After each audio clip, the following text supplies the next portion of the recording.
Starting from the paper, a type of infinity number 1 nanocomposite material based on ultra-high energy density and usable for making extremely safe solid-state batteries. Zhou Yan and his Infinity Group lead Huiguo and humanity into the interstellar era. Nano solid-state batteries, plasma engines, aerospace fighters, wireless power transmission networks, controllable nuclear fusion, telomerase extension technology, superconducting, floating cities, space elevators, warp travel, Dyson spheres, vacuum zero-point energy, black hole engines, space-time mass energy conversion.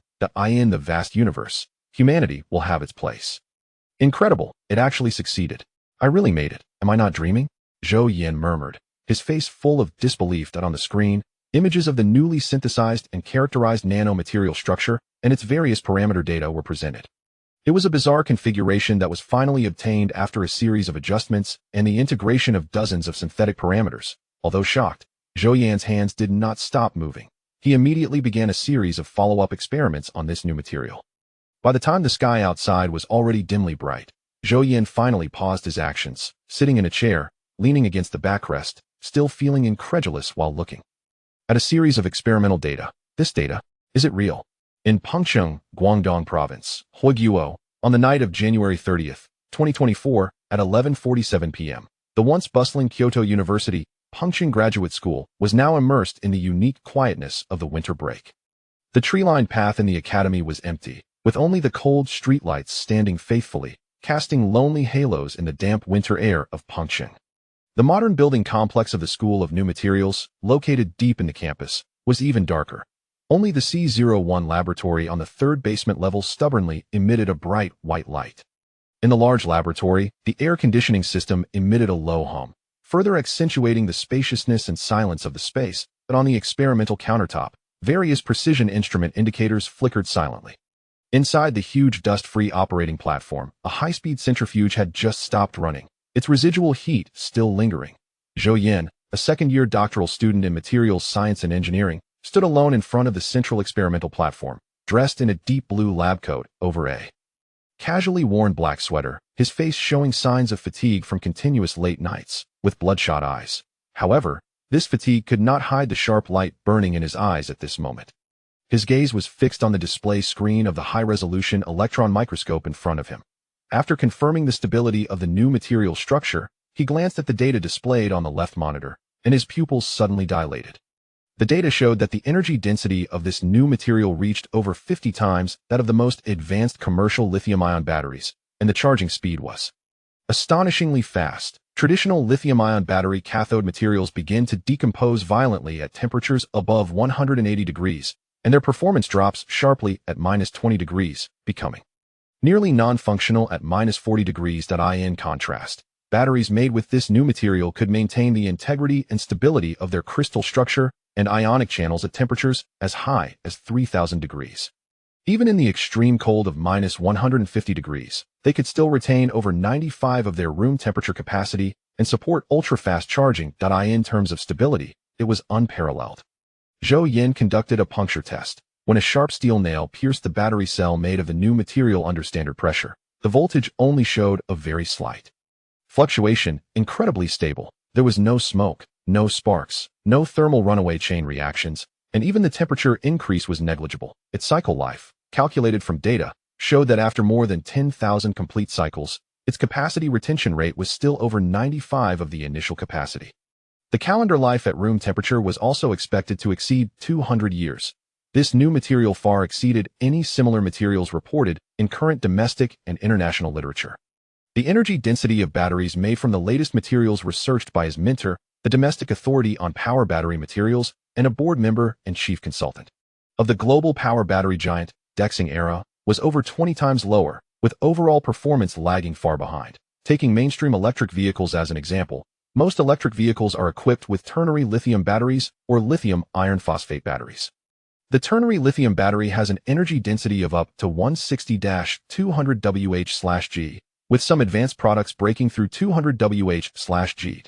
The lithium iron phosphate battery generally has an energy density of 140-160 Wh/g, with some products reaching 180-200 Wh/g.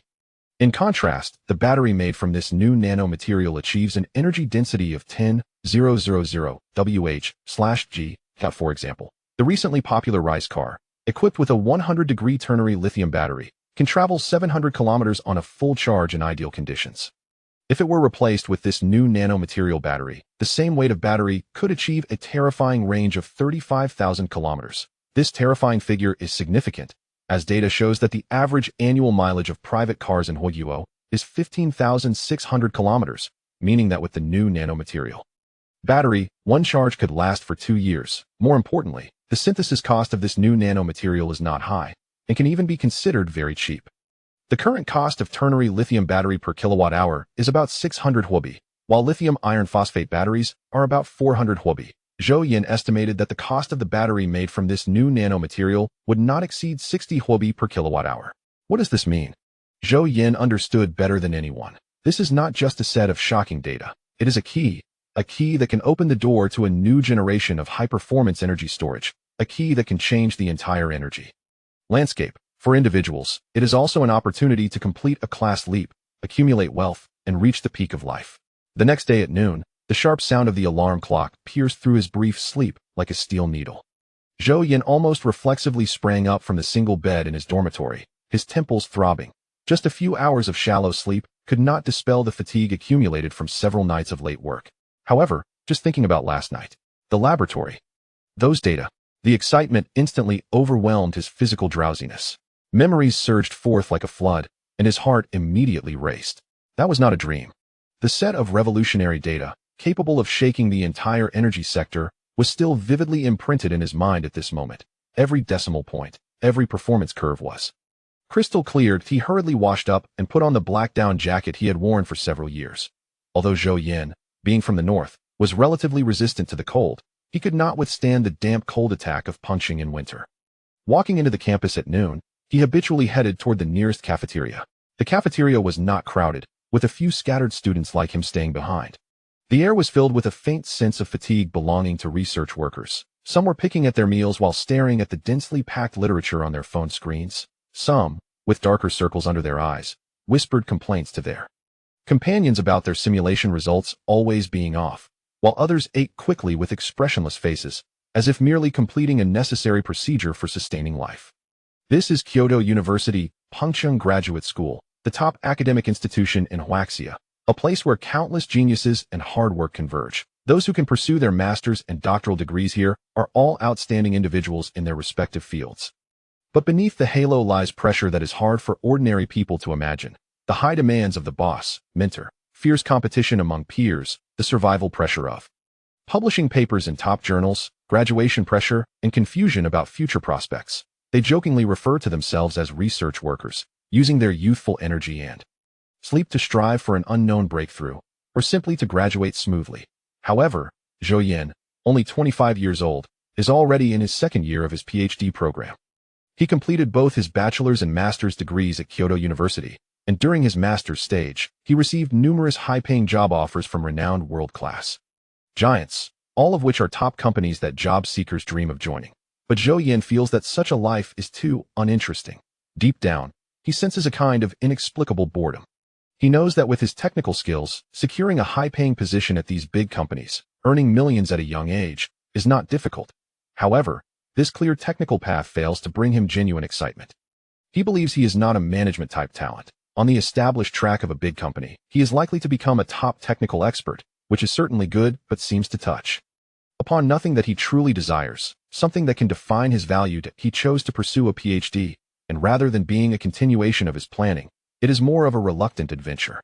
On one hand, a higher degree is indeed a realistic bargaining chip, but the deeper motivation lies in the infinite possibilities represented by the unknown realm of the laboratory. He no longer craves to optimize existing technologies. Instead, he wants to be the one who opens new paths and makes contributions that can truly be etched into the progress of human technology. However, reality soon taught him a lesson that every researcher must go through. Groundbreaking results are far from being easily birthed by mere talent and hard work. After entering the PhD phase, before encountering that fateful event, he began to feel confused about the future and experienced some anxiety. However, All of this dissipated with a fateful event that occurred a week ago and the confirmation of the experiment last night. Chapter 2. I'm not schizophrenic. After simply eating a bowl of noodles, Zhou Yan quickly walked back to his dormitory. He lived in a standard double room for doctoral students, with 2 single beds and 2 desks. He swiftly closed the door, turned on the air conditioning. The winter in the south was equally cold inside and outside, which made Zhou Yan somewhat nostalgic for the warm underfloor heating of his hometown. His roommate Zhao Xiang's bed was empty, and there was a pile of unorganized experimental data papers on the desk. He had already gone back home early. Zhou Yan locked the door and turned to lie on his small bed.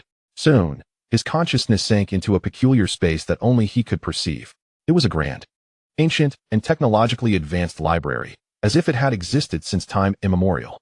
It silently stood deep within his consciousness, made up of a material that emitted a faint glow, filled with a fusion of futuristic technology and some mysterious classical aura. The library towered majestically, clearly divided into 9 levels, decreasing in size from bottom to top, seemingly leading to the pinnacle of knowledge. Each level was shrouded in a faint glow. The higher the level, the deeper and more enticing the light became, also more awe-inspiring. A week ago, when this library appeared in his mind without warning, he almost thought he was experiencing schizophrenia due to long nights spent on experiments. The shock and disbelief left him in a dazed state for 2 or 3 days, until he entered the first level of the library with a mindset of just trying it out.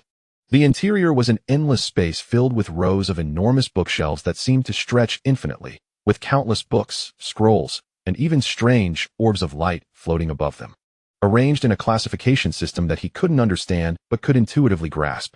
The moment he entered, he had a primal awareness, as if this technological library was conveying a message to him. The first level contained all the technologies and knowledge of a civilization at level 1. Moreover, the blue planet he resided on belonged to a level 0 civilization, and he could browse all the books in the first level. To access the second level, he needed to elevate his civilization to level 1. Instinctively, he walked toward an area marked Materials Science, Fundamentals and Applications, and casually touched a book titled Exploration of Structural Energy Materials, From Theory to Practice. When he opened the book, a flood of information that far exceeded his existing knowledge system surged into his mind. Complex molecular formulas, incredible synthesis pathways, atom-level structural designs, and complete preparation processes for various materials. It was this gift from the library in his mind that guided him to complete the extraordinary experiment he conducted last night. There were no intelligent guides, no system prompts, only this silent treasure trove filled with infinite knowledge, opening the door to the first level for him. Zhou Yan's consciousness stood in the center of the first level's hall, gazing up at what seemed like an endless staircase leading to higher levels, filled with an indescribable yearning. The knowledge from the first level had already brought such groundbreaking results. What secrets would the second, third, and even the elusive 9th levels hold that could change the world? Based on the information provided by the library, it was easy to imagine that the first level represented a level 1 civilization, the second level represented a level 2 civilization, and so on up to level 9. Although, according to Kardashev's classification of cosmic civilizations, there were only 4 levels. That was merely a simplistic human conjecture about the levels of cosmic civilization. He took a deep breath, suppressing his swirling thoughts. This was not the time to aim too high. This library would be his ultimate secret, and he absolutely could not disclose a hint of it to anyone, not even to the closest people around him. He understood the principle of having a treasure brings trouble. He was very clear about the significance of the results he held in his hands. Infinite number 1 was Zhou Yan's name for this new type of nanomaterial. It was no longer just an academic breakthrough, but a goldmine capable of triggering an industrial earthquake and reshaping the global energy landscape. As a 25-year-old doctoral student from an ordinary family, with parents who were part of the working class in a small town far away, he had no prominent background or capital to support him. In the deep waters of academia and industry, he felt like a small sailboat that had suddenly obtained the coordinates to a treasure. With a slight misstep, not only would he fail to find the treasure, but he might also be swallowed by the huge waves. Publicly disclosing all data, that would be a foolish act of suicide. The best choice, and the first step that aligned with academic conventions, was to publish a paper. Undoubtedly, he needed to choose the most prestigious and influential journals, such as Nature or Science, to publish some key data, clearly and powerfully articulating its disruptive potential. He wanted not just a paper, but a powerful bomb. One that could create waves in the international academic community and firmly tie his name, Zhou Yan, to the next generation of battery materials. Fame, at this moment, was an invisible talisman and passport. when he emerged in top international journals and became a well-known scientist both domestically and internationally, attracting the attention of industry leaders. Those potential hands that wanted to seize his work would have to weigh the scrutiny of public opinion and the academic community before reaching out. He needed to quickly elevate himself from a promising doctoral student to an innumerable top young scientist. With this halo, he could gain a certain degree of influence, have more chips in future games, and make the path for the company he planned to establish smoother. Zhou Yan never denied his pursuit of money and fame. Coming from an ordinary family, he understood all too well the saying that a penny can defeat a hero. He had seen the hard work of his parents over the years and the limitations of their family conditions. Improving his family's life and allowing them to live a wealthy and carefree life was his most basic wish and responsibility as a son. While ideals are noble, the bread in front of him is the most real warmth. On a deeper level, his consideration was driven by a desire for autonomy. If he were merely satisfied with being a top scientist, even if he became famous overnight with infinite number one, what would follow? He would most likely enter a national key laboratory or play a more important role in his advisor's team. However, in that case, his research funding would come from national grants or institutional budgets, which meant he wouldn't be using his own money, and his research direction would inevitably lack complete autonomy. There would be task indicators, strategic orientations, and various evaluations and assessments. He might be required to invest his energy into a specific field that aligned with the bigger picture but was not of interest to him. Moreover, the potentially more disruptive ideas he might later gain from the technology library could be shelved due to being too advanced, too risky, or not aligning with current plans. This was something Zhou Yan could not tolerate. The technology library in his mind contained endless possibilities. He yearned for the freedom to explore and realize them, rather than wasting time within constraints. To achieve the freedom of exploration, the ultimate path would almost inevitably lead to founding his own tech company. Only by having control over technology, capital, and discourse could he truly dominate his research and turn those astonishing technologies into reality. But starting a company, especially a high-tech one, relies heavily on talent. He knew very well that for those truly top-notch research and technical talents, while money was important, it was by no means the only or even the most important attraction. These individuals often already had ample compensation and job opportunities. What they pursued were cutting-edge challenges, the excitement of working alongside top minds, the sense of achievement from participating in or even leading a technological revolution, and the passion for fighting for a great ideal. Zhou Yan's future company will derive its core competitive advantage from the continuous, era-defying technology brought by the technological library. He imagines the scene, after establishing himself as a revolutionary in materials science under the banner of his company. He will gather the most brilliant minds who are curious about the unknown and ambitious about changing the world. They come here not just for a high salary, but to engage with and understand Infinite One and its subsequent incredible technologies, to realize the sci-fi concepts that can only remain on paper elsewhere, alongside the genius Zhou Yan. Together with Zhou Yan, they will define the future and change the world. This will be the core recruitment slogan of his future company and the most irresistible temptation he can offer to top talents. With this in mind, Zhou Yan's gaze became more resolute. The path ahead became clear. First, gain fame through academia to acquire influence and initial credibility. Then, based on this foundation, integrate resources to establish a company, ultimately building a dreamland of his own that can freely explore the boundaries of technology, centered on continuous technological leadership. This path is filled with challenges, but it is one he must take and is destined to take. He took a deep breath, opened his computer, and created a new document, the title prominently stating, a nanocomposite material based on ultra-high energy density for the manufacturing of ultra-safe solid-state batteries. The journey begins with this paper that is set to shock the world. Chapter 3, Leveraging Influence, Academician Yang, Shazi time flies, and the atmosphere of the approaching year-end gradually spreads across the quiet campus. Zhou Yan, focused and undistracted, locked himself in his dormitory and laboratory. With the solid foundation and writing skills honed during his master's and doctoral studies, he quickly perfected the paper that was destined to make waves. The format was standard, the data detailed, and the arguments rigorous. However, before finalizing the paper, Zhou Yan fell into deep thought while staring at the original data on the screen that could turn the global energy sector upside down. The true performance of the Infinite One material far exceeded that of any other materials on the market. With an energy density over 50 times that of the top commercial lithium-ion batteries, what does this mean? This is no longer an iteration but a complete disruption. A sci-fi concept brought into reality. Once fully published, it would not only cause a stir in academia, but also trigger a frenzy of interest from global capital industry giants, and even national powers. I must hold something back, Zhou Yan murmured to himself, his eyes sharp and calm. Now is not the time to reveal all my cards. He moved his mouse and began to technically adjust the key data in the paper, concealing the synthesis methods and some core critical data. At the same time, other overly astonishing parameters were logically diluted. For instance, he slightly lowered the performance retention rate at 150C from 95 to a still outstanding but less eye-catching figure. He presented the predicted cycle life more conservatively. The shocking claim of an energy density increase of over 50 times was cautiously modified to an energy density reaching 10 times that of existing top commercial lithium-ion batteries. This selection was made after careful consideration.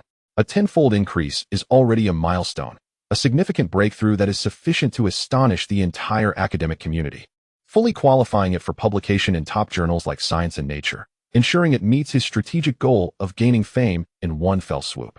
This also left him with substantial technical redundancy and strategic depth, future product iterations, responses to competitors' pursuits, and even releasing more advanced versions at critical moments to form technological deterrents all had ample room for maneuver. Furthermore, a material with 10 times the performance, while extremely excellent, still falls within the realm of breakthroughs that are understandable and acceptable within the existing theoretical framework and academic community. After all, the cutting-edge research materials in his mentor's hands can achieve this level. They just cannot be commercialized due to high costs in other aspects compared to Infinite One. In contrast, a material that boasts 50 times the performance and is low cost, with comprehensive performance that is extraordinarily excellent, resembles a kind of black technology from the future, which would immediately attract attention and covetousness far beyond the academic realm and would be difficult to control. The paper was complete. The next step was the most crucial one, leveraging influence. Without any hesitation, he set his sights on his mentor, academician Yang Shezi. Academician Yang is a towering figure in the domestic power battery field, with an outstanding academic reputation and serves as a board member and chief scientific advisor of the global power battery giant, Dyson Times. He holds significant influence in both academia and industry. More importantly, Professor Yang is known for his integrity and high moral character. He is well regarded in the academic community and, while strict with his students, has never hesitated to mentor them and has never been tainted by the stain of encroaching on students' achievements. Zhou Yan has been under his guidance since his master's program and holds great respect and trust for him. As the new year approached, it would be inappropriate to visit his mentor empty-handed. Presenting this paper as a special New Year's gift would be perfect. This is not only a report of gratitude for his mentorship, but also a precise leveraging of influence. He intends to use his mentor's reputation to endorse this groundbreaking research, allowing it to gain academic recognition with the least resistance and enter the industry's sight as quickly as possible. On the 26th day of the 12th lunar month, most students who stayed on campus had returned home, and the laboratory area was particularly empty. Zhou Yan contacted his mentor through Fixin to schedule a time, bringing the unadjusted draft of the paper and complete experimental data records to academician Yang's office door and knocked. "Come in," a steady and deep voice responded. Zhou Yan pushed the door open, and the first thing that caught his eye was the office filled with books and journals. "Professor, with the new year approaching, I came to wish you an early happy new year," Zhou Yan said respectfully, handing over the documents. "Additionally, these are some potentially important results I've recently achieved, and I would like to request your guidance." Academician Yang, nearing his 60s, had his hair neatly combed and wore silver-rimmed glasses, exuding an elegant demeanor. He smiled as he accepted the documents and teased, "Oh, little Zhou, still busy during the holidays? It seems you've made significant progress." He habitually flipped to the data and chart section, casually scanning through. However, just a few seconds later, the relaxed smile on his face suddenly froze. His eyes behind the lenses widened, and his body instinctively straightened. "Zhou Yan, these data," he said, pointing at the astonishing figures: 3,000 degrees Celsius for thermal stability, minus 150 degrees Celsius for cold stability, and a capacity retention rate of 95 after 10,000 cycles. His voice filled with disbelief. "Are you sure? The instruments weren't miscalibrated? The samples weren't contaminated?" "Professor, I've verified it multiple times, and all processes and tests were strictly conducted according to the standards. The data is absolutely reliable," Zhou Yan answered calmly and confidently. Hearing Zhou Yan's response, academician Yang hurriedly read through the entire paper in detail. During this time, Zhou Yan waited quietly, knowing how shocking this data was, especially to professionals. After a moment, academician Yang suddenly raised his head, his gaze sharp as a knife, staring intensely at his student. "From the paper, the data is detailed, and the arguments are rigorous. Theoretically, there are no issues. Let us go, right now, to the laboratory. I want to see you repeat the key tests in person. In the following hours, in the empty C01 laboratory, academician Yang personally acted as Zhou Yan's assistant and supervisor. He watched Zhou Yan skillfully operate the equipment, prepare new samples, and then conduct a series of tests including high temperature, low temperature, puncture, and rapid charge-discharge cycles. As the cold experimental instruments repeatedly output astonishing data that completely matched the paper, academician Yang went from initial shock and doubt to later seriousness and focus. Finally, when the last puncture test ended and the tested unit was unharmed, he let out a long sigh of relief, took off his glasses, and rubbed his brow vigorously. Incredible. Truly incredible. The younger generation is formidable, he murmured to himself. When he looked back at Zhou Yan, his eyes were filled with indescribable complex emotions, relief, admiration, and even a sense of excitement, as if witnessing history. Zhou Yan, do you know what this means? This is not just about a few papers in Nature and Science. This is something that could change the game. Yes, teacher, I understand very well, Zhou Yan calmly nodded. That's why I came to report to you immediately. Academician Yang put his glasses back on, regaining his usual composure, but the brilliance in his eyes could not be concealed. I will be the corresponding author of this paper. I will personally push for it to be submitted as quickly as possible. This is not to steal your credit. You will always be the first author. With my old face at the front, it will save a lot of unnecessary trouble and make the review process smoother. Hearing his teacher's words, Zhou Yan felt certain. He had made the right bet and knew that the first step had been successfully leveraged. With academician Yang as the corresponding author, the value and importance of this paper would be vastly different. Chapter 4, Nature and Science. Asking the teacher to be the corresponding author was just Zhou Yan's first goal. He planned to leverage it further. While academician Yang was still emotionally excited, Zhou Yan seized the opportunity to propose a deeper idea. Teacher, I have another request. Zhou Yan carefully chose his words. Go ahead, academician Yang said, looking at his proud student with a newfound appreciation, his attitude particularly gentle. This technology cannot just stay on paper. It must be industrialized to truly realize its value, Zhou Yan said firmly. I want to establish a company based on this technology. But I am broke. I only have the technology. So, I would like to ask you to invest, and we can collaborate. Academician Yang raised his eyebrows slightly, indicating for him to continue.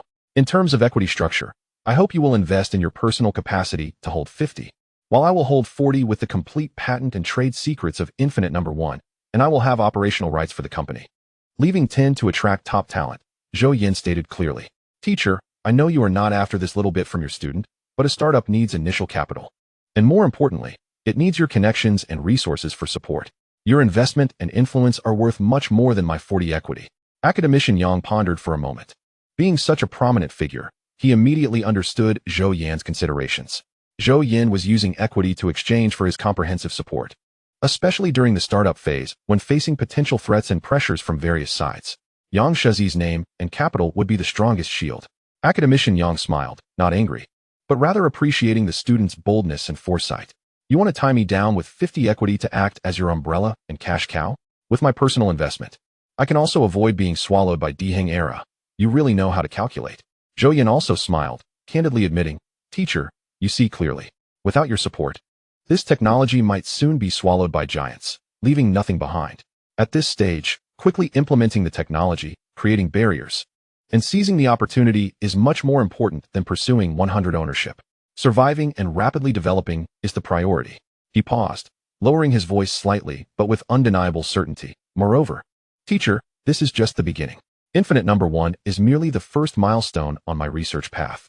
In the future, the company I plan to establish will not just be a battery materials company, but a group company centered on continuous technological innovation.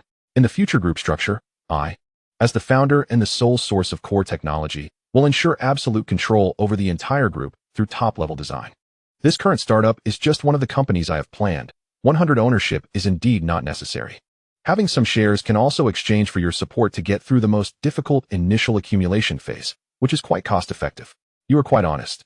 And your ambition is not small, academician Yang remarked, looking deeply at Zhou Yan, as if truly seeing this usually calm and low-key student for the first time. He saw not only the wisdom of a researcher in Zhou Yan's eyes, but also the ambition and foresight of a pioneer. He not only thought of technological breakthroughs, but also how to leverage rules, integrate resources, and plan a path to the summit for himself. Good. Academician Yang slapped the table. Decisively. Let's do it your way. But change it to me holding 40 and you holding 50. The technological breakthrough from 0 to 1 is far more important than anything else I provide. I will take care of the funding, for the company structure and patent matters. I will find professional lawyers and agents to handle it, ensuring everything is clean and clear. I accept this New Year gift from you. Teacher is very satisfied and will also bet big with you. At that moment, under the laboratory lights, the two scientists, one old and one young, who are also future business partners, tightly shook hands. Zhou Yan knew that he had successfully leveraged the most important advantage. His ship to the future had already raised its first strong sail. The next day, Zhou Yan submitted the revised version of the paper to Academician Yang for review once again. After carefully reading it, Academician Yang looked up at Zhou Yan, his gaze filled with understanding and approval. 10 times energy density? Academician Yang's finger gently tapped that number, his tone meaningful. Zhou Yan faced his mentor's gaze calmly and replied, "Yes, teacher. You read it correctly. The paper describes a 10-fold increase. I believe that at this stage, this number reflects the value of our work and is more prudent." He did not say it outright, but Academician Yang completely understood his unspoken intention. The old man nodded slowly, a hint of a gratified smile on his face. "Good. Very prudent. Zhou Yan, you are more mature than I imagined. Scientific research not only requires bold advancement, but also understanding when to be cautious. This restraint is very necessary." He picked up a pen and signed his name on the paper, indicating his approval as the corresponding author. "Let us submit this version. Let the world be shocked by this 10-fold advancement first." As for the real data, he looked at Zhou Yan, and the two of them shared an unspoken understanding. "Let us keep it in our hands until the right moment." As the Lunar New Year approached in Huiguo, under Academician Yang's guidance, Zhou Yan sent the meticulously revised paper via email to the global academic journals, Nature and Science. The successful email sent notification popped up, symbolizing that this deep water bomb, poised to explode, had officially set sail, crossing the ocean to stir the world's nerves. Subsequently, Zhou Yan boarded a train back to his small northern city, Huchin. Like countless returning wanderers, temporarily leaving behind the hustle and bustle of Pengcheng and the cold instruments of the laboratory. He needed to accompany his parents and spend what seemed to be an ordinary but was destined to be his last peaceful spring festival. The preparations for the company would naturally be set to start after the new year, just in time for the spring recruitment season to attract the first batch of fresh blood for the upcoming venture. However, the storm in the academic world never pauses for holidays on the other side of the globe. Chapter 5. Young Scientist Zhou Yan, the Energy Patriarch? The paper almost immediately passed the preliminary screening by the journal editors and entered the peer review stage. When several esteemed reviewers chosen in the field of energy materials opened the manuscript titled A Nanocomposite Material for Ultra-High Energy Density and Extremely Safe Solid-State Batteries in their respective laboratories or studies, it triggered a silent yet intense cerebral earthquake. Reviewer A. Amelika, from the National Energy Laboratory, occasionally let out exclamations in the office of senior expert Dr. John Joseph. "Impossible. This can't be," was his first reaction upon seeing the energy density data. He immediately pulled up all known solid-state battery research data for comparison, furrowing his brow. 10 times. Thermal stability at 1000 degrees. No fire upon puncturing. These data points seemed too perfect to be true. He first suspected data fabrication or instrument miscalibration, listing a dozen sharp questions and demands for additional experimental validation in his review comments. Reviewer B. Ichiro Koike, a professor in battery research at Kyoto University from Sakura Country, adjusted his glasses and repeatedly scrutinized the overly smooth cycling stability curve and low-temperature performance data. As an industry veteran, he knew that achieving a breakthrough in any of these indicators was extremely difficult, yet this paper claimed to achieve multiple simultaneously. He insisted they provide more original test data, especially the possibility of third-party validation. His review comments were filled with cautious astonishment. Reviewer C. Mike, a theoretical physicist at the European Union's Energy Agency, focused more on the theoretical model and interpretation of the material structure in the paper. Although some details seemed to be reserved, the novelty and coherence of its core framework gave him the intuition that this was not a castle in the air. This might be a completely new idea. He recommended priority publication but insisted on a strict verification process. Faced with the barrage of review comments from the reviewers, which included strong skepticism, academicians Zhou Yan and Yang Shazi were well prepared. Zhou Yan replied to these questioning emails on the train home. He quickly and methodically supplemented some more detailed original data, experimental parameter details, and provided a deeper explanation of the theoretical model. Zhou Yan even anticipated certain points of questioning based on the knowledge from the technological library in his mind, answering flawlessly. Ultimately, the solid and impeccable data, rigorous logic, along with the credibility endorsement of academician Yang Shazi as the corresponding author, conquered all reviewers. The editorial departments of Nature and Science almost simultaneously realized the unparalleled value and timeliness of this paper. A rare competition quietly unfolded at the editorial level, and ultimately, Nature won the first publication rights with its faster processing speed and more influential platform promise. Just as Zhou Yan was enjoying a family reunion at his hometown in Lake City, with the sounds of firecrackers and relatives routinely asking when he would graduate and if he had found a partner, the latest issue of Nature published this paper online ahead of print, launching it globally. Front-page headlines were adorned with striking titles and summaries. Like a boulder thrown into a calm lake, it instantly stirred up tremendous waves. The international academic community was the first to boil over.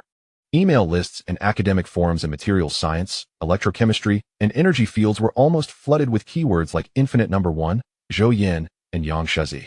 Voices of astonishment, skepticism, and demands for repeated experiments intertwined. But regardless, everyone understood that if this achievement was true, the paradigm of battery technology would be completely rewritten. The industrial response was even more intense.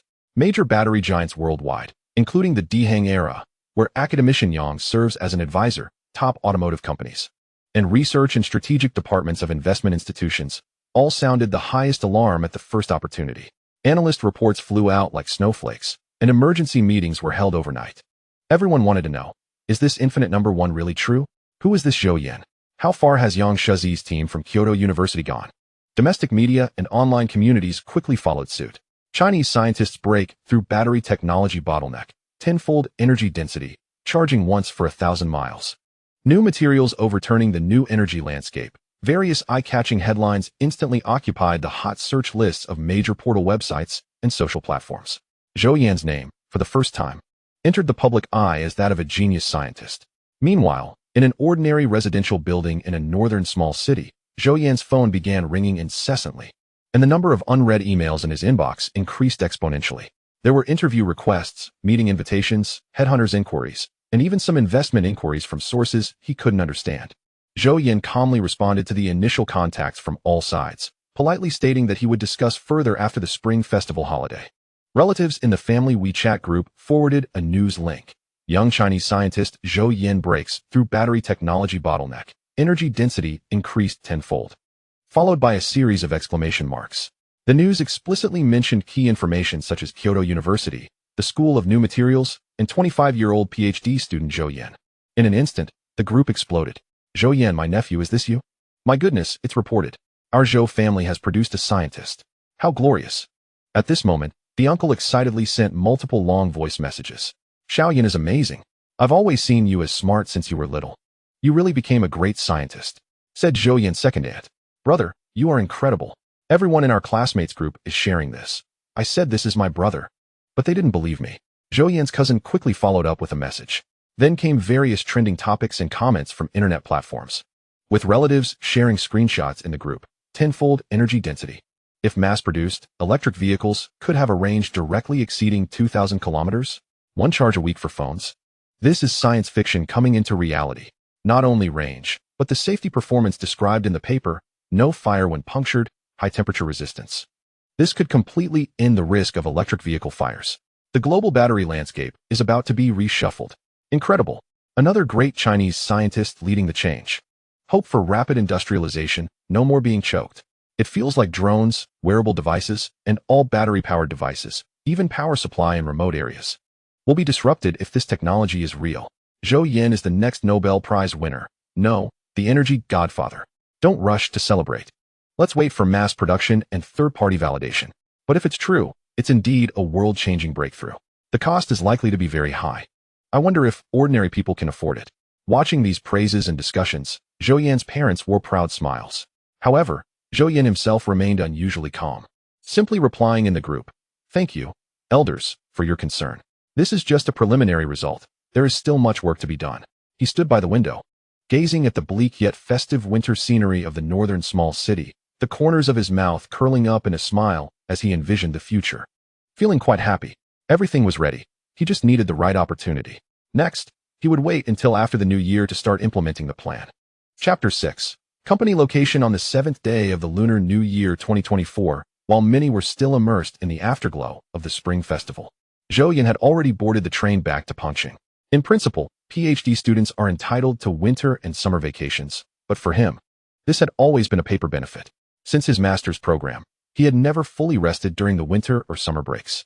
He was either in the lab collecting data or writing papers.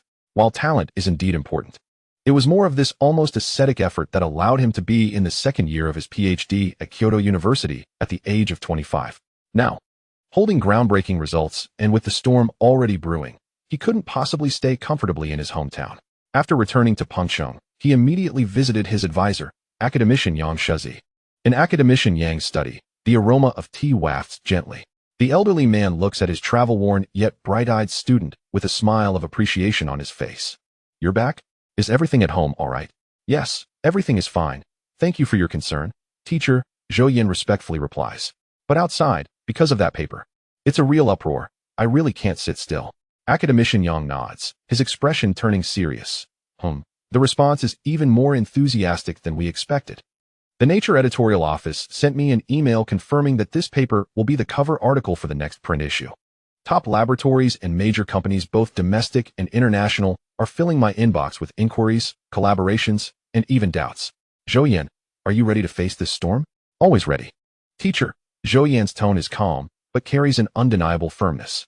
"Moreover, I believe that with the results of Infinite Number 1, I have already met or even exceeded the requirements for graduating with a doctorate. I hope to apply for an early defense of my doctoral thesis." Academician Yang pauses for a moment, but is not surprised. The weight of this Nature cover paper, with its innovation and completeness, far exceeds the level of an ordinary doctoral thesis. "All right," he readily agrees. "I will submit an application to the degree committee and follow the special process. Your doctoral thesis will expand and deepen around this core topic. I believe no one will oppose it." With a crucial step in his studies resolved, the conversation naturally shifts to the establishment of the company. Regarding the company, I have already contacted the top law firms and agencies in the country. They will handle all legal documents and registration processes to ensure compliance and efficiency, academician Yang says while taking out a preliminary plan. As for funding, my initial plan is for my investment company to inject 3 billion yuan into our new company as the startup capital for the angel round and Series A combined. 3 billion yuan. Although Zhou Yan is calm by nature, hearing this figure makes his pupils slightly constrict. He knows that his teacher, as a titan of the industry, is quite wealthy, but such a huge cash investment is still beyond his imagination. Academician Yang sees his surprise and smiles lightly. "No need to be surprised. I obtained some equity while serving as the chief scientific advisor early in the Diheng era and as one of the company directors. I have also participated in some successful investments over the years. This technology is worth this price, and even much more. This money should be enough to support us in building the preliminary R&D center, pilot production line, and handling initial operations." Zhou Yan takes a deep breath, suppressing the waves in his heart. His teacher's full support makes the path ahead more solid. "Thank you for your trust, teacher."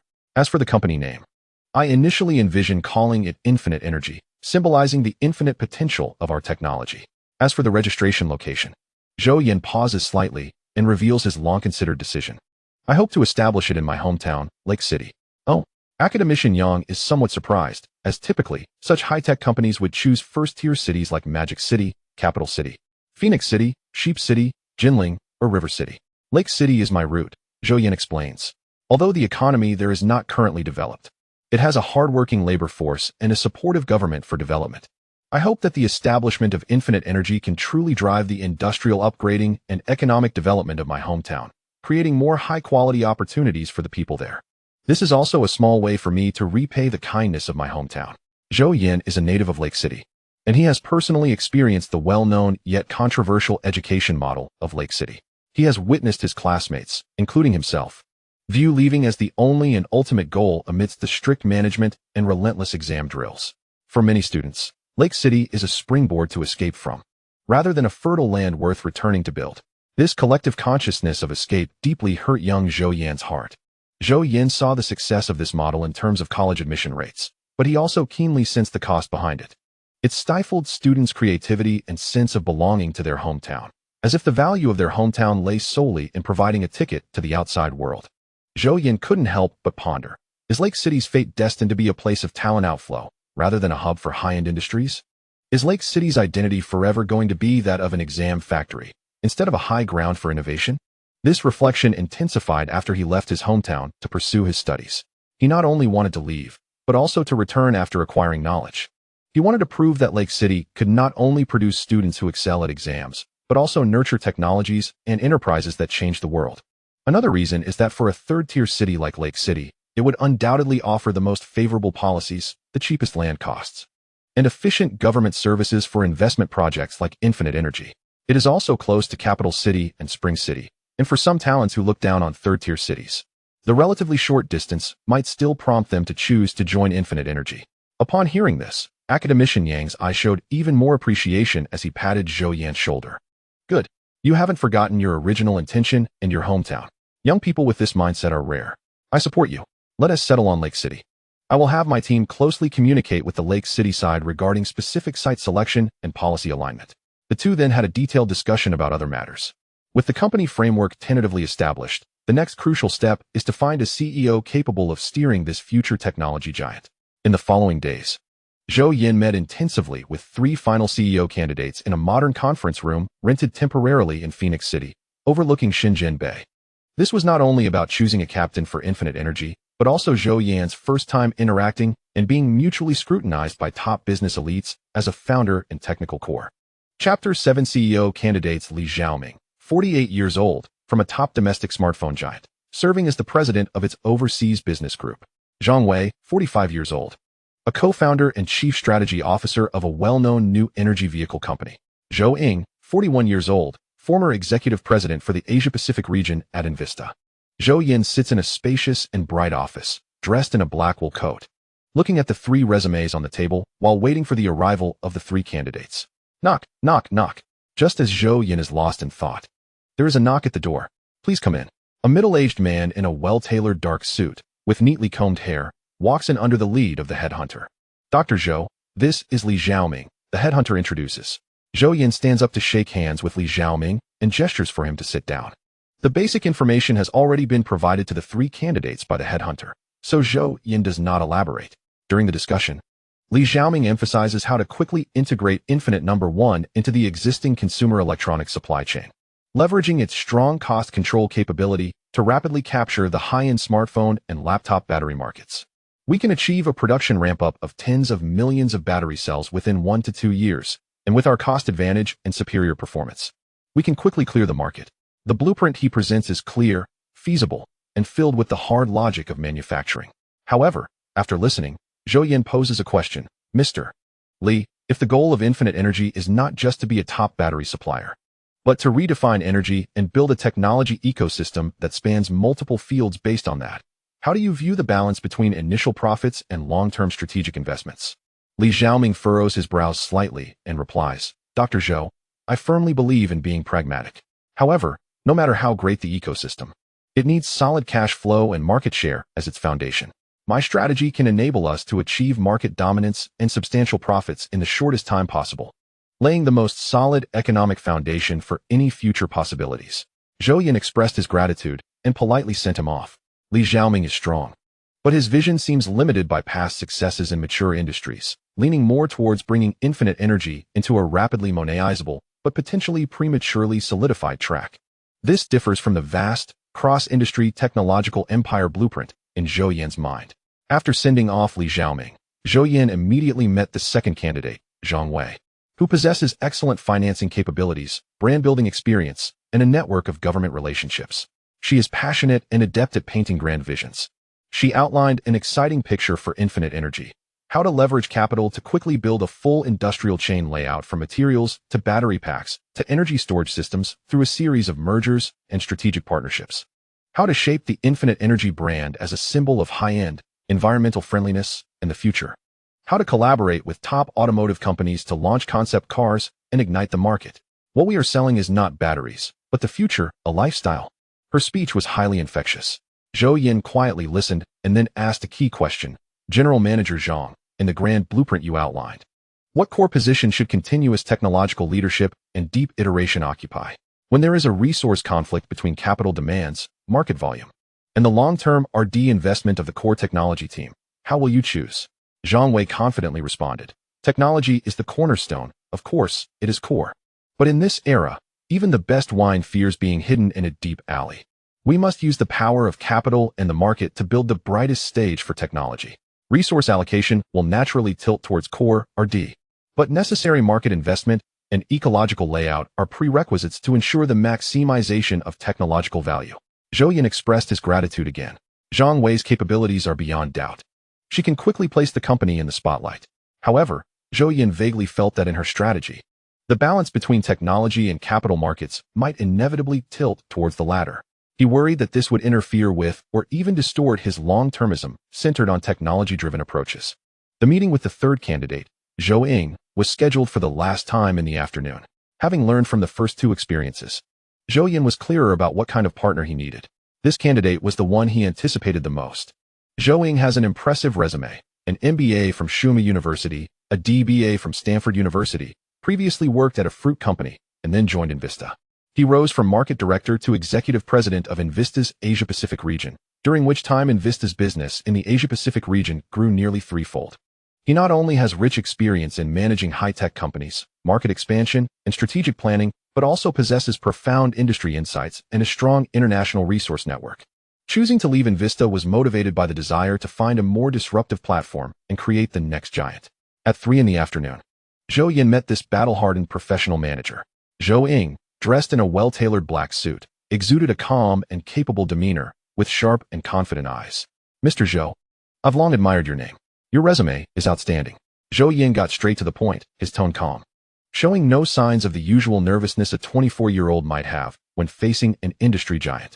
Dr. Zhou, it's a pleasure. Your achievements are truly remarkable.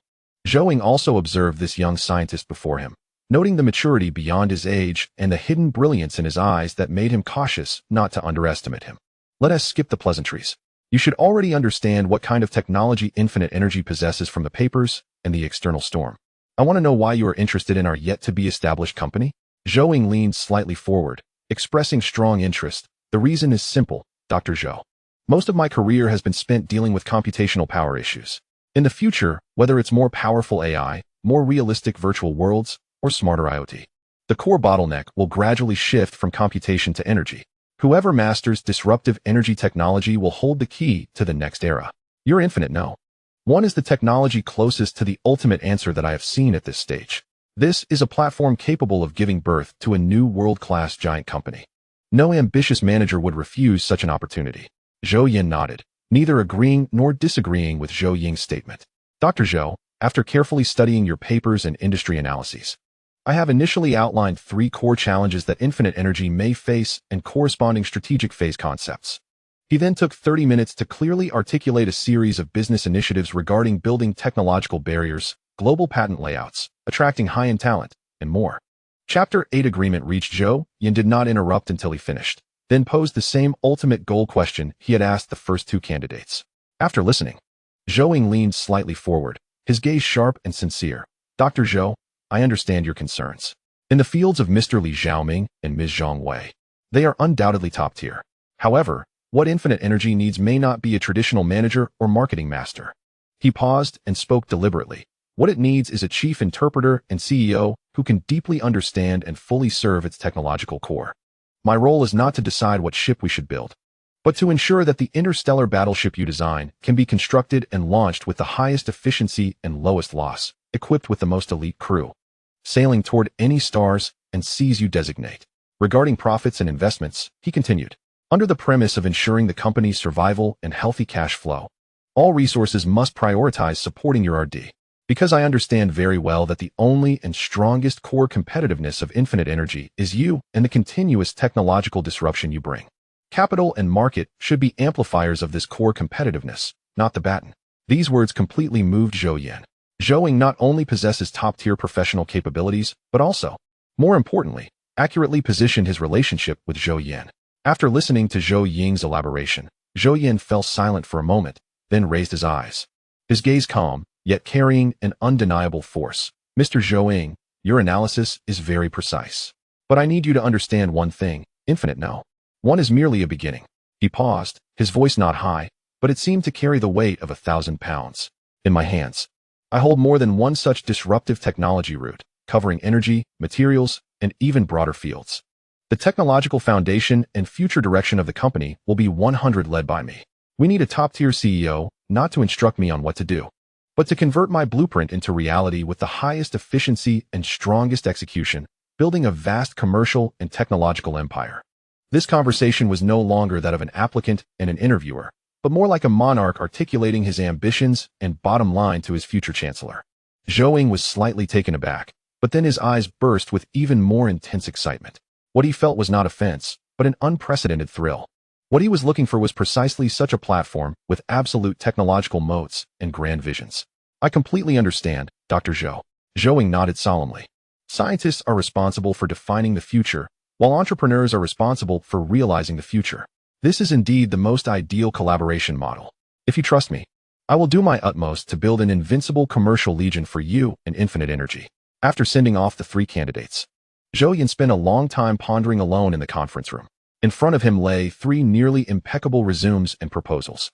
Li Xiaoming can bring stable cash flow and a solid manufacturing foundation, but the overall pattern is not sufficient. Zhang Wei can quickly establish a strong brand and capital advantage, but it doesn't quite align with the absolute core intention of Zhou Yan's technology. Zhou Yan, on the other hand, promises to build a business system with technology as the absolute core and efficient execution.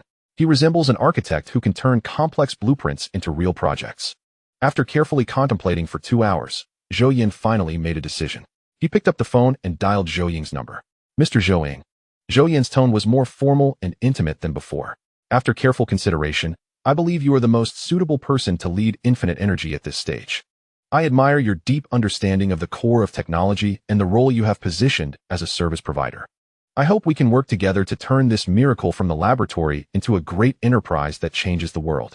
If you haven't left Pengqing yet, I would appreciate it if you could come back to have dinner with me and discuss the future development of the company in detail. On the other end of the phone, Zhou Yan's voice carried a trace of barely perceptible excitement. Dr. Zhou, thank you for your trust. It is my honor. I will come over immediately. I am very much looking forward to embarking on this great journey with you. That evening, in a private room in Pengqing known for its exquisite Cantonese cuisine, Zhou Yan and Zhou Yan sat facing each other. Without the formal atmosphere of the daytime meeting room, the ambience felt more harmonious. After a few dishes, Zhou Yan got straight to the point and pushed a prepared document summary in front of Zhou Yan. Mr. Zhou Yan, this is a preliminary compensation plan I have drafted for you. Please take a look. Zhou Yan's tone was calm, but the content was enough to make any professional manager's heart race. A base salary of 20 million yuan after tax per year. Additionally, if you can exceed 100 billion in company revenue within a year, you will enjoy one of the original equity of Infinite Energy. Hearing this number, even Zhou Yan, who was accustomed to storms, couldn't help but pause slightly, gripping his teacup. A net annual salary of 20 million is already at the level of top CEOs worldwide, demonstrating the founder's immense recognition and respect for his personal value. More importantly, that one original equity means Zhou Yan would no longer be just a simple manager, but would become a shareholder of the company. Although achieving 100 billion yuan in a year is very challenging, the performance demonstrated by Infinite One is not something impossible to achieve. Zhou Yan looked at Zhou Yan and continued to explain, his tone carrying a calmness based on strong confidence. This may first seem like just a number now, but I can tell you with certainty that as the industrialization of Infinite One progresses, along with the subsequent release of a series of technological achievements, this one stake will be valued not in billions, but in tens of billions, or even higher, in the foreseeable future. I hope this can fully demonstrate my and Academician Yang's sincerity in inviting you to co-create this venture, as well as our absolute confidence in the future of Infinite Energy. Zhou Yan took a deep breath, suppressing the waves in his heart. He understood that this was not just a generous offer, but also a heavy responsibility and a ticket to the future top tier of wealth. Zhou Yan did not paint a rosy picture, but firmly bound his fate to that of the company in the most straightforward manner. Dr. Zhou, Academician Yang, thank you both for your kindness and trust. Zhou Yan raised his glass, his expression serious. I have received this sincerity. I accept this appointment and will do my utmost to live up to your expectations. The two then discussed important matters moving forward. The agreement was reached, and action began immediately. Chapter 9. Establishment of Infinite Energy. A few days later, a core team composed of Zhou Yan, Zhou Yan, and senior legal, financial, and engineering consultants dispatched by Academician Yang arrived in Lake City. The Lake City authorities showed unprecedented importance. The mayor personally led the heads of relevant departments to form a high-spec reception team and held a formal and efficient docking meeting. During the meeting, the mayor spoke earnestly. Dr. Zhou Yan is the pride of our Lake City. Infinite energy choosing to develop in our hometown is the greatest trust and support for us. The city has already established a special task force headed by me to provide concierge-style services for infinite energy. The core area of the high-tech zone is 1,500 acres and can be handed over to you at any time. All administrative approval procedures will have a green channel opened, with full agency services to ensure the fastest completion. Tax, talent introduction, and other preferential policies will all be executed at the highest level. The mayor added, we will plan and build talent apartments, schools, and high-standard hospitals in the high-tech zone to fully resolve any concerns infinite energy may have. This stance of full support deeply impressed Zhou Yan and his professional team. The 1,500 acres is quite large. For reference, the famous car company Tesla's Shanghai Gigafactory occupies only about 1,200 acres.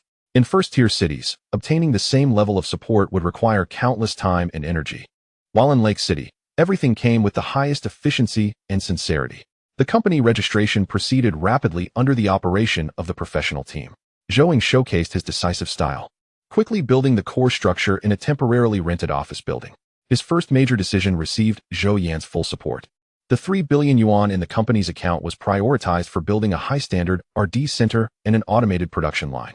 As for the headquarters office building, it could be temporarily rented or a simple office space set up. Every penny had to be used wisely. The city placed great importance on the project. With the 8th Bureau of China State Construction Engineering Corporation, known for its strong infrastructure capabilities, responsible for construction. With ample funds available for immediate settlement, they mobilized over 3,000 workers, employing a 3-shift system for 24-hour uninterrupted construction and utilizing advanced modular construction technology. The initial plan was for 500 acres, and by working overtime, they completed the first production line, the underground core laboratory, employee dormitories, and a cafeteria, as well as temporary office space in just 3 months. The future headquarters building is planned to be located next to a central scenic lake at the main entrance of the park, designed as 2 completely symmetrical 9-story towers. This design was inspired by a technology library, directly corresponding to the 9-story structure of the library, aiming to turn the technological vision in Zhou Yan's mind into reality. Of course, this is currently just a plan. The headquarters building cannot be built yet due to lack of funds, and construction will wait until the company starts making profits. The laboratory, located 20 meters underground next to the future headquarters building, occupies a full floor with an area of about 20,000 square meters. It features a fully concrete structure, with walls 15 meters thick, providing nuclear-level protection. The laboratory is managed through facial recognition, vein access control, and an AI surveillance system with no blind spots. All data exits are physically isolated to ensure the absolute security of the core technology. At first, Zhou Yan thought that 3 billion was a lot, but once he started spending, he realized it was not enough. Over 2 billion was spent just on the first production line and some necessary facilities. Fortunately, with the first production line completed, further construction could proceed gradually. Zhou Yan did not plan to go public or seek financing. Holding crushing-level technology, he did not need to be constrained by saving a little time. The next important task was to recruit employees, and coincidentally, it was May, allowing for a spring recruitment wave to strengthen the company's grassroots workforce. Mid to senior-level positions would still require experienced personnel. It is worth mentioning that someone spread the news that Zhou Yan had brought back a 3 billion investment to establish infinite energy among relatives and neighbors. 3 billion. This number, in the small lake city, especially among Zhou Yan's relatives, was like dropping a nuclear bomb into a calm lake. Zhou Yan's phone and his parents' phones started ringing non-stop, with relatives and neighbors visiting one after another. The topics were invariably centered around a few matters: seeking jobs, asking for help, introducing partners, and borrowing money. Xiao Yan, your cousin graduated from a technical college this year, majoring in electromechanics.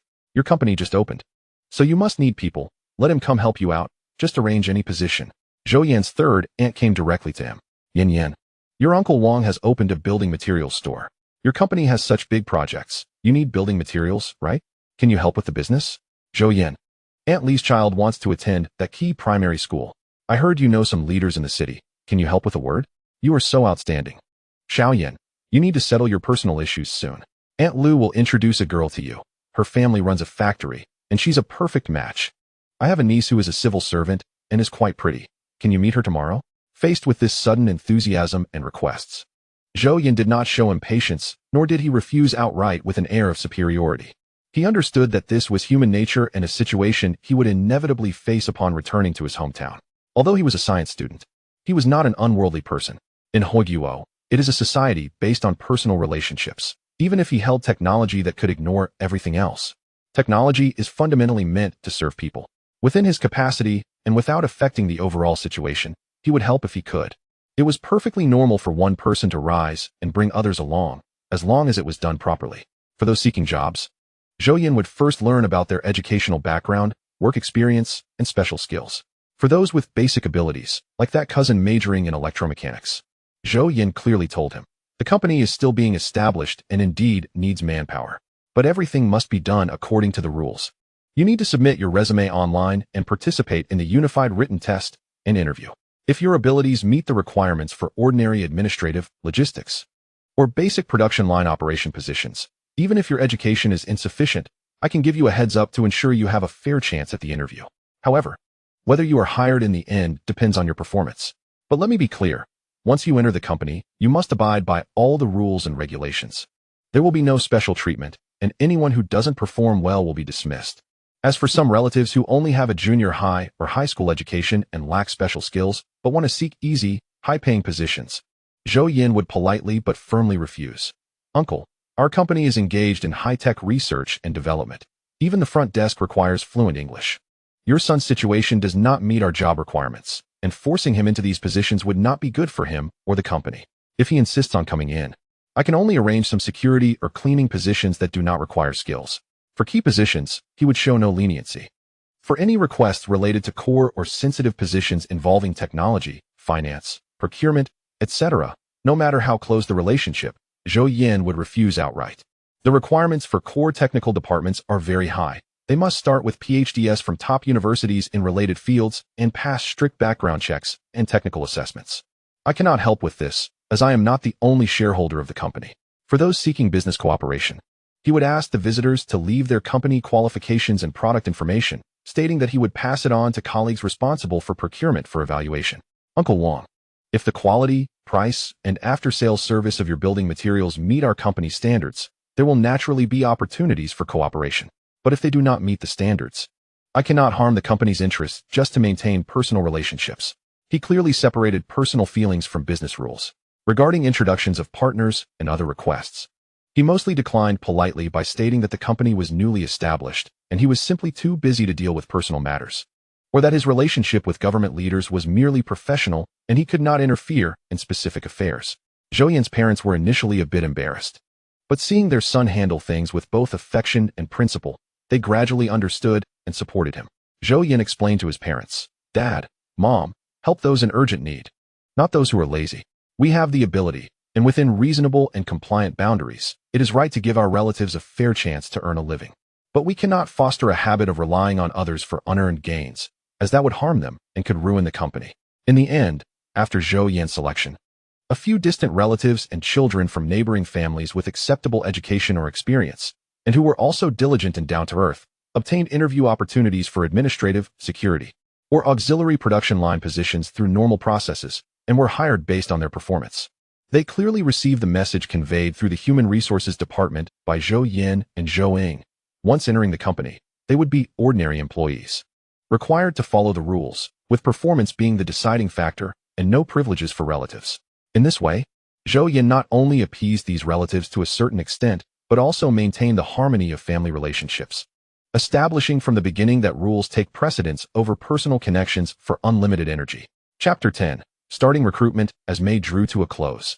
The construction of the company was still in full swing, and a nationwide recruitment campaign, personally planned by Zhou Yan and efficiently executed by Zhou Ying, officially began. Zhou Yan personally formulated the recruitment strategy and designed the assessment questions. His strategy was unique and attracted widespread attention. In addition to top universities such as Kyoto University, Suomu University, Huaqian University, and the S9 Alliance, the recruitment team also delved into many ordinary universities across the country, even excellent vocational colleges. Although Zhou Yan himself was a doctoral student from a top university, he believed that academic qualifications only represent past learning abilities and can only indicate that among those with high education, the proportion of capable individuals is slightly higher. Innovative high-tech enterprises need potential for solving practical problems, hands-on ability, and flexible thinking. He personally mastered the core technology, and the people below only needed to fill in the details, requiring strong execution capabilities. Zhou Yan knew that traditional academic filters could not screen for the talents he needed, those with true innovative thinking and problem-solving abilities. He personally participated in designing the written test questions for core positions, especially for research and development and technical posts. Zhou Yan emphasized to the HR director in charge of recruitment, "What I want is not standard answers, but shining ideas. Even if the final answer is not completely correct, as long as the process demonstrates a unique perspective and a resilient exploratory spirit, it is worth focusing on." For the talents selected through strict assessments, regardless of their alma mater, Unlimited Energy offered salaries significantly higher than the market average. The salary scheme announced by Unlimited Energy was like a bombshell, completely disrupting the talent market. For basic production positions, the monthly salary, after deducting the 5 insurances and 1 fund, would not be less than 10,000 Huobi. Strictly implementing a 4-shift work system to ensure a balance of work and rest, and paying the highest proportion of the 5 insurances and 1 fund, providing free meals, transportation subsidies, annual health checkups, and generous holiday benefits. For basic positions, candidates must have at least a high school or vocational school education, possess a solid foundation in science, physics, chemistry, and pass the company's organized professional knowledge written test, practical skills interview, and a simple but necessary background check, political assessment, to ensure the team's background is clean and reliable. Zhou Yan's idea was that frontline production is the first line of quality control. They must understand what they are doing, rather than just performing mechanical labor. For research and development and technical positions, Zhou Yan insisted on personally overseeing the process, discarding the traditional approach of determining salary based solely on education and qualifications.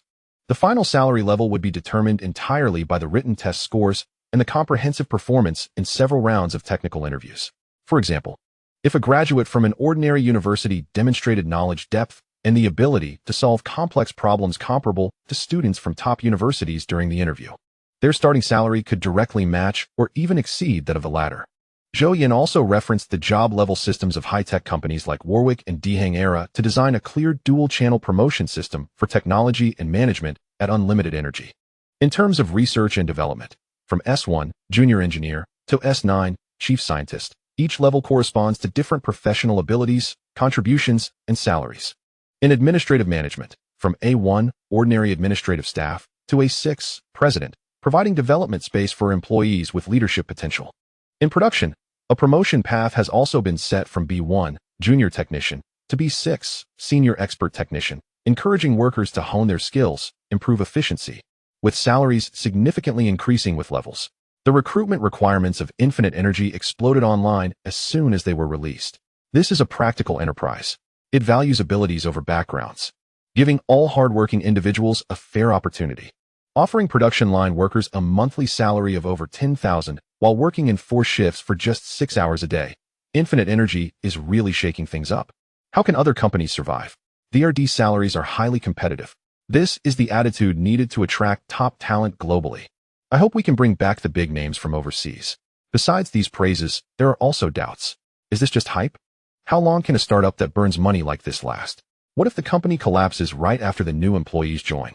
Is there really someone who can answer such difficult questions? It feels like they are deliberately creating a gimmick. Not setting limits on educational qualifications is a good thing. But will it lead to a flood of resumes, like what happened with Huoguo Petroleum recently, where most of the hires were still from prestigious universities?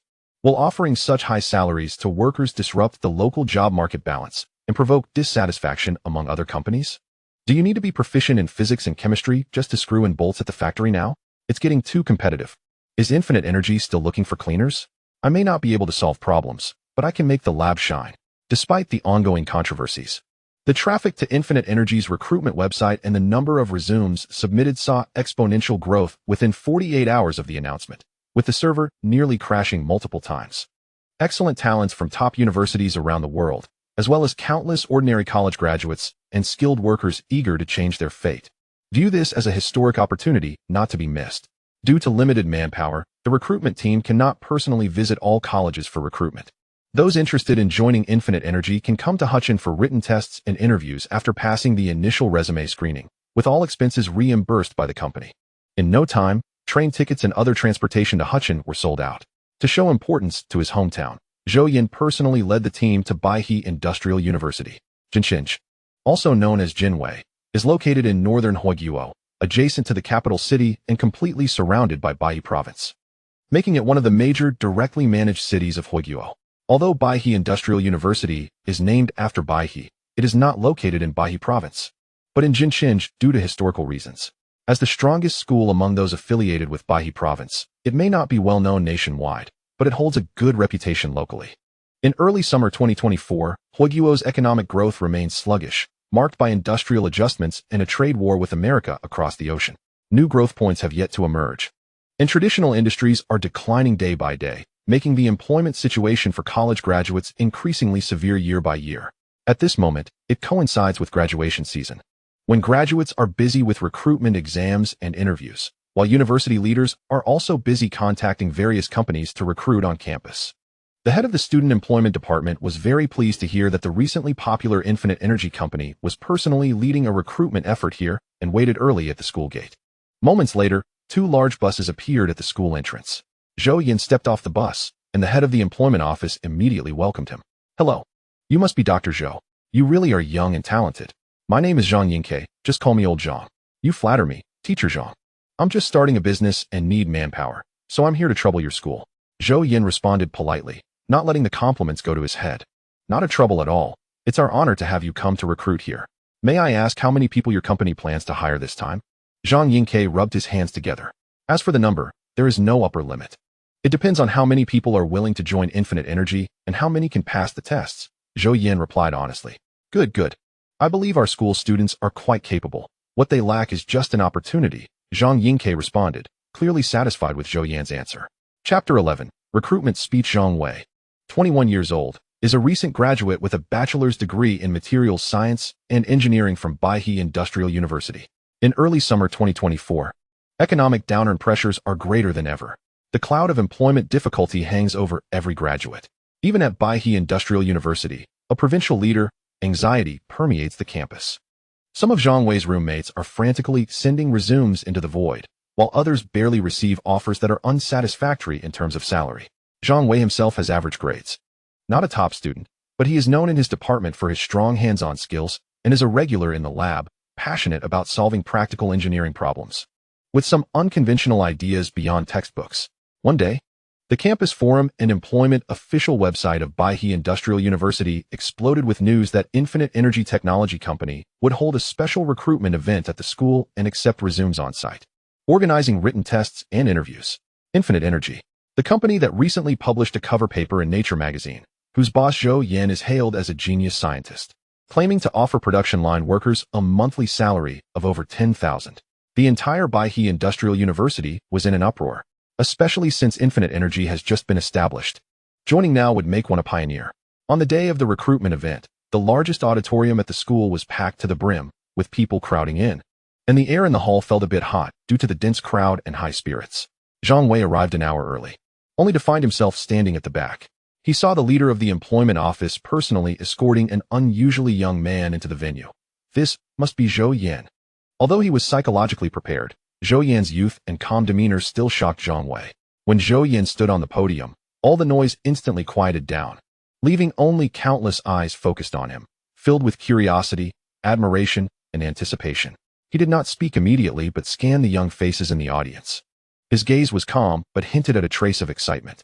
Then, the large screen behind him lit up, displaying not complex graphs but a photo of Earth taken in deep space, radiating a hazy glow. "Good afternoon, everyone. First, I want to thank you all for attending the Infinite Energy recruitment event. At first, the school's employment office leaders wanted me to use the largest auditorium of the school, and I said there was no need. We are a startup company, and although we are currently gaining some attention, we haven't even produced a sample yet. How many people could possibly apply? Now it seems the school leaders have good insight. I didn't expect so many enthusiastic students to come." Zhou Yan's voice clearly reached everyone's ears through the microphone. As he finished speaking, the audience burst into laughter. "Before we begin, I would like you to look at this photo. This blue planet is the one we rely on for survival, beautiful yet fragile. He gestured toward the screen. We enjoy the conveniences of modern civilization, but the energy foundation supporting it all still remains at the primitive stage of burning fossil fuels and competing for limited resources. Our mobile phones need to be charged every day, our electric cars suffer from range anxiety, and our fellow citizens in remote areas may still struggle for stable electricity. Our dreams of reaching the stars are tightly bound to the surface by a cumbersome and inefficient energy system. He paused to let his words settle in the students' minds. Many people tell me that this is the norm, this is reality. But I want to say, this is not the future we should have. As the words fell, the images on the screen switched to the cover page of his paper in Nature, along with the shocking performance parameters of infinite number 1, 10 times the energy density. Extreme safety. What the outside world sees is this set of data. They call it a breakthrough, a heavyweight paper. Zhou Yan's tone carried a hint of indifference. But in reality, this is not just a paper, not an expensive creation that can only be produced in a laboratory. It is something that can be commercially viable, widely adopted, and cost-effective. And now, infinite number 1 is 10 times, and in the future, it could be 20 times, 30 times, 50 times, 100 times. As its creator, I know better than anyone else the potential it possesses. He looked around the room again, his gaze sharpening. This is a key that can open the door to a new era.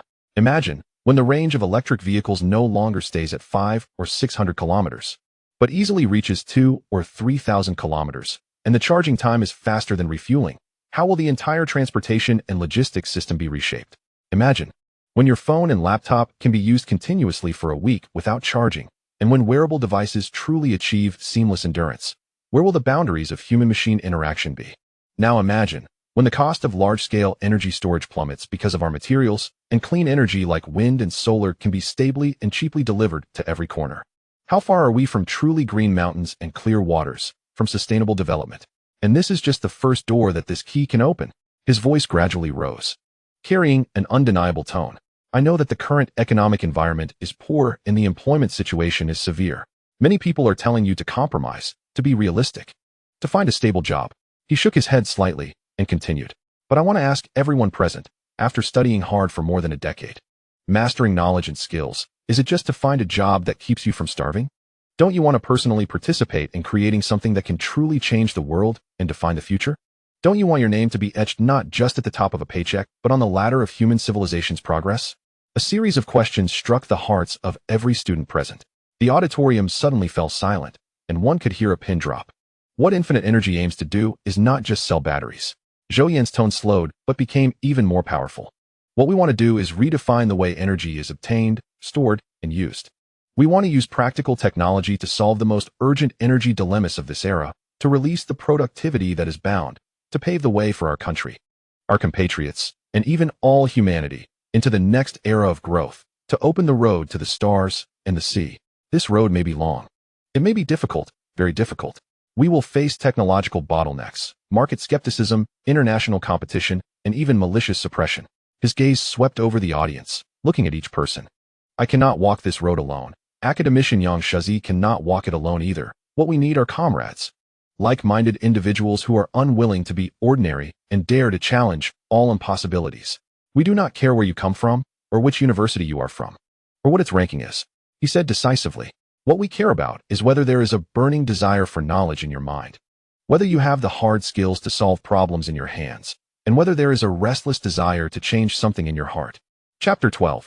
Can a major in sinkholes earn a monthly salary of 30,000? At Infinite Energy, you will face the most cutting-edge technological challenges in the world. Your colleagues will be top minds from around the globe, and every one of your brilliant ideas may receive the resources to be tried. Every contribution you make will receive rewards far beyond your imagination, not just in money, but in a sense of achievement, honor, and participation in history. After listening to me for so long, you may be tired, so let me address the issue everyone is most concerned about: salary and benefits. As long as you can pass our tests, based on the assessment, we can offer you a starting annual salary of at least 300,000 Huobi after tax. And social insurance and housing fund will definitely be paid at the highest level. Upon hearing the figure of 300,000 Huobi directly from Zhou Yan's mouth, the audience instantly erupted in discussion. 300,000. It's just the starting salary, after tax, and it's the minimum. No more talking, I must join Infinite Energy. 300,000 in Lake City, a third-tier city. What kind of heavenly life would that be? Finally, He stepped forward, resting his hands on the podium, leaning slightly forward as if to speak directly with every student. Classmates, we are on the eve of a dramatic change in the era. An era belonging to hard technology, to doers, to dreamers, is approaching. I, Zhou Yan, am here not as the boss of a startup company, but as a fellow traveler eager for comrades, inviting you. If you feel you have exceptional skills, but no place to showcase them. If you are tired of the rat race, but crave genuine competition. If you, like me, believe that technology can create a better future, then the door of infinite energy is open to you. Come join us. Let us together use the power of technology to inject infinite energy into this world. After a brief silence, the auditorium erupted into thunderous, unending applause. Countless students' eyes were lit up, filled with a flame ignited, an excitement of finding direction, and an impulse to devote themselves to a great cause. Following that came on-site registration and written tests. Baihe University of Technology specially provided 10 classrooms, accommodating 300 people for the exam at the same time. Unexpectedly, everyone was so enthusiastic that 10 classrooms were not enough, and additional classrooms were urgently allocated for the written test. The written test content was divided into multiple papers, with different majors using different papers and exam content to more accurately screen for specialized talent. However, students of the same major, regardless of their educational background, undergraduates, master's students, and doctoral students, all used the same paper, and in the subsequent grading process, the educational level of the respondents would also be taken into account for a comprehensive assessment based on their answers. Zhang Wei was also seated in the written test classroom. When the papers were distributed, the questions were indeed as challenging as rumored. Even someone like him, who wins national awards every year and ranks at the top in his field, found them difficult, very difficult. For example, one question did not simply apply a formula, but provided a description of certain properties of infinite no. One material, with key data omitted, and required the derivation of its theoretical performance under certain extreme conditions. Another question on material informatics thinking required finding possible technological evolution paths from a pile of seemingly unrelated patent abstracts and data. Many students scratched their heads at the difficulty of these questions. Many of these problems could not be solved by undergraduates, but some could be attempted.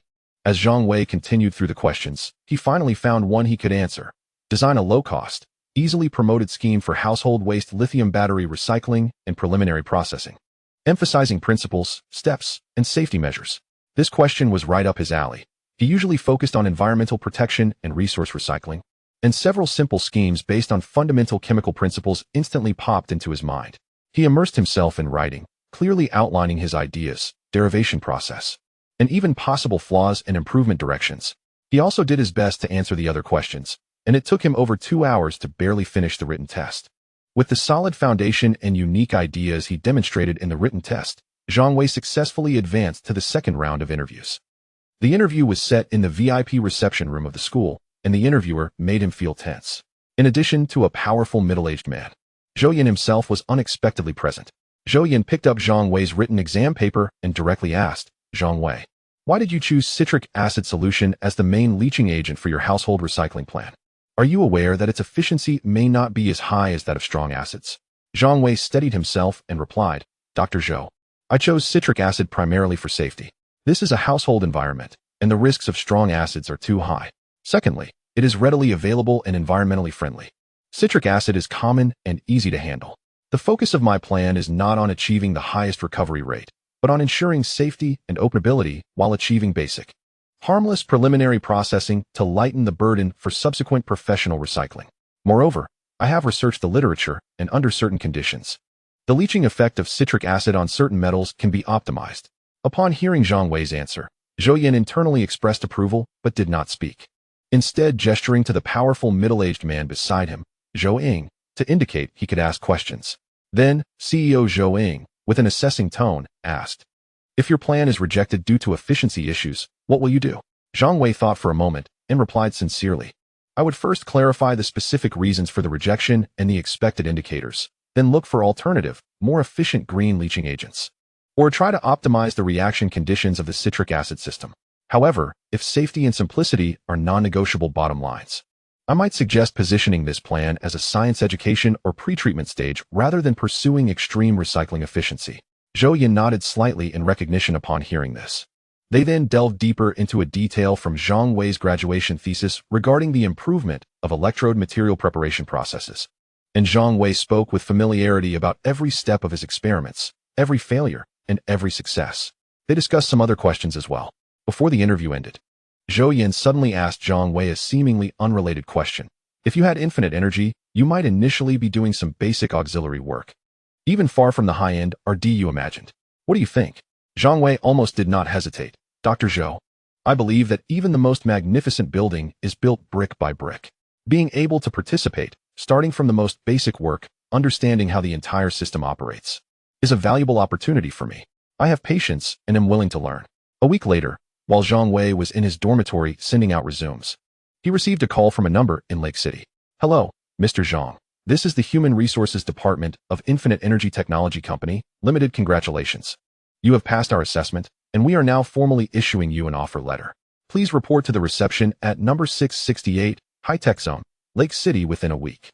The company will reimburse all your travel expenses, so please keep your receipts. On the other end of the line, the HR representative stated that the position was for a junior materials engineer in the RD department, classified as S1. And the compensation package made Zhang Wei almost unable to believe his ears. The basic monthly salary after tax was 30,000 huobi, with an annual bonus based on performance. Usually no less than 3 months' salary, along with complete transportation, communication, and dining subsidies, free talent apartments, annual health checks, paid vacation, and other benefits. Okay, no problem. I will definitely report on time. Thank you. This was even better than Zhang Wei had expected. After hanging up the phone, he found it hard to calm down under the envious and congratulatory gazes of his roommates. He knew that his life trajectory had been completely changed because of this unconventional recruitment. Originally, with his undergraduate level, it would have been considered a blessing to earn 10,000 huobi per month after graduation, especially in the so-called 4 major pit majors of biochemical, environmental, and material sciences. Although Zhou Yan had mentioned the benefits during the presentation, he still did not expect that the treatment offered by infinite energy would exceed his imagination. Chapter 13. The birth of the Zai battery in June, in Lake City, North River Province. The first phase production workshop of the Infinite Energy Super Factory was underway. Although there were still some signs of construction outside the factory, the core production area was already clean and dust-free, with automated equipment emitting a low hum. The first batch of employees, carefully recruited and specially trained, were already in place. Dressed in uniform anti-static clothing, busy in their respective segregated process areas. Zhou Yan understood the importance of keeping core technology confidential. In the past few weeks, he personally conducted intensive training for the core RD team and key technical personnel on the production line. However, he employed a clever strategy of dividing the whole into parts, the complete synthesis process of infinite no. One material was broken down into dozens of key procedures and formula modules. Each group, or even each person, specialized in and was responsible for their specific part. After the raw materials underwent pretreatment at the front end, they entered a completely enclosed black box area, precisely controlled by a central system. For the most critical reactions and structural assembly, the semi-finished products that emerged were then handed over to downstream processes for packaging and aging testing. The entire process was like a high-tech assembly line, interconnected yet isolated, ensuring that even the core employees could not grasp the full picture of the technology. When the first batch of sample batteries was produced, Zhou Yan led all the senior management and RD personnel of the company to the site to watch. As the first batch of silver-gray rectangular power batteries labeled with Infinite Energy's Zai battery, as well as soft-pack batteries suitable for consumer electronics like phones and computers, slowly flowed out from the fully automated production line, a wave of uncontrollable cheers erupted in the factory control room. Zhou Yan personally named the batteries made using Infinite No. One material as Zai, named after the ancient Chinese goddess of the sun, symbolizing a continuous supply of energy like the sun. At this moment, the air in the factory was filled with a mixture of ozone, metal, and tension. Zhou Yan stood in the clean testing room, his hands unconsciously clasped behind his back, his fingers slightly curled. He still stood tall, dressed in a fitted custom suit, but upon closer inspection, one could see that his jaw was tenser than usual, and there was a trace of barely perceptible anxiety hidden in his gaze. In front of him, the technical director, Liang Jinbo, was personally supervising the comprehensive performance testing of the first batch of batteries. This technical director was personally sent by academician Yang and was very strong, at 37 years old. With a PhD from MIT, Zhou Yan stood slightly apart, with a calm expression, as if he were merely inspecting a batch of ordinary parts. However, Zhou Ying's inner feelings were far from the calmness he projected. Despite his immense trust in Zhou Yan's technical genius and the endorsement from academician Yang, despite the impeccable data in that paper published in Nature, he had never seen or touched a mass-produced battery that truly achieved the performance described in the paper until this moment. All of the grand statements, all of the strategic layouts, including the investment of $3 billion in funding, as well as his personal reputation and career, were all built on the premise that Zhou Yan's technology could seamlessly transition from the laboratory to the production line. During this time, the external hype and skepticism coexisted, and internally, the company was in a state of chaos, with him as CEO bearing unimaginable pressure from outsiders. Why, despite such a groundbreaking battery technology, have major automotive and consumer electronics manufacturers not rushed in until now? It was precisely because Infinite Energy had not yet produced a single finished product. He had repeatedly run through various possibilities: substandard yield rate, performance degradation, unknown issues in production. Any problem in any link could lead to catastrophic consequences. Mr. Zhou, the last item, low-temperature fast charge testing, is complete. Technical Director Liang Jinbo's voice, tinged with suppressed excitement, broke the silence. All eyes immediately focused on the central display screen. The final data report is being generated and printed. Liang Jinbo immediately handed over the report paper, still warm from the printer, to Zhou Yan and Zhou Ying with both hands. Zhou Yan casually took it, glanced at it, and felt no surprise regarding the performance. Zhou Ying, however, took a deep breath, accepted it, and quickly scanned the key data columns. Energy density, 3000 Wh/kg, surpassing commercial lithium batteries on the market by 15 times. All puncture tests passed, no smoke, no fire. High and low temperature tests fully matched the data in the paper, with a cycle life greater than 12,000 times. Every key data point not only completely met the already shocking, truncated indicators in Zhou Yan's paper, but also showed significant, stable exceedance. Looking at those cold and precise numbers, Zhou Ying felt as if the huge stone that had been pressing on his chest was suddenly lifted. A tremendous, indescribable sense of ecstasy surged to his head, making him feel momentarily dizzy. He raised his head and looked at Zhou Yan, who was also looking at him, a knowing smile on his lips, as if to say, "I didn't deceive you, my technology is really strong, very strong." Zhou Ying didn't say any cliched phrases like "I knew it all along." He just nodded heavily and slowly. All the pressure, worries, and uncertainties evaporating with that motion. He turned to Technical Director Liang Jinbo, his voice returning to its usual steadiness and strength. But if listened to closely, one could detect a nearly inaudible tremor. "Good. Very good. Notify the production department to prepare the samples for all potential global partners according to the highest standards." Stepping out of the testing center and into the corridor overlooking part of the production line, Zhou Ying paused, gazing down at the efficiently operating automated equipment and the uniformed, busy, focused employees. He let out a long, silent sigh of relief. It was only at that moment that he truly believed that the heavy bet he had placed not only did not fall through, but that the returns might far exceed his most optimistic expectations. What Zhou Yan had handed him was not a fragile item that needed careful maintenance, but a fully constructed galaxy battleship with performance beyond design specifications. What he needed to do now was to steer this galaxy battleship to conquer the entire energy world. All the previous pressure had now transformed into even more powerful motivation and confidence. He took out his phone and called Lin Jing, the president of the marketing department. His tone unprecedentedly firm and calm. "Lin Jing, the sample data has been confirmed to be accurate, even better than expected. We can send the samples to our global target customers as planned. Let's get to work." Upon receiving the order, the marketing department immediately organized personnel to package the Xi battery samples beautifully. They included detailed testing reports and performance parameter sheets and sent them through expedited confidential channels to the R&D centers or CEO offices of major global automotive and consumer electronics giants. Chapter 14. Reactions from All Parties America, SpaceX Headquarters. The June California sun shone through the glass curtain wall, casting light on Elon Musk's somewhat messy desk. He had just finished an urgent meeting about the mass production bottleneck of the 4680 battery, a hint of fatigue barely concealed on his brow. As the helm of Tesla, he understood better than anyone that breakthroughs in battery technology were the key to truly disrupting gasoline vehicles: range, cost, charging speed, these curses that had plagued the industry for years.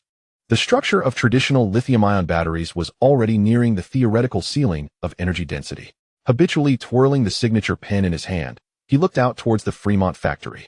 If there is no fundamental change in the battery itself, Our dreams of fully autonomous driving and ubiquitous energy networks will remain castles in the air. Elon.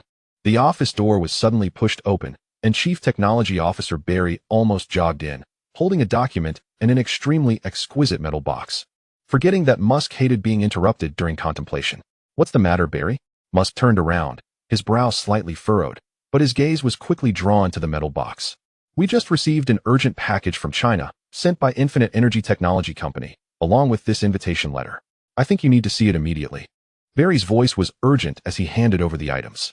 Infinite Energy? Musk quickly searched his memory and was sure he had never heard of this name. A newly established startup? A company founded only at the beginning of this year. But its founder is Zhou Yan. Barry emphasized the last name. Zhou Yan? The one who published the paper on Infinite Number 1 in Nature? A glimmer of light flashed in Musk's eyes. He immediately took the invitation letter and quickly skimmed it. The contents were concise. But the core information struck his understanding like a heavy hammer. Zhou battery, energy density 15 times that of top commercial lithium batteries, supports ultra-fast charging, and has passed the strictest safety tests. Impossible. Musk almost blurted out, pacing quickly in the office with the invitation letter in hand. Barry, do you know what this means?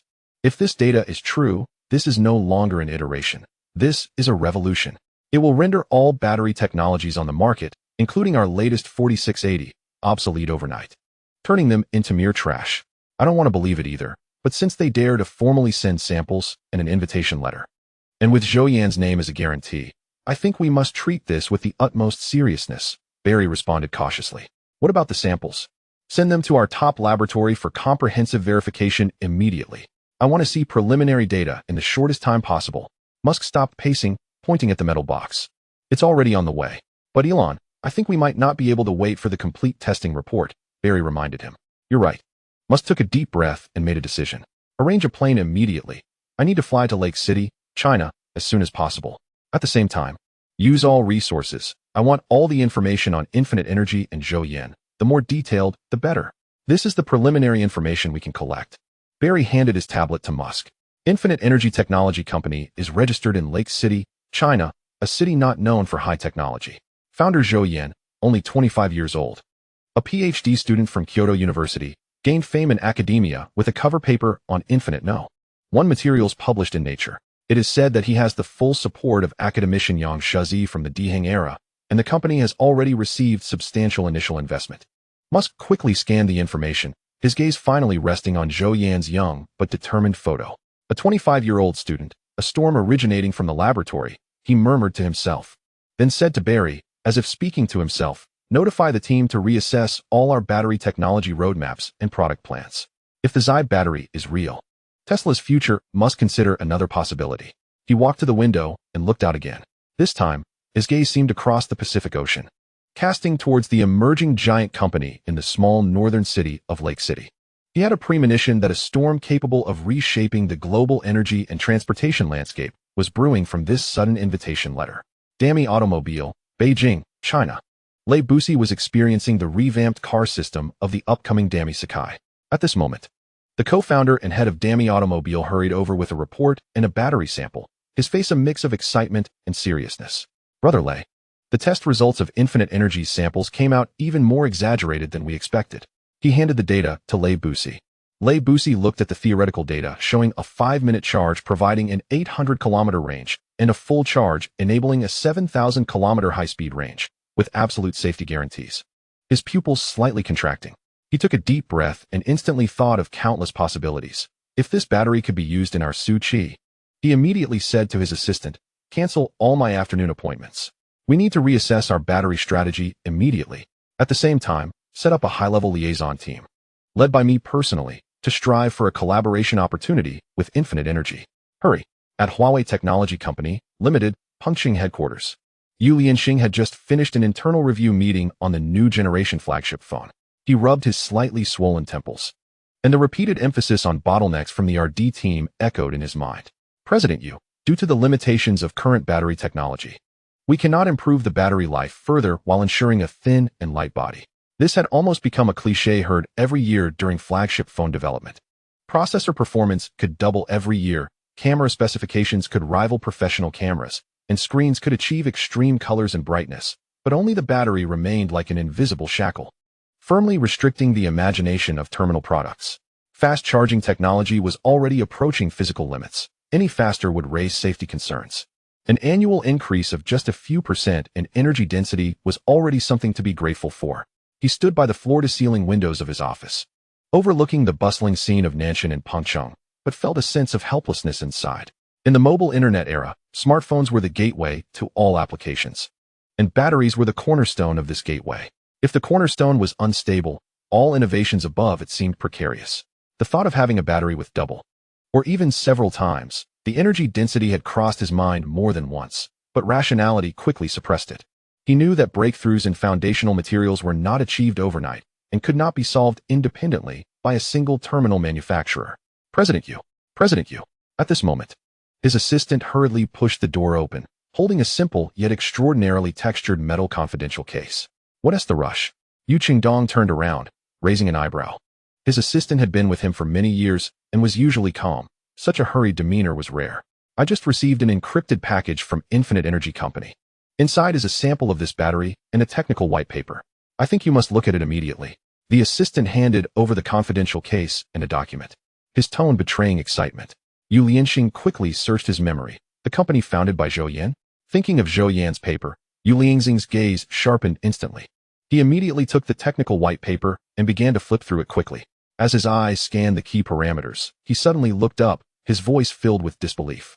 Is this data definitely not a typo on the decimal point? If this were true, it would mean that a 6,000 mAh battery could be reduced to 1/10 of its original size, or provide nearly 60,000 mAh of power at the same size. This was not just an iteration. It was a complete subversion of the existing battery system. The laboratory has verified it. And they also included a detailed data report that matches our own measurements. The assistant responded immediately. Book tickets. You personally follow up, form a high-level technical business team, and I will lead it. Additionally, notify the heads of the terminal and R&D departments to hold an emergency meeting immediately. He picked up the lightweight Zai battery sample again, examining it carefully in his hand, his eyes shining with unprecedented brilliance. Similar scenes were playing out simultaneously at Volkswagen Group in the European Union, Sakura 2 Fields Group, and Star Group in South Korea. All the heads of the giants who received samples quickly realized a cruel yet exciting fact after the initial shock and doubt. A major breakthrough in battery technology might really be here. And the rules of the game were about to be completely rewritten. No one dared to be careless. Missing this opportunity could mean being ruthlessly eliminated in the next era. Chapter 15. Gathering of Giants Infinite Energy, Super Factory, Temporary Office Area. Zhou Yan had just finished a round of inspections on the production line. As it was the first batch and he valued it highly, he took a sip from his water bottle and prepared for a short break. Although the factory was temperature and humidity controlled, there was still a hint of sweat on his forehead from the busy work. At that moment, CEO Zhou Ying approached with a tablet in hand, walking briskly yet purposefully, with an unmistakable glow of excitement on his usually calm face. President Zhou. Zhou Ying's voice was a half-note higher than usual. The invitations sent to major manufacturers have received feedback faster and more intensely than we expected. Zhou Yan put down the water bottle and looked over with a questioning gaze. All big fish. Zhou Ying handed the tablet to Zhou Yan, which clearly listed the feedback. Zhou Yan took a look and found that almost all the well-known companies were listed. Almost every major car manufacturer in the world has responded. Sakura S2 Fields, the current generation from Korea, and Volkswagen from the European Union. All of them have contacted our business department immediately, expressing their strongest interest and confirming that they will send at least a team of executives at the vice president level or above, arriving in Hogyuo soon. Heading straight for us, Zhou Ying said excitedly. You could say that our shot didn't just make a sound, it blew a hole in the sky. The global automotive industry's attention is now 100 focused on us. Zhou Yan also showed an excited expression after hearing this. Although he was absolutely confident in the technology he held, seeing such a strong reaction was hard not to get excited about. Notify everyone to host visiting companies with the highest specifications, but access to the core technology area must be strictly controlled. Additionally, convene an internal meeting immediately to unify our external statements and clarify our cooperation principles and bottom lines. Zhou Yan's voice was steady and powerful. The real tough battles are just beginning. What we face are not just enthusiastic partners, but also the shrewdest business competitors. What we need to do is not just to sell products, but to use this opportunity to establish the next generation of energy ecosystem standards led by us. Understood. Zhou Ying nodded heavily. and he immediately turned around to start deploying the reception and negotiation work ahead. Huiguo, Changshan Airport. Because Huchin does not have an airport.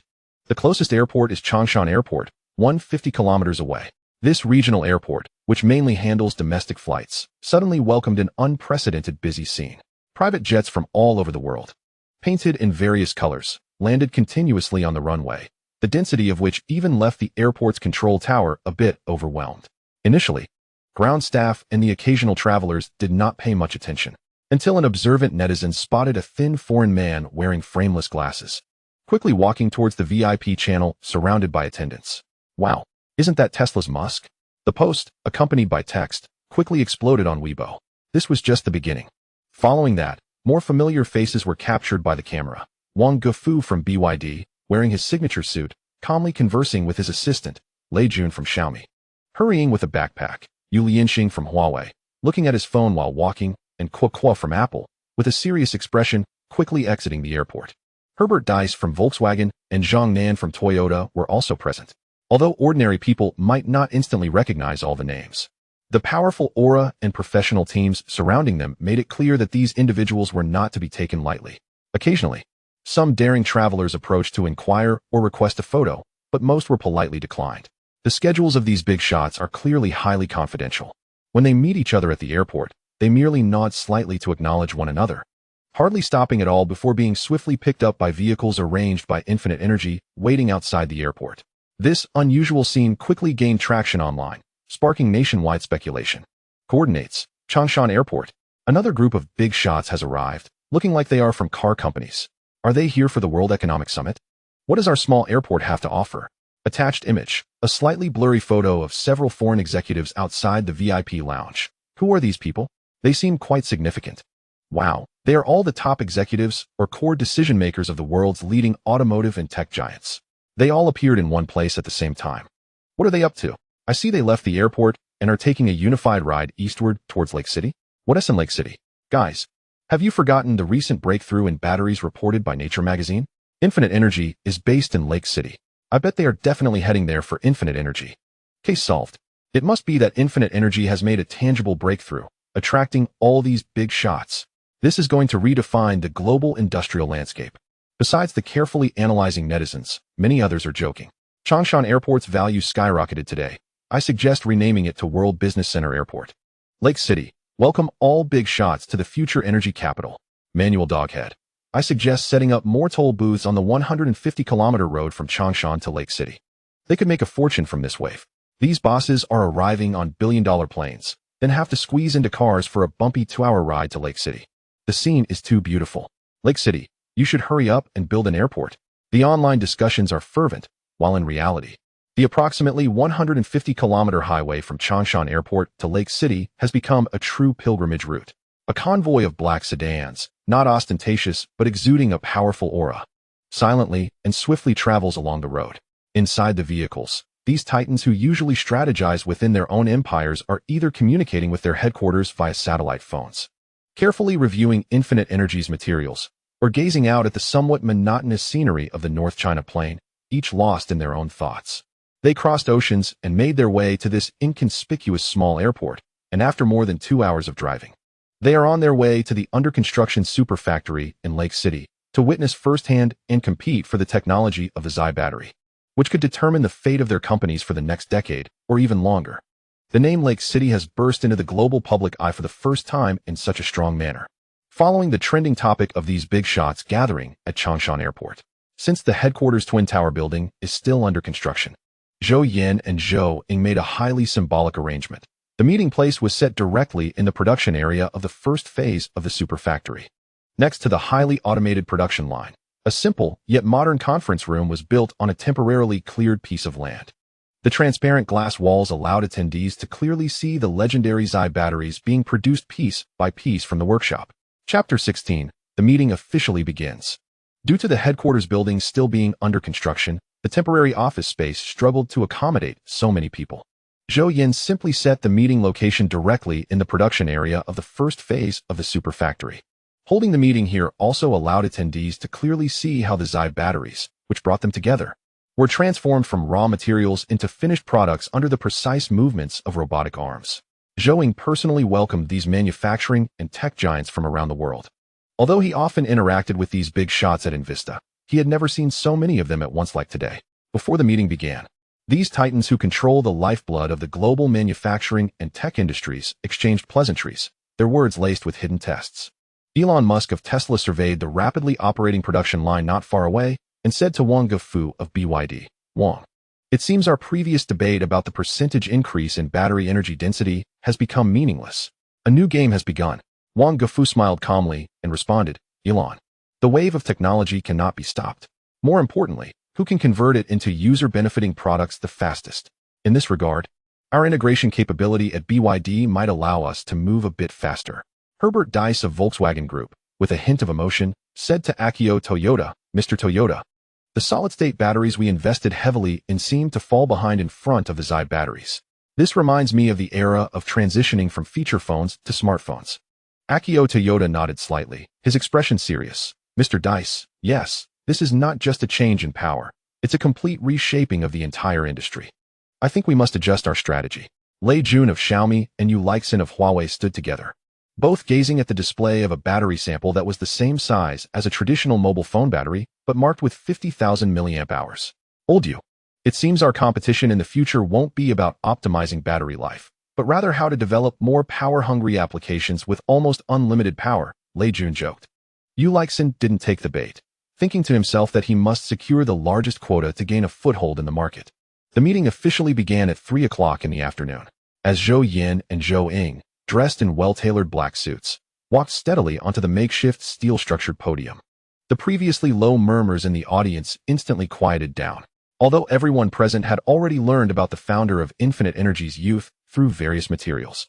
When the 25-year-old Zhou Yan, still carrying a hint of youthfulness, stood on stage to face the global industry giants, the visual and cognitive impact remained incredibly strong.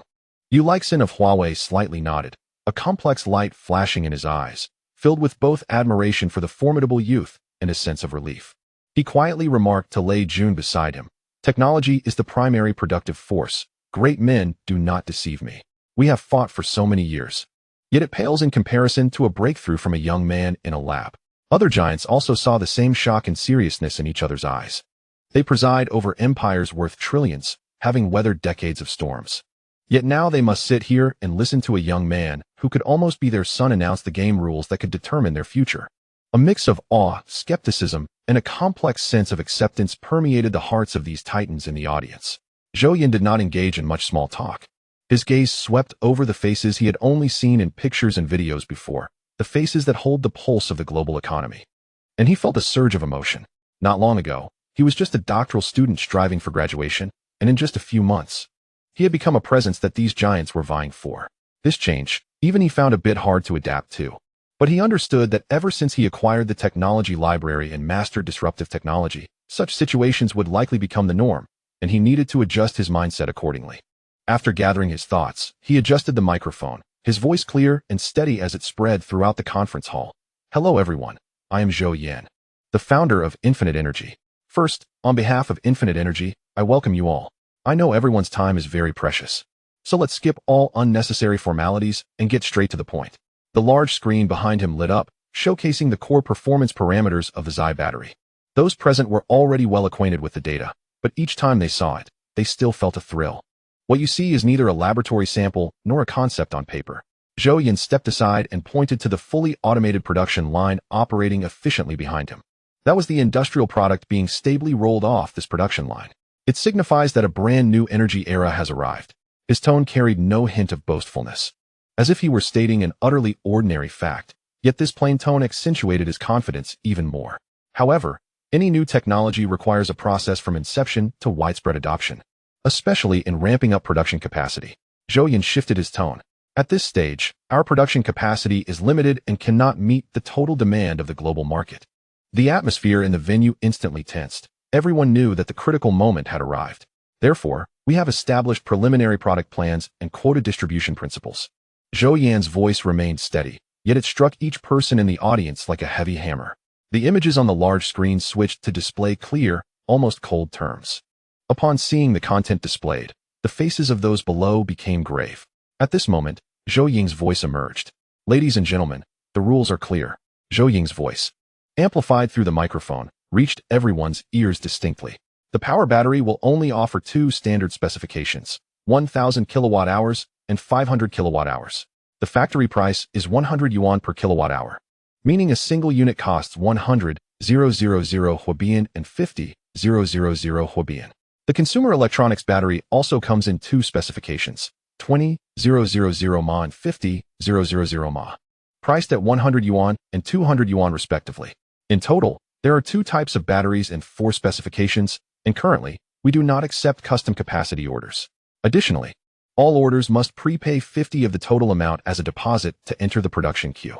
Given the limited capacity of the first phase factory, we will also allocate quotas for total output. As soon as these words were spoken, the audience murmured. It wasn't because the prices were high, but because they were shockingly low. Chapter 17. Benefiting all humanity. These giants controlling the cost secrets of global manufacturing were well aware of the current market conditions for batteries. The mainstream ternary lithium batteries or lithium iron phosphate batteries had high costs, generally around 600 yuan per kilowatt hour, adding in the costs of packaging and fine-tuning by automotive companies. An electric vehicle equipped with a 100 kilowatt-hour battery pack, with a range of about 700 kilometers, would have battery costs reaching six figures. And now, the Zhou battery, a monster that achieved generational advantages in energy density, safety, and charging speed across all core indicators, was priced even lower than the cost of traditional batteries. This isn't expensive. It's outrageously cheap.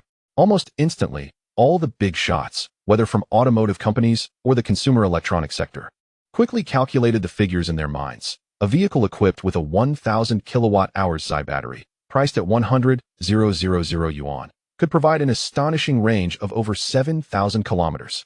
This meant that consumers would spend less than they would on traditional high-end electric vehicles. They could obtain a mode of transportation that would almost eliminate range anxiety, with charging frequencies measured in months or even years. Wang Yufu from Yadi subconsciously murmured to himself, and the look in his eyes toward Zhou Yan shifted from commercial calculations to a deeper sense of emotion. He instantly understood what this pricing implied. It wasn't a quest for maximum profit, but almost a pricing model aimed at benefiting all. Lei Busi from Dami was also stunned, envisioning the blueprint for future Dami smartphones, a battery costing 200 yuan, maintaining the same size, but boasting a 50,000 mAh capacity.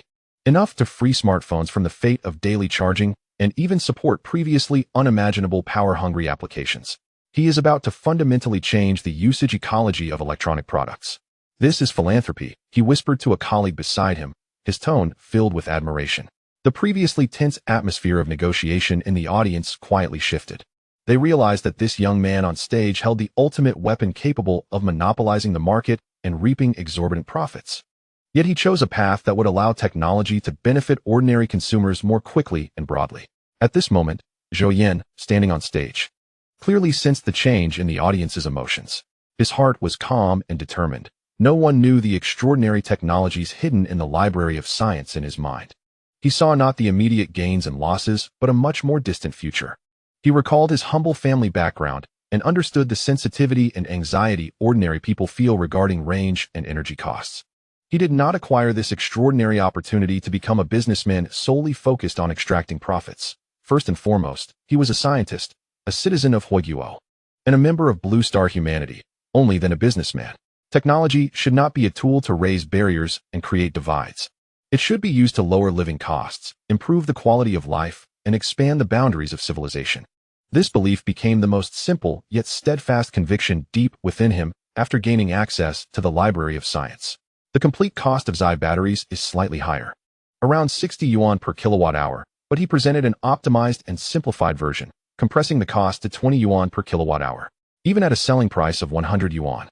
The profit margin was already enormous, sufficient to support rapid company growth and subsequent research and development.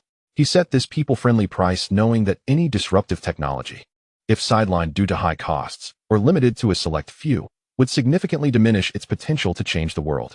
When an electric vehicle equipped with Zhou batteries, boasting a range of thousands of kilometers, is priced comparably to ordinary fuel vehicles or even traditional electric cars, and when charging a phone every 2 weeks becomes normal without soaring prices, the market's choice will be overwhelming. Zhou Yan's ambition was not merely commercial success. The knowledge housed in the library of science in his mind aimed for the ultimate purpose of driving the leap of human civilization. He aimed to maximize the technological dividends shared with ordinary people, allowing billions globally to directly experience the quality of life leaps brought by technological breakthroughs. This would accumulate immeasurable prestige and goodwill for him and the unlimited energy company on a global scale. Winning the goodwill of all humanity was not just a hollow fame, but a powerful form of soft power and a moral high ground. When his technology and products truly benefited thousands of households, becoming a symbol of welfare. Any force attempting to suppress him commercially or politically would have to weigh the massive public backlash it would provoke. Moreover, he was more aware than anyone else of the even more astonishing technologies that lay ahead in the library of science in his mind. Whether it's aerospace vehicles, controllable nuclear fusion, gene editing, telomerase extension technology, quantum communication, and so on, transitioning from paper to reality could never rely solely on one company's strength. It must depend on national will and the support of the entire industrial system, requiring the full backing and protection of the Huiguo government. Through Zhou batteries, he had already demonstrated his disruptive capabilities. Now, by offering this people-friendly pricing, actively sharing benefits, and showing goodwill to the nation, the Huiguo government would naturally pay more attention to him and trust him. This trust would clear countless obstacles for him in unlocking and applying higher-level technologies from the library of science, providing resources and policy conveniences that money cannot buy. He would no longer be merely a brilliant scientist or entrepreneur, but a national figure closely tied to the destiny of his country. He looked at the moved faces in the audience, knowing that he had achieved his goal. He not only showcased his technological dominance, but also declared to the world his commitment and determination to change it. The meeting continued. Zhou Yan went on to say that first, all purchases must prepay 50 of the total payment as a deposit to enter the production queue. Second, based on the limited production capacity and strategic considerations in the first year, 70 of the total quota for power batteries will be prioritized for domestic automakers in Huiguo. The remaining 30 will be negotiated among the international partners present. According to the current production line's output, the two types of power batteries can produce about 1 million each, while the two types of consumer electronics batteries can produce about 20 million each. Of course, everyone need not rush. We are working hard to build new production lines, which are expected to quadruple or quintuple the output based on this foundation next year. After Zhou Yan announced the specific production capacity figures for the first year, the slight easing in the atmosphere that had just emerged due to the friendly prices vanished instantly, replaced by a near-hungry sense of urgency. Although the requirement to prepay 50 of the total payment as a deposit was harsh, who among those present was not financially robust? In the face of such a disruptive product, they could accept it. Everyone was more concerned about how much quota they could secure. This level of output is merely a drop in the bucket for the vast global market. Just considering the power batteries, a total of 2 million units could only meet the demand for about 2 million cars, even if entirely used for passenger vehicles. This number doesn't even account for a fraction in the global automotive market, which sells nearly 100 million vehicles annually. Moreover, the total of 40 million consumer electronics batteries faces over 1 billion smartphone sales each year, making it even more negligible. Chapter 18: Building Factories Abroad. No, Mr. Zhou. This output is simply too little. A CEO from an international car company couldn't help but exclaim loudly. Just for our company, we need at least 3 times this quantity for our product planning in the next 3 years. This remark drew a chorus of agreement from many giants, all expressing their acknowledgement. A white-haired elder representing a top European luxury automaker spoke directly in accented English. Dr. Zhou, Mr. Zhou, we greatly admire your company's technological achievements. But considering the enormous demand in the global market and the stability of the supply chain, is there any possibility for deep cooperation? For example, technical licensing. Or could we invest in establishing a joint venture factory in the European Union, with your company providing technical guidance to jointly produce and meet market demand? We can pay a satisfactory licensing fee, or you can take an equity stake in the technology. This proposal was like a drop of water in a boiling pot of oil, instantly quieting the room, as everyone held their breath, looking towards Zhou Yan and Zhou Yan. This was undoubtedly the fastest way to break the capacity bottleneck and a common pathway for many international technological collaborations. However, Zhou Yan showed almost no hesitation. He maintained a professional smile, but his tone was as firm as a rock. Thank you for your proposal. However, regarding technical licensing and building factories abroad, this is currently not within our consideration. Zhou Yan had already discussed the issue of production capacity with Zhou Yan when the Zhou batteries were successfully produced. But Zhou Yan had firmly rejected the idea. The scene shifts back to shortly after the first batch of Zhou batteries successfully rolled off the production line. In Zhou Yan's temporary office, Zhou Yan held the preliminary capacity assessment report, his brow furrowed as he reported to Zhou Yan. Mr. Zhou, according to the current market demand forecast, our first phase capacity is far from sufficient. It can be said to be a drop in the bucket. I was wondering if we could consider some more aggressive expansion strategies. He paused and proposed a path that many international companies would choose. For example, accepting some cooperation proposals from foreign giants. They are willing to invest, utilizing relatively cheap local labor and mature industrial foundations to establish joint venture factories. This would not only quickly increase global supply, but also alleviate our financial and management pressures, allowing us to capture the market faster. Zhou Yan was standing by the window, looking out at the emerging factory area. Upon hearing Zhou Yan's words, he slowly turned around, his gaze unwavering, filled only with determination. Zhou Yan, this issue leaves no room for negotiation. His voice was calm, yet undeniable. Core technology must be firmly in our hands and remain within the borders of Huiguo. He walked to his desk, looked at Zhou Yan, and his tone became somewhat profound. You and I both know that for decades we have been choked in too many fields, and it's a bitter experience.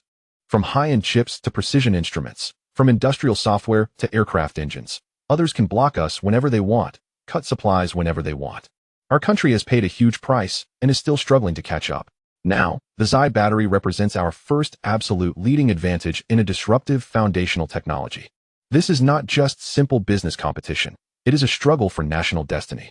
A critical turning point in whether we can shift from being choked to choking others in the global industrial chain. Zhou Yan's gaze became somewhat sharp. Do you think they really just want cooperation? What they truly want is to acquire our core technology. Building factories abroad means losing our absolute control, even though I am confident that they won't figure out our core synthesis technology in a short time. We cannot take that risk. In our own country, we can't even say it is absolutely safe. It's even harder to say so abroad. He took a deep breath and continued. As for utilizing cheap labor abroad, no.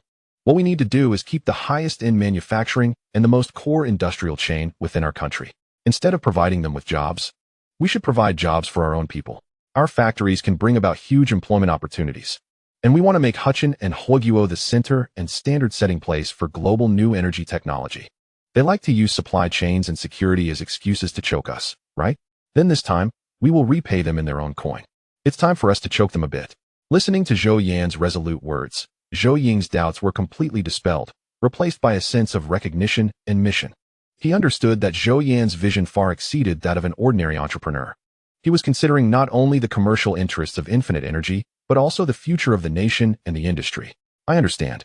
Zhou Yan nodded solemnly. Core technology must not be leaked, and all core production processes must remain in the country.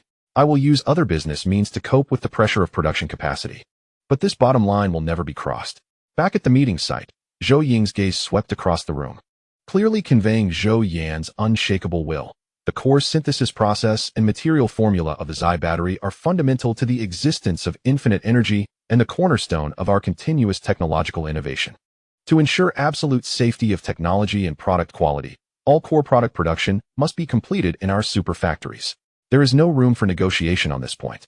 Zhou Yan slightly nodded beside him, satisfied with Zhou Yan's response. The knowledge in his mind's technological library is unique and is also his greatest secret and advantage. He would never hand over this core technology for temporary capacity expansion or disperse it to places that cannot be fully controlled. This is not only commercial confidentiality, but also strategic security. Zhou Yan appropriately softened his tone, offering hope. Of course, we understand everyone's urgent feelings. Please believe that we want to increase our capacity as soon as possible more than anyone else. Our second and third phase super factories in Huichin are already in the planning and construction stages, and it is expected that next year, total production capacity will increase 4 to 5 times from the current basis. By then, we will be better able to meet everyone's needs. The big shots in the audience understood. It seemed unlikely that they could directly acquire the technology or bypass production in Huichin. The only way out at the moment is to fight for every bit within this limited, strictly controlled quota.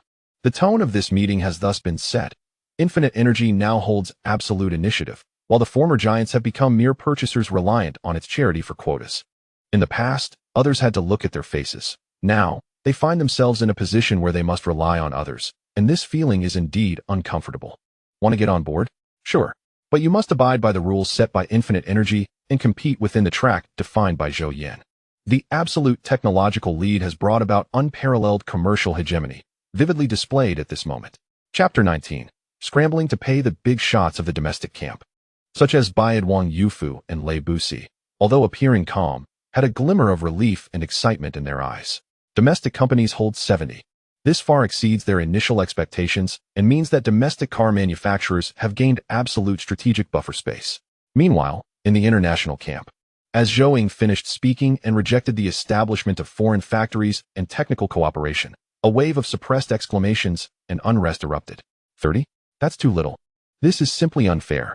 A CEO from a second-tier car company in the European Union suddenly stood up, his face reddening as he protested loudly. This violates the principles of free trade. This is blatant market discrimination and monopolistic behavior. His voice stood out sharply in the quiet conference room. Several representatives from smaller international companies echoed his sentiments, their words fierce. At this moment, Zhou Yan, who had been sitting quietly at the main position, slightly nodded to Zhou Yan. Zhou Yan understood instantly. The smile on his face vanished, replaced by a cold seriousness. He spoke into the microphone, his voice not loud, but carrying an undeniable tone, directly looking at the CEO, who had first protested. Sir, please mind your words. The rules of infinite energy aim to promote technological dissemination and ensure the security of our core technologies. If you find our cooperation terms unacceptable, the exit is to your right. Security, please escort this gentleman and his team out. As his words fell, several well-trained security personnel in black immediately appeared beside the CEO, gesturing for him to leave. I will sue you. You are destroying the relationship between our two countries, in front of hundreds of eyes in the audience, especially those competitors who had previously looked up to him. The CEO's face turned from red to pale, and his words became more intense. Along with several other companies that supported him, they were escorted out by security. At that moment, the conference hall fell into complete silence. All representatives of international car companies, no matter how dissatisfied they felt inside, completely shut their mouths. They clearly received a signal. Here, there was no room for bargaining. The big shots of domestic companies, like Wang Yufu and Lei Busi, felt a mix of emotions. They had experienced too many years of technology exchange for market access while always being choked by others, with many industry standards set by foreign giants. Now, the roles had completely reversed. They witnessed a Daxia company with absolute technological superiority, so firmly defining the rules. While shocked by Zhou Yan's dominance, they couldn't help but feel a sense of exhilaration. More thankfully, they thought, luckily, Zhou Yan is one of us. A person from our country. After a brief interlude, the real competition silently entered a white-hot stage. All companies understood that complaints would not change reality. Only action could secure more quotas. Just as Zhou Yan began to explain the specific application process, Yu Leixin from Huawei, without any hesitation, immediately turned to his assistant and issued instructions in a very low but urgent voice. Hurry. Contact the group finance department immediately. According to our estimates for the domestic power battery and consumer electronics battery maximum quota, pay the full amount of 100 directly to the infinite energy account. Right now? Shocked. The assistant did not hesitate and immediately rushed out of the conference room to execute the order. Less than 10 minutes later, Infinite Energy's financial director, Yinglei, walked up to the stage with an incredulous expression, whispering in Zhou Yan and Zhou Ying's ears while showing them the bank transfer information on her tablet. Zhou Ying saw the astonishing figures and the note indicating full payment, his pupils constricting as he quietly said to Zhou Yan, Mr. Zhou, Huawei has paid the full amount for all categories of domestic quotas directly, a total of 156 billion. A hint of surprise flashed across Zhou Yan's face. Quickly turning into approval, he nodded slightly and said to Zhou Yan, it seems that Huawei does have some courage. In that case, let us allocate them more quotas as a reward for being the first to place an order. Zhou Yan immediately picked up the microphone and announced to the audience, everyone, we have just received the first full prepayment. Huawei Technology Company, Limited, with great sincerity and courage, has laid a solid foundation for our long-term cooperation. He paused, welcoming the countless tense gazes from below, and announced the first significant decision. After discussing with Mr. Zhou, based on the extreme sincerity and payment assurance demonstrated by Huawei, we have decided to prioritize the allocation of 30 out of the total 70 power battery quotas enjoyed by domestic car manufacturers to Huawei. 30. The audience immediately erupted in low murmurs. This meant that Huawei alone took nearly 1/3 of the domestic market. Considering that there are at least 10 mainstream domestic car manufacturers that are capable and in urgent need of Xi batteries, this share is significant in the early stages. Zhou Yan added in due time. The remaining domestic quotas will be assessed rapidly based on the formal cooperation proposals and payment assurance progress submitted by each of you later. The principle remains: sincerity first and action-oriented first. The expressions of several domestic car company leaders slightly changed. Their exchanged glances filled with regret and urgency for being outpaced by you. Lei Busi from Dami suddenly stood up, urgently telling his assistant, "Hurry. Contact the group's CFO immediately. Authorize the highest permissions and transfer the funds right away. Make it a full payment. We can't let others snatch it away." His speech was so fast it was almost flying. Bayad Wang Yufu, although still calm, tightened his grip on the cup unconsciously. He immediately said to his secretary in a low voice, "Notify the finance and strategic investment departments to initiate the emergency payment process. Raise the prepayment ratio to the maximum. And speed is essential." Representatives from traditional giants like Geely, Chang'an, Modu Auto, and First Auto also picked up their phones and moved to corners. Speaking in hushed yet stern tones with headquarters, the content being invariably, "Money. Transfer the funds immediately to the Infinite Energy account, as fast as possible." An invisible tension filled the conference room, and it felt as if the air echoed with the sound of funds racing through data streams. While waiting for responses from headquarters, several CEOs couldn't help but glance toward Yu Leixin, their hearts simultaneously cursing. That Yu Dazhuai fellow is too unscrupulous. He's really willing to spend big. He even transferred the full amount without finalizing the price and quotas. What a madman. Now he has taken the upper hand, and we are all passive. At that moment, Lei Busi took a deep breath, adjusted his expression, and put on his signature, slightly teasing smile as he proactively sat down next to Yu Leixin. "Mr. Yu." Lei Busi half-seriously cupped his hands, his voice not loud but sufficient for those nearby to hear. "Your move is indeed quite bold. Is this how it's going to be? You flipped the table. How are we brothers supposed to play now?" Yu Leixin had long anticipated someone would come to probe, and he wore an expression of calm that only a winner could have. Chuckling as he responded in his accented Mandarin, "Mr. Lei, opportunities don't wait for anyone. Dr. Zhou brought out something that could be passed down as a family heirloom. If he doesn't act decisively now, will he wait until others have eaten all the meat before drinking the soup? At Huawei, we always go all out once we've made up our minds. It's only 150 billion. We at Huawei have no shortage of money." Although this statement seemed to answer Lei Jun, it was actually directed at others around him who were listening intently. His tone was filled with determination and a hint of undeniable dominance. Lei Jun's mouth twitched slightly, cursing the old fox in his heart, but he maintained his smile. "Impressive. It seems we need to learn more from General Yu about this kind of decisiveness." He knew very well that with you leading this round, he had almost set the ceiling for the domestic quota. If they wanted to secure the ideal share later, the cost would likely be much higher than expected.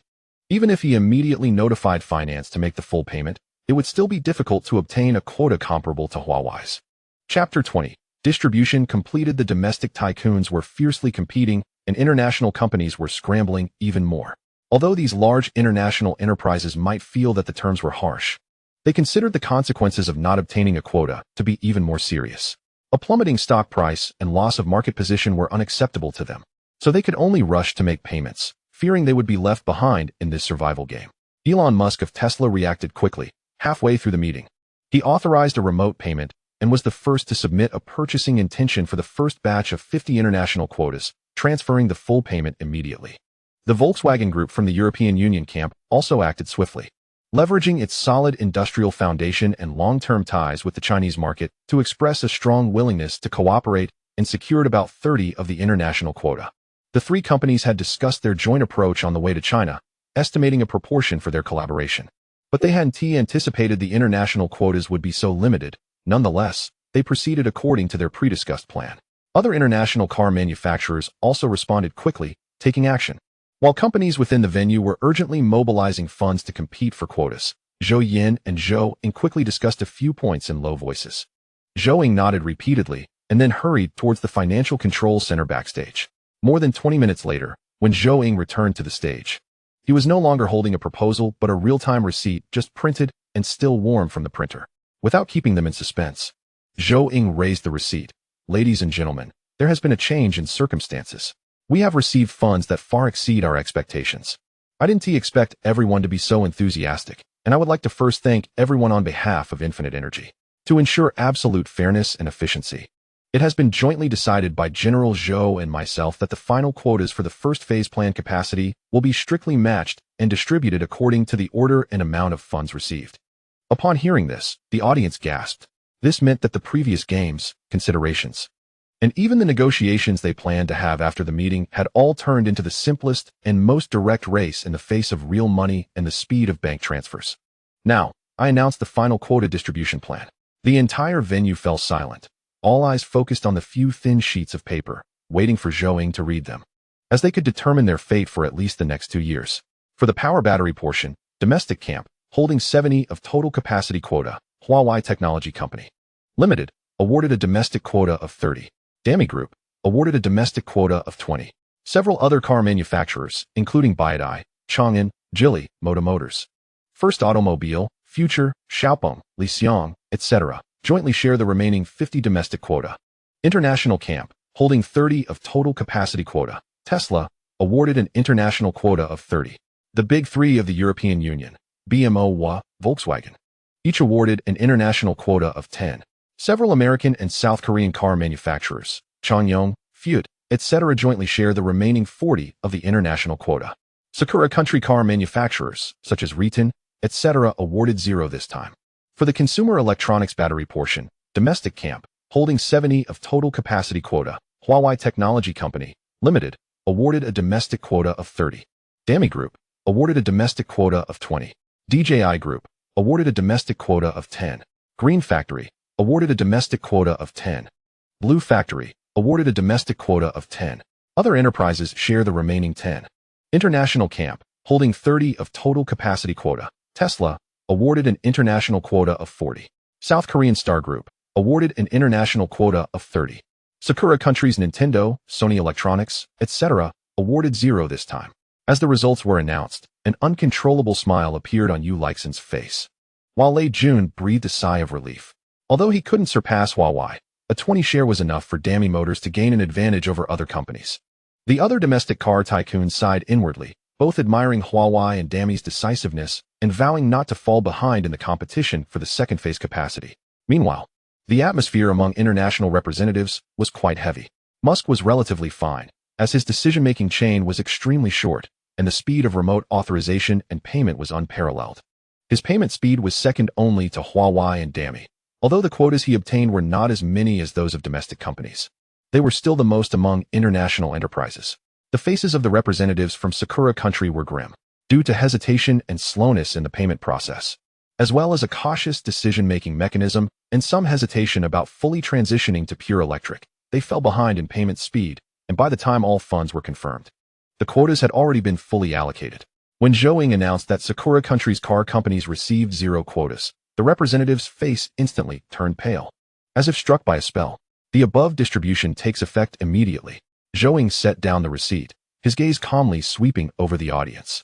The cooperation intent letter and formal contracts will be followed up by our team with each of you. For friends who did not obtain the ideal quota or did not cooperate this time, we can only express our deep regret. Of course, in the future, when our second and third phase factory constructions are completed and capacity significantly increases, there will still be opportunities for cooperation with us. This quota battle concluded in the most direct and brutal manner under Zhou Yan's absolute will and Zhou Ying's precise execution. It proclaimed and showcased the absolute strength of infinite energy to the world, in the new era represented by Zai batteries, in the face of disruptive technology. The old order and negotiation skills had become ineffective, and the rules were set by the definers of technology, while sincerity and action were the only pathways to obtain the entry ticket. Chapter 21. Profits exceed 100 billion 3 days later, at Infinite Energy, Zhou Yan's temporary office. Outside the window, the construction site of Infinite Energy's headquarters was bustling with activity. The foundation excavation work for the second and third phase super factories was in full swing. Inside, Zhou Yan, having a rare moment of leisure, leaned back in his chair, browsing Weibo and news headlines on his tablet. For the upcoming arrangements, Zhou Yan planned to return to school first to complete his doctoral thesis defense, then start developing the next new technology. The Zai battery project had already gotten on track, and the subsequent development of various compatible models would be handed over to the R&D department. Zhou Yan looked at the content displayed on the tablet, the corners of his mouth curving into a smile. Unsurprisingly, the quota conference a few days ago, which had disrupted the global industrial landscape, was still the hottest topic online. The front-page headline of Huoguo People's Finance, Zai shines brightly, Daxia Technology leads the global energy revolution. The article is filled with praise, referring to Zhou Yan as a scientist in the style of the new era's Qian Lao, defining the rise of unlimited energy as a historic shift from technological following to rule setting. The authoritative commentary from the People's Daily of China states, unlimited energy interprets China's innovation speed. The emergence of the Xi battery is not only about its disruptive technical parameters, but also showcases the speed and quality of Chinese manufacturing. From laboratory breakthroughs to large-scale production and global commercial implementation, it demonstrates the power and unlimited potential of China's high-end manufacturing with astonishing efficiency. According to a report from Huaxin News, The Miracle of Lake City, how a small northern city became the source of global energy innovation. 3 out of the top 5 trending discussions on Weibo about unlimited energy concern the Xi battery distribution results. Explosive Huawei is awesome. Yuda's Y is awesome. They directly threw in full payment. I give full marks for this boldness. Rice isn't bad either. Snag 20. Lay bus this time can sleep soundly. Haha. Japanese car companies are in trouble. Did they expect this today when they used to choke us? Zhou did a great job. Tesla is still strong. The fastest in the international team. Zhou Yan's domineering CEO style.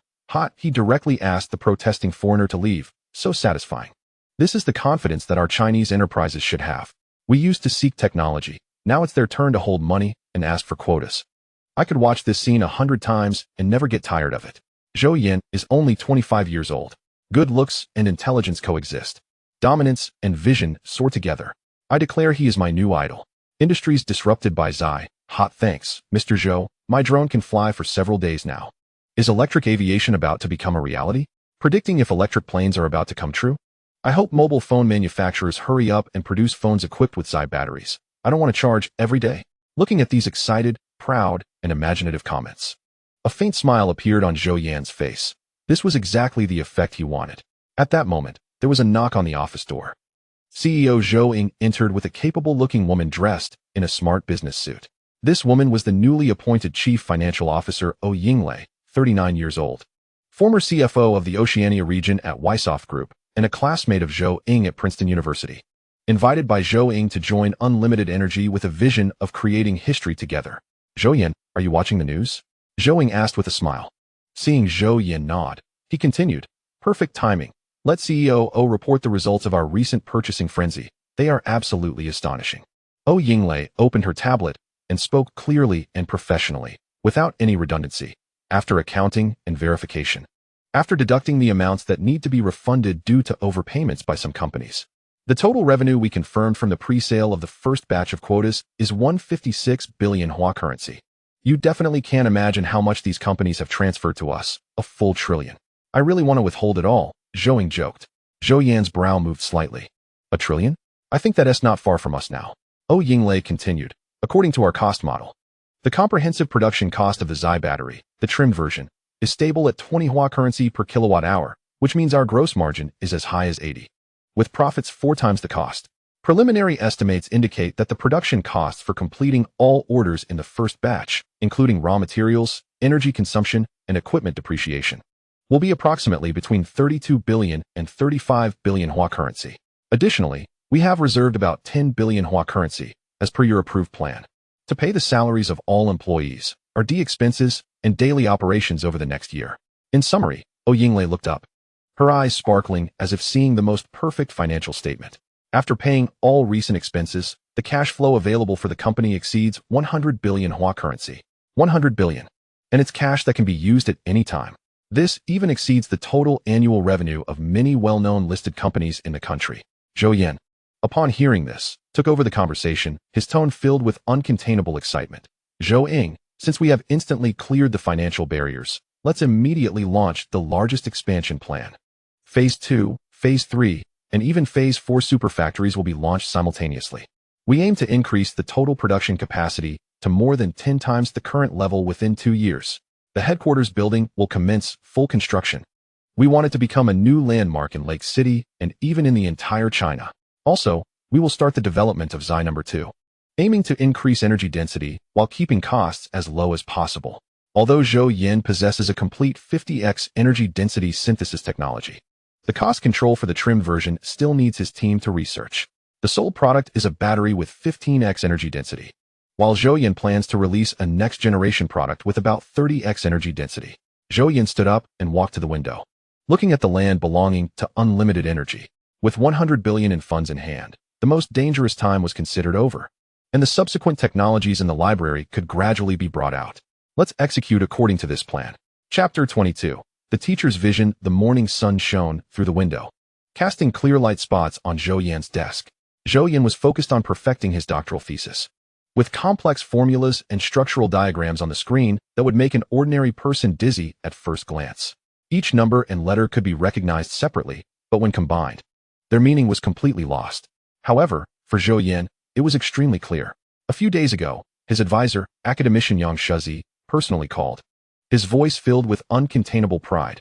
Zhou Yan, your thesis and results have been unanimously approved by the degree committee. You can return soon to participate in your doctoral thesis defense. The school has also formally invited you to speak at the graduation ceremony as this year's most outstanding graduate. For any doctoral student, this is the highest honor. Zhou Yan accepted gladly, but for him, graduating with a doctorate felt more like a stage summary rather than an endpoint. While revising his thesis, Zhou Yan recalled his advisor's advice and dialed academician Yang's number. The call was quickly connected, and Yang's warm and smiling voice came through. Xiao, I was just wondering how things were going on your end. Is your thesis preparation going smoothly? Teacher, everything is going smoothly, Zhou Yan replied respectfully. The thesis is being revised according to your suggestions. Additionally, there are some situations at the company I would like to report to you. Oh, go ahead. Yang's voice was filled with concern. Zhou Yan carefully chose his words, trying to speak calmly. A few days ago, we completed the allocation and pre-sale of the first round of global partners quotas. In terms of funds, all receivables have been confirmed. After deducting all production costs and reserved operating expenses, the cash that can be freely allocated on the company's account currently exceeds 100 billion Hua currency. There was a silence of over 10 seconds on the other end of the phone. Even though academician Yang had seen a lot in his life and was calm as a deep well, he was momentarily speechless at this figure. He initially invested 3 billion out of care for his student, recognition of the technology, and a patriotic sentiment for industrial development. He had anticipated success, but he never expected it would come so fiercely and be so immense. Although he had learned about the situation from the news, hearing Zhou Yan confirm it was still shocking. 1 trillion? Even Yang's experienced voice carried a tremor. Then he burst into hearty laughter, filled with immense relief and pride. Good. This is truly a tremendous surprise, Xiao. He expressed his feelings. When I initially invested that 3 billion, I thought it could help you bring the technology to fruition and promote industry development, benefiting the country and the people. Even if I lost it all in the end, it would still be worth it. I never expected that your success would go beyond imagination. You have practically created a business legend. The returns are now beyond calculation. Based on academician Yang's 40 share in the company, theoretically, half of this astonishing wealth belongs to him. This has far surpassed the total wealth he accumulated over the past few decades through academia, consulting positions, and some successful investments, reaching a level he had never envisioned. Moreover, this wealth will continue to grow at an incredible speed. Academician Yang's laughter and emotion lasted only a moment before his tone returned to its usual calm and seriousness. Xiao, you have managed this money very well. As for my portion, he paused and said clearly, I won't touch a penny. It will all stay in the company for you to manage as you see fit. Teacher, this week, Yan wants to say something. But academician Yang decisively interrupted. You don't need to feel any burden. I'm old. What do I need so much money for? My salary and academic subsidies, along with the wealth I've accumulated over the years, are enough for me to live very well and support my own fundamental research. You are different. Infinite energy is at a crucial development stage. Phase 2 and Phase 3 factories need to be built, the headquarters building needs to be constructed, and more importantly, you need to develop higher technologies, all of which require massive funding to realize. I feel more at ease placing the money in your hands than in any bank or investment. I trust your abilities, and I trust your character and vision. This money can only better unleash its world-changing power in your hands.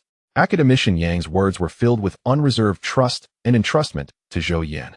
What he valued was never the numerical wealth on paper, but Zhou Yan as a person, and their shared dream of using technology to change the world and transform Huiguo. Teacher, thank you for your trust. A warm current surged in Zhou Yan's heart. This kindness and unwavering support were worth more than gold, and he would not disappoint his expectations. I believe in you. Academician Yang's tone became relaxed again. All right, let's not talk about this anymore. Hurry up and finalize your thesis. The school is waiting for you to return for your defense. By then, I want to hear what you will say to your junior classmates at the graduation ceremony.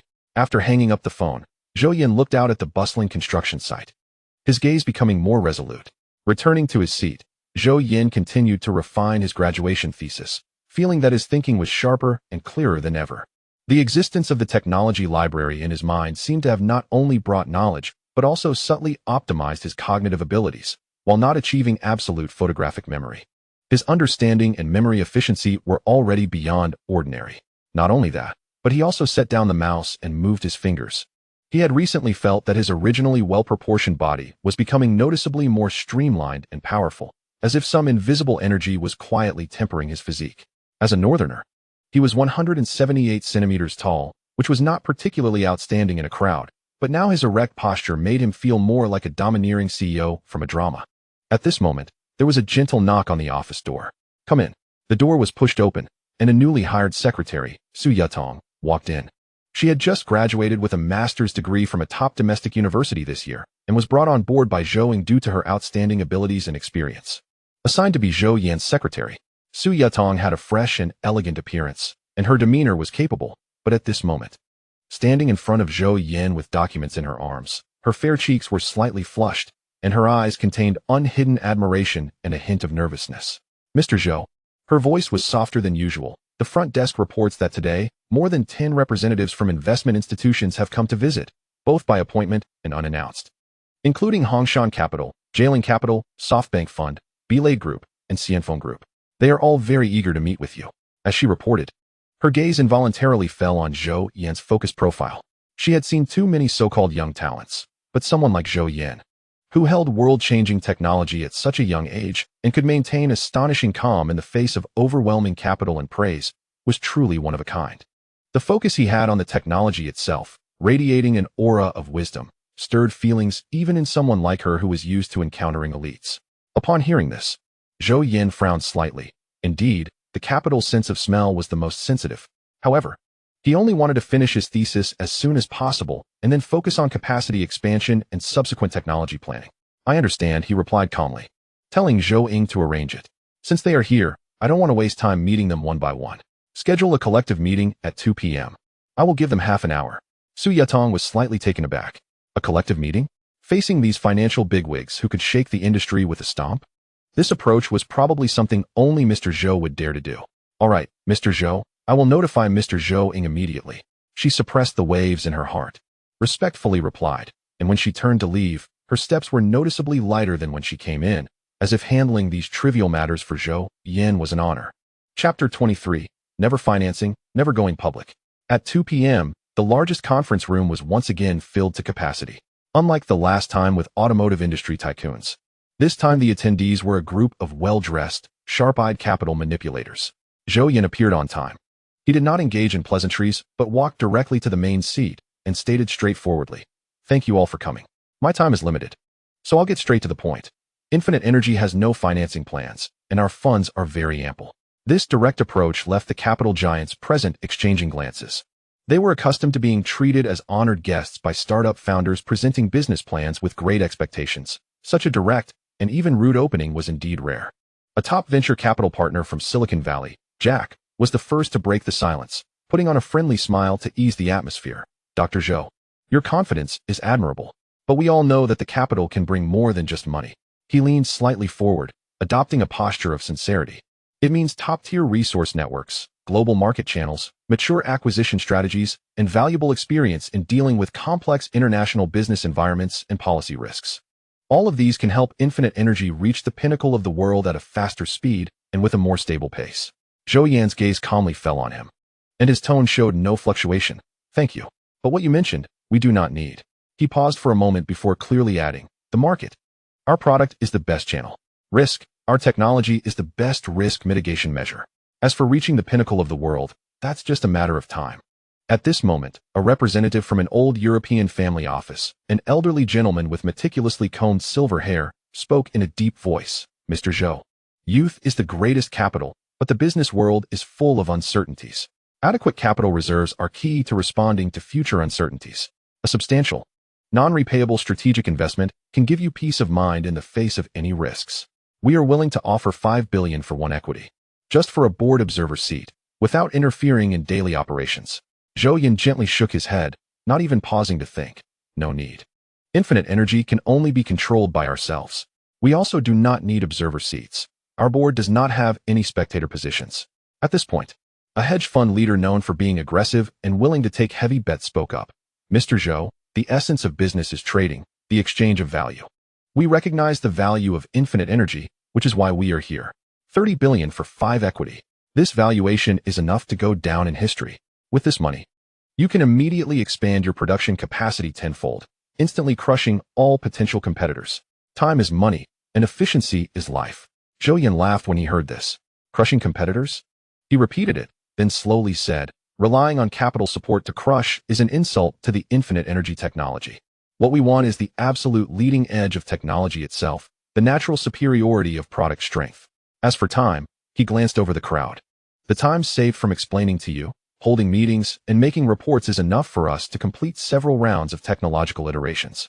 Once these words were spoken, everyone fell silent. No one expected Zhou Yan to be so arrogant. However, some still did not give up. The American investment guru looked at Zhou Yan with deep eyes and threw out a final, almost mad proposal. Mr. Zhou, we understand your insistence. To show our utmost sincerity, we are willing to exchange 50 of all liquidatable assets under our management, valued at about 500 billion, for 10 of your personal shares. This is not an investment company.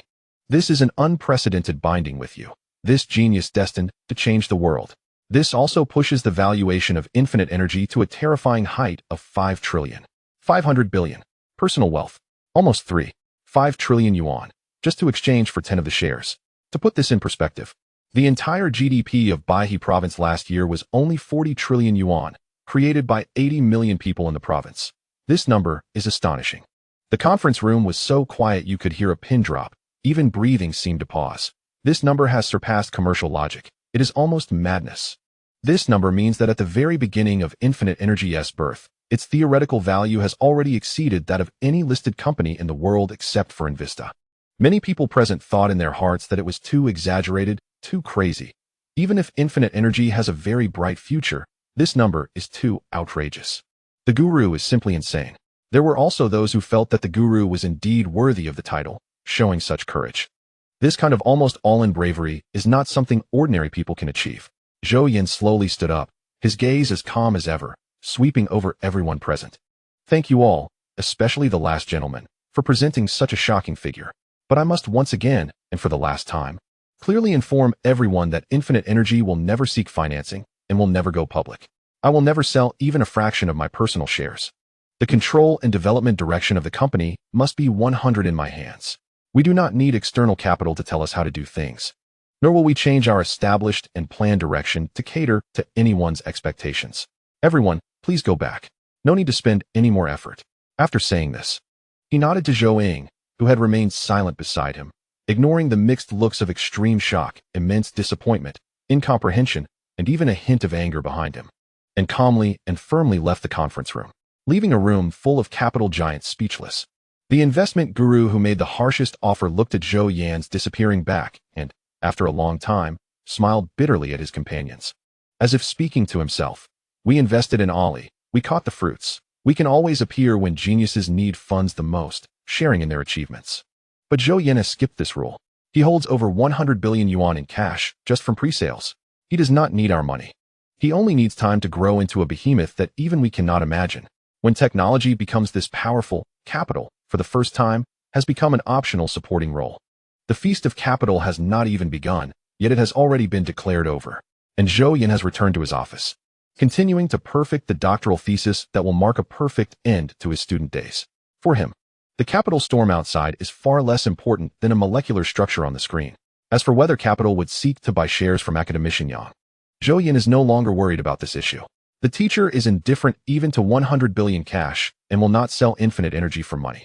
Chapter 24, returning to Pengcheng with a different identity.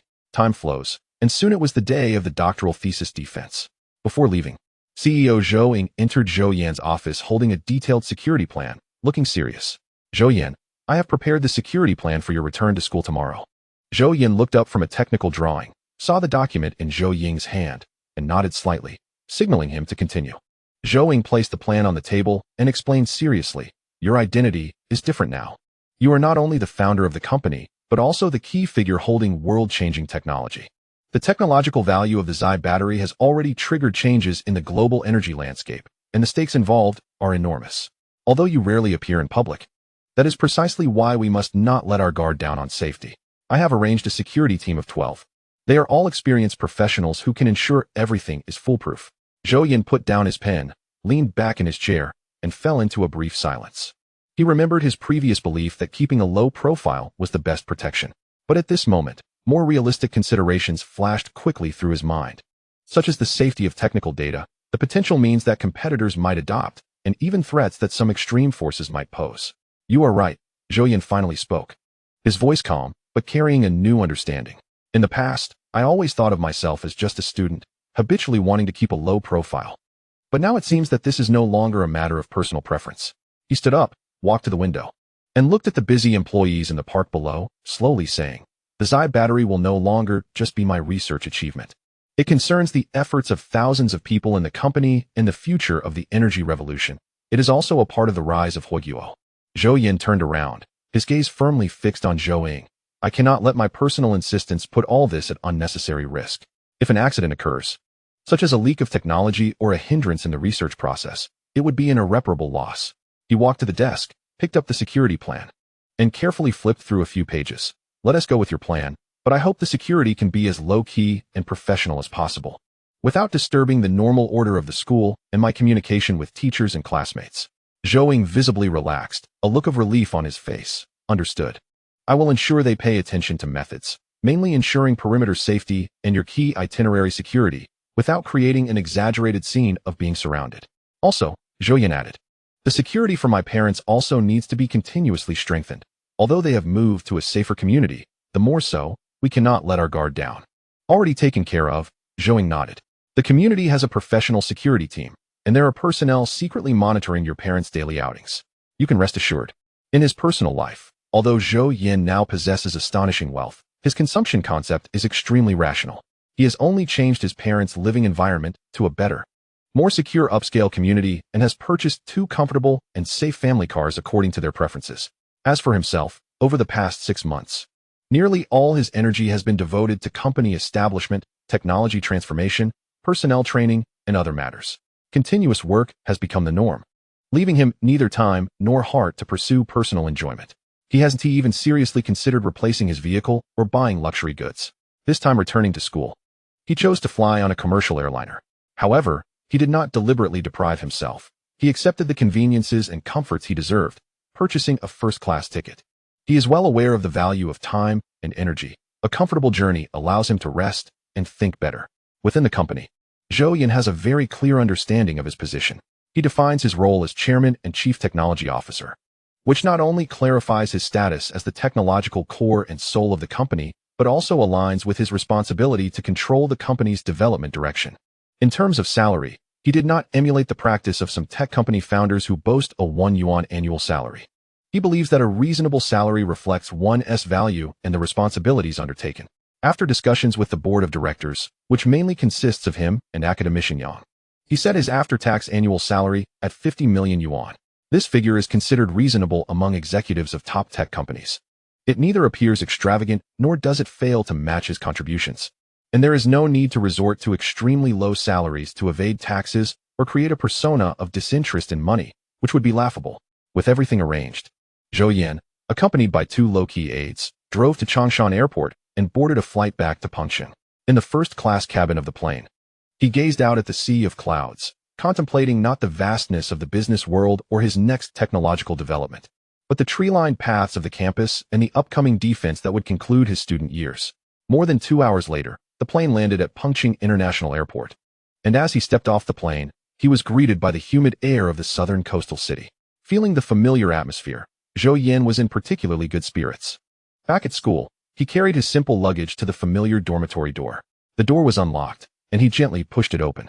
Inside the dormitory, Zhao Xiang was seated with his back to the door, engrossed in organizing a pile of experimental data reports at his desk, muttering calculations to himself. Hearing the door open, he didn't turn around, thinking it was old Wang from the next dormitory, and casually complained, "Old Wang, help me check if this data fitting is correct. I always feel like there's something wrong with this model."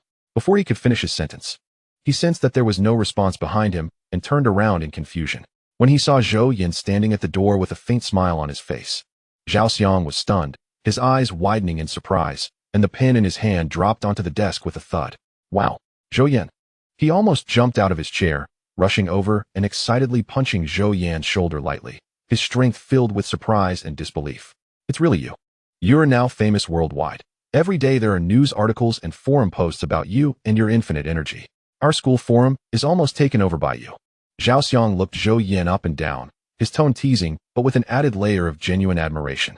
I just got home for the winter break. And you've already made such a huge splash? You've really torn the roof off. Tell me, what is going on?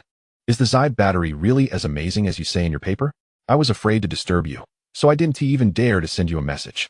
Zhou Yan smiled, put down his luggage, and patted Zhao Xiang's shoulder, speaking casually as in the past. Xiangzi, don't get so worked up. It's just good luck. The experiment turned out well. The two sat on the edges of their respective beds and began chatting comfortably. Zhou Yan briefly shared the busy startup phase of the company and mentioned that he was back early for his graduation defense.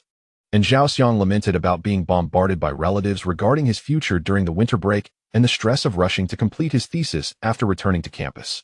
When discussing future plans, Zhou Yan's smile faded, and his expression became serious. He looked at Zhao Xiang, a brother who had spent countless nights in the lab with him and had a solid foundation and genuine passion for battery materials, and sincerely extended an invitation. Xiangzi, I know your capabilities. You graduated from the youth class of Huazhong University of Science and Technology, and I would love to have you on board. Infinite Energy is currently in need of core talents like you in the R&D department. How about it? After graduation, are you interested in coming over? Let us do something truly interesting that can change the world together. Zhao Xiang's eyes lit up at these words, a sudden rush of surprise and excitement flooding his face. He nodded vigorously without any hesitation, his voice rising a few pitches. Absolutely. No need to think about it. I'm so excited. Helping out with the Zide battery project is an opportunity every materials enthusiast dreams of. Working with you will definitely be more promising than going to those old-fashioned companies that rely on seniority. Old Zhou, no Zhou boss. I'll be following you from now on. Seeing Zhao Xiang's genuine excitement and trust, Zhou Yan smiled, feeling a warm rush inside. At this moment, about to bid farewell to campus, gaining an old friend and a potential future partner felt more solid and joyful than signing any big contract. All right, it's settled then. With your abilities, you will definitely graduate smoothly next year. When the time comes, just come to Hukou City to find me. Zhou Yan extended his hand. Zhao Xiang firmly shook it. No problem. I promise to be there on time. Chapter 25, Graduation Defense, Doctorate Graduation, and Robe Ceremony. In the evening, Zhou Yan strolled alone around the campus, passing familiar tree-lined paths, the library, and the laboratory building, and finally having a simple dinner at the student cafeteria. Watching the energetic younger students around him, he felt a surge of emotions. After tomorrow, his student life would officially come to an end. On the morning of the defense day at Kyoto University, in academician Yang Shizi's office, Zhou Yan gently knocked on the office door. Come in, came the familiar voice of academician Yang. Zhou Yan pushed the door open and saw academician Yang standing by the window, carefully adjusting his tie. Upon seeing Zhou Yan, a comforting smile immediately appeared on his face. You've arrived. Academician Yang looked up and down at him, his eyes filled with admiration. You look good. It seems the business matters Haven T worn you down. Everything is fine. Teacher, Zhou Yan respectfully greeted. The company is being managed by Zhou Yang, so I can focus on preparing for the defense. Academician Yang walked over, patted him on the shoulder, and spoke with a rare tone of teasing and pride. Great. Today is a big day. When you meet those old fellows, don't be nervous. What you hold in your hands is more solid than what we old-timers have studied for half a lifetime. Let us go. It's about time. I'll take you to meet the seniors. This defense was arranged in the school's solemn science hall. The high standard of this defense was rare. The defense committee consisted of 9 members. Although according to regulations, the advisor academician Yang should abstain. Due to the special nature and tremendous impact of Zhou Yan's research results, this regulation was specially adjusted. In addition to academician Yang, the other 8 judges were all academicians from the fields of materials science, electrochemistry, physics, and engineering, each a towering figure in their respective fields. When academician Yang walked in with Zhou Yan, the few elderly gentlemen who had been quietly conversing in the science hall turned their attention to them simultaneously. These figures, who could usually only be seen on the front pages of academic journals or at national-level scientific evaluation meetings, were now gathered together. An elderly academician with a head full of silver hair was the first to speak with a loud voice. Old Yang, you finally made it. This is the precious student you've been hiding, Zhou Yan, right? Impressive, truly impressive. A proud smile spread across academician Yang's face as he introduced Zhou Yan. This is the master of materials, academician Wu Jianhua. Your paper published in Nature was highly praised by academician Wu. Zhou Yan immediately bowed respectfully. Hello, academician Wu. You flatter me. Another academician, wearing gold-rimmed glasses and exuding an elegant demeanor, took over the conversation, saying to academician Yang, Shazi, I pushed aside an important review meeting just to accept your invitation. Such a good seedling, such a significant breakthrough. How could I not come to see it with my own eyes? He turned to Zhou Yan, his eyes filled with encouragement. Zhou Yan, don't feel pressured. Today is just an academic exchange. Thank you, academician Liu. Zhou Yan bowed again. The academician Zhou Yan recognized was a leading authority in the field of electrochemistry. Academician Liu Kaiming. At this moment, a tall elder with a unique, rigorous aura typical of engineering experts approached. He was academician Liang Hong from the Academy of Engineering. He carefully looked at Zhou Yan and said directly, yet kindly, Zhou Yan, I have read your paper 3 times. The theory is bold, the data is solid. And what is more valuable is that the engineering path is clear. To be honest, I was initially skeptical, but after seeing you produce samples and a production line, I have to admit it. It seems that we old guys sometimes need to be pushed forward by young people. The other academicians nearby all laughed, and the atmosphere was harmonious. Another academician teased Yang Shazi. Old Yang, you are really lucky. How come we didn't get such a student? Now you really have both fame and fortune. Academician Yang laughed heartily and waved his hand. It's mainly because the kid is diligent. I just provided him with a lab. The crucial path was all paved by him. At exactly 9 o'clock in the morning, the defense officially began in the main hall of the science auditorium.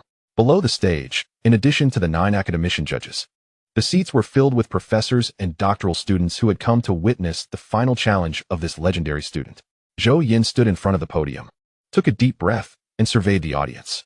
His gaze met the encouraging eyes of academician Yang, and the last ripple in his heart calmed down. Respected academicians and teachers, good morning. I am Zhou Yan, and my doctoral thesis is titled Research on Ultra-High Energy Density Solid-State Batteries based on infinite number 1 nanocomposite materials. His presentation was clear and precise.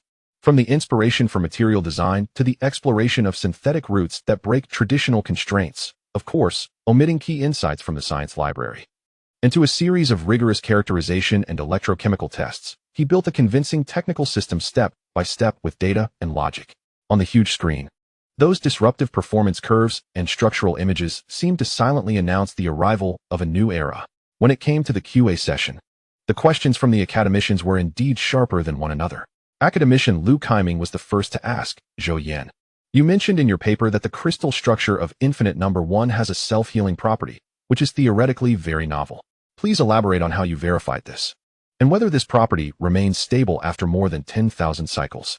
Zhou Yan responded calmly, bringing up a dynamic simulation video from a high-resolution transmission electron microscope and the fine structural analysis data of the material after cycling, clearly explaining the source of this mechanism and its long-term stability in conjunction with the theoretical model.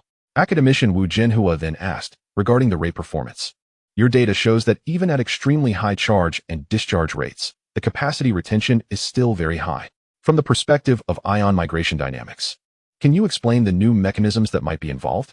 Zhou Yan was prepared for this, quickly sketching a simplified model of the ion migration path on the blackboard and comparing it with traditional materials, pointing out that the unique 3-dimensional ion channel structure and low migration energy barrier of infinite number 1 are key. Academician Liang Hong's question was more application-oriented. Considering the cost and consistency control of large-scale production, how is the modular synthesis process you mentioned in your paper specifically realized? How can you ensure that the performance of each batch of materials meets such stringent standards? Zhou Yan detailed the precise control of core reaction conditions, online monitoring systems, and adaptive feedback adjustment mechanisms based on his experience from the construction of the production line. His maturity in industrial thinking made the engineering academicians present nod frequently. The entire presentation and QA process lasted nearly 3 hours. Zhou Yan was quick-witted and spoke fluently, not only perfectly addressing all doubts, but also offering insights on several key issues that inspired the judges. After the QA, Zhou Yan and the audience temporarily left the room. Inside the evaluation meeting, the 9 academicians held a brief discussion. Flawless, academician Liang Hong exclaimed. The innovation, completeness, and impact of this work have far surpassed the scope of an ordinary doctoral thesis. More importantly, he not only accomplished it, but can also articulate it so thoroughly. The younger generation is formidable. Academician Liu Kaiming added. Academician Wu Jinhua looked at Yang Shezi and said with a smile, "Old Yang, congratulations." It passed unanimously, without a doubt. Academician Yang Shezi's face was glowing with pride.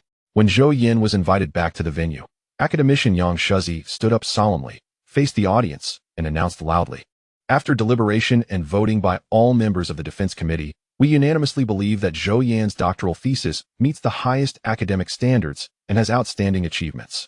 We hereby approve his doctoral thesis defense and recommend that the university's Degree Evaluation Committee award him the Doctor of Engineering degree." Zhou Yan deeply bowed to the academicians and mentors, expressing his sincere gratitude. "Thank you for the nurturing from my alma mater. Thank you, Teacher Yang, for your careful guidance over the years, and thank you to the esteemed academicians for your valuable suggestions. This learning experience will be the most precious treasure of my life." The audience erupted into warm and prolonged applause. Amid the applause, Academician Yang personally awarded Zhou Yan his doctoral degree certificate and adjusted the tassel on his cap. At that moment, the flashbulbs lit up all around. Holding the certificate, Zhou Yan shook hands tightly with his mentor, Academician Yang Shezi, his face showing a heartfelt, relieved, and accomplished smile. His student days, at this moment, came to a perfect conclusion.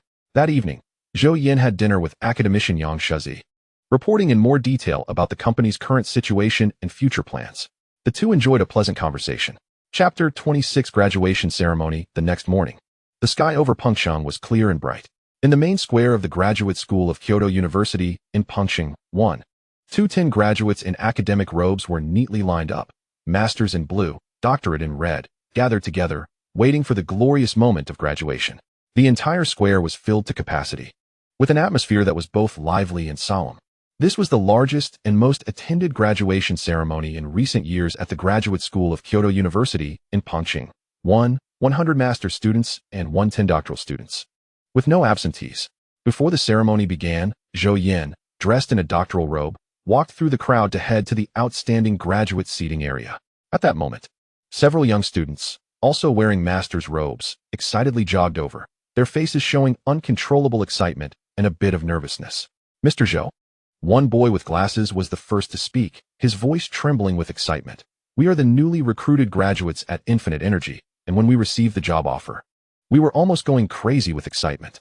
We didn't expect to see you here." A girl with short hair beside him nodded vigorously and added, "Yes, Mr. Zhou. We are all from the School of Materials and the School of Microelectronics. Joining Infinite Energy and participating in a great project like Shihi is an opportunity we have dreamed of. We will definitely work hard and live up to the company's expectations." The few of them were fresh master's graduates who had just passed the final interview of Infinite Energy's national recruitment plan a few days ago. Zhou Yan looked at their youthful, awe-filled faces and seemed to see a reflection of himself not long ago. He stopped, revealing a gentle smile.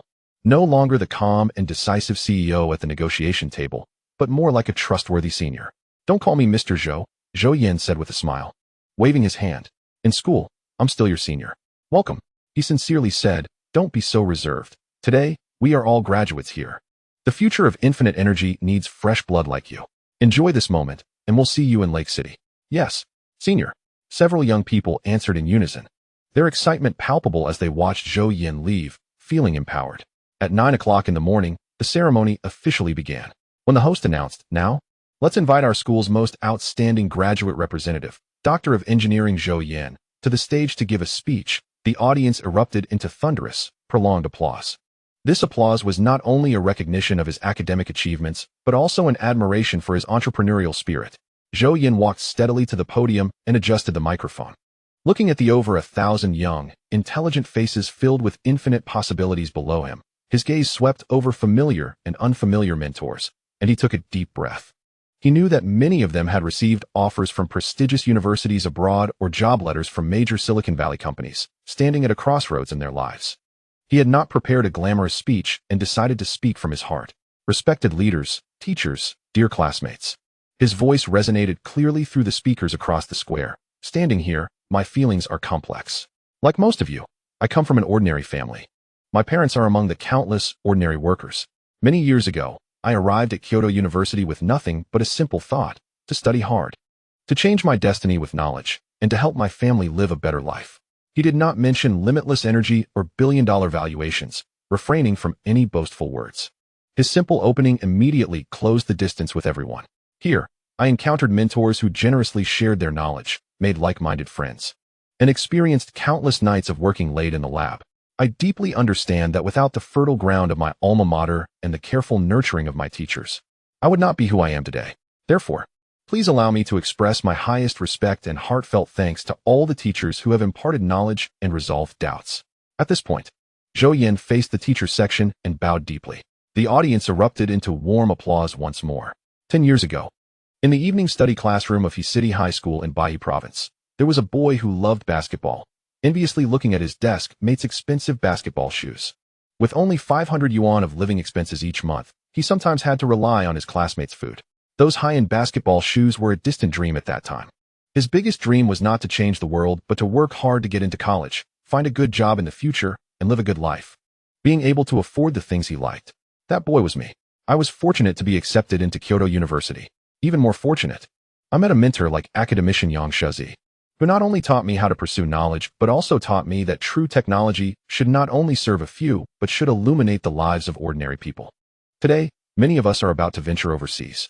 I respect every choice, but I also want to gently ask if one day, your country needs you to bring back not just international experience for your resume, but a heart willing to root itself in the homeland. Would you be willing to stay? We graduated from the top university in Daxia, enjoying the best educational resources in the country.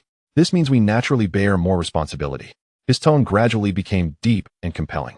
We have mastered cutting-edge knowledge, and we possess the ability to change the world. So, what should we do with this ability? Is it to pursue the ultimate realization of personal value? Yes, that is important. But we must not forget that it is this land and its people who have nurtured us. Currently, our country is at a crucial period of industrial upgrading and technological breakthroughs, and countless fields are waiting for us to conquer them. We need first-class scientific and technological talent more than ever to firmly grasp core technologies in our own hands. As he spoke, his voice rose slightly, filled with sincerity and a call to action.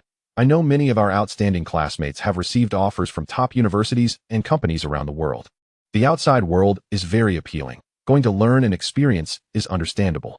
But I sincerely hope that no matter where we are in the future, when we achieve success, we can think more about how to apply what we have learned to build our own homeland. Bringing the most advanced technology back home and applying the most innovative ideas to the land of Daxia. Here, there is the largest market in the world, the most complete industrial chain, and the broadest stage for us to repay our country and realize our life values. The revival of our nation needs us. The rise of technology awaits us. Classmates, the times have bestowed us with opportunities and entrusted us with heavy responsibilities. I built unlimited energy in He City not for sentimental performances, but because I believe that the greatest innovations of Huiguo should not only be born in first-tier cities, but can also blossom and bear fruit in a once obscure small town. We pay production line workers monthly salaries exceeding 10,000, not as charity, but because they, like the PhDs in the lab, are builders of this era. Classmates, changing fate relies on learning, and changing the country relies on action. I cannot say I have succeeded, but I dare say I have never forgotten where I came from and where I am going. Finally, I want to say that no matter how far we go in the future, we must remember that the value of knowledge lies not in how high it can make you fly, but in how many people who once looked up at the stars like you it can lift. Thank you all. Zhou Yan's speech came to an end. There were no dazzling displays of achievements, only sincere sharing and heartfelt appeals. After a brief silence, the audience erupted into the most enthusiastic and lasting applause since the ceremony began. Many students quietly wiped away tears from the corners of their eyes. In the back row, a few international students who originally planned to head straight to the airport after the ceremony looked down at their tickets thoughtfully. Zhou Yan's words, like a stone thrown into the lake of their hearts, stirred ripples on the paths of their impending journeys. His success, his vision, and his patriotism deeply moved every attendee at that moment. Chapter 27. A visitor from the equipment department of the Air Force of Huiguo. Busy times always flow like rushing water, silent yet incredibly swift. 2 months had passed since returning from the graduation ceremony in Panqing. During this month, Unlimited Energy had entered a truly high-performance mode. Armed with over 100 billion in ample funds, the pace of expansion was astonishing. The second, third, and even fourth phases of the super factory were rapidly under construction. expected to be put into operation simultaneously by the end of the year, with the construction led by the top domestic firms. China Construction 8th Engineering Division and China Railway Construction Corporation joint venture. After Unlimited Energy promptly paid 30 of the project funds. The entire construction site seemed to have been pressed into fast-forward mode. Tower cranes stood tall, machinery roared, and workers rotated in 3 shifts, creating a bustling scene. In recent years, competition in the construction industry had been fierce, and the project leader privately lamented, after decades in this field, "I've never seen such a smooth and financially robust client. This speed is simply achieved by throwing money at it." Meanwhile, the first batch of orders began to be delivered in succession. Truck after truck, loaded with Zhou power battery packs and consumer electronic batteries, left He City, heading for partners across the country and overseas. Everything was thriving in the anticipated direction. That morning, Zhou Yan was alone in a highly confidential private laboratory, immersed in the technological library in his mind. He had just unlocked and initially grasped the theoretical framework of a super high-energy density composite material called Qin's Xing Deep in the first layer of materials science. The structure of this material was extraordinarily exquisite, and according to the library's description, its theoretical energy density reached 1,000 times that of the best commercial lithium-ion batteries available on the Blue Planet. This is no longer just a quantitative change, but a qualitative leap, sufficient to support energy applications that previously existed only in science fiction concepts. Just as he was eagerly digesting this cutting-edge knowledge, the external communication indicator in the laboratory lit up, and the voice of Secretary Su Yutong came through. "Mr. Zhou, several special vehicles have arrived, led by comrades in military uniforms. They wish to discuss important cooperation with you in person." Zhou Yan's mind withdrew from the library, his brow slightly furrowing. He walked to the monitoring screen and saw several rugged off-road vehicles with special white military plates parked in front of the temporary office building. The green off-road vehicles were quietly stationed, devoid of markings, with only the special license plate hanging at the front indicating their affiliation to a unit directly under the Central Military Commission. A middle-aged officer with the rank of colonel, looking resolute, stepped down from the vehicle, followed by several technical experts resembling lieutenant colonels, and a few civilian personnel. The officer's sharp gaze swept across the company campus, observing the bustling, energetic young employees and the continuous roar from the construction site in the distance, nodding slightly, seemingly approving of the vibrant vitality and efficiency here. Zhou Yan thought to himself, "My paper and the Zhou battery have been out for so long. The military, this big fish, has finally come." He adjusted his attire and calmly instructed, "Please take them to conference room number 3. I will be there shortly." In conference room number 3, both sides took their seats. After a brief introduction, Du Weiguo, a representative from the Air Force Equipment Department, spoke straightforwardly, his voice steady and powerful. "Comrade Zhou Yan, I have long admired your reputation. We have come from the Air Force Equipment Department to be responsible for the verification of cutting-edge equipment energy systems. To cut a long story short, we are here for the Zhou battery, but our needs may far exceed the products you currently have on the market." He gestured for a technical officer beside him to open a secure computer, displaying several highly abstract concept diagrams. "We are in the preliminary research stage for the 7th-generation aerospace fighter, one of the cores of which is a brand-new plasma propulsion engine. This engine has extremely stringent requirements for energy systems. It needs to unleash instantaneous energy comparable to that of a small nuclear reactor within a very small volume and weight, while maintaining a high power output for extended periods." Colonel Du's gaze was fixed intently on Zhou Yan. "We have evaluated all the energy storage solutions available on the market, including your most advanced Zhou battery, the trimmed version. Although its performance is astonishing, it still cannot meet the ultimate demands of the 7th-generation fighter, especially the plasma engine." As he said this, he leaned slightly forward, his gaze piercing as if to penetrate the surface. "However, our expert team at the equipment department has carefully studied your published paper on Infinity No. 1 in Nature, as well as the publicly available portions of your technical white papers, and has conducted repeated simulations through deduction and reverse engineering. The conclusion we reached is that the data and material system you have publicly disclosed has an obvious, artificially imposed performance ceiling. Some key theoretical boundaries and the potential of the materials themselves have been cleverly self-limited in the paper." Du Weiguo spoke with conviction, enunciating each word. "We deduce that the battery technology you actually possess and can realize must far exceed the commercial version of the Zhou battery you have introduced to the market. We are here for that unshown, true complete version in your hands." Zhou Yan listened quietly, his face showing no signs of embarrassment or surprise at being exposed. Instead, A hint of understanding and approval appeared on his face. The military's sharp insight and precise judgment made him feel admiration. This was no longer a business negotiation, but a dialogue based on a top-level understanding of technology. Your experts have a very unique perspective, Zhou Yan admitted calmly, his tone respectful towards his counterparts. Indeed, the publicly available Zhou battery is an optimized, simplified version designed to balance cost, large-scale production, and avoid excessive sensationalism. The complete version of the Zhou battery can achieve 50 times the energy density of the most advanced lithium batteries on the market. However, upon hearing Zhou Yan's admission, Du Weiguo did not seem pleased. Instead, he frowned slightly, and a hint of disappointment flashed in the eyes of several technical officers. 50 times.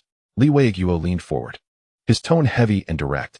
Comrade Zhou Yan, 50 times is indeed a disruptive and sought-after technology for the civilian sector and even for most conventional military equipment.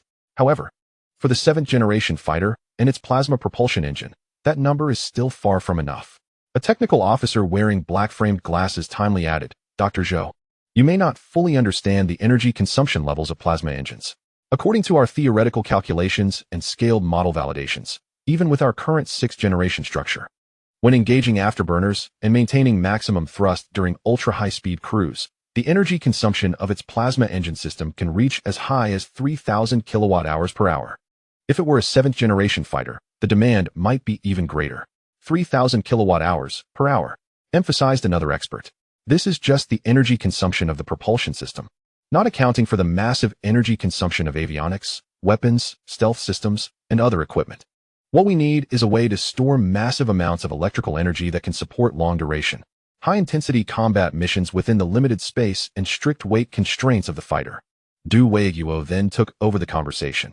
An energy density of 50 times may allow conventional electric drones to operate for weeks, but if applied to our 7th-generation fighter prototype, even if we filled most of the aircraft space with batteries, the total stored energy might only support a maximum of several minutes of intense combat. A brief silence fell over the conference room. The harshness of the military's demands far exceeded Zhou Yan's previous expectations. The 50 times energy density that he thought was a trump card seemed somewhat inadequate in the face of the Republic's most advanced aerospace needs. This brief silence was not awkward. Rather, it was a shared recognition and desire for a higher technological peak. Observing the military's silence and slightly disappointed expressions, Zhou Yan took a deep breath, deciding not to hide any longer, and directly threw out the information. I have verified a new type of composite lattice structure in the laboratory and successfully prepared the next-generation prototype material. Codenamed Chinsing. Its theoretical energy density can reach 1,000 times that of traditional lithium-ion batteries. Moreover, it has achieved a qualitative leap in ultra-high power discharge, extreme environmental tolerance, and inherent safety. 1,000 times. In the conference room, a suppressed gasp echoed, and several technical officers' breaths became heavy, their eyes bursting with extreme eagerness. This number had completely entered the realm they had only dared to imagine before. Even though Colonel Du Weiguo had been mentally prepared, he was momentarily shocked by this figure. But he quickly regained his composure and pressed on. Can Xingxing meet the stringent requirements of the 7th-generation aerospace fighter for the energy core of the plasma engine? We need power that can be released instantly comparable to that of shipborne energy, and that can sustain stable output. Theoretically, it absolutely can, Zhou Yan affirmed. Not only that, it can meet those needs. Its energy redundancy and power characteristics may even support more imaginative combat modes and application scenarios, Zhou Yan added. With an energy release control module, it can output megawatt-level power within milliseconds, sufficient to drive onboard lasers or electromagnetic cannons. A flash of brilliance appeared in Du Weiguo's eyes. The country urgently needs such technology. Samples. We need to see the samples and complete theoretical data immediately. Du Weiguo's tone was urgent.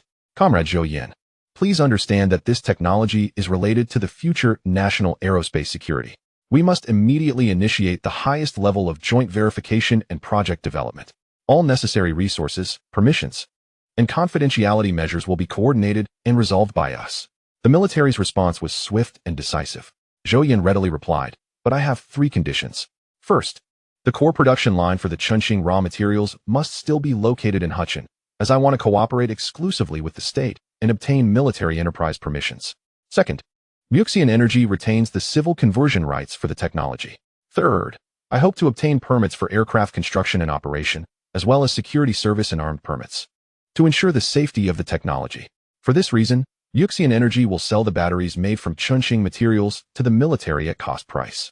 As soon as the three conditions were put forth, the air in the conference room suddenly became tense. Du Weiguo spoke softly. Dr. Zhou, the aircraft construction permit involves the approval of military-civilian integration, and the establishment of a security company must be filed with the National Security Department. I have no authority to respond to your requests, but I will report your conditions to headquarters immediately. Zhou Yan nodded. Yuxian Energy's sincerity is evident. Providing Chunxing at cost is to ensure the state has no worries. However, the core production line and technology conversion rights are the foundation for us to continuously provide good technology, and we cannot let them go. After sending Du Weiguo and others off, Zhou Yan turned and entered the laboratory, deciding to improve Chunxing further since cooperation had been determined. A day later, at the Zishan Conference Center in Kyoto, an emergency high-level meeting was convened late at night.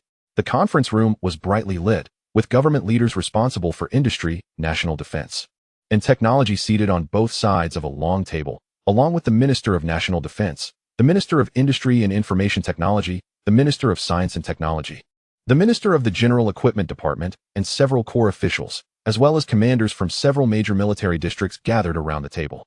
In front of each person was a document marked Top Secret.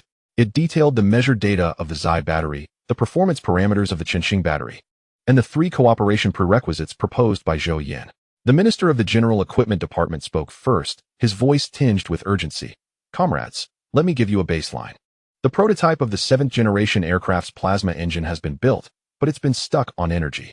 The engine consumes 3,000 kilowatt-hours per hour, and the best existing military battery pack would require half of an aircraft's fuselage, which simply cannot meet the maneuverability requirements of the fighter jet. The Chunxing battery's energy density is 1,000 times that of top lithium batteries, which can exactly solve this deadlock. Without it, the 7th-generation aircraft will have to wait at least another 20 or even 30 years. This is a prime opportunity for us to gain global aerial strategic dominance. And once the plasma engine is practical, it will completely rewrite the rules of air combat. Compared to that, the conditions he proposed are completely acceptable. Supplying at cost will save us a significant amount of R&D and procurement funds. This is a tremendous benefit. As soon as he finished speaking, Wang Go, responsible for industry, furrowed his brow, pointing at the clause about keeping the core production line in Huchun. Huchun is a small city in the north. Although there is a Yuxian Energy factory, in terms of confidentiality and industrial chain support, it is far inferior to the military-industrial base in the northwest. If Chunxing's core production line is placed there, what will happen if there is a security issue? Who will bear the risk of technology leakage? As soon as this was said, the conference room fell into a momentary silence. The Minister of National Defense followed up. Speaking in a steady tone, Wang Ji's concerns are valid. More critically, how is the authority for establishing the security company determined? Will it involve security collaboration in military-restricted areas? If it is not under direct military control, the safety standards for technology transportation and production line guarding will be hard to unify, posing a hidden danger for military projects. This young man Zhou Yan has undeniable courage and capability. However, is the risk too high to rely entirely on a private enterprise and one person for such a strategically vital core technology? Military permissions, aircraft licenses, especially allowing him to establish his own security company. This has no precedent in our country.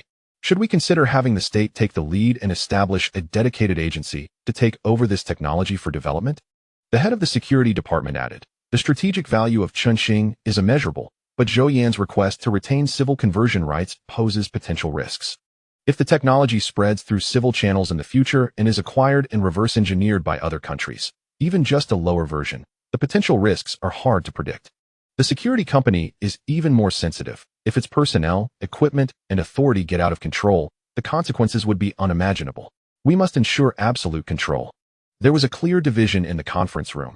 Military representatives emphasized its unparalleled strategic value, believing the conditions were acceptable, while representatives from the economy and security departments focused more on risk control and state leadership. At this moment, the Minister of Science and Technology, who had been silent, spoke with a scholar's rationality. Everyone, are we overlooking the most critical point? The technology was brought by Zhou Yan. Can our existing research system understand, digest, and surpass the Chunxing technology in a short time?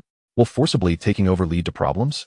History teaches us that sometimes trust and support can create miracles more than control when dealing with true geniuses and disruptive technologies. He pointed out that Zhou Yan's demands to keep the core at Wuxian Energy and to require security permissions reflect his extreme vigilance against technology leakage, which aligns with our safety objectives. The Minister of National Defense spoke solemnly. His willingness to supply the military at cost is a genuine expression of patriotism. What we want is a national weapon that can defend the blue sky. As for whether this weapon is forged in a state-owned furnace or his private furnace, as long as it is ultimately in the hands of the state, what difference does it make? We can establish deep binding and supervision through deploying regulatory teams and creating joint laboratories, rather than simply taking it away. The debate continued, with each side presenting pros and cons, but no one could persuade the other. Chapter 29. A national hero without equal. The conference room fell into a brief silence. At that moment, the Minister of Science and Technology, an elder who also came from a research background, slowly stood up, walked to the control panel, and switched the content on the projection screen. Instantly, a yellowed yet incredibly precious black and white photo came into view for everyone. It was from October 1964 at Lobupo, featuring a classic group photo of the second-in-command with distinguished scientists like Qian and Deng after the successful explosion of China's first atomic bomb. In the photo, the scientists looked thin and dressed simply, but their eyes sparkled with a determination and joy that could illuminate the nation's future. The Minister of Science and Technology gazed at the photo, his voice deep and full of emotion, as if he were taking everyone back to those arduous and passionate years. Comrades, please take a look at this photo. He pointed to the screen. Look at the eyes of these predecessors. Back then, under such harsh conditions and facing a complete technological blockade, how could we create the miracle of the 2 bombs and 1 satellite? He asked and answered himself, his tone excited. What we relied on was this unreserved trust. It was the state placing the heavy burden on the shoulders of scientists like Qian and Deng, trusting their knowledge, and even more so, trusting their character and beliefs. His gaze swept over the ministers who had previously expressed doubts, his tone earnest and powerful. Did we not have risks at that time? Yes, and they were greater. Did we not have concerns about losing control? Certainly. But the older generation of leaders, with extraordinary strategic courage and insight into people, chose to believe. History has proven that they made the right bet. It is this trust that has brought us decades of peaceful development and has supported the backbone of our great nation. Then, he brought the topic back to the present, pointing at Zhou Yan. And now, there may be a new era as Qian or Deng. His name is Zhou Yan. He holds technology that could overturn the world, and he could have waited on the international capital market to sell it for unimaginable wealth and status. But what did he do? The Minister of Science and Technology appeared slightly agitated, listing one by one. First, he chose to set the company headquarters in his underdeveloped hometown to promote its development. Isn't this simple sentiment the most genuine side of him? Second, at the graduation ceremony of Kyoto University, in front of countless outstanding students about to go abroad, what did he publicly call for? It was to serve the country with their education. He hopes that his classmates will contribute their talents to the land that raised us. This is highly consistent with his own actions. Third, in business, he set a people-friendly price, benefiting the public and promoting the country's energy revolution, rather than pursuing monopoly profits. Fourth, in front of our military, he voluntarily proposed to supply strategic products, the Chunxing battery, at cost price. Isn't this the greatest sincerity and patriotism? He took a deep breath and made a strong summary. Comrades, trust is mutual. Comrade Zhou Yan has already proven his reliability, his vision, and his patriotism through a series of practical actions. If we cool the heart of such a national-level scientist due to excessive and rigid risk control thinking, we may even push him and his technology elsewhere, which would be unbearable for us. Back then, we trusted the late Chen Suisun, who broke through numerous obstacles to return from overseas and won the 2 bombs and 1 satellite. Today, why can't we trust Zhou Yan, who grew up on our own land and has repeatedly proven his sentiments and responsibilities through practical actions? Trust is the best soil to inspire creativity and loyalty. The Minister of Science and Technology's heartfelt speech hit the hearts of everyone present like a heavy hammer. The yellowed historical photo overlapped with Zhou Yan's young and determined image in everyone's mind. The few leaders in the conference room who held a skeptical attitude gradually relaxed their expressions, falling into deeper thought. Finally, it was time for the voting stage. Everyone paused for a moment on the yellowed group photo of the Lop Nur, their eyes revealing nostalgia and emotion. The attendees voted one by one, with 12 votes in favor and 5 votes against. After the voting was completed, the calm and powerful voice of Minister Wang broke the silence. His voice was not loud, but carried the weight of a decisive moment. Comrades, he slowly began, We often talk about having historical patience and strategic courage. Comrade Lin Feng from the Ministry of Science and Technology just spoke to the core, and I completely agree. What are we? We are a great nation with a population of 1.4 billion, moving towards great rejuvenation. How do we get here? It is by daring to break conventions at critical moments, daring to take risks, and even more so, daring to trust our own scientists and the talents we cultivate. Today, in the face of Comrade Zhou Yan and the historic opportunity he brings, I see that it is precisely the time to show this courage. Therefore, based on the voting results, the decision is to fully agree with all the cooperation conditions proposed by Comrade Zhou Yan. Immediately, in the name of the nation, we will sign the highest-level strategic cooperation agreement with him, grant unlimited energy the corresponding military production qualifications and the highest level of confidentiality, special approval for its aircraft construction license and security company establishment license, with relevant standards and safety audits jointly responsible by the General Assembly and Safety Departments, ensuring absolute safety while efficiently implementing. What we need to do is clear all obstacles for scientists like Zhou Yan and provide all necessary support, allowing him to innovate and break through without distraction. This matter may concern the nation's fate for decades to come, and it must be promoted swiftly. After the meeting, a special group will be established immediately to coordinate all parties and push forward with all efforts. The meeting is now adjourned. Chapter 30. The journey of Chunxing. A few days later, Zhou Yan was focused on the complex 3D structural simulation calculations of the Chunxing battery. Su Yutong's voice came through the communicator, carrying a tone of seriousness different from usual. General Zhou, Colonel Du Weiguo has arrived, accompanied by a major general. After hearing this, Zhou Yan temporarily set aside his work. Yutong, please have them wait for me in the reception room. I will be there shortly. Okay, General Zhou. The military's return visit and the elevation of rank was expected but also indicated that things were entering a new phase. He walked out of the laboratory, changed out of his lab coat, and into casual clothes. In the reception room, apart from the familiar Du Weiguo and several technical military officers, a middle-aged officer with the rank of Major General, with a resolute face and an upright posture, stood solemnly, exuding an aura of authority from years in the military. Du Weiguo immediately stepped forward to introduce Comrade Zhou Yan. This is Major General Xiang Taihang, the head of the Air Force Equipment Research Institute, and also the deputy head of the military for this project. Major General Xiang did not engage in much small talk, but actively extended his hand for a firm handshake with Zhou Yan, his voice loud and direct. Comrade Zhou Yan. Hello. To keep it short, all the cooperation conditions you proposed have been officially approved by Kyoto. I am here to convey this decision and, on behalf of the Northwest Aviation Test Base, formally invite you to the base to initiate joint testing and adaptation research for the Chunxing battery and the 7th-generation fighter prototype and plasma engine. The country needs your technology, and even more so, your wisdom. As Major General Xiang announced that the capital had fully agreed to his 3 demands and formally extended an invitation to the Northwest base. Zhou Yan maintained a calm and grateful demeanor on the surface, but deep down, he was genuinely surprised. It was too fast, faster than his most optimistic expectations. In his original projections, those 3 demands, especially the request to establish his own security company and obtain aircraft construction rights, touched upon the sensitive nerves of the traditional system. He had anticipated rounds of scrutiny, negotiations, and bargaining, and had even mentally prepared to compromise on some non-core terms.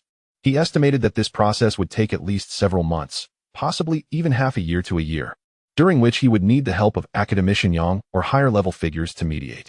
The reason he put forth these conditions was partly due to his insistence on the absolute safety of core technologies. On the other hand, it was also a kind of test to see where the country's tolerance and trust for a collaborator like him lay. However, he never expected the response from the country to be so swift, so decisive, and so unconditional. After a brief moment of astonishment, a complex emotion surged within him, a mix of being moved by such trust, the pride of being entrusted with an important task, but more so, a sense of trepidation and intensified pressure. The nation entrusted him with such an important national asset and granted him the authority to break conventions. This trust deeply moved him. Therefore, without any hesitation, he almost immediately made a decision. Thank you for the trust of the nation. I will do my utmost to better accomplish the task. I request to bring 3 of our company's most promising researchers in the relevant fields with me.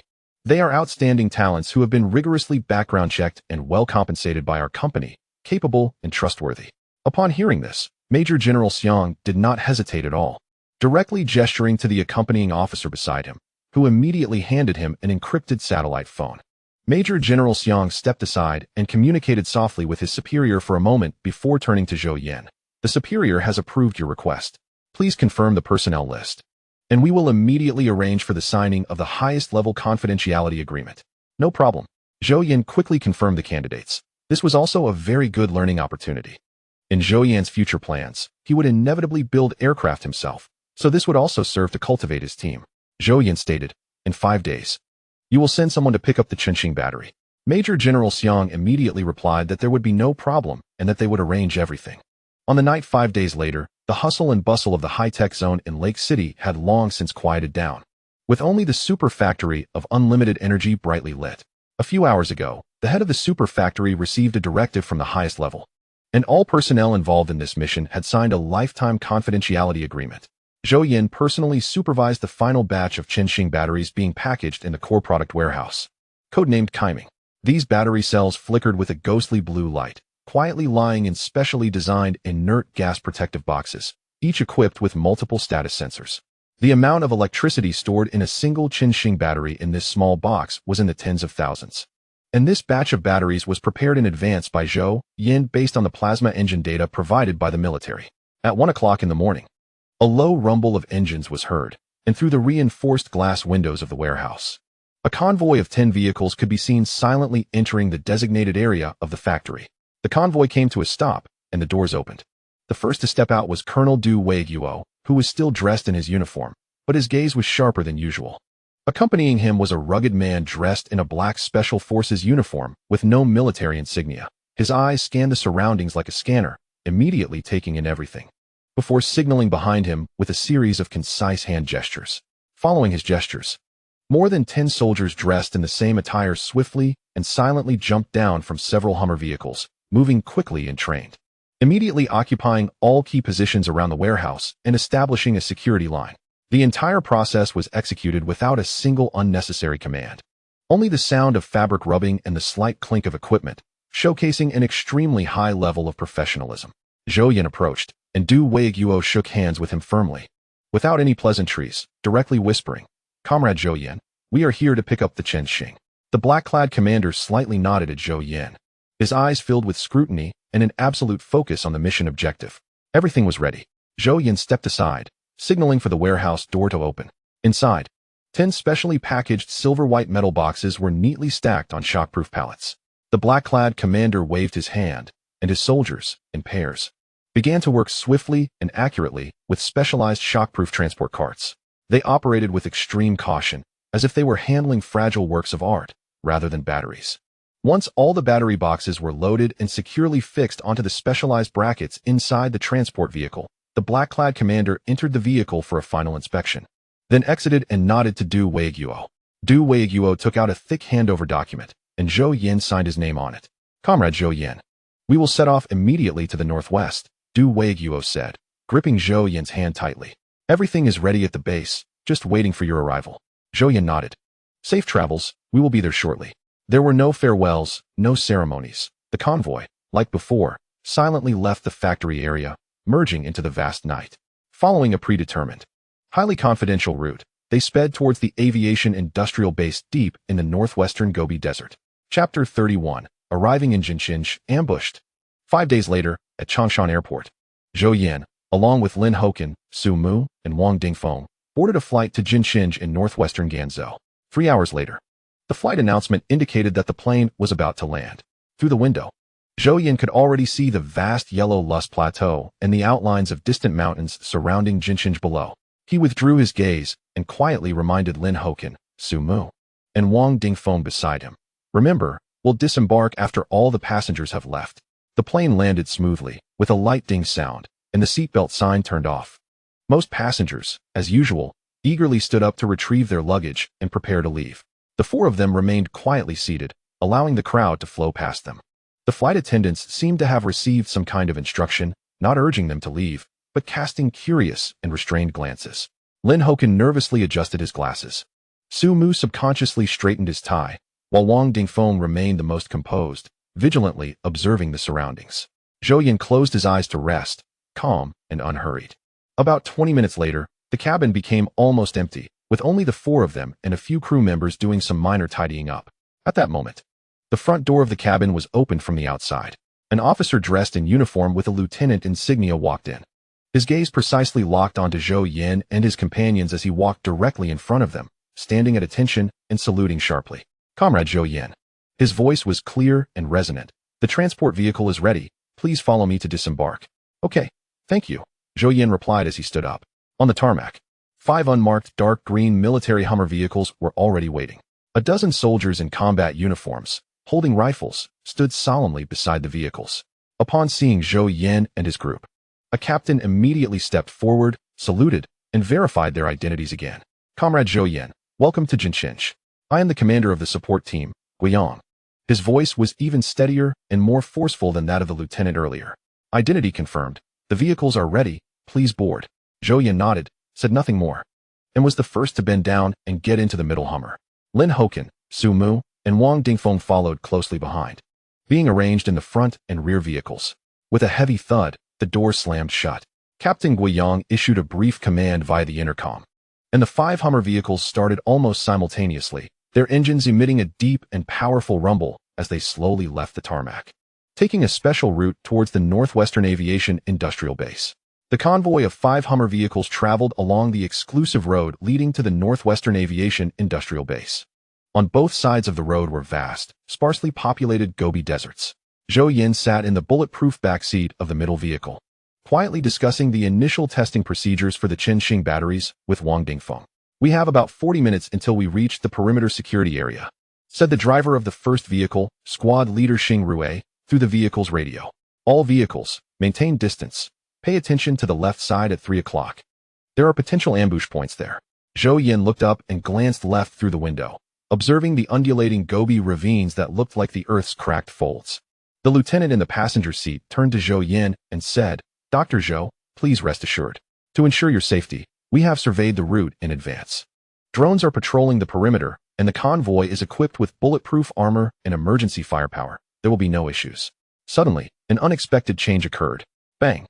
A very faint sound, almost drowned out by the engine noise, came from the front vehicle. It was not a gunshot. It sounded more like high-pressure gas being released. Almost simultaneously, the experienced driver of Zhou Yan's vehicle, his pupils suddenly constricting, shouted, "Sniper! Front tire!" Before he finished speaking, the special explosion-proof tire of the front vehicle was instantly shredded by an unknown model of armor-piercing sniper round. The vehicle lost control at high speed, veering sharply with a deafening screech, crashing violently into the Gobi Desert by the roadside, sending up a cloud of dust. "Enemy attack. All personnel on alert. Protect the target." The lieutenant reacted swiftly as well, turning around and pressing Zhou Yan's head down while shouting into the headset. The trained guard soldiers instantly responded. The rear vehicle sharply swerved, attempting to position itself as cover. From the Gobi ravine on the right side, a dozen figures suddenly emerged. This was a foreign mercenary team, codenamed Wolf, consisting of 12 retired veterans from various special forces around the world. They had set out from the Mengu Kingdom, crossed the no-man's land of the northern grasslands, and stealthily infiltrated the Great Xia territory, lying in wait in the ravines of this essential route for a full 3 days. Their objective was clear: either capture Zhou Yan alive or, if that was not possible, kill him directly. The target distance is 1,200 meters, speed 70 kilometers per hour. The formation is dense, suitable for a raid. The sniper, Vulture, crouched behind a rock at the top of the ravine, fingers resting on the trigger guard of the Barrett. His voice transmitted through the throat microphone to the squad channel. "Detonate the explosives, block the retreat route." The attackers were extremely well prepared, their tactics ruthless and professional. Boom, boom. 2 loud explosions erupted almost simultaneously on the road in front and behind the convoy. Preset directional explosives. The massive shockwave and dust instantly blocked the convoy's path forward and backward, trapping it completely on this stretch of road less than 200 meters long. Swish, swish, swish. Dense bullets poured in like a torrential rain from several sand dunes on the flank of the Gobi. The bullets accurately concentrated on the engine compartments, tires, and windows of the 3 vehicles, clearly intending to quickly incapacitate the vehicles and suppress those inside. "Get out. Stay alert." The lieutenant was the first to push open the car door, his 95 type automatic rifle aimed at the direction of the ravine, loudly commanding, "Group 1 to flank left. Group 2 to cover, protect Dr. Zhou and them." The remaining 10 soldiers quickly got out, spreading into a tactical formation, using the vehicle as cover, counterattacking towards the ravine. One soldier quickly opened the side door, attempting to establish a defensive line behind the vehicle. However, as he leaned out halfway, poof, a dull sound echoed. A spray of blood erupted from his shoulder, and he groaned, knocked to the ground by the tremendous force. Sniper. Left side, 3 o'clock direction, behind a rock. There were at least 2 snipers on the other side. Another soldier in the vehicle, with red eyes, tried to drag him back, but as soon as he showed himself, another precise burst of fire hit the car door in front of him, sparking, pressing him down hard. A soldier pulled the trigger to shoot, but was hit in the chest by an even faster bullet, groaning as he fell to the ground, his rifle slipping from his hand, blood gushing from the hole in his chest, quickly soaking through his camouflage uniform. A squad leader, seeing this scene, turned red-eyed. He watched his comrade fall and roared, leading 2 soldiers to flank left, trying to take out the enemy snipers. But just a few steps out, they were ambushed by 3 mercenaries, dense bullets sweeping in. One soldier hit in the thigh, kneeling on the ground. Another soldier turned to cover him, but was hit in the neck by a bullet from behind, dying on the spot. Chapter 32. The cruel rite of passage. The squad leader on the first vehicle, Xing Rui, had excellent marksmanship. He used the car door for cover, firing twice in quick succession, hitting the arm of an approaching mercenary, who screamed and dropped his weapon. But soon, 2 more mercenaries flanked from the right. Shooting madly at the vehicle, the bulletproof glass covered in bullet marks, gradually cracking. The battalion commander realized that this couldn't go on. The enemy had superior numbers and equipment, and we had to wait for reinforcements. While returning fire, Xing Rui shouted to the lieutenant. Reinforcements from the base would take 20 minutes to arrive. We must hold out for those 20 minutes. The battalion commander nodded, scanning the surroundings, spotting a dry riverbed not far away, more concealed than the underside of the vehicle. He shouted to Xing Rui, "Fall back to the riverbed. Use the ravine for cover. We can hold out a little longer." Xing Rui immediately understood. Shouting to several soldiers, "Squad Leader Li, fall back to the right riverbed. Cover the experts." Squad Leader Li gritted his teeth and nodded, leading the remaining 4 soldiers to alternate cover, escorting Zhou Yan and the others towards the riverbed. In the process, another soldier was hit in the shoulder by a sniper, blood flowing, but he gritted his teeth, returning fire, desperately holding back the mercenaries' pursuit. Seeing this, the mercenary team immediately charged, dividing into 3 groups, forming a triangular formation, pressing forward step by step, trying to break through the defense before reinforcements arrived. 2 snipers remained crouched behind the rocks, shooting accurately, with each gunshot. A soldier fell or was injured. Their target was clear. First eliminate the covering soldiers, then capture Zhou Yan alive. In just a few minutes, 14 escorting soldiers had 4 killed and 2 severely injured. At this moment, the mercenary leader and his team were closing in. Just in this critical moment, the sound of helicopters suddenly roared from afar. 2 armed helicopters were rapidly flying towards the battlefield. It's reinforcements. The base's helicopters have arrived. Xing Rui couldn't help but shout, his voice filled with the excitement of surviving a disaster. Hearing the sound of the helicopters, the mercenary squad leader knew there was no chance left. He roared into the throat microphone, "Retreat. Follow the plan withdrawal. Leave 2 behind to cover. Everyone else follow me." 2 mercenaries exchanged glances. It was time to repay their captain's saving grace, and they began firing wildly towards the riverbed to cover their teammates' retreat. Xing Rui seized the opportunity to lead the soldiers to counterattack. Squad leader Li also charged forward, engaging in close combat with one of the mercenaries. Having been a special forces soldier, his combat skills were superb. Within a few moves, he had the opponent pinned to the ground, disarmed him, and cuffed him. Another mercenary left behind, seeing the situation was bad, attempted to commit suicide but was shot in the wrist by Xing Rui, dropping his handgun and being subdued on the spot. Minutes later, 4 armed helicopters landed at the scene, taking over the security. 2 more armed helicopters pursued the fleeing mercenaries. The lieutenant approached Zhou Yan. "Dr. Zhou, are you all right?" Zhou Yan and the others shook their heads, their eyes falling on the fallen soldiers on the ground. A surge of uncontrollable anger and grief rising within them, mixed with some lingering fear. When the first sniper rifle hit the front tire, causing the vehicle to explode and lose control, raising a cloud of dust, the lieutenant shouted that they were under attack. Zhou Yan felt as if his heart was gripped by a cold hand. He was usually a calm person in emergencies, but his battlefield had always been in laboratories, in data models, in front of the most precise instruments. Although he had long anticipated that his technology would touch certain powers' nerves, and Zhou Yan had repeatedly warned him of safety risks, it was only when he actually faced danger that he realized he was merely a scientist, a newly graduated doctoral student. As the vehicle swerved violently, Bullets hammered against the body like hail. Zhou Yan could clearly feel his body trembling slightly. He instinctively curled up behind the bulletproof seat, a fear stemming from the instinct of life spreading uncontrollably. This was the first time he felt so vividly the distance to death, so close at hand. He witnessed young soldiers die before his eyes to protect him.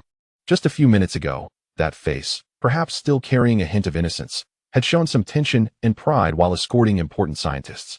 But in the blink of an eye, to protect him, this young life was lost under the enemy's gunfire, without even leaving a complete last word. The splattering warm liquid, the momentary loss of luster in the eyes, the limp body in uniform. Everything violently crashed into Zhou Yan's vision, imprinting in his mind. They died for him. This realization struck Zhou Yan's heart like a heavy hammer.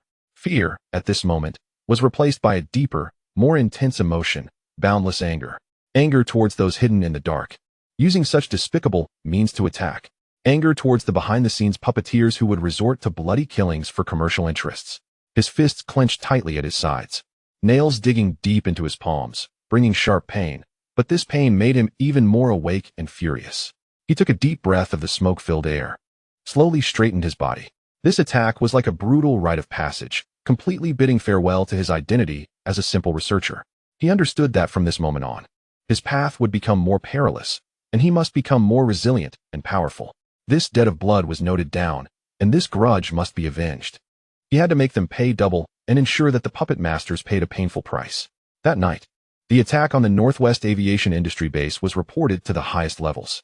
In the conference room late at night, the atmosphere was stifling, making it hard to breathe. Several ministers looked at the photos coming in from the scene, their faces pale, their voices filled with raging fury. How bold! Openly attacking researchers and military personnel within our borders is a blatant provocation to our national sovereignty. We must conduct a thorough investigation. We will dig 3 feet into the ground to uncover those behind this. The leader's gaze swept across the room, his tone firm. Notify the border troops to strengthen control along the northern grasslands and the Minggu Kingdom border, increase the deployment of drones and patrol units, and prevent more mercenaries from infiltrating. Additionally, make every effort to treat the injured soldiers and properly settle the families of the fallen soldiers. We must provide Zhou Yan with the highest level of personal security. We cannot afford any mistakes. Preliminary investigations indicated that the attackers were foreign mercenaries who entered through the Minggu Kingdom, infiltrating our territory via the northern grasslands no man's land. They were initially identified as a multinational mercenary team, codenamed Wolf. The Minister of National Security reported, "We have already captured 2 mercenaries, and they are being interrogated overnight. We must find out who is behind this at all costs." The minister in charge of defense immediately stood up. "We have established a special investigation team, jointly led by the Ministry of National Security and the Ministry of Defense, to thoroughly investigate suspicious individuals entering from the northern border recently. We will not let any murderer escape." Chapter 33, Complete Guide to Conventional Weapons in Interstellar Warfare, Mecha Edition. In the interrogation room of the Northwest Aviation Industry Base. The lighting was harsh and white. 2 mercenaries were held separately, their hands and feet shackled with specially designed restraints. The interrogation was conducted by a team of special interrogation experts from the Ministry of Defense and the Ministry of National Security who had rushed over overnight. To achieve the quickest results, the interrogation utilized the most advanced methods. The interrogators attached a set of precision sensors to the fingertips, wrists, and chests of the 2 mercenaries, connecting them to a lie detector machine beside them.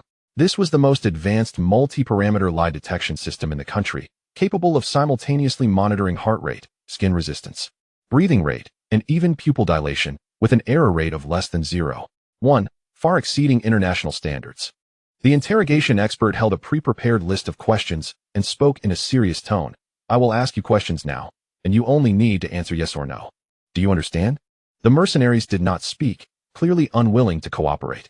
The interrogators had anticipated this and directly activated the high-powered electric chair. 2 hours later, the mercenaries began to confess. "Did you voluntarily join this mission?" "Yes." The lie detector's curve remained steady, with no anomalies. "Are you from Europa?" "Yes." The curve remained steady. "Was the employer for this mission acting on their own?" "Yes." As soon as the words fell, the lie detector's skin resistance curve suddenly spiked, and the heart rate increased sharply. The interrogation expert captured this signal but did not pursue it, continuing with the next question. "When you accepted the mission, did you know the target was a citizen of Daxia?" "No."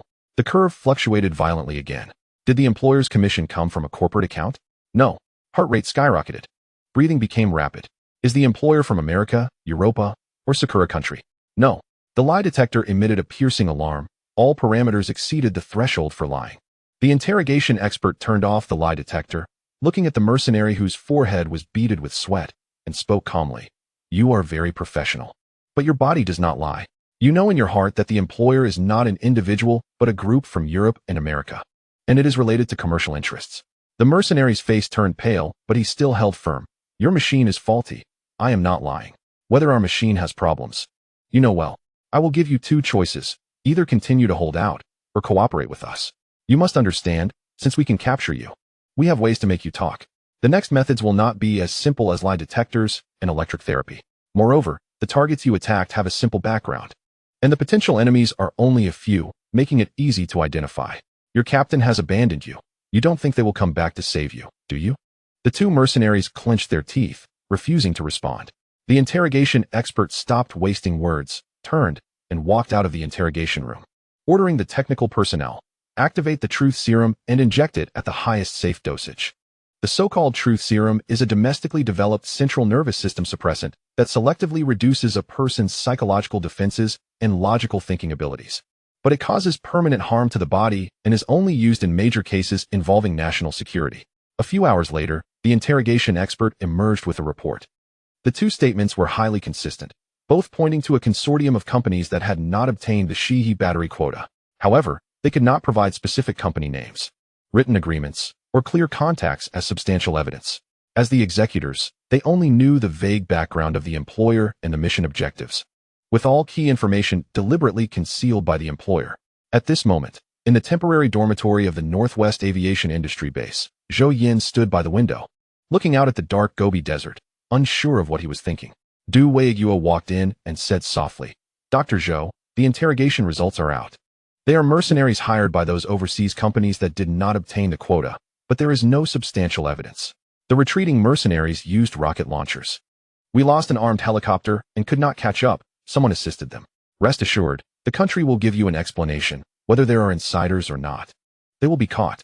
Zhou Yan, with his back to Du Weiguo, said, I understand. I hope to start the joint verification of the 7th generation engine immediately tomorrow. We need to accelerate the adaptation of the Chunxing battery to the 7th generation machine. Technology is our strongest backing. No problem, Dr. Zhou. We will arrange it immediately. And we can start tomorrow. I won't disturb your rest any longer. After Du Weiguo left, Zhou Yan lay in bed, closing his eyes to reflect on what had happened today. In the past, he always thought about developing gradually, taking appropriate advanced technologies from the technology library step by step according to the current level of world technology to avoid causing too much upheaval and unpredictable reactions. The truncated version of the Shihi battery was like this, and other technologies he might introduce later were also prepared this way. But this bloody ambush cruelly told him he was wrong. His enemies would not play by the rules he set. When he demonstrated the capability to change the game, what he faced would not just be commercial competition, but such ruthless and life-and-death dark means. Safety had become the most luxurious yet fundamental need at this moment. His personal safety, the safety of his core team, and even the safety of more talents that would gather around him in the future had to be fundamentally guaranteed. He, Zhou Yan, was someone with the potential to lead human civilization to achieve a leap in levels. If he were to falter midway due to ridiculous low-profile conservatism, it would be a loss for the entire civilization. At this moment, his personal safety was already equated with the future of civilization. He must grasp absolute safety and initiative. Zhou Yan opened his eyes. The anger in his eyes transformed into determination. He no longer suppressed his consciousness, allowing his thoughts to sink into the 9-story technology library suspended in his mind. The library's space remained tranquil, the starry dome slowly rotating, and the bookshelves stood like ancient towering trees. In the past, he always lingered in the materials science area, but this time he began browsing other areas, including life sciences and medicine, theoretical physics and mathematics, planetary ecology, basic information networks, biological engineering, basic cell regulation, and astronomical observation, level 1 civilization detection range. Finally, his consciousness stopped in front of a certain area where the bookshelves presented a dull metallic texture, with most of the floating knowledge carriers emitting a cold blue light and a dangerous red light. An invisible aura of ruthlessness and determination spread, marking the interstellar military industry, conventional weapons system, zone. He scanned through individual combat systems, small and medium-sized vehicle platforms, orbital and planetary defense, information and electronic warfare, and logistics and support technology, eventually picking up a book titled Comprehensive Guide to Conventional Weapons of Interstellar Warfare, Mecha Edition. A massive torrent of information instantly surged into his consciousness, revealing the complete design blueprint and manufacturing process of the basic nano battle armor of the Star Blue Empire in his mind. Just as Zhou Yan was digesting the newly acquired technology in his mind, the interrogation report was urgently submitted to the central office. Sir, this is the final interrogation result. The Minister of National Security handed the report to the official. Both mercenaries confessed that the employer was a consortium of companies from several countries that had not received quotas. But there was no substantial evidence. All connections and financial flows had been erased. Although there was no evidence, the direction was clear. The official flipped through the interrogation records with a cold gaze. He immediately summoned the ambassadors of these countries in China, issued a stern protest, and clearly informed them that we would never tolerate any foreign enterprise harming the safety of our citizens and national interests through illegal means. He demanded that they immediately restrain their companies and hand over the perpetrators. Otherwise, we would take all measures, including trade retaliation and asset freezes. He also informed Zhou Yan that the country was his strongest backing, that the sacrifices of the soldiers would not be in vain, and that we would eventually find evidence against the masterminds and make them pay the price they deserve. Chapter 34. Upgraded Plasma Engine. The next morning, under the leadership of Colonel Du, Zhou Yan, Lin Hoken, Su Mu, and Wang Dingfeng stepped into the plasma engine laboratory. Hailed as the future aerospace heart of the Great Xia, a mix of ozone, special cooling liquid, and faint ionization filled the air. The laboratory was vast and brightly lit, filled with various unnamed precision equipment and thick cables, embodying a hardcore industrial aesthetic. All eyes were drawn to the centerpiece, a plasma engine wrapped in numerous supports and sensors. The half-human high engine emitted a low, buzzing sound, with 3 cables as thick as arms hanging from the ceiling and plugged into the engine's rear interface, where pale purple plasma rolled around in a circular chamber. An elderly man with graying hair and a somewhat worn white lab coat quickly approached. Colonel Du immediately introduced him. Zhou Yan, this is Academician Feng Jinsong, the project leader for the plasma engine. Academician Feng did not engage in much pleasantry. His gaze fell directly on Zhou Yan, filled with scrutiny and a hint of unmasked expectation. He extended his hand firmly to shake Zhou Yan's. Comrade Zhou Yan, we have finally been waiting for you. I am Feng Jinsong, in charge of the plasma engine project. His voice was loud and straightforward, characteristic of a researcher. He turned sideways, pointing at the chained engine, with a tone of helplessness and desire. Do you see? Our Lingyuan No. 1 prototype. Theoretical thrust can reach 800 kilonewtons, with a specific impulse conservatively estimated at 8,000 seconds. Performance parameters far surpass existing chemical fuel engines. Then he shifted his tone, pointing at the 3 intimidating cables with a wry smile. But it is also a true power hog. It requires over 300 megawatts to start at peak power. That's equivalent to the instantaneous electricity consumption of a small town. We are currently relying on these 3 dedicated ultra-high voltage lines to force feed it. Let alone going to the skies, we can't even achieve long-term stable operation. His gaze swept over Zhou Yan and the 3 behind him, his tone becoming somewhat heavy. Without solving the high-efficiency, high-energy density onboard energy problem, this engine that represents the future will forever remain in the laboratory, unable to be practically applied. We have tried all possible solutions to reduce its power consumption. He sighed. But even within our capabilities, reducing the power to a minimum, even sacrificing some performance, the existing energy supply still cannot meet its demands. Until we saw your Zai battery, especially after hearing Comrade Du Weiguo's report on the progress of the Qinxing project. Academician Feng's eyes suddenly brightened.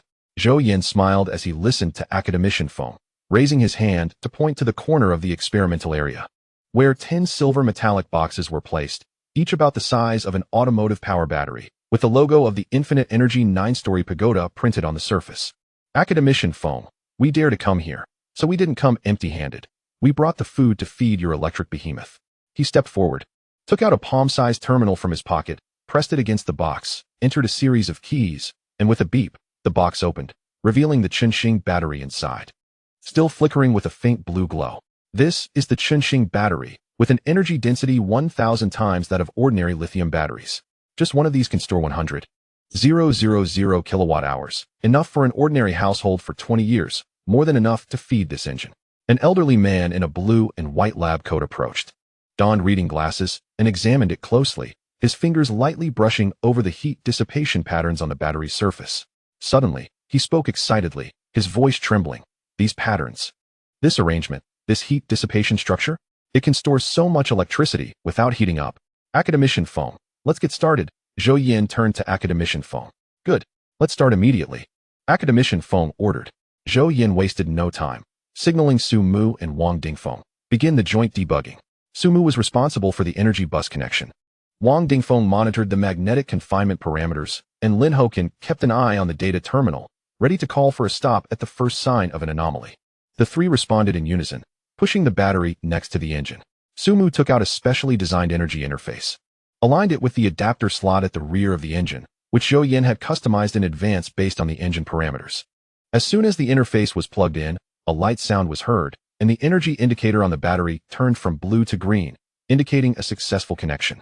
Zhou Yan quickly operated the terminal, calling up the energy matching program. The screen immediately displayed the engine's energy consumption curve and the battery's discharge curve, with both lines rapidly calibrating. Energy bus voltage stable, current output normal, magnetic confinement system preheating completed, waiting for energy input.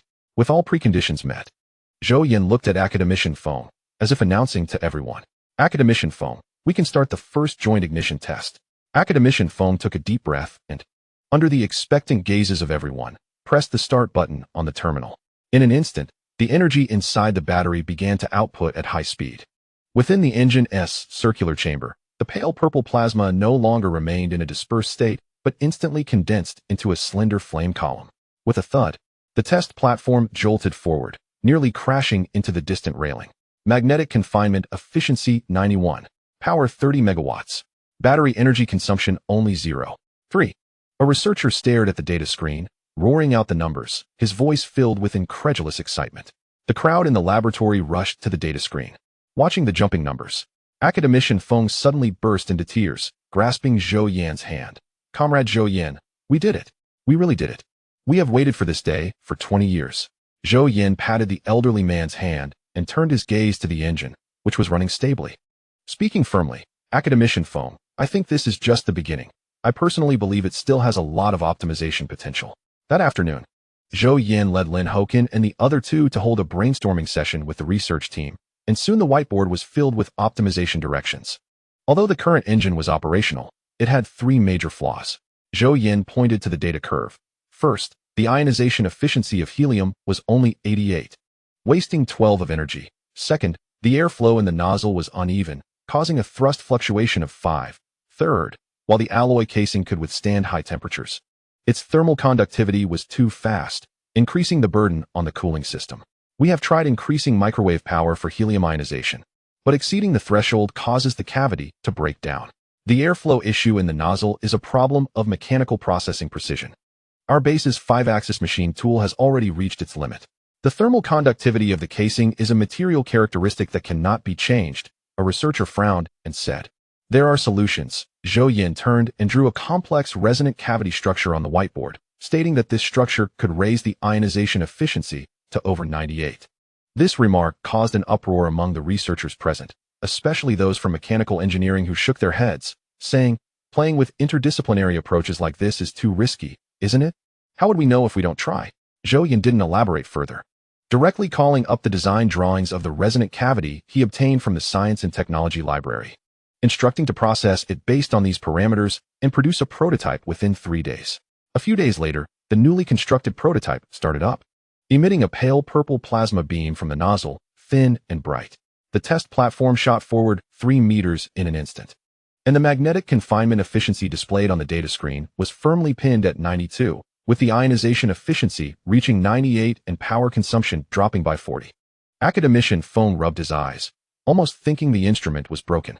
Zhou Yan then introduced a groundbreaking new alloy named Siu, which had a strength 100 times that of traditional aerospace titanium alloys, a density of only 0.5 times, and could withstand temperatures of 3,000 degrees without softening. Using it for the engine casing and nozzle would reduce the overall weight by 50, and the cooling system could save half its weight. Additionally, the 7th-generation aircraft's fuselage could also use it. This alloy did not come from nowhere. It was based on the formula from the Science and Technology Library's structural energy materials.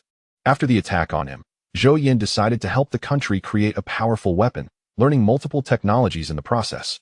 Chapter 35, 30 Mach. Crossing the Kármán line. With the Lingyun plasma engine, the Chunxing battery, and the Suanmu alloy as the three cornerstones. The project team integrated them at an astonishing speed into a specially modified 6th-generation fighter prototype, codenamed Xianbird. 2 months later, the prototype of the 7th-generation aircraft, designated Xianbird No. 1, sat on the test flight runway. Its length was about 19 meters, height about 5.2 meters, and wingspan about 14.7 meters. The silver-white fuselage resembled a poised falcon, with the plasma engine nozzle converging beneath the belly, and 2 sets of Chunxing battery modules hidden securely, making it impossible to tell from the outside that this was an electric fighter.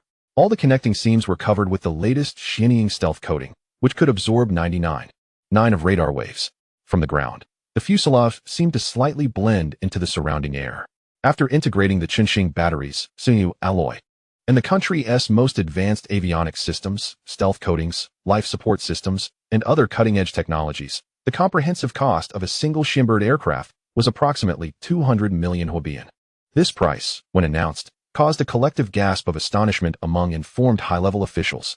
For comparison, America's 5th-generation fighter, the F-22 Raptor, had a unit cost exceeding 250 million, which, based on current exchange rates, was over 1.7 billion Huobian. This was primarily due to Zhou Yan supplying the Chunxing battery modules at cost price, with each module costing only 10 million Huobian. According to Zhou Yan's calculations, the core raw material cost was about 100 Huobian per kilowatt-hour. Just this energy system represented an immeasurable cost savings for the country. The Suanmu alloy used for the airframe was priced at 2 million Huobian per ton, also at cost price, which allowed the cost of the Xianbird to be compressed to around 200 million Huobian. Test pilot Zhou Yan was a top-level pilot with 3,000 hours of flight experience. After putting on the G-suit, he settled into the cockpit. At that moment, the atmosphere in the base command center was solemn and tense. Several large screens displayed a world map, real-time data streams, and feedback information from various tracking units. Commanders from several major war zones, and even a cabinet member were present, showing the high importance attached to this matter. Project leader academician Feng stood next to the command seat, hands tightly clenched, palms sweaty. Although he was confident in the technology of the Xianbird, such a significant test flight could impact the country's aerial dominance for decades, and the pressure was immense. In contrast, Zhou Yan, standing beside him, appeared unusually calm. Dressed in a simple dark work suit, he gazed steadily at the screen, as if everything before him was anticipated. The final system check before the Xianbird test flight begins. The commanding officer's deep voice echoed throughout the hall. Remote phased array radar number 1 is in position.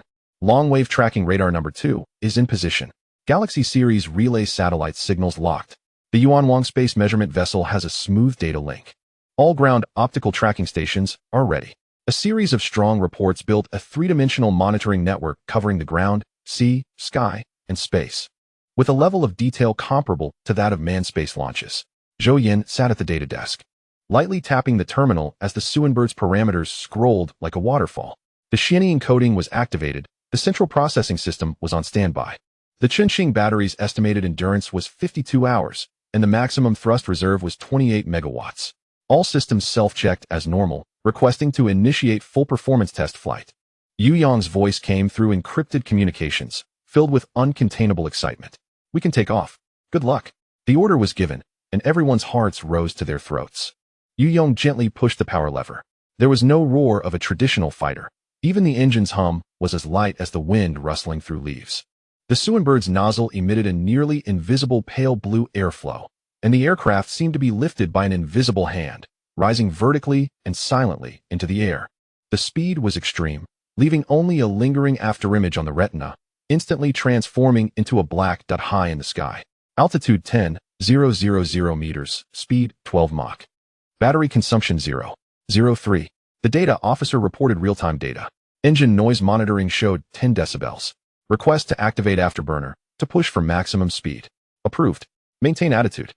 Academician Feng ordered. Zhou Yan closely monitored the thrust curve. Yu Yang suddenly pushed the power to the max, and the Suanbird's nozzle erupted with a dazzling blue-purple flame. The speedometer needle spinning wildly. In the monitoring hall, data refreshed rapidly. Report. Altitude exceeds 50,000 meters. Speed 10 Mach. Engine power 35. Report. Exceeding 100,000 meters. Speed 20 Mach. Entering near space. Report. Reached the Kármán line. Altitude 100 kilometers. Speed stabilized at 25 Mach. My God, it's still accelerating. Maximum speed 308 Mach. Airframe structure stable. Energy reserve consumption 3. The command center's screen was instantly filled with the light and shadow of supersonic shock waves. The entire hall fell silent. Everyone stunned into speechlessness by the terrifying data.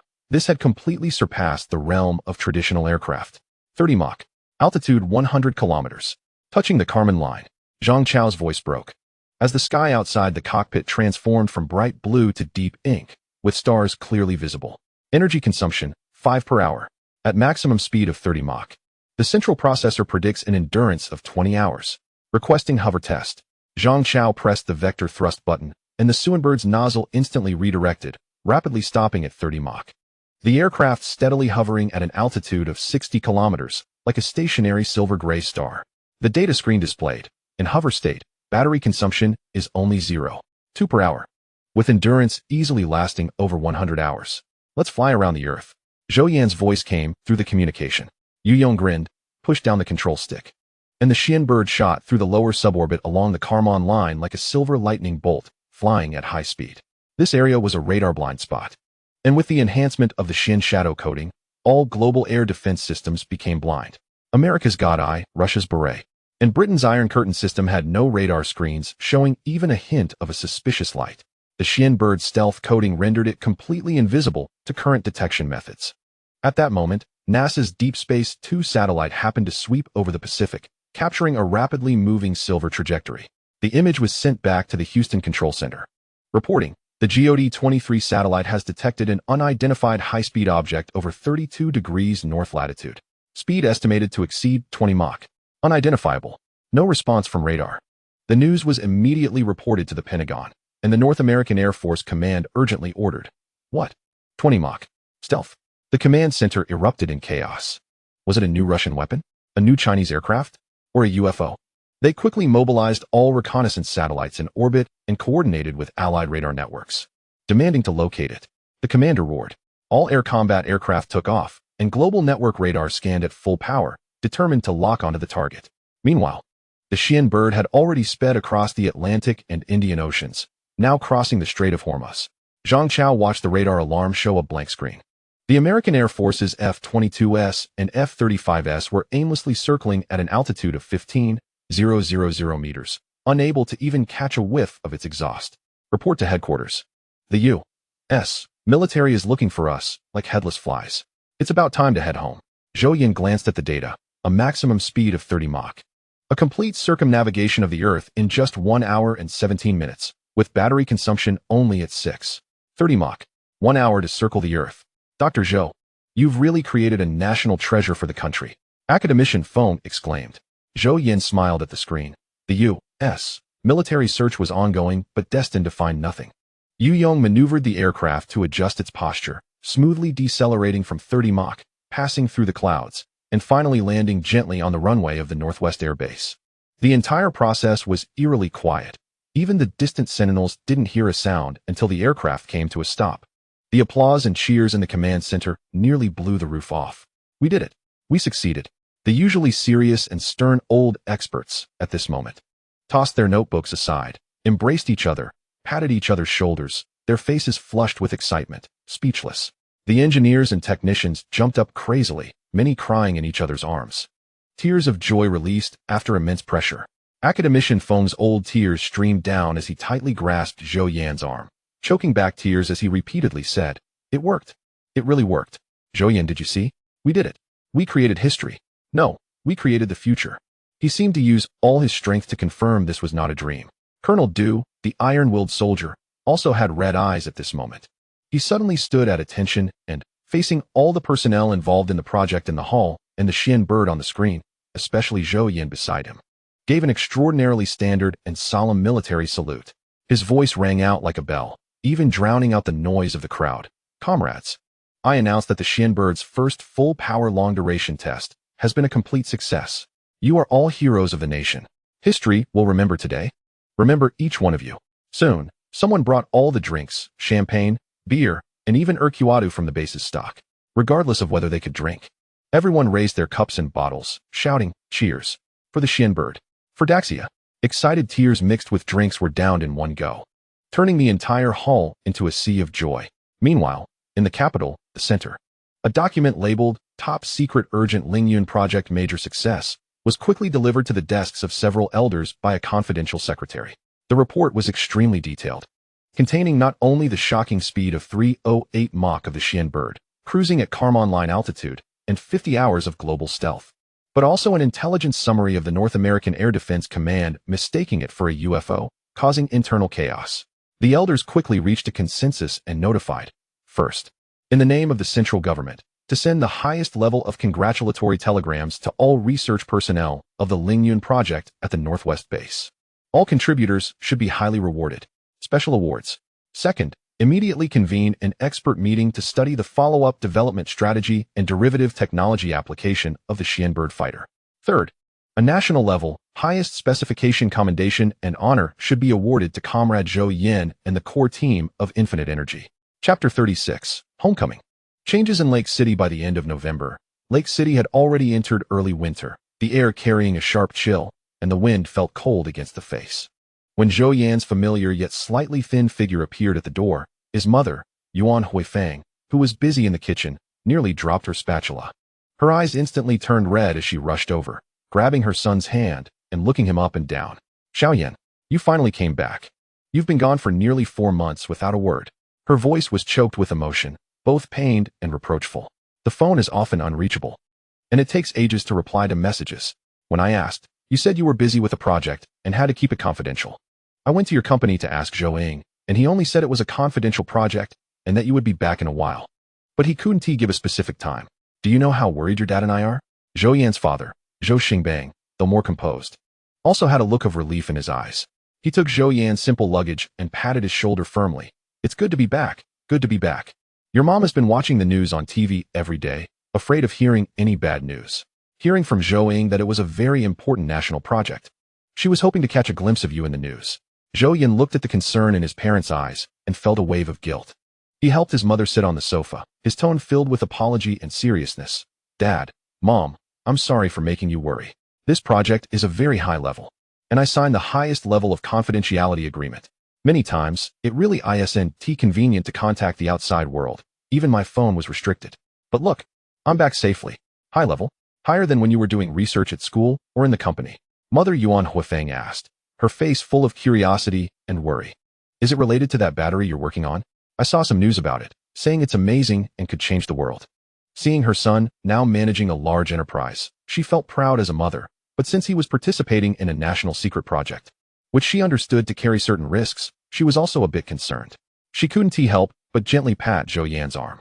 "Mom knows you've done well, but now you're in charge of such a big company. Even foreign big bosses and the mayor of our city have to call you General Zhou. Why do you still need to personally participate in these things that sound so tiring and possibly dangerous, requiring confidentiality?" Upon hearing his mother's words, Zhou Yan could feel the purest maternal love behind her worry. No matter how great the child's achievements, in a mother's eyes, he would always be the child that needed care, worried about tiring him out. "Mom, this identity of General Zhou, the big boss. Isn't for me to just enjoy the accolades," he explained with a slight smile. "The greater the ability, the greater the responsibility.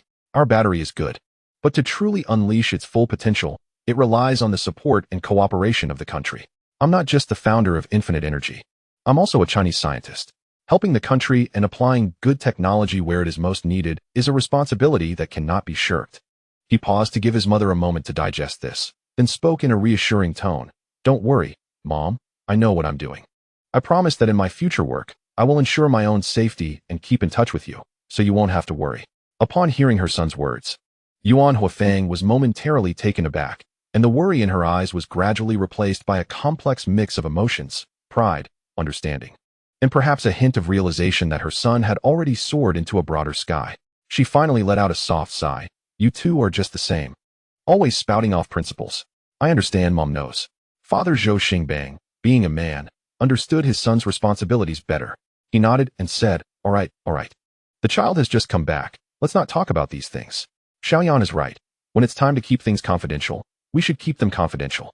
As long as we know he's safe and doing serious work, that's enough. Hurry, Huifeng. Our son must be hungry. The food is getting cold. Right, let's eat. Yuan Huifeng finally reacted, quickly getting up to head to the kitchen. Mom made your favorite sweet and sour ribs and pot-wrapped meat. And I bought your favorite Rao Yang tofu pudding. You've definitely not eaten well these past few months. At the dining table, the aroma of long-missed home-cooked dishes filled the air, creating a warm atmosphere. His parents no longer asked about the specifics of his work, but kept serving him food, chatting about the changes in Huchin over the past few months, the new shopping malls on which streets, which neighbors' children had gotten married. Their words filled with a sense of home warmth, allowing Zhou Yan's tense nerves to completely relax. Listening to his parents' chatter and seeing the satisfied smiles on their faces, Zhou Yan felt a warmth swell in his heart. He knew that no matter how brilliant his achievements were outside or how thrilling his experiences had been, home would always be his warmest harbor. This simple emotion was also the most fundamental driving force behind his continuous efforts to protect this land and countless ordinary but happy families like his own. After dinner, Zhou Yan took the initiative to clean up the dishes and spent some time with his parents watching TV in the living room. Only after his parents repeatedly urged him to rest early and not to tire himself out did he return to his room, which he hadn't occupied for a long time. Outside the window was the familiar night scene of his hometown, and inside, the returning wanderer found the best comfort for both body and soul.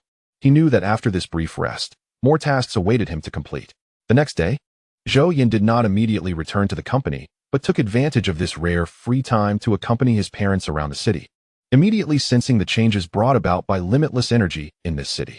The most direct change was the new shops, which were entirely different from the past. There were many international brands that had never existed in Huchin before.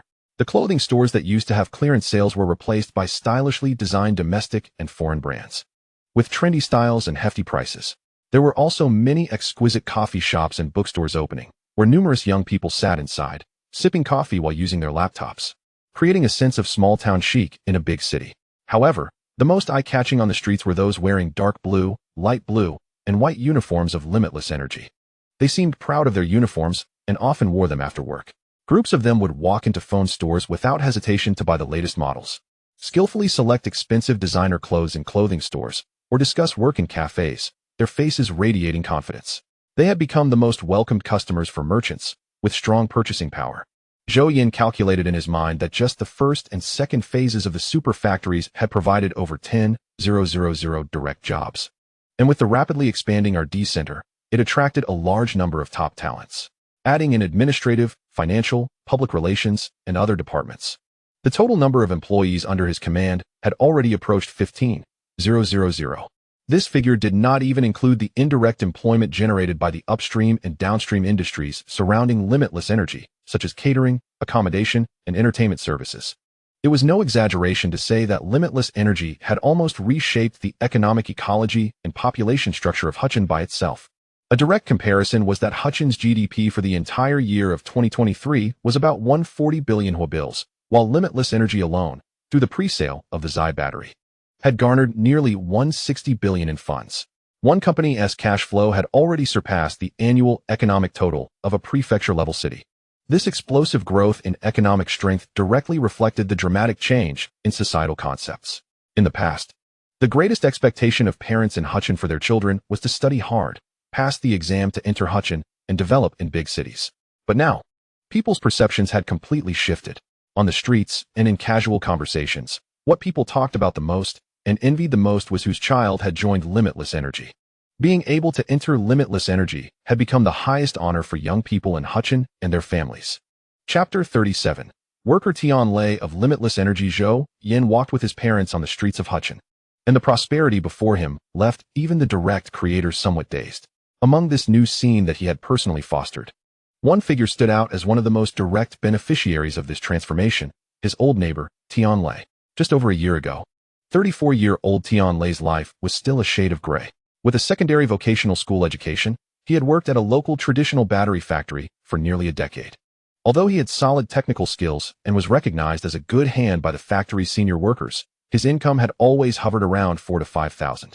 In this small fourth-tier city, men his age had mostly already settled down, while he, with an ordinary appearance, average height, and income, and a family background that was also ordinary, combined with an introverted personality, had repeatedly failed in the matchmaking process, becoming a heavy concern for his parents.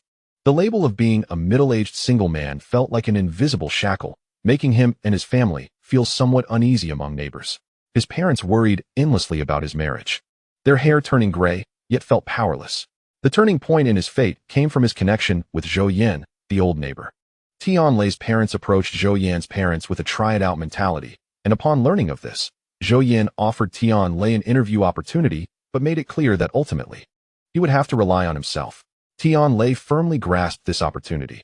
Although he was introverted, this also allowed him to focus on accumulating production technology. But due to his slightly lower emotional intelligence and insufficient education, he had not been promoted in the battery factory. Subsequently, relying on the solid experience and hands-on abilities he had accumulated in the battery field, he successfully passed the interview and became a technical worker at Limitless Energy. After a few months of hard work, he was now a B2 level intermediate technician and also a small team leader. When the first month's salary of 20,000 arrived, he confirmed the message several times. It was more than triple what he had earned at the battery factory. Change followed, with the most direct change being confidence. As the saying goes, money is a man's courage. With money, anyone becomes bold. Now he could confidently walk into the Huawei flagship store to buy the latest phone for himself and his parents, and select a few suitable outfits that matched the identity of an employee of Limitless Energy from those newly opened trendy clothing stores.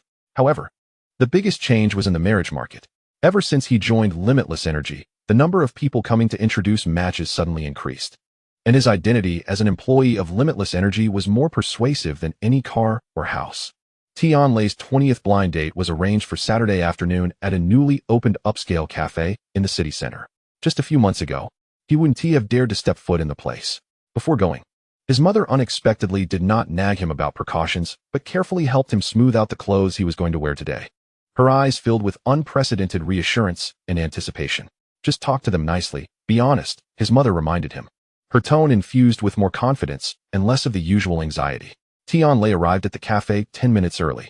He chose a seat by the window and ordered a signature latte whose name he couldn't quite remember, which was recommended by a colleague. The woman he was meeting was named Li Jing, 28 years old, a teacher at a primary school in the city. The introduction came from the wife of Tianlei's former workshop director. He had seen her photo before. She was quiet and elegant. If she were the kind of good girl he had encountered in the past, he wouldn't have dared to meet her, as she would surely look down on him. Li Jing arrived on time, dressed in simple and elegant clothes. After a brief exchange of pleasantries, her gaze naturally fell on Tianlei's work uniform underneath his down jacket. "Are you working at Infinite Energy?" Li Jing asked, her tone carrying a hint of confirmation rather than mere curiosity. "Ah, yes," Tianlei nodded, sitting up a bit straighter. "I work as a technician at the super factory." "That's impressive." Li Jing smiled slightly, her smile genuine. "I've heard that Infinite Energy has high technical requirements. Many undergraduates and even master's graduates can't get in. Many parents of students at our school have the biggest wish for their children to work at your company." The conversation flowed naturally from there. Tianlei noticed that Li Jing didn't, like his previous blind date partners, indirectly inquire about his family's house, his parents' jobs, or criticize his vocational school education. She was more interested in his daily work, asking if the Xi batteries were really that impressive. When he spoke about technical improvements and teamwork, her eyes showed interest and respect. Tianlei gradually relaxed. He found that he no longer needed to struggle to sell himself. He just needed to honestly share his work and life. He talked about how to ensure the quality of each battery through precise operations, described the meritocratic atmosphere at the company, and shared the sense of accomplishment he felt when he could buy his parents new phones with his monthly salary of 20,000 yuan. He even mentioned his previous experience at a traditional battery factory, admitting that Infinite Energy had given someone like him, who had skills but not a high degree, a new opportunity. Li Jing listened attentively, nodding occasionally. Being able to rely on your own abilities and achieve top-notch technology is better than anything else. Her words dispelled the last bit of unease in Tianlei's heart. As they were finishing their coffee, Tianlei took the initiative to offer to pay. His movements smooth and natural. In the past, spending dozens of yuan on a cup of coffee would have pained him. But now it was a cost he could and was willing to bear. Li Jing didn't argue, simply smiling and thanking him. As they left the cafe, they stood at the door, looking at the city nightscape ahead. Li Jing said, "This street has changed a lot. There are so many interesting shops now." Tianlei picked up the conversation, his tone carrying a hint of confidence he wasn't even aware of. "Yeah, I heard a nice bookstore just opened nearby. The environment is supposed to be great. Next time, if you have time." "Sounds good," Li Jing readily agreed, a hint of blush appearing on her face. This blind date had no awkward questioning, no disdain from the other party as in the past. The deep blue of infinite energy and the high salary, prospects, and social recognition it represented felt like a silent but weighty business card, clearing away all obstacles on his past romantic journey. He was no longer a picky, leftover man of a certain age, but a capable, promising, and worthy partner. Thinking of this, Tian Lei's sense of belonging and recognition of the company deepened. He secretly resolved to work harder and more seriously to live up to the future the company had offered him. Tian Lei's experience was just a microcosm of the thousands of families in Lake City whose destinies had changed. The deep blue work uniform he was reluctant to take off not only represented income far exceeding the past, but also symbolized a brand new social identity and dignity, all brought by Zhou Yan and his infinite energy. The next morning, Zhou Yan returned to the company to find drastic changes. The once sparsely populated park area was now filled with factories, bustling with activity. The second phase super factory had fully started production, with the fully automated production lines running day and night, delivering outstanding Zai batteries, which increased the company's total production capacity threefold compared to the first phase. The steel structure of the third phase factory was already completed, with exterior and interior renovations underway, expected to be operational by spring next year, which would further increase capacity. The most eye-catching were the two 9-story twin towers resembling a tech library. They stood like two giants, the 9-story main structure capped, towering majestically, with only interior finishing and some equipment installation remaining. Driven by money, the construction progressed at an astonishing speed, expected to be operational by next summer. Under the sunlight, the deep blue glass curtain walls and silver-gray titanium alloy panels reflected each other, filled with a sense of future technology. In Zhou Yan's temporary office, CEO Zhou Yan, unable to contain his excitement, reported to Zhou Yan about the performance over the past few months, which could be described as a money-printing machine. Chapter 38. The parent company Infinite Technology Group President Zhou. You should have seen the scene. Zhou Yan spoke with excitement. The second phase super factory just started construction, and the estimated production capacity is out. Those car manufacturers and phone companies that didn't manage to secure quotas or want to increase their shares went crazy. We received nearly 200 billion yuan in advance payments. Now, the cash flow on the company's books is so robust, it could make any Fortune 500 company envious. He continued to report another major development. According to your plans before you left, we have allocated a massive 6,000 acres of land on the eastern edge of Lake City. Zhou Yan pointed to the east outside the window. We offered a generous compensation for the demolition, pricing at 50 above market value, totaling 5 billion. Plus, the high-level government gave special instructions for this matter, and the local government has opened green lights all the way, with almost no obstacles. Now, the preliminary leveling of the project has been completed, and we have begun construction according to the design blueprint you left before you left. Named Universal Port. As for the security company, Zhou Yan's tone softened. According to your wishes, we have preliminarily drafted the core framework and personnel selection criteria, but the crucial parts still need your personal decision and formation. Overall, everything is on track, even better than we expected, Zhou Yan concluded. Zhou Yan, you did a great job during my absence. Thank you for your hard work. He first acknowledged it, but then his tone shifted, his gaze becoming somewhat sharp. However, there is one thing that needs to be addressed immediately. Zhou Yan was slightly taken aback. What is it? All companies that participated in our first global quota meeting, but ultimately did not secure quotas or received very few shares, regardless of whether they have already paid the advance, will be permanently blacklisted from Infinite Energy effective immediately. All paid amounts will be refunded, and all future cooperation will be indefinitely terminated. Zhou Yan's face turned pale with shock at Zhou Yan's words. President Zhou, those companies, while smaller compared to other giants, still represent a very large force, especially in the markets of Europe, North America, and Sakura. Canceling cooperation, especially unilaterally and without reason, could lead to enormous commercial losses, sky-high breach of contract lawsuits, and even provoke trade retaliation at the national level. What is the reason? They're private maneuvers. We don't have solid evidence. Zhou Yan interrupted him, but his tone was icy. The reason is that I suspect they, or the interests behind them, are related to the attack I encountered during my trip to the military project. Zhou Yan's cold tone made it clear he didn't need the court's recognition of evidence. I have my judgment. Their actions have exceeded the bottom line of commercial competition. Therefore, they must be eliminated and pay the price. Attack. Zhou Yan's face drained of color, and he stepped forward, leaning on the edge of the table, his voice changing pitch. You were attacked? When? Where? Were you hurt? A series of questions were thrown out, and at this moment, the seasoned top professional manager's eyes were filled with fear and shock. He couldn't imagine what kind of irreparable situation Infinite Energy would face if Zhou Yan really got into trouble, just as it was rising and thriving. "I'm fine." It was a false alarm. Zhou Yan waved his hand, signaling him to calm down, but clearly unwilling to discuss the details further. "So, do you understand? This is not a business decision. It is a decision about survival and safety. Losing some money and market share is worth it to eliminate potential dangers and send a clear signal to everyone. Any person or force attempting to covet Infinite Energy through improper means will pay a price far beyond their imagination. If they cannot provide evidence that they were not involved, they can only accept their fate." Zhou Yan took a deep breath and nodded firmly. The doubts and business considerations he had just moments ago were completely cast aside. A cold resolve replaced the shock in his eyes. "I understand.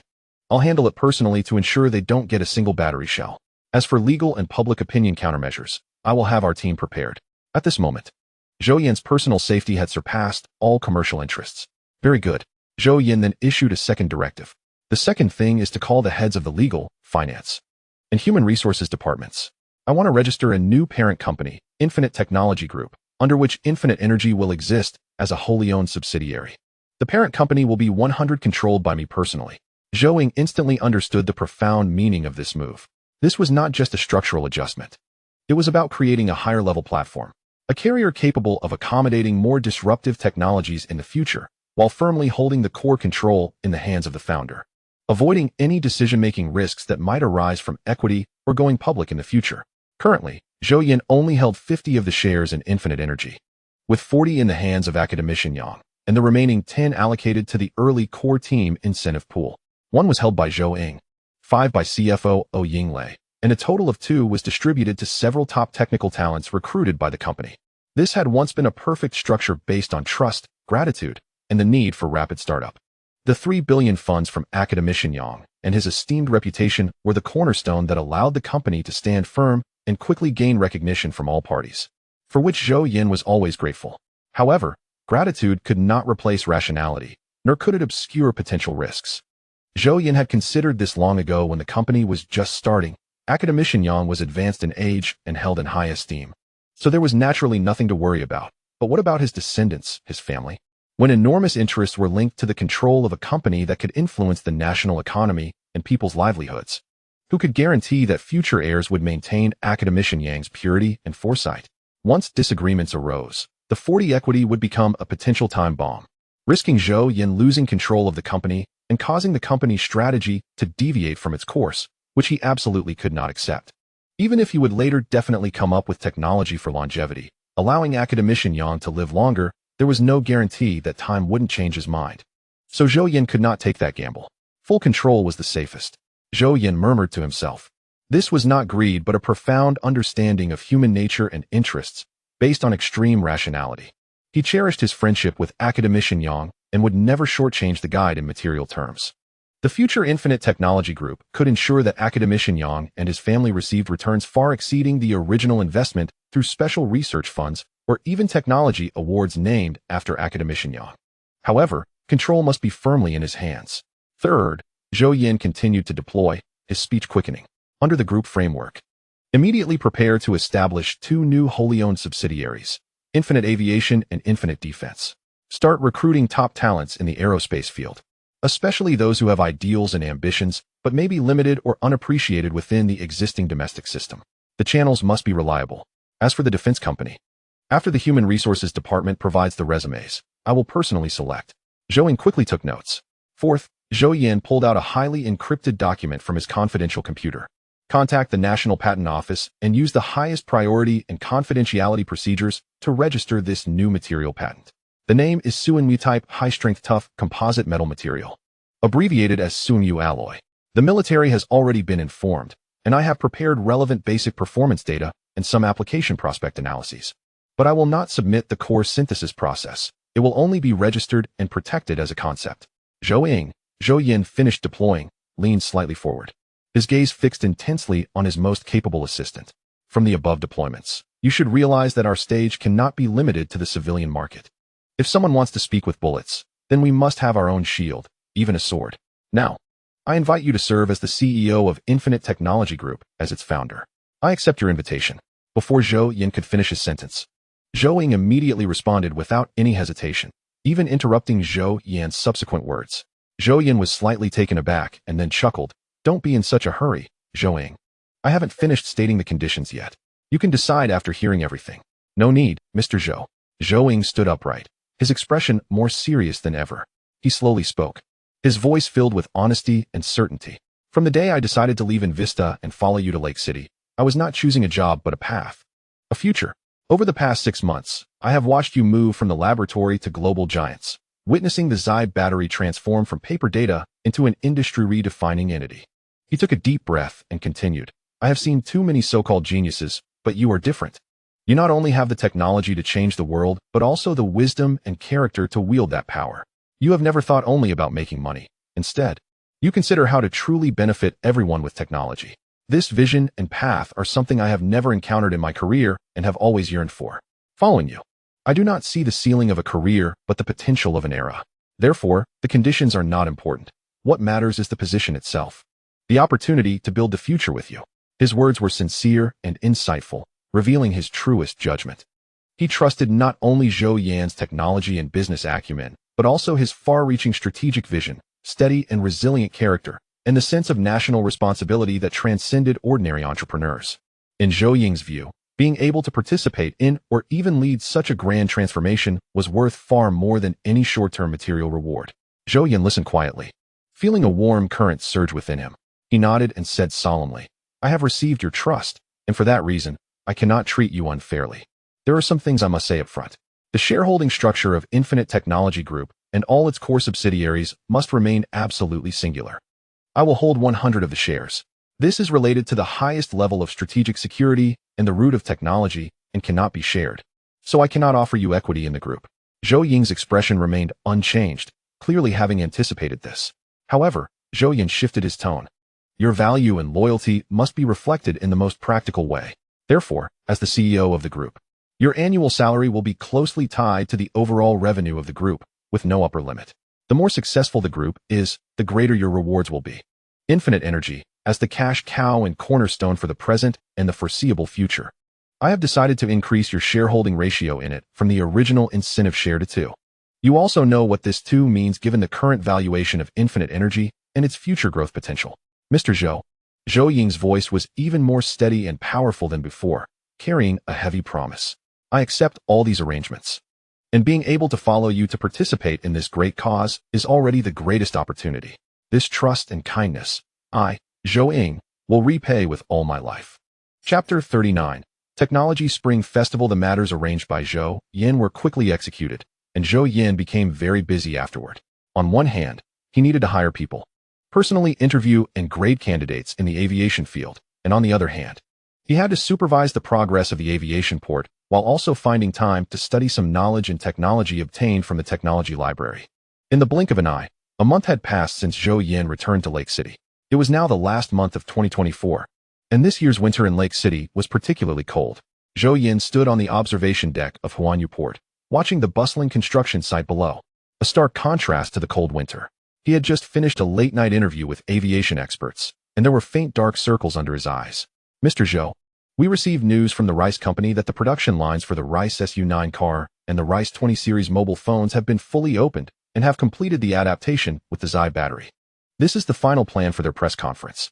Zhou Ying, wrapped in a thick cashmere coat, walked over and handed him a tablet. Mr. Lei from Rice Group wants to invite you to the press conference. Zhou Yan quickly scanned the data on the screen, equipped with the 1000-degree Xi battery pack. A range of 9,000 kilometers, 0 to 100 kilometers H acceleration in 15 seconds, at a price of 200,000. The mobile phone has a 10-day battery life. A brand new ecosystem, starting at 5,999 yuan. He slightly raised the corners of his mouth. Mr. Lei is about to flip the table. With this price, there's no profit at all. They even have to subsidize a bit. It seems they're going all out to seize the market. All right, you can reply to him. I will attend the press conference. Not just flipping the table, Zhou Ying smiled and said, he is going to split the entire industry's table to use as firewood. With this pricing, what are other companies supposed to do? Several bosses from domestic traditional car companies have privately contacted me, hinting if we could intervene and negotiate with the Rice Group to let Mr. Lei leave a way out. A way out is always carved out by oneself. We won't care about them. We are just battery sellers. With the technology in my hands. Not personally entering the car manufacturing field is already giving them a way out. Zhou Yan looked at the bustling construction site below. Zhou Yan nodded in understanding.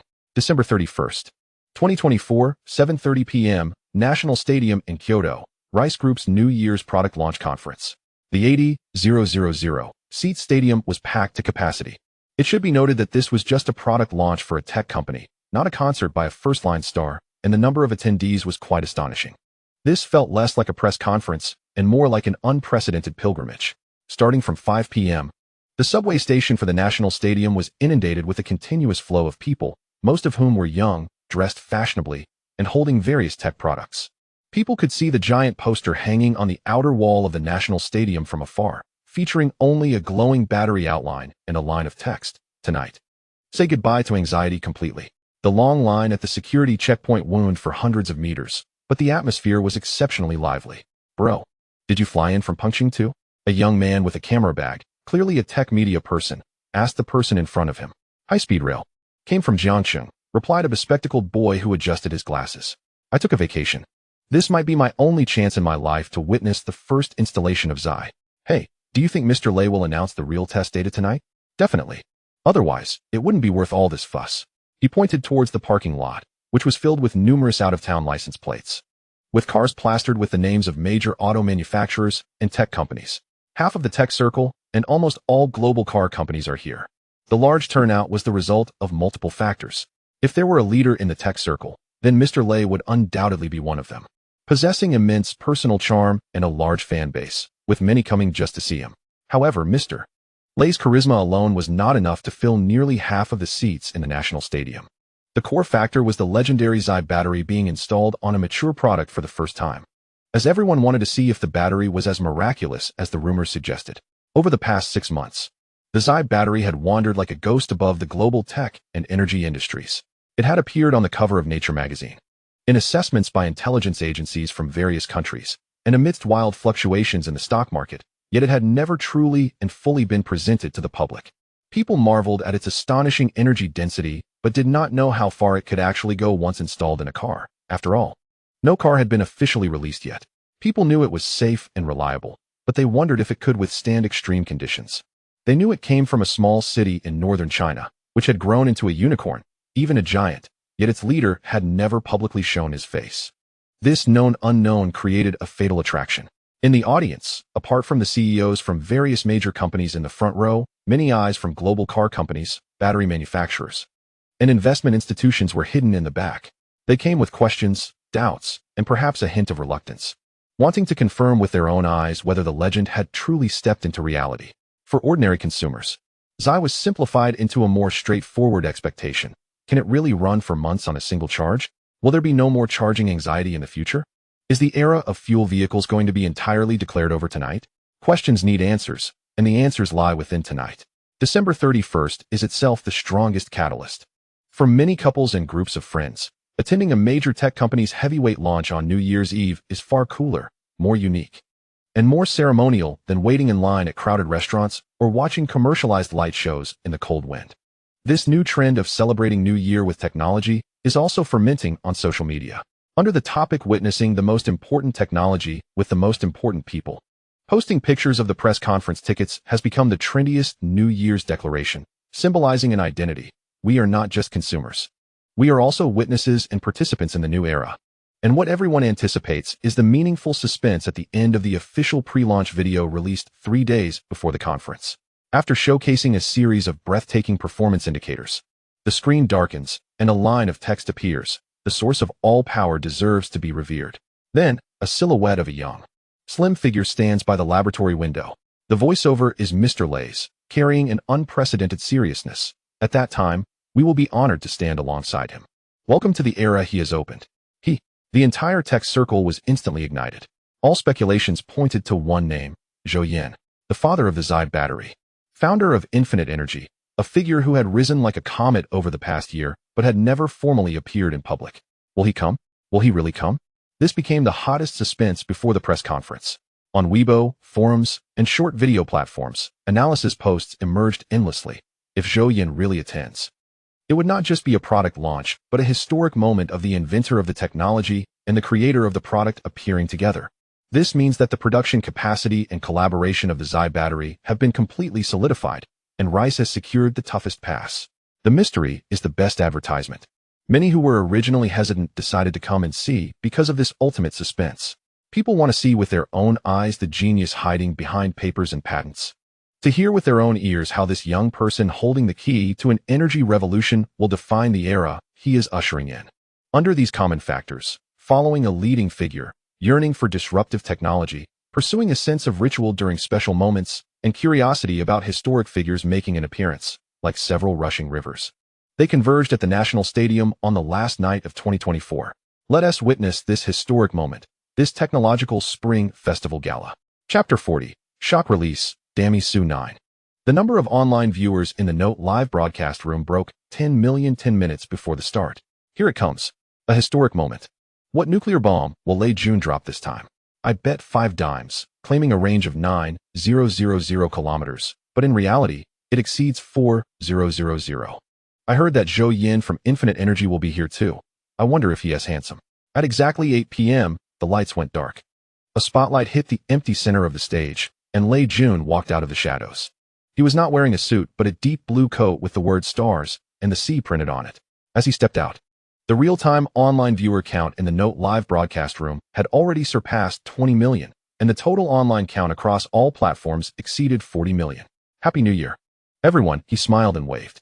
In a few hours, before the clock strikes midnight in 2025, I want to show you what the real future looks like.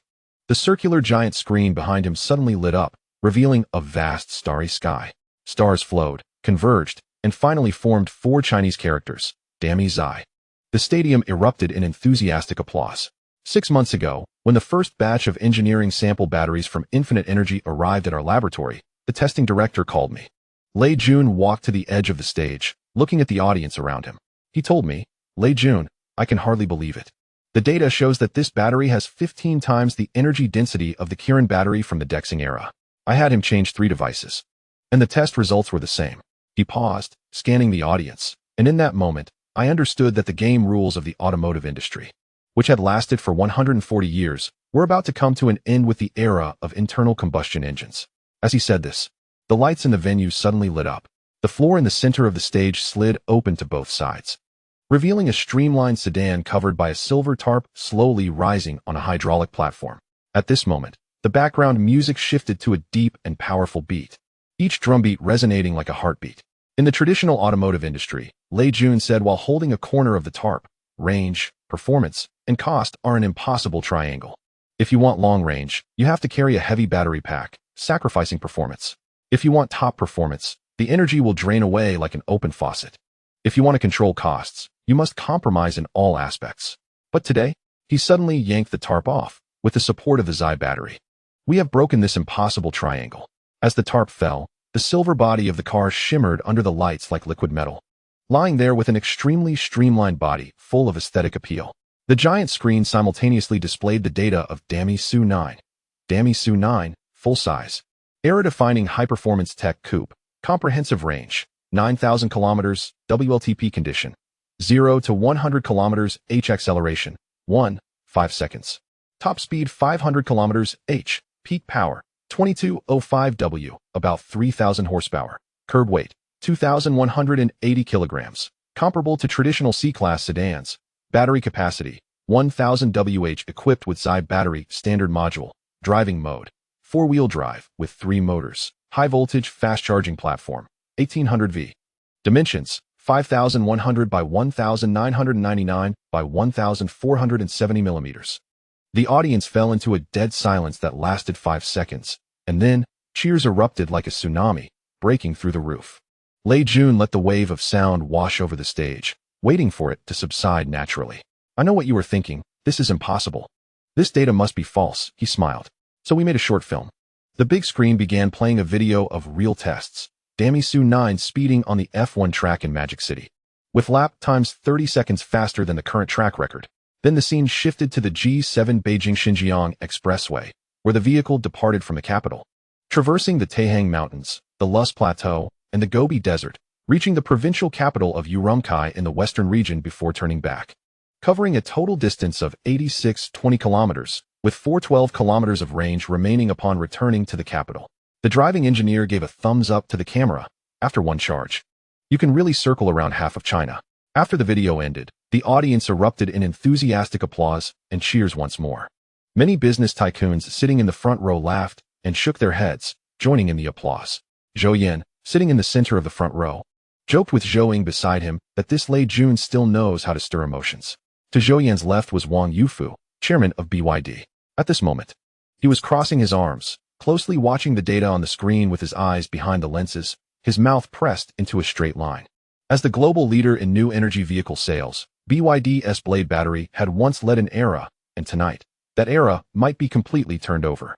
You thought that was enough? No, no, no, Lei Jun said. True freedom is forgetting the existence of energy. He walked toward Damisu 9, opened the car door, and sat in the driver's seat. The in-car camera projected the image in real time, revealing a simple surround screen inside, without a dense array of buttons. He lightly touched the screen, bringing up an interface. We have developed an energy map system for Su 9. It not only tells you how far you can still go, but also predicts energy consumption with precision down to 100 meters based on real-time road conditions, weather, and altitude. On the screen, a route from Kyoto to the Tibetan region was illuminated, with the terrain displayed in 3 dimensions, showing various real-time data. There is something even more important. Lei Jun clicked on an option, the bidirectional charging and discharging system. The Su 9's Zai battery pack, with 1000 degrees, can provide all the electricity for an ordinary household for over 3 months. He looked at the camera. When a typhoon cuts off the power grid, when a cold wave causes a blackout, your car can become a mobile energy fortress. This is not just a means of transportation. This is the infrastructure of your lifestyle.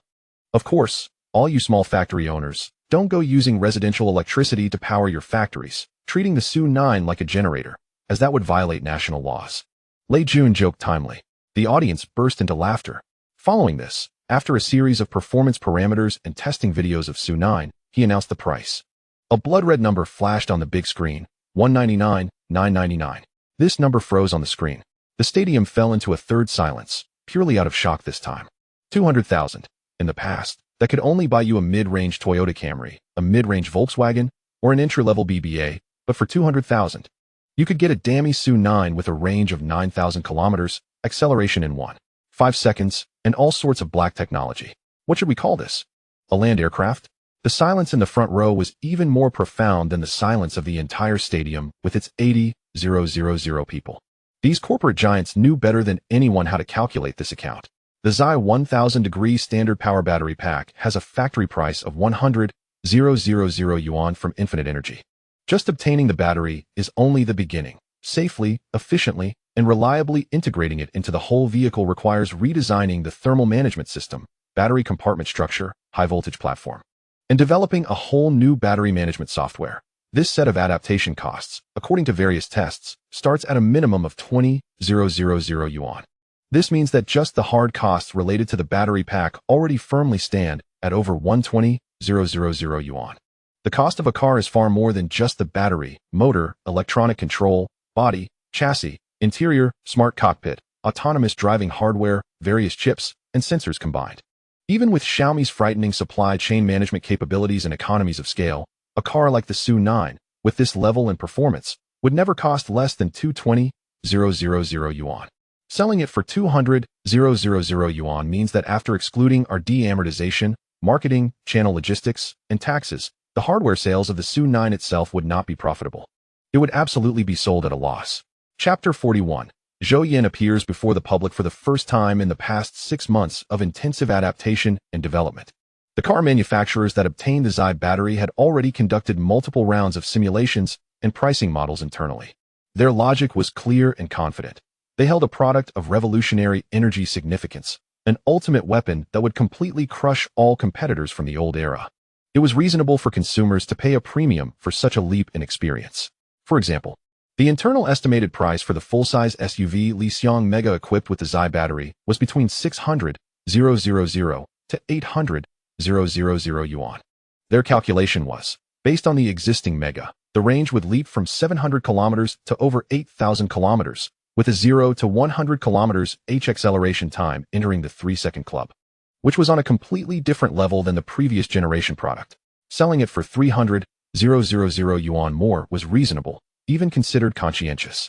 They even had marketing slogans ready, redefining the boundaries of family travel. Originally, the new energy vehicle companies had long been accustomed to selling cars at a loss. But with such a groundbreaking battery, they did not want to sell at a loss this time.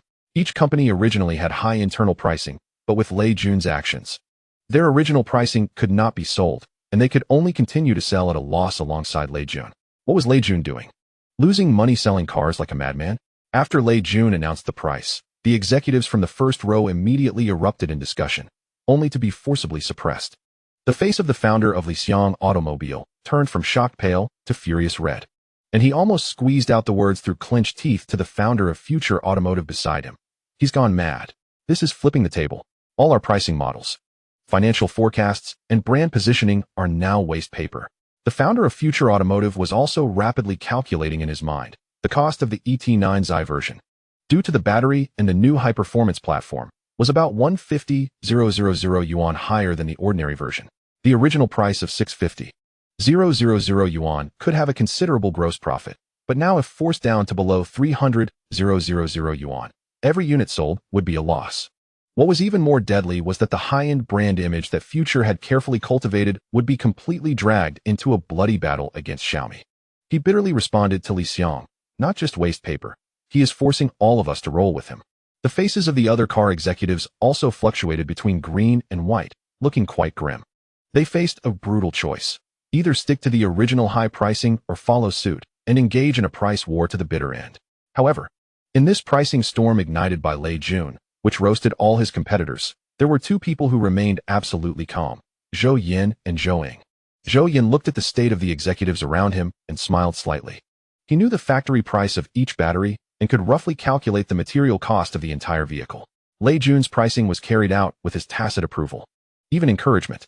What he wanted was this effect: to use an extreme product and penetrating price, like a hot knife cutting through butter, to pierce the market as quickly as possible. He aimed to complete the popularization of electric transportation, allowing everyone to enjoy the convenience brought by technology. As for the profits of car manufacturers, that was not his concern, and this was just the beginning. There would be even more shocking developments.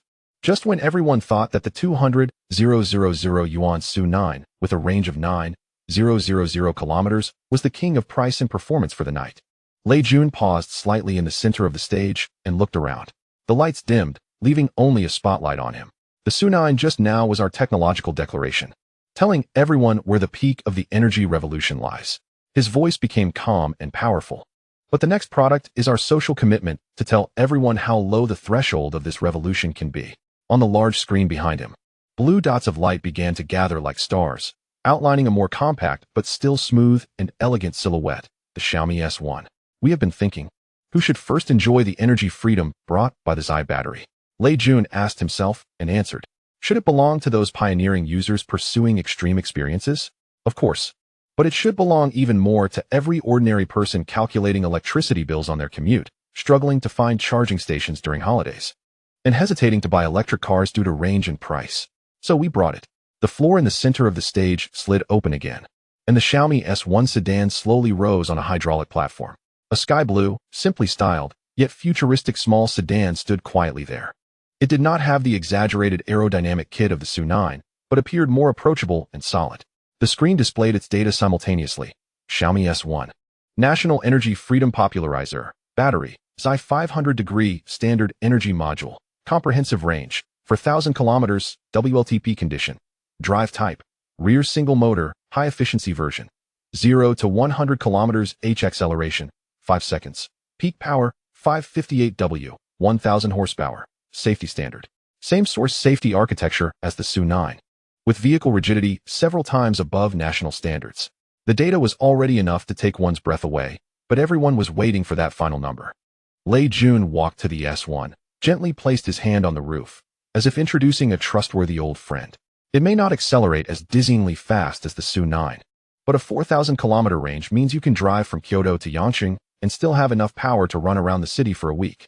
It may not have the top-grade leather interior, but it possesses the safety foundation and energy freedom brought by the Xi battery, which is absolutely unattainable at the same level. He paused here, his gaze turning towards Zhou Yan in the front row, his voice filled with sincere and unhidden respect. And all of this is made possible because we are fortunate to walk alongside the greatest energy innovator of this era. He raised his hand towards Zhou Yan, indicating that infinite energy not only created the miraculous Zai battery, but, more importantly, Mr. Zhou Yan and his team have always insisted that this technology be affordable. They priced the energy that will change the world within a range filled with goodwill, hoping for its rapid popularization. When Lei Jun's respectful voice fell, the phrase "thank you, Mr. Zhou Yan" served as a clear signal. All the lights, cameras, and gazes in the venue seemed to be pulled by an invisible hand, instantly focusing on the center of the front row. The enormous circular screen instantly cut to an incredibly clear close-up. In the frame, Zhou Yan slightly nodded. Looking at Lei Jun, he was not panicked, did not force a smile, and did not adjust his sitting posture. He simply raised his eyes, his gaze calmly crossing the space, meeting the eyes of millions behind the lens. That calmness was not ignorance or dullness, but a deep-seated, fully aware composure.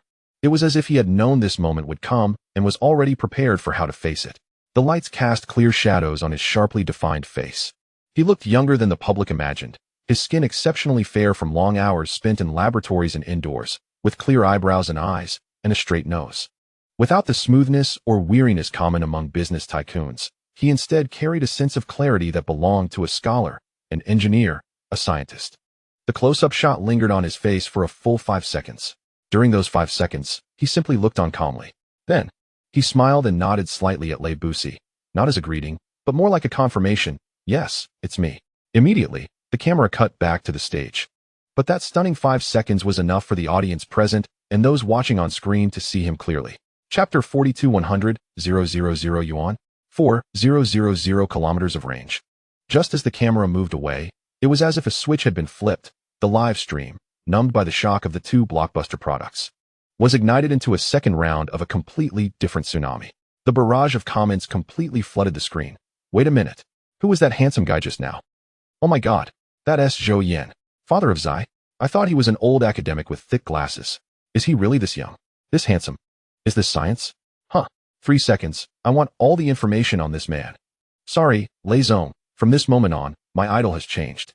That face, that temperament, is just like a male lead from a campus romance novel come to life. But he is engaged in research that rewrites human history. Sisters, who understands? The IQ ceiling actually has a face that also reaches the beauty ceiling. The way he looked up at the camera just now left me speechless. Calm yet with a gaze that feels like it can penetrate the soul. Truly, there are great scholars in conversation and no ordinary people around him. He appears the most relaxed among world-class tycoons. Is the internet just connected upstairs? The big shots around Zhou Yan must be seeking him out. Haven't you seen the news reports on the first quota conference for infinite energy? He didn't smile at all. But that slight nod was more powerful than any wave of a hand. It was as if he was saying, "No need to thank me. This is just the basics." At 25, holding technology that could overturn the world, facing global attention as calm as water. What kind of mental quality is this? I declare, a new generation of national tech idol has been born. This is the star that young people should chase. In the past, master math and science. And fear nothing in the world. Now, master math and science. And you can also be as handsome as the male lead in a sci-fi movie. I suggest checking if the male lead has time traveled. This configuration is too outrageous. Lei Zong, look at my new car. Netizens, the car is great. But can you introduce that handsome guy from just now? This brief 5-second shot triggered a chain reaction far beyond a product launch. Zhou Yan's calm, young, and even excessively handsome face, juxtaposed with the terrifying technological power he represents, created a highly communicative contrast.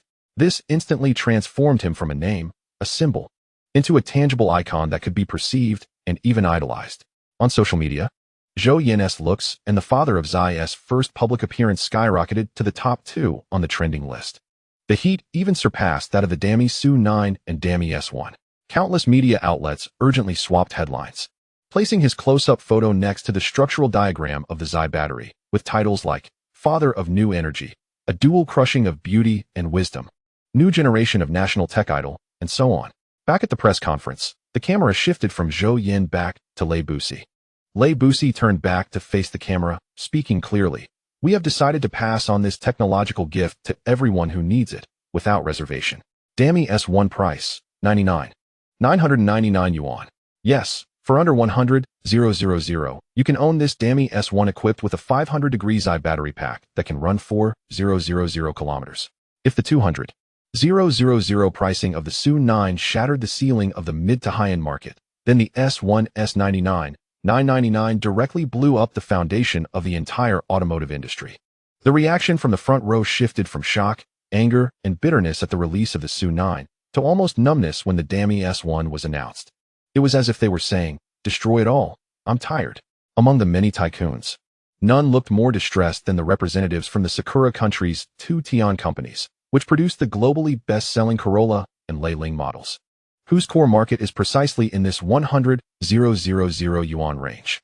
The Dami S1's 4,000 kilometers of range is an absolutely irresistible temptation for family car users.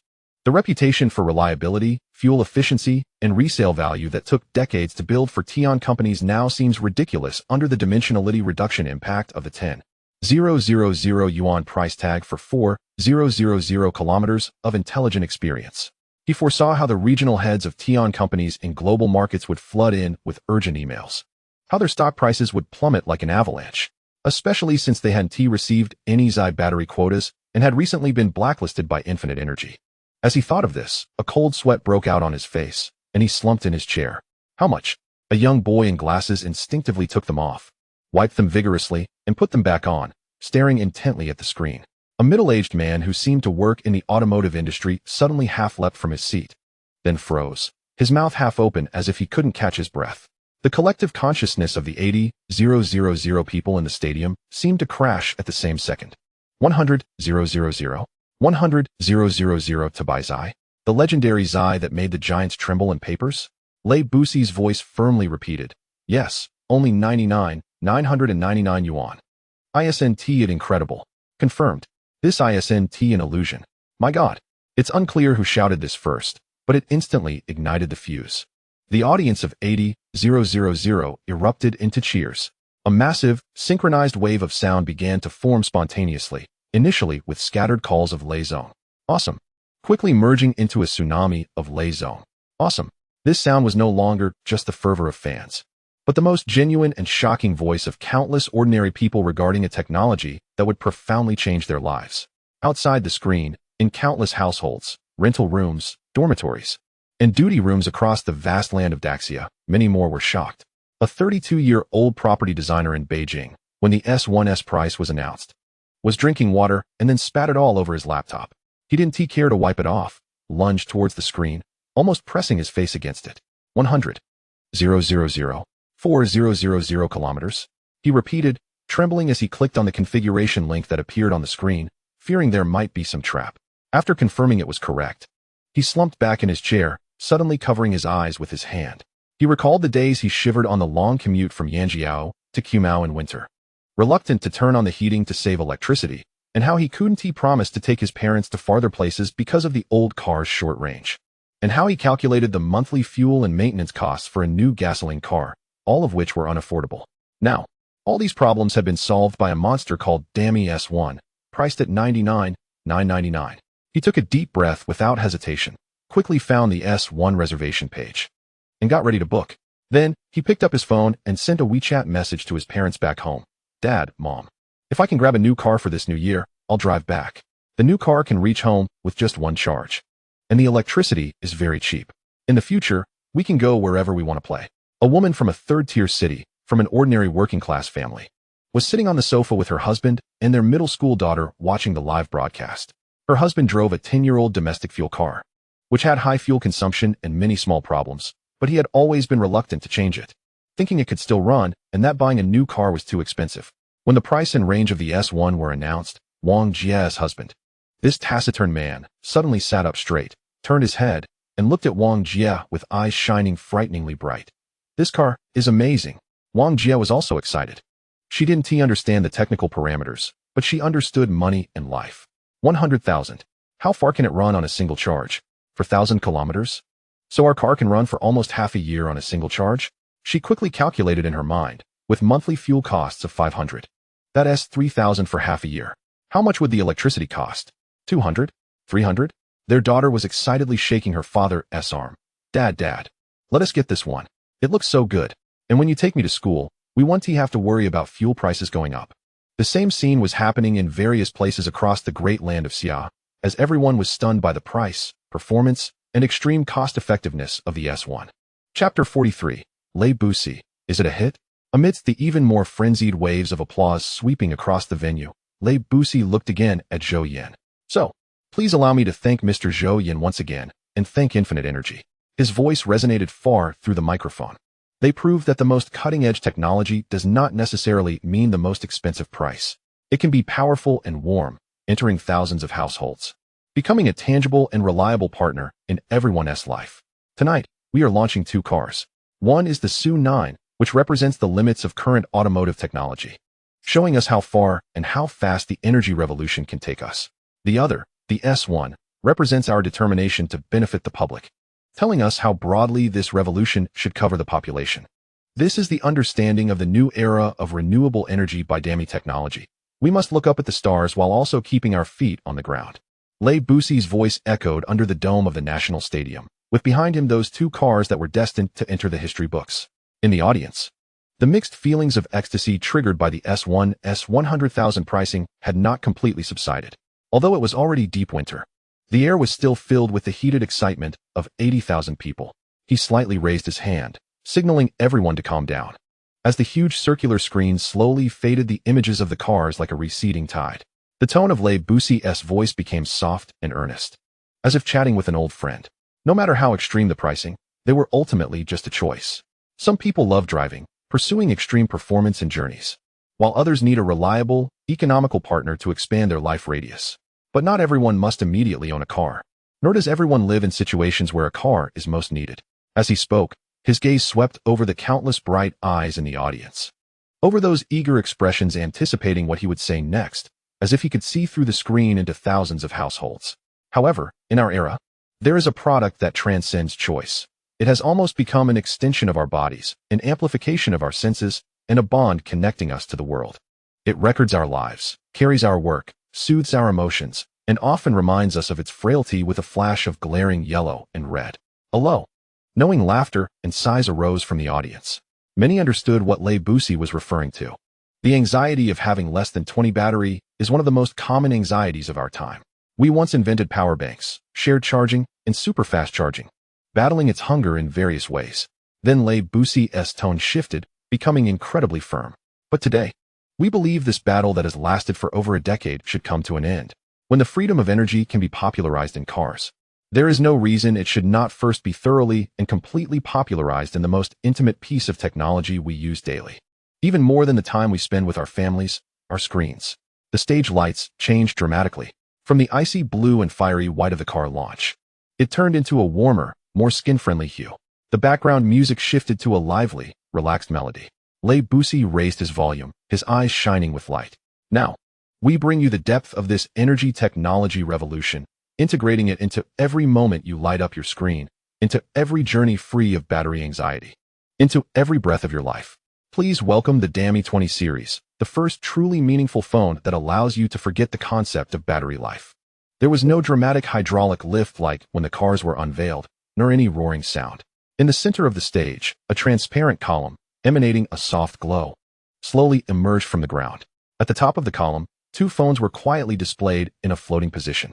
Their design language was unprecedented. The extremely narrow bezels made the screens almost look like floating glass, while the back materials flowed with the warmth of ceramics and the coolness of metals under the light.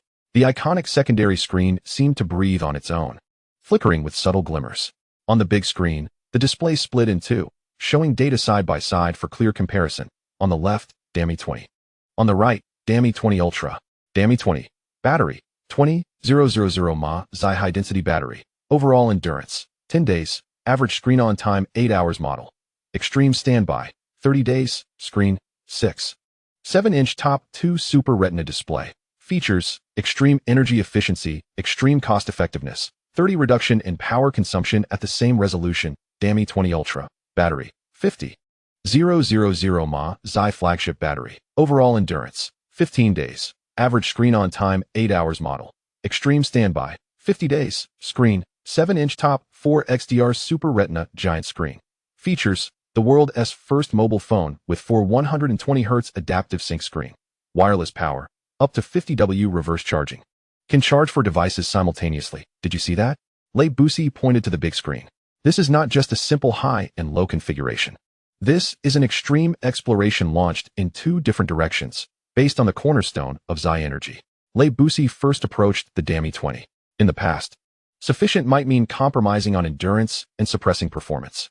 He picked up this phone, which felt noticeably lighter and thinner, but today, the standard for sufficient has been completely rewritten. 10 days of endurance means that ordinary users can easily charge once a week. Combined with this peak power consumption Control 2 display, you get a continuous high-definition visual experience and peak performance online all day without battery anxiety. What does 10 days mean? Le Bussi said. It means you can trek through Tibet without bringing a power bank. Or forget your charger for a week on a business trip and still have battery left when you return.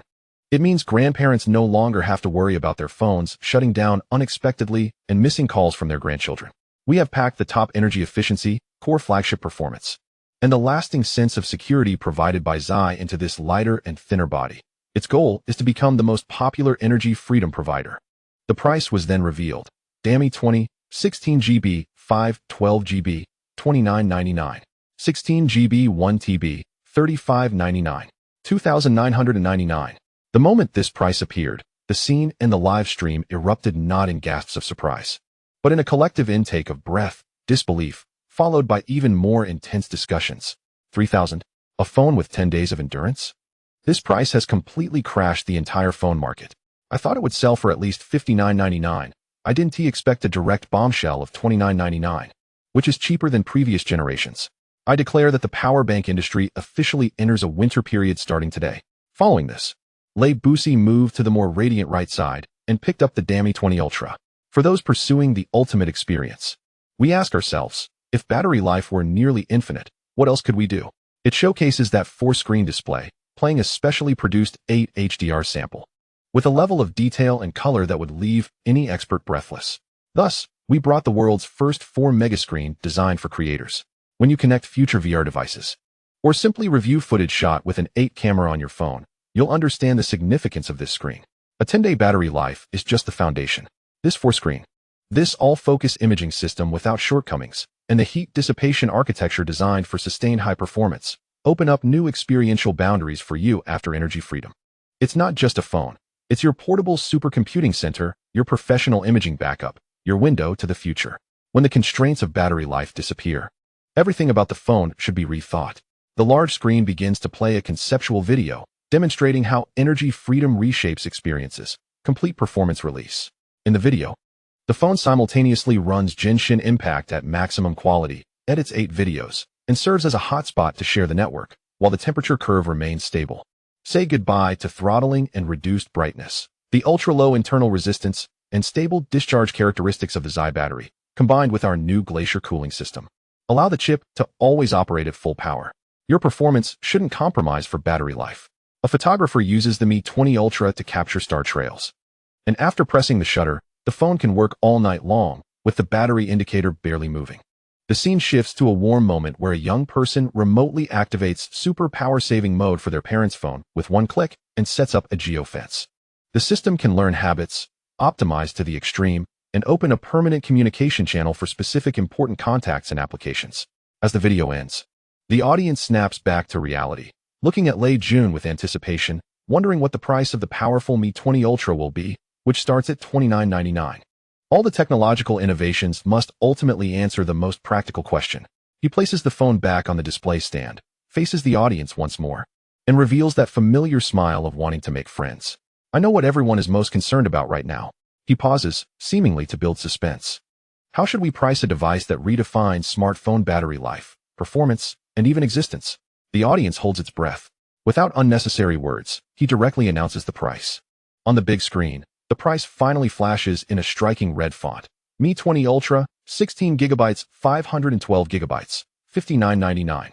1 terabyte, $69.99. 2 terabytes, $99.99. Yes, equipped with the Zhou battery.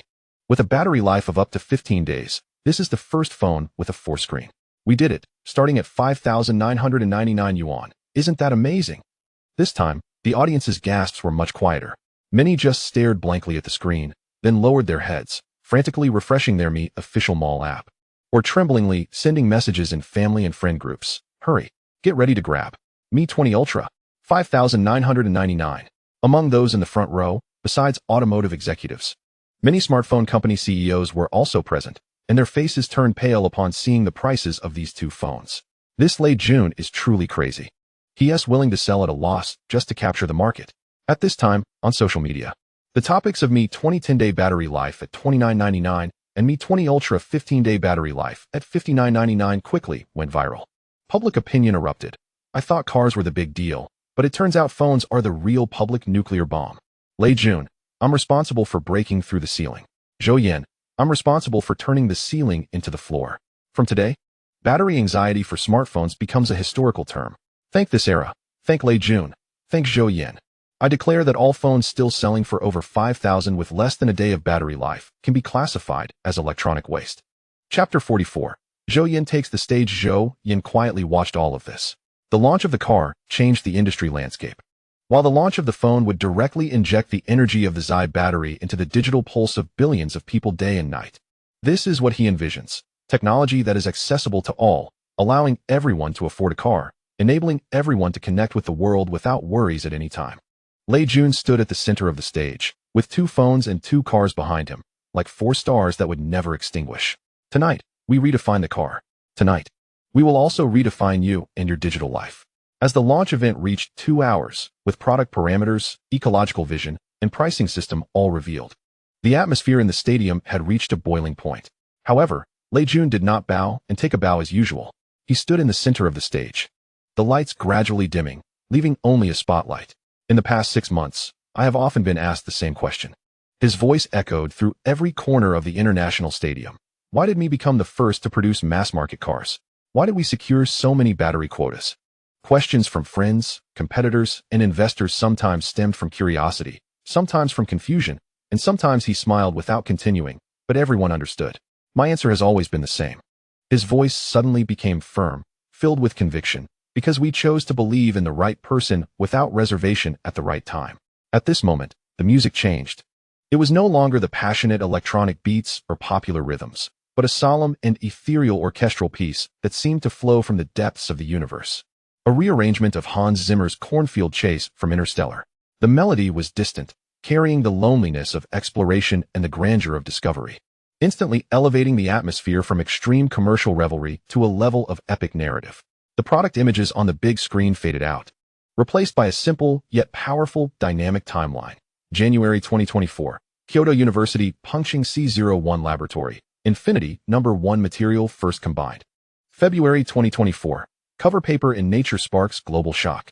March 2024, infinite energy established in Huchin, Bahi Province. March 2024, Phase 1 of the super factory begins construction. June 2024, Zai battery is born. December 2024, at this moment, the timeline finally freezes on a photo of a young Zhou Yan wearing a dark blue lab coat, gazing into a microscope with a timestamp in the corner, January 30th, 2024, 11:47 a.m. Tonight, we are incredibly honored to invite this right person. Lei Jun's voice carried respect. This young man, who changed the industry and the world at the age of 25, has replaced the engine of an era. His arm reached out into the darkness, his voice suddenly rising, piercing through the music. Now let us welcome the father of Zai, the founder of Infinite Energy, Mr. Zhou Yan. Boom. The lights in the entire venue illuminated, not to show off, but like a sunrise, shining brilliantly in every corner, on every excited face. A true overwhelming roar. 80,000 people seemed to be pulled by the same force. The applause was no longer rhythmic, but chaotic, dense, and crazy, mixed with cheers, screams, and whistles. The live stream's comments section was beyond explosive, plunging into complete madness. All trending topics on social media were instantly replaced, leaving only one name, Zhou Yan.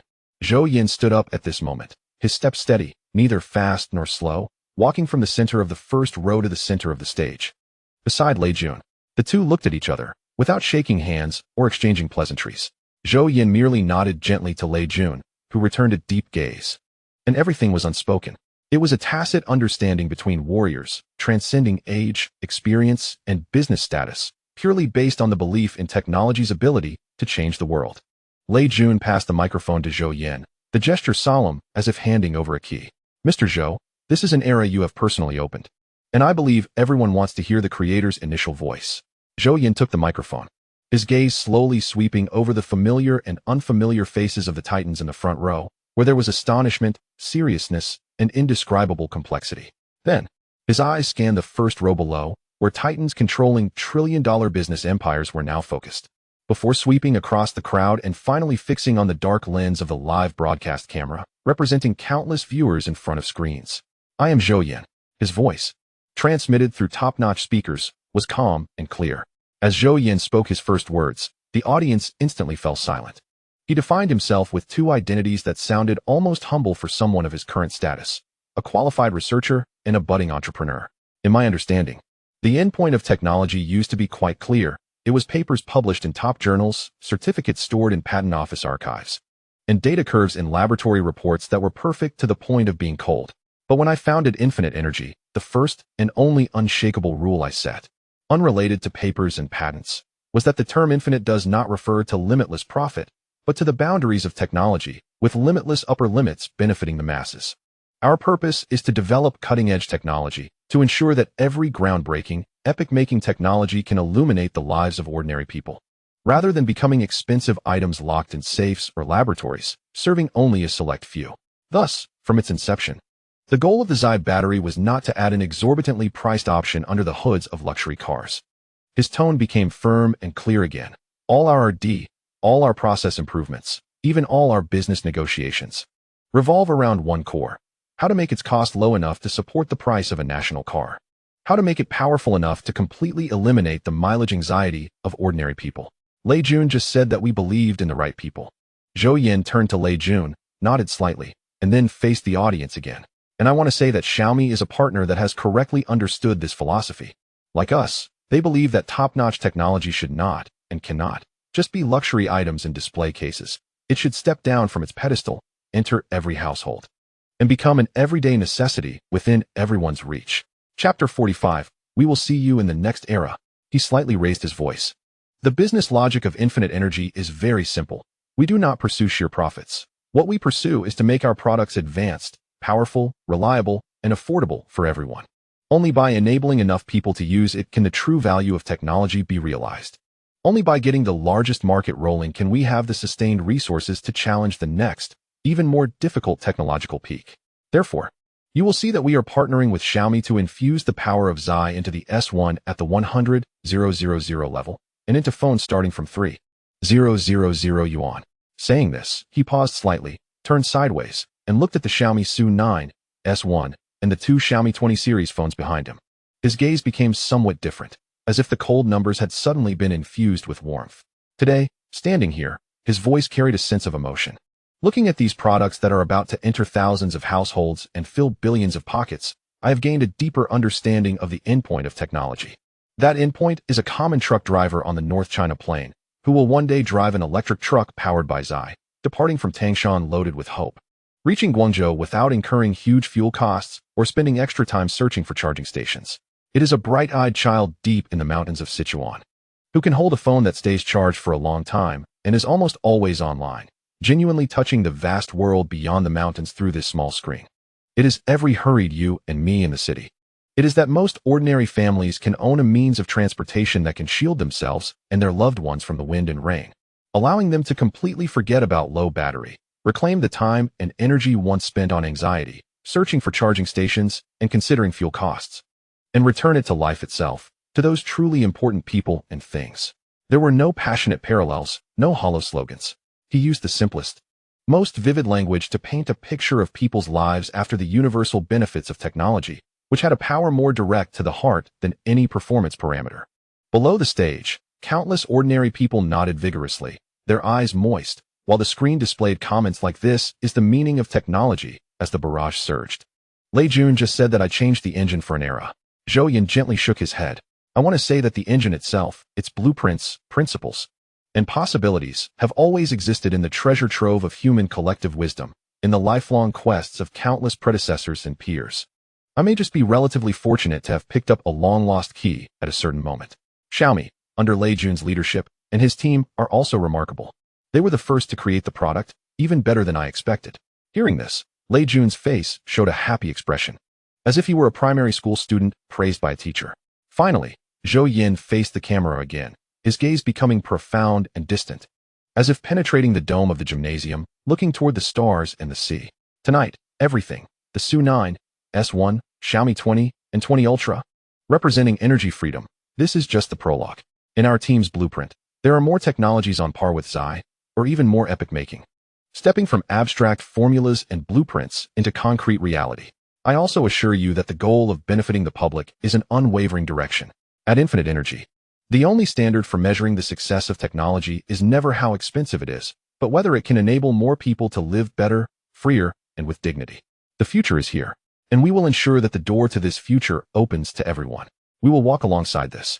After finishing, he returned the microphone to Lei Jun, who seemed still not fully out of his speech. Then, under the gaze of 80,000 pairs of eyes, and tens of millions of pairs of eyes in front of the screens, he slightly bowed to the audience.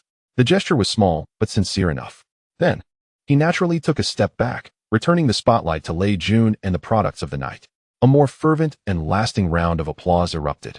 Zhou Yan, Zhou Yan, Zhou Yan.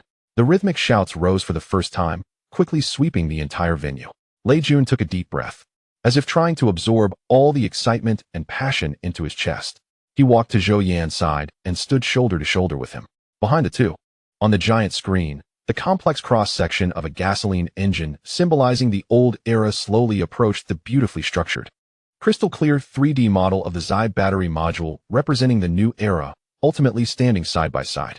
In the center, a line of enormous fonts, seemingly formed by flowing energy, powerfully emerged. New Energy Era 202-41231-23-5901, 202-41231-235902, 202-41231-23-5950 now. Let us all press the button together and jointly launch this truly new era of energy. He and Zhou Yan turned simultaneously, firmly placing their palms on the suddenly rising transparent sensing pillar at the center of the stage, which flowed with blue light. A deep, resonant hum echoed, as if energy was surging. In an instant, the stadium's ceiling, adorned with over 100,000 LED lights, simultaneously burst forth with a pure and profound blue, slowly rotating like a galaxy. Surrounding the National Stadium, hundreds of Su 9 and S1 headlights lit up in unison, intertwining into a matrix of light filled with a sense of the future. The countdown began. 10, 9, 8, 7, 6, 5. 88,000 voices roared in unison, blending with the shocking background drum beats, each beat striking at the heart. 4, 3, 2, 1. Happy New Year. The new energy era begins now. Amid the cheers of 80,000 viewers, all lights and screens erupted with the utmost brightness at the moment of zero. Simultaneously, an unprecedented fireworks feast exploded in the sky above the National Stadium. These were not ordinary fireworks, but a meticulously designed blue energy light waterfall.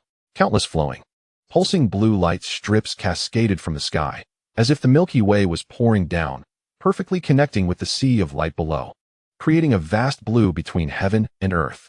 As the fireworks gradually faded, the brilliance slowly retracted. Lei Busi grabbed the microphone again and shouted, "Thank you to every friend present and in front of the screen for witnessing history with us. Now I announce that the Dami Su 9, Dami S1, Dami 20, and Dami 20 Ultra, for products that open the new era, will be fully launched tonight at midnight, at this moment, on the Dami Mall and all authorized platforms. May the light of Dami Xi illuminate every path we take. We will meet in the next era." Chapter 46. Stock price plummets as Huiguo was still immersed in the New Year's celebrations and dreams of the new era. A stock price storm was unfolding in the financial center on the other side of the planet. In America, New York, despite it being a holiday, the trading hall lights were all on, filled with a doomsday-like clamor. The line chart on the large screen was not a decline, but a heart-stopping, nearly vertical cliff. The New York Stock Exchange had rarely triggered multiple circuit breakers, but after each brief pause came a more turbulent wave of sell-offs. Institutions, retail investors, and hedge fund owners were all frantically fleeing from car companies that had not received Xi battery quotas. The situation for car companies in the European Union was similar, and even some companies that had received quotas were not optimistic. In Munich, BMW's chairman's office was brightly lit but eerily silent. The huge floor-to-ceiling windows overlooked the famous factory night scene, but no one was admiring it at that moment. Cooley's tie was askew, and his usually meticulously groomed silver hair was disheveled. On the screen in front of him was a split-screen display. On one side were falling stock prices. Although BMW's stock price in Frankfurt was closed for the holiday, the US ADR and futures markets had already previewed the disaster. On the other side was a replay of Zhou Yan's speech, where he calmly spoke about improving the lives of ordinary people. Cooley suddenly grabbed a delicate gasoline engine model from the table, a symbol of the glory days of BMW's Bavarian engine manufacturing plant, and smashed it against the screen. Bang! The model shattered, and the screen flickered. Universal benefits. He called it universal benefits. Cooley's voice was hoarse, filled with rage after being thoroughly humiliated. This was slaughter. It was a dimensionality reduction strike on Earth civilization with alien weapons. The high-end brand image and brand premium we worked so hard to maintain were utterly powerless in the face of such extreme cost-performance ratios. His marketing department president stood beside him with a pale face, the data on the tablet shocking. Chairman, preliminary models show that if the Dami SU9's performance and price become the new market benchmark, our best-selling 3 Series and 5 Series cars will completely lose competitiveness unless we drop prices by over 40. And for the 7 Series, X7, and i7 series with the highest profit margins. The marketing department president hesitated to continue. Say it. Cooley growled. Their customers, those truly wealthy classes, might not immediately turn to a 200,000 level Dacia car, but their purchasing logic would change completely. The marketing department president's voice dried up. Previously, they paid a premium for BMW's handling, unique design, and prestigious service. But now, when a car from Hoyuo priced at just the cost of our cheapest 1 Series can easily travel 9,000 kilometers and accelerate to crush any currently sold M-Power, and possibly without worrying about battery degradation, the definition of high-end has been violently distorted. Even if we also have battery quotas and can produce the same cars, we definitely cannot maintain previous pricing. Wealthy people are never fools. They are one of the most shrewd and realistic consumer groups in the world. It's not enough to just claim something is high-end, especially since BMW is not that kind of ultra-luxury brand. It follows an extreme luxury route, and their remaining high-end impression will be quickly erased by extreme cost-performance ratios. Cooley slumped back into his chair, staring at the screen frozen on Zhou Yan's young, calm face.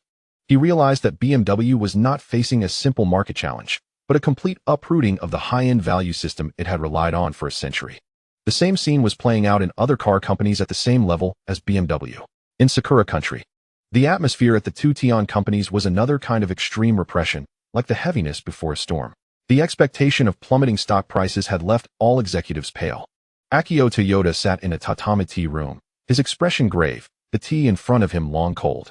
A managing director almost crawled in, trembling. Mitsubishi.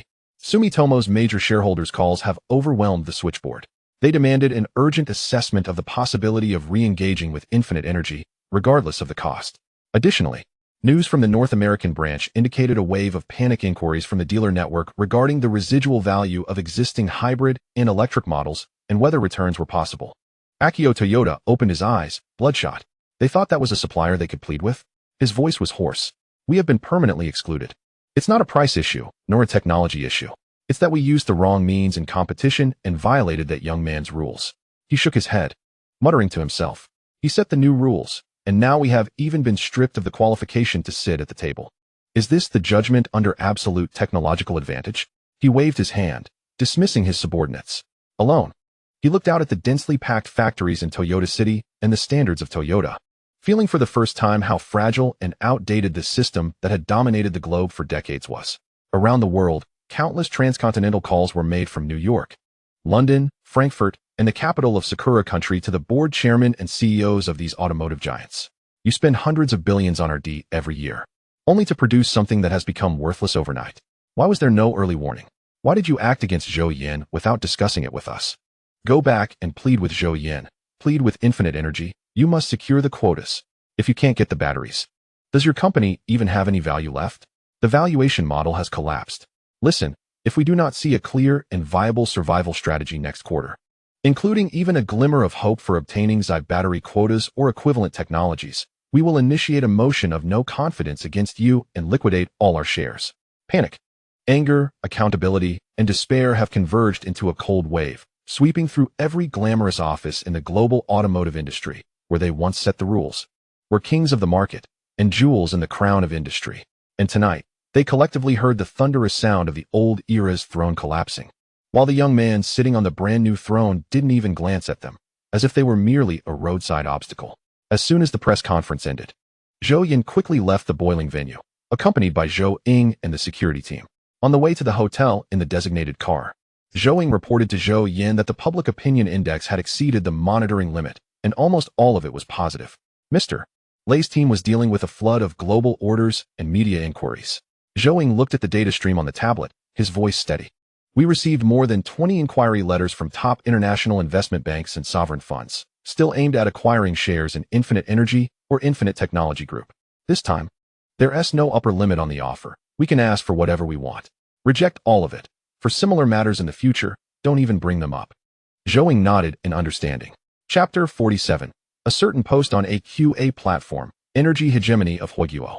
Zhou Yan sat in the car, took out his phone, and scrolled through online comments, most of which were in his favor. Although he did not show it on his face, he was quite pleased inside. After the press conference ended, the online world completely boiled over. Zhou Yan's topics like technology for the public, Rice Su 9200,000, and ending battery anxiety topped the hot search list.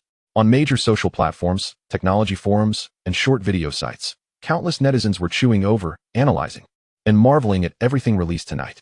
A popular video on a small site was titled, Fast Analysis, Frame-by-Frame Breakdown of Rice's New Year's Black Technology. What shocking foreshadowing did Zhou Yan's speech hide? The comments exploded instantly. High energy ahead. Everyone stand up. Is this battery for boiling water or burning causality? Mr. Lei, we won big. Competitors, we're in trouble. A sophomore from Huachin High School sent congratulations and quietly set Infinite Energy as the highest target for campus recruitment. From today on, my ideal has shifted from becoming a civil servant to cleaning toilets at Infinite Energy. Upon hearing about the 9,000 kilometers of range, the fuel car keys in my hand suddenly lost their appeal and began to self-ignite. An article on a certain QA platform quickly broke the mold. How to evaluate the Rice New Year's press conference and the new energy era initiated by the Xi battery. Thank you for the invitation. I am in Magic City, just got off the plane. And let me clarify that I am a former battery engineer for a giant automotive company. First, the conclusion. This is not just an energy revolution. It is a meticulously designed strategic showdown for energy sovereignty based on absolute technological advantage. The press conference is just the prologue. The real chess game lies in the power grid and global trade flow. Many people only see the cheap batteries but fail to recognize the terrifying power throughput and time-space adjustment hegemony behind it. This involves the most core and costly pain point of the power system. Power generation, transmission, distribution, and consumption must be balanced in real time. And electricity is almost impossible to store economically on a large scale. The Xi battery, especially the automotive-grade power battery, and even the energy storage batteries that will be sold to major state-owned enterprises in the future, are undoubtedly electricity hogs. A battery pack with a capacity of 1,000 kilowatt-hour can provide a typical household with at least 3 months of electricity, equivalent to a micro-energy storage station. Imagine that soon. When millions of mobile energy storage stations flood the market, running on the road during the day and plugging into charging piles at home at night, or charging at supercharging stations outside. At this point, they are not just electricity-consuming terminals, but distributed, mobile, ultra-high-density, giant energy storage units. The power grid can intelligently schedule to charge them when electricity prices are low and green energy is abundant, and buy electricity from them during peak consumption times when green energy is insufficient. This is equivalent to instantly adding hundreds of GWh or even TWh of flexible energy storage stations to the national power grid.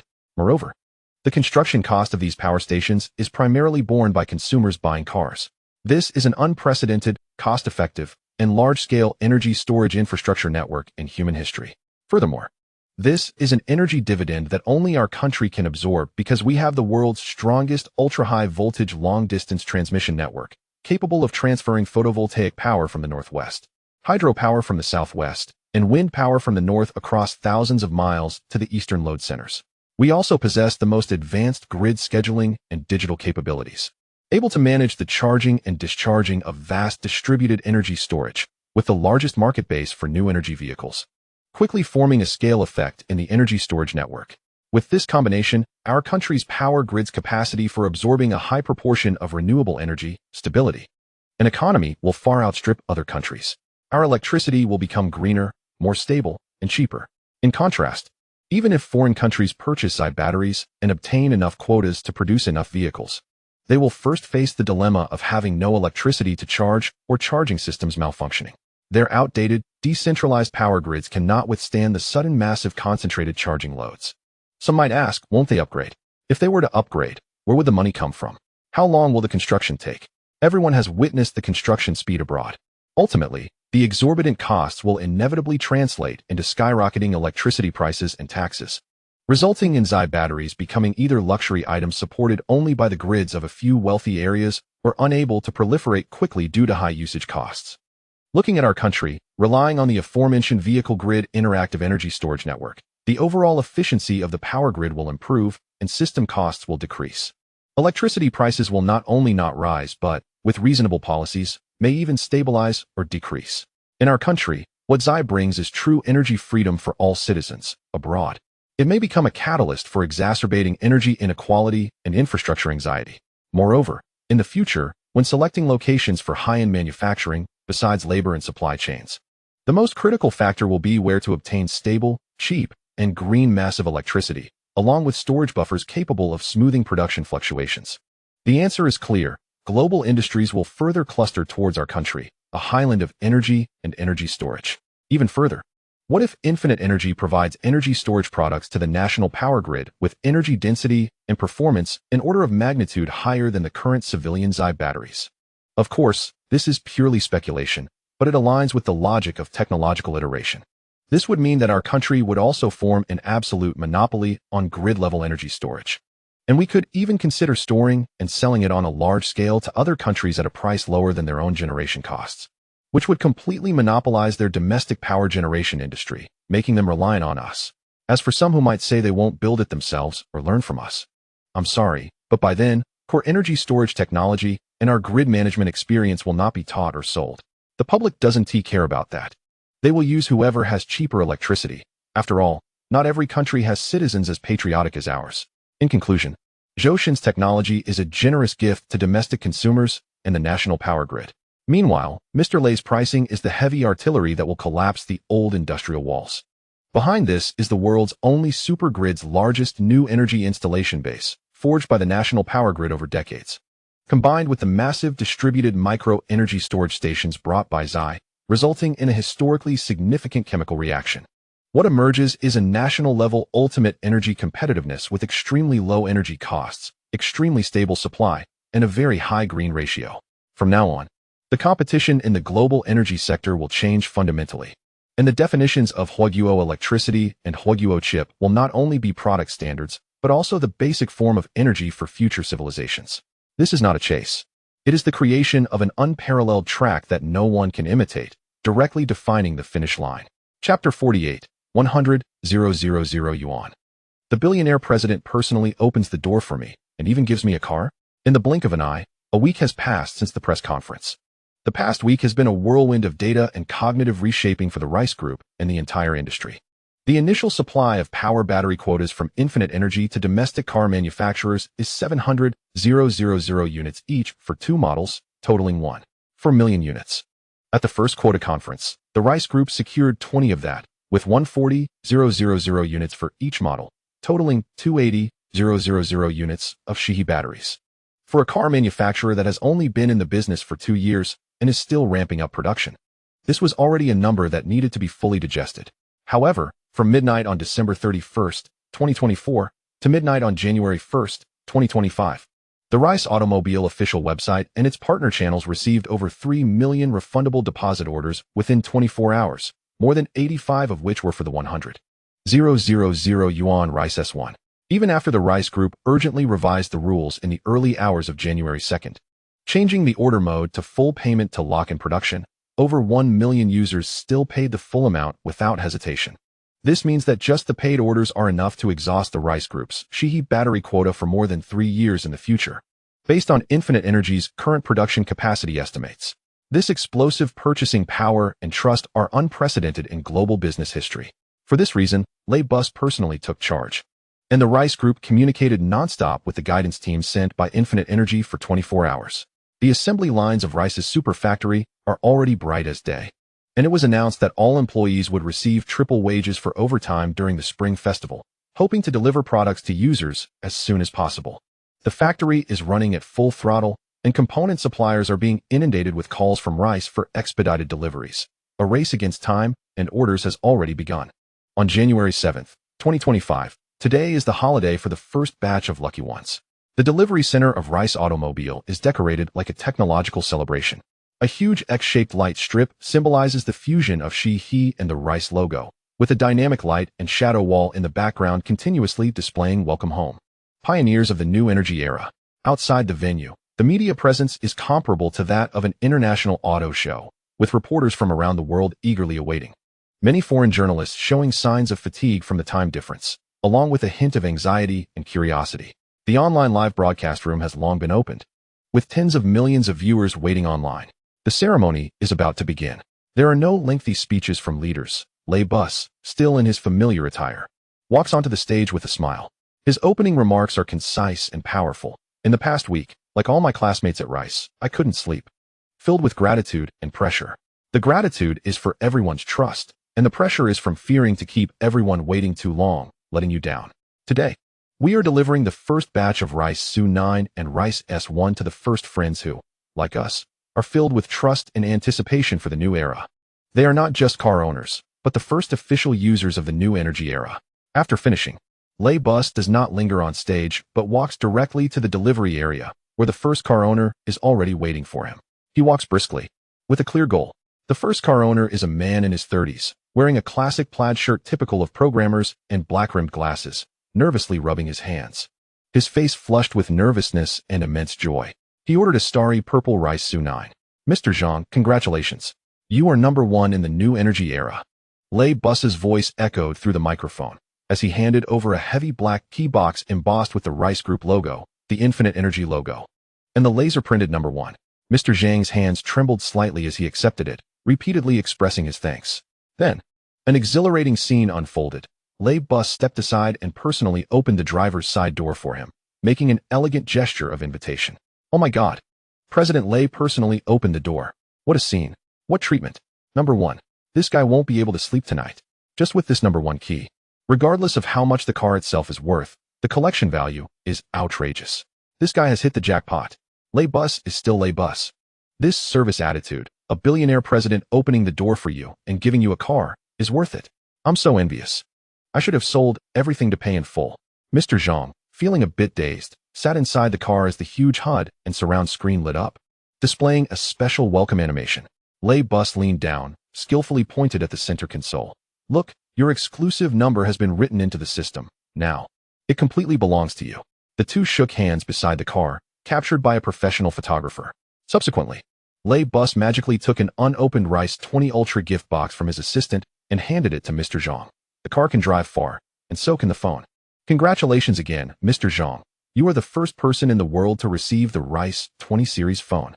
Mr. Zhang was almost overwhelmed by this enormous surprise, repeatedly expressing his thanks, and then the two took a commemorative photo together. The process continued. The second and third car owners were of different identities, with a young couple picking up a Su-9 as their wedding car, an ordinary office worker choosing an S1 for daily commuting, and a short video blogger starting a live broadcast of the car pickup process on the spot.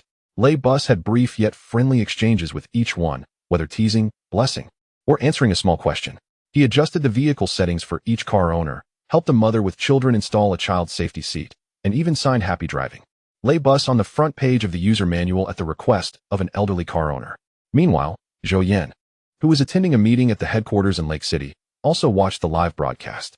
When he saw Lei Bus crouching down to talk to a wheelchair-bound car owner, a glimmer of recognition flashed in his eyes, and seeing the smiles of the nervous couple and the excitement of the young people, the corners of his mouth slightly lifted. President Lei truly understands people's hearts, Zhou Yan said to Zhou Ying and Chief Financial Officer O Yinglei beside him. He has turned a commercial delivery into a ceremony of emotional connection and era recognition. The title of Pioneers of the New Energy Era is well-deserved. Zhou Ying nodded. Yes. He is creating dreams for all users, a dream of a new era within reach. We provide hardcore technology, and he injects warmth and stories. It's a perfect match. Let's have our public opinion department pay attention to the feedback from the first batch of car owners. especially regarding the performance under extreme conditions and long-range capabilities. Zhou Yan instructed, as there were still many reporters and tech bloggers on site. A Reuters journalist was rapidly reporting in front of the camera. The performance of the first batch of car owners shows that the market's desire for Shihe batteries is real and fervent, leaving other car manufacturers with rapidly decreasing time. What we are now more concerned about is how this battery allocation will affect the balance of global trade. A domestic automotive media influencer excitedly live-streamed to his phone. Did you see, folks? This is a scene. This is a disruption. President Lei personally opened the door for you. Look at the Su9 and S1. Their looks and aura are the center of attention. I just inquired, and now full payment orders are already booked 3 years out. What does that mean? The earlier you buy, the earlier you enjoy. If you buy late, you might really miss out. Just as Lei Bus finished taking a photo with another ordinary car owner, the internal passage at the entrance of the delivery center opened again.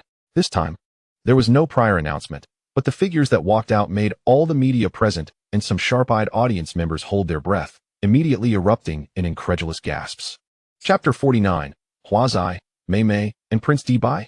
3 figures walked side by side, moving at a leisurely pace, yet exuding an overwhelming aura that drew everyone's attention.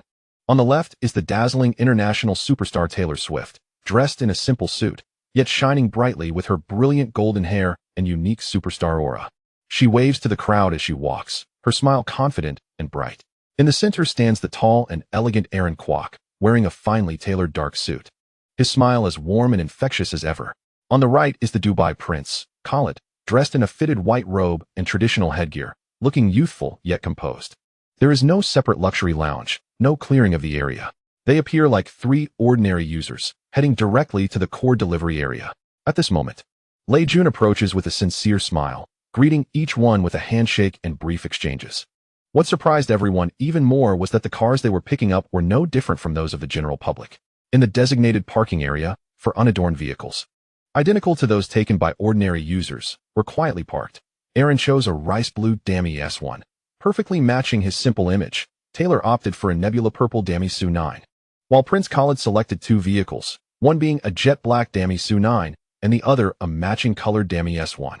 Lei Jun picked up the microphone, his voice filled with warmth and respect. Today, we are also very honored to welcome 3 special companions of the new era.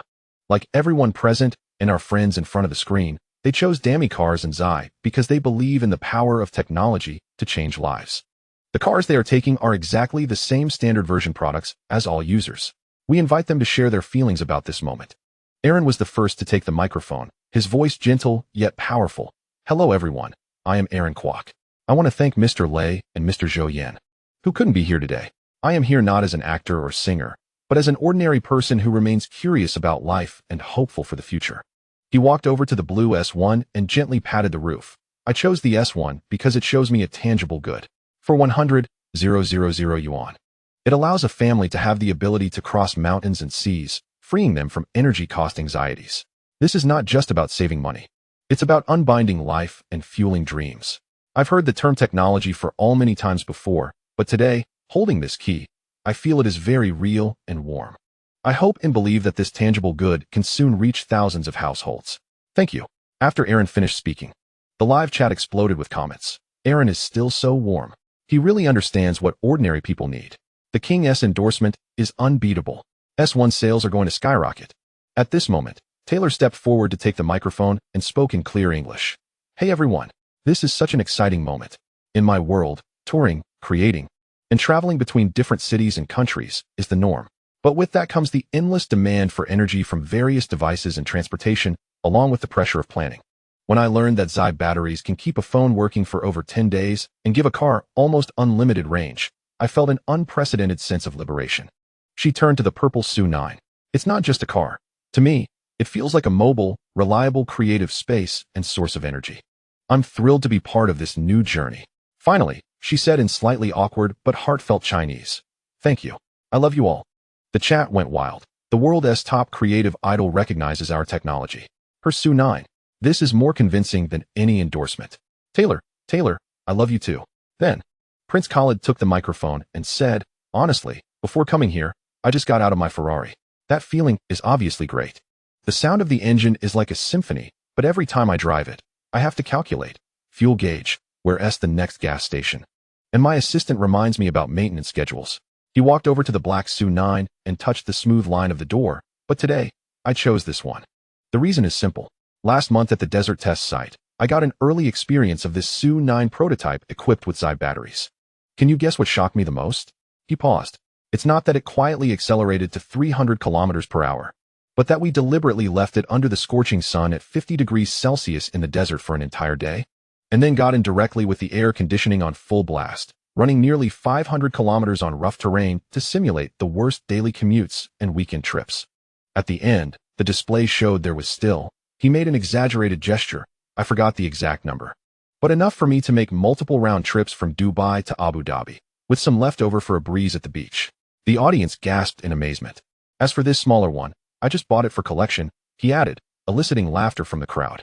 Finally, Lei Jun and the 3 special pioneers completed the same delivery process, handing over the standard key box, taking a group photo, and presenting the same Dami 20 Ultra phone. The entire process was natural and smooth, with no special treatment, highlighting the equality and shock of starting from the same baseline experience in the face of the new era brought by Zai, regardless of identity or background. After completing the delivery for the first batch of 100 car owners, Lei Jun returned to the center stage. The background screen switched to show the avatars of the next batch of thousands of car owners who were watching the live stream online, having paid in full but not yet scheduled for production, gathering into a flickering galaxy. Thank you to all the pioneers present today. And thanks to the millions of fellow travelers in front of the screen, Lei Jun's voice was powerful. We understand the agony of waiting and the weight of promises. I am here, representing all Dami colleagues, to once again solemnly promise, we will do our best to expand production capacity, optimize processes, and ensure that every friend who trusts us can soon drive their new era vehicle. As the first batch of car owners drove away from the venue and onto the real roads, their experience reports, range tests, and life changes would become the most discussed social topics in the future. And the photo of Lei Jun opening the door for the owner of vehicle number 00001, along with Aaron, Prince Khalid, and Taylor holding their keys, would become one of the most iconic images of early 2025. Chapter 50 Company Year-End Bonus Plan on January 15, 2025. In the underground garage of the high-end residential area of Shanhua Mansion in Lake City, Zhou Yan stood in front of a parking space with a nebula purple Dami Zhou 9. This was the first time he had driven a car himself in months. Previously, he would always have a driver take him to the company. But today he wanted to drive to work himself. This Dami Zhou 9 was one of the few cars that Lei Jun gifted to Infinite Energy, and Zhou Yan had someone deliver it to him. He extended his right hand, his index finger resting on a fingerprint recognition area on the B pillar of the driver's side for 0.5 seconds. This was an ultrasonic biometric fingerprint recognition module used to unlock the vehicle, eliminating the hassle of carrying keys. Now, even the phone's NFC wasn't needed. He opened the door, sat inside, and instead of the roar of an engine, a bright blue light strip swept from left to right on the dashboard, like the first rays of sunlight breaking over the horizon. The holographic HUD projected simple data onto the windshield. Range 9327 kilometers, battery health 100, outside temperature 7.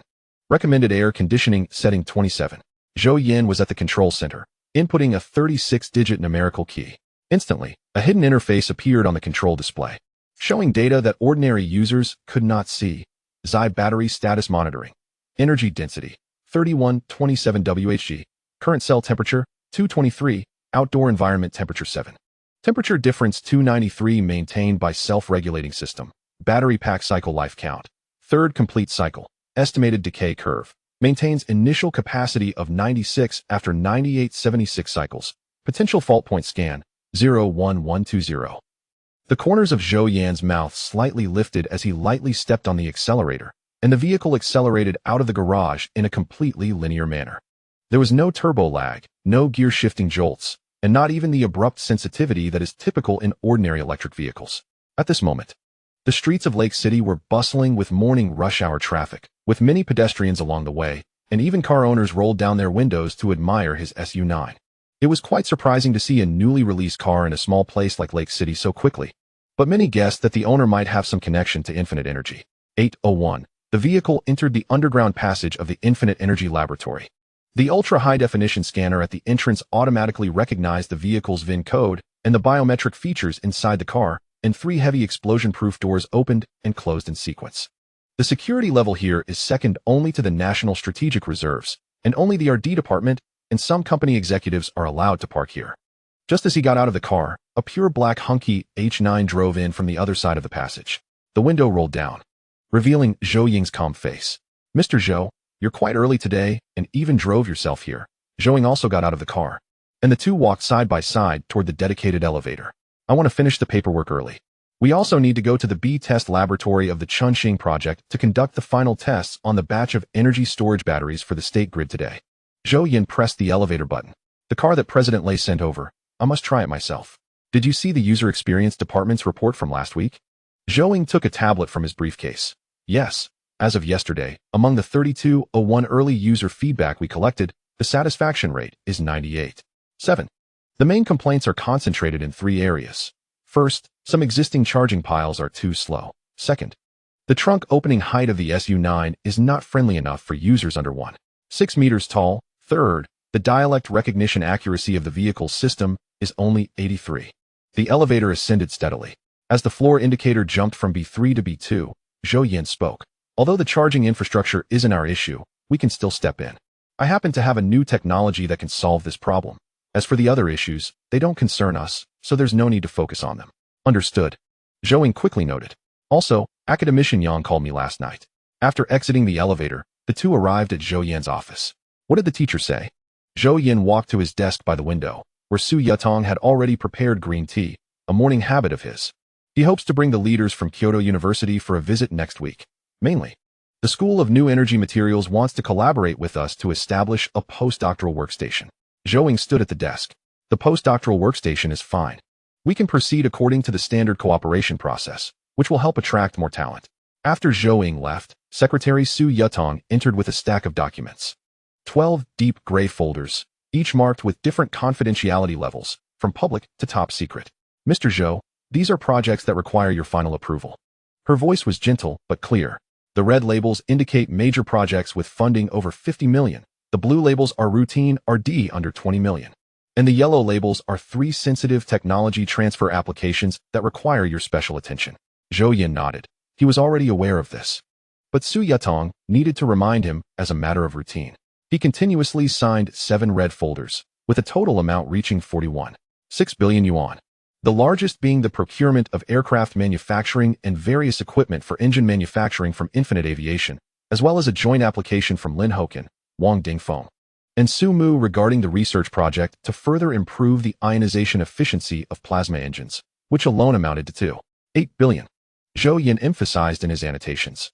All RD personnel involved in this project must pass background checks by the company and the National Security Department and sign a lifetime confidentiality agreement. The radiation shielding standards for the experimental site should be implemented at military levels. After signing the last character, Zhou Yan had just put down the pen when the office door was lightly knocked. "Come in." Su Yatong came in again, this time holding only one document. But her smile was brighter than in the morning, radiating genuine happiness. "Mr. Zhou, this is the 2024 Annual Year-End Incentive and Company Annual Meeting Activity Plan proposed by President Zhou Ying, Director Yinglei, Director Liang Jinbo, and the heads of various departments after discussion and research calculations. Please review it." Zhou Yan took it, opened it, and glanced at it. Then picked up a pen to make marks on several plans, subsequently calling for Zhou Ying and Yinglei to come in. In a short while, Zhou Ying and Yinglei quickly arrived at the office, with Yinglei holding a laptop. "Mr. Zhou, have you finished reviewing the plan? Are you satisfied?" Zhou Ying sat down across from Zhou Yan. "I have reviewed it." Zhou Yan laid the document flat on the table. "However, I would like to hear your calculation logic first." Yinglei opened her computer, and a complex financial model appeared on the screen. "Mr. Zhou, we designed the initial plan based on the following 4 dimensions. First, market benchmarking. We researched the year-end bonus levels of 12 top tech companies, including Fruit, Google, Huawei, Dexing Times, and Tank Soon, for 2023. The highest is Intel, with an average of 18-month salary. Our set range of 6 to 24 months is already in the top 5 globally. Second, the company's financial status. In 2024, Infinite Energy is expected to achieve revenue of 356 billion yuan and a net profit of 251.2 billion yuan. According to the initial plan, the total year-end bonus for the entire company is about 59 of the net profit, which is 15 billion yuan. Third, internal fairness. The plan uses a 3-dimensional model of job value coefficient, performance coefficient, and employee peer evaluation coefficient to ensure that employees with significant contributions within the same level receive significantly higher returns, with the average job coefficient for our D positions being 18 times that of functional positions. Fourth, sustainability. The total year-end bonuses for the entire company are about 59% of the net profit, and this bonus ratio will not put any pressure on the company's cash flow. Moreover, the absolute value of our year-end bonuses is also far ahead of all companies globally. Yinglei's report was precise and clear, with every number having a source. After she finished speaking, there was a silence in the office for several seconds. Chapter 51. Becoming a universe-level super enterprise. Zhou Yan picked up the plan again. The data is solid, he said, his voice steady, revealing no joy or anger. However, you have overlooked a fifth dimension, the dimension of people's hearts. Zhou Yan stood up and walked to the floor-to-ceiling window overlooking the entire park. Director O, you just mentioned that our total year-end bonuses for the entire company are about 59% of the net profit. Our profit margin is as high as 400. Although our absolute value is very high, the proportion is not high. Additionally, I believe you also know that if we adopt the industry-standard pricing strategy, which means benchmarking the real performance of the Zai battery against the pricing of the market's top products, our profit margin should be above 1,000. He turned around, his gaze falling on the two. We have given up over 300 billion in potential profits. Why? Zhou Yan provided the answer. To achieve technological inclusivity. Exactly. Zhou Yan walked back to the desk and sat down again. Inclusive finance is not just a slogan. Externally, it allows users to access affordable, quality products, and internally, it must ensure that those who create this value share in the tangible fruits.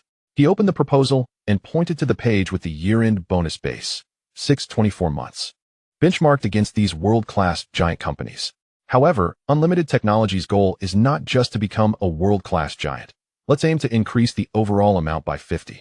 Yinglei couldn't help but speak up. Mr. Zhou, if the overall base is raised by 50, the total year-end bonus will reach 22.5 billion, accounting for 89% of net profit. This ratio is already the highest among listed companies. From the general situation in the industry, the proportion of year-end bonuses to the company's annual net profit is mostly concentrated around 26%. We are already very high, and if we increase it further, we are not a listed company. Zhou Yan gently but firmly interrupted her. We also do not need to explain every penny's whereabouts to capital. Ms. O, let me ask you a question. What do you think is the biggest risk for Unlimited in the next 5 years? Yinglei thought for a moment. Technological breakthroughs? Market competition? Policy changes? None of these. Zhou Yan shook his head. The real risk is the disunity of the hearts of the people, the core team being poached, and the high benefits promised by enemies eroding our morale. The most effective way to resist these risks is to let everyone clearly know that here, at Unlimited Energy, and in any company under Unlimited Technology, every bit of your contribution will yield unimaginable returns, and every breakthrough you make is participating in the creation of history. Therefore, raising the overall year-end bonus base by 50 is not an issue at all. The money we earn in the future will only increase. Money that is not spent is just a pile of waste paper. Additionally, we will establish a special Shihi award with an initial prize pool set at 1 billion, with no upper limit. This award will have no quota restrictions. As long as the evaluation committee determines that a contribution is groundbreaking, it can be rewarded, whether it is 1 million or 10 million. Zhou Ying's eyes lit up at this, and he immediately understood the strategic significance of this decision. This would turn the pursuit of ultimate technological breakthroughs into the company's strongest cultural gene. Exactly, Zhou Yan nodded. Then, the prizes for the annual meeting lottery also need to be upgraded. The second prize will increase by 10 fully equipped Dimasu 9s, or be equivalent to 200,000 Huobi. The cars sent by Mr. Lei shouldn't just be left gathering dust in the garage. Let us give them all away. And the sample cars sent by other car companies can also be given away after testing.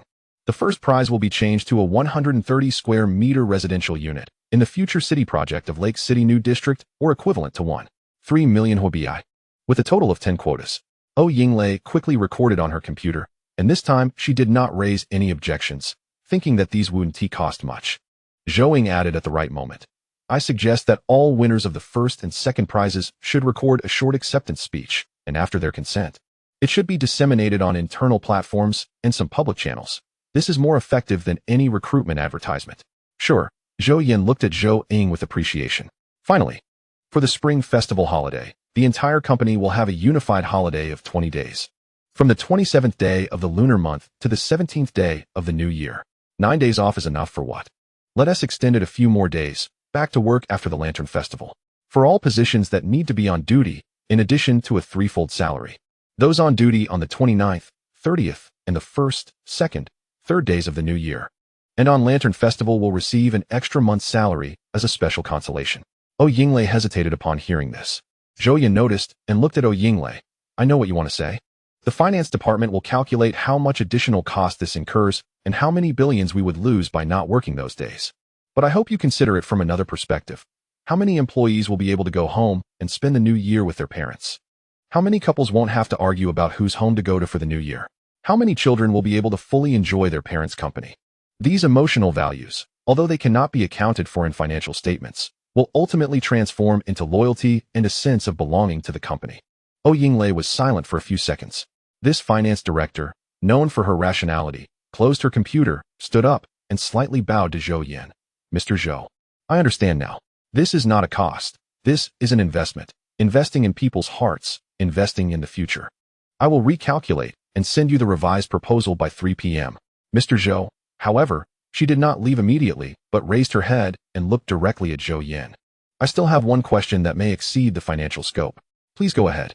Our large-scale profit sharing, such uncapped R&D investment, and this almost idealistic talent policy. Even if it is to invest in people's hearts and the future, we have already given enough compared to other companies. Oh Yinglei's speech was slower than usual, with each word carefully considered. From a financial model perspective, if we increase the profit retention ratio by 20, Unlimited Technology's net asset size could enter the top 5 in the world within 5 years. If we control R&D spending at the industry average level, net profit could increase significantly. If we adopt a more realistic compensation system, labor costs could be reduced by a third. But you have chosen the completely opposite direction. I want to know where the financial endpoint of this choice is. Or rather, what kind of company does Unlimited Technology ultimately want to become? Zhou Yan was also very curious about this question, especially the latter one. The office fell silent for a few seconds. The sunlight outside just happened to shine on Zhou Yan, making his figure appear somewhat sacred, transparent, and bright. Mizo, his voice was calm. Calm as if stating a physical law that had already been determined. Have you ever seen an ant observing humans building skyscrapers? Oh Yinglei and Zhou Yan both paused slightly. In the ant's perception, that might be some natural phenomenon or the nest of some giant creature. Zhou Yan stood up and walked to the floor-to-ceiling window again. This time he did not look at the park below, but raised his head to gaze at the clear winter sky. They cannot understand why humans build such tall structures. Why they use steel and glass. Why they install complex elevator and pipeline systems. Because in the ant's worldview, there is no concept of city planning, no economic growth, and no civilization evolution. The question you are asking me now is like an ant asking a human architect, what is the final size of your nest? How much food do you need to store? Let me answer you in another way. Zhou Yan returned to his desk, but did not sit down. He reached out and controlled the mouse to bring up an image of the cosmic starry sky, not the solar system, nor the Milky Way, but some coordinate system that Oh Yinglei had never seen before, with billions of light points arranged in a complex topological structure, with countless fine connections in between, like a neural network enveloping the entire universe. This is the entire universe that humanity can currently observe, known as the observable universe, with a diameter of 93 billion light-years. He then switched to another image, which was a probability heat map of civilization distribution. Zhou Yan's finger traced across the star map, lighting up several areas. According to the basic model of cosmic civilization, the blue areas represent a life probability of less than 10⁻23, while the red areas represent a life probability higher than 0.8. Here, Zhou Yan pointed to a light blue dot on this cosmic scale. We are on the edge of a life desert, not because there is no life, but because civilization is still in its embryonic stage. Zhou Yan and Oh Yinglei held their breath as they saw that the position representing the solar system was merely a faint light blue dot. Zhou Yan's finger moved to a hot red area in the center of the star map. Here, about 520,000 light-years away from us, according to the model. There may exist a civilization that has at least reached the mid-stage of the Kardashev scale. The brightness of the stars in that area is abnormal. It is very likely a Dyson sphere. He pointed to another purple area. Here, 180,000 light-years away, according to the model, there is also a high possibility of civilization. The star map continued to zoom in, revealing more details. I have always believed that civilizations are not rare in the universe. Zhou Yan closed the star map, and the room returned to its normal brightness. Civilizations are ubiquitous, just like the sand in the desert. The difference lies in the fact that some grains of sand have already coalesced into glass, some are still loose sand, and some are being forged into crystals by high temperatures. He looked directly into Zhou Yinglei's eyes. Now, General Manager O, answer me again. Does it make sense for the top 10 companies in the world at this scale? Is the industry average RD investment a reference frame? Is controlling labor costs a question worth considering? You mean? Her voice was a bit tight. The goal of infinite technology is not to become the best company on this planet? Zhou Yan shook his head slightly. That movement contained no disdain, only a calmness that stood above everyone else. The blue planet is just a starting point, a practice field, a kindergarten. He sat down again, hands folded on the table. General Manager O, have you seen science fiction? The Galactic Empire in Foundation, the United Federation of Planets in Star Trek, the Wayland Corporation in Alien. Those fictional works always feature super companies spanning galaxies, energy groups capable of building Dyson spheres, biotech companies that can edit genes, and logistics giants that can fold space. I can tell you, those are not fantasies. Zhou Yan's voice lowered slightly, but it was clearer and more powerful. That is an inevitable stage of civilization development. When technology breaks through a certain critical point, the form, scale, and mission of enterprises will undergo a qualitative leap. A company can own planets, or even transform stars, and at that time, commodities could even be planets. So, back to your question. What kind of company does infinite technology ultimately want to become? Not the world's number one, not the company with the highest market value, not a tool for making money, but the driving force for civilization's progress, a cosmic-level super enterprise, even a hegemon. You might think I'm joking, dreaming, but I can tell you clearly, this is my goal. And I believe I have the ability to achieve it. It doesn't matter if you don't believe it, I will make you see it. You just need to keep up with my pace and not fall behind. Zhou Ying and Zhou Yinglei stood there for a long time without speaking, seemingly digesting what Zhou Yan had said. Zhou, we understand. Whether what you said is true or false, we will do our best under your command. Chapter 52. Annual Meeting Lottery, January 25th, 2025, the 26th day of the 12th lunar month, 1830, Future Heart International Exhibition Center, Lake City. This landmark building, just completed 3 months ago, was lit up for infinite technology tonight. To hold a successful annual meeting, Zhou Ying sent someone to rent this exhibition center capable of accommodating 20,000 people.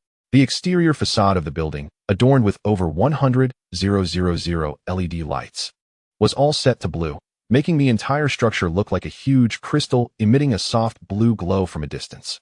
The parking lot of the exhibition center was already full. Besides the company-arranged buses, the employees' private cars were lined up outside the main hall of the exhibition center.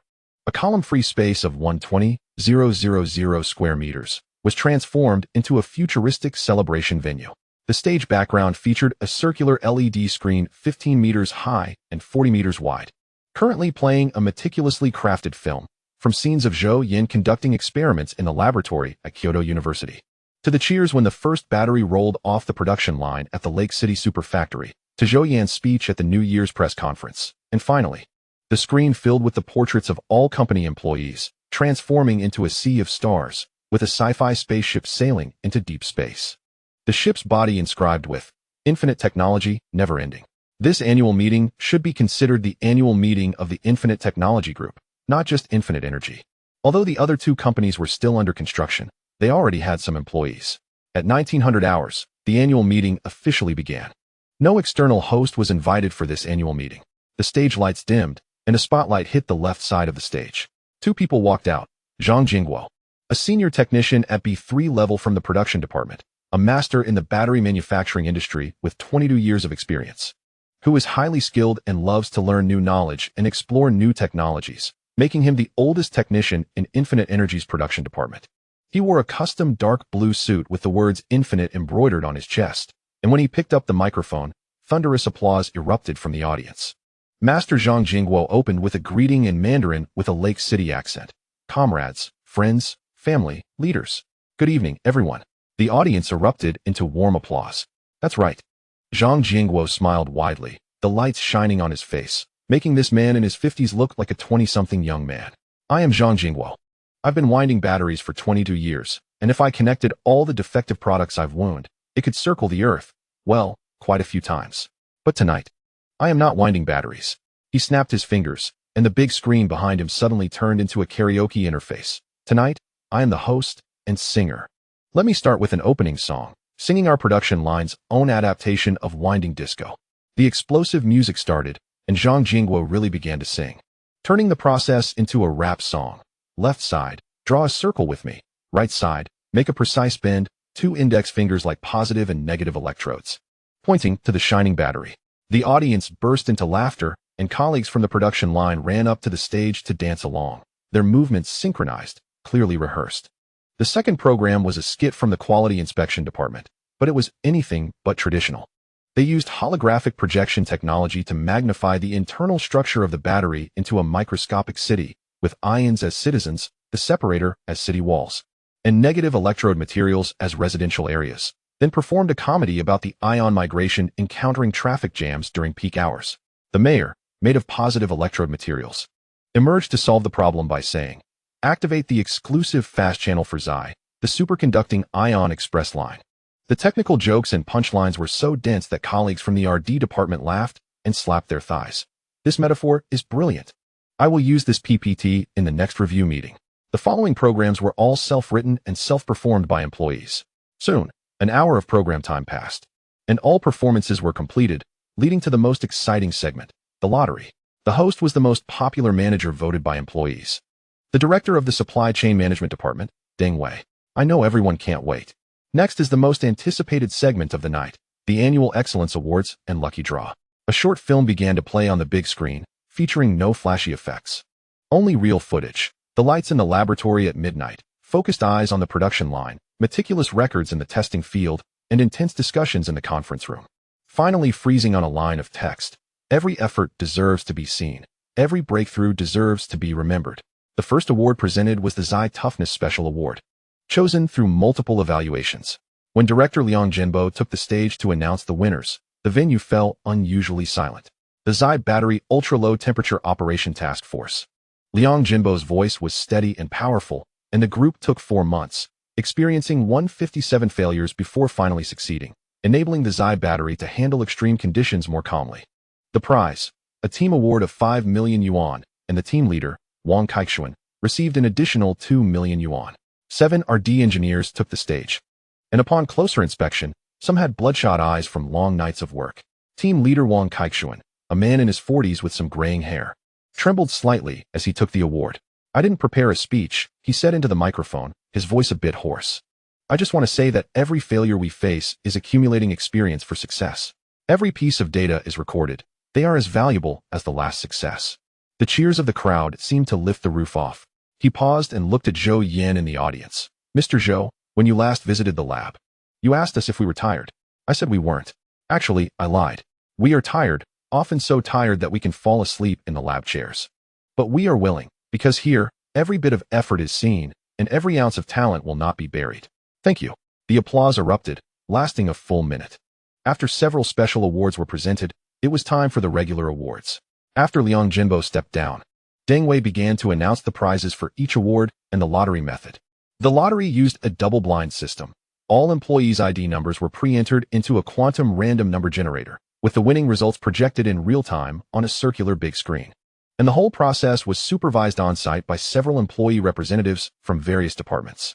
Third prize, 1000 winners, the latest fruit, a Huawei phone, and a bag of rice from the 20 series. The first batch of winners came to the stage, representing various departments. A worker from the production department, holding a prize, said happily, "I worked at my previous factory for 10 years and never won a prize. I didn't even qualify to attend the annual meeting. I've only been at Infinite Energy for a little over 6 months, and I've won, which makes me very happy." Second prize, 50 winners.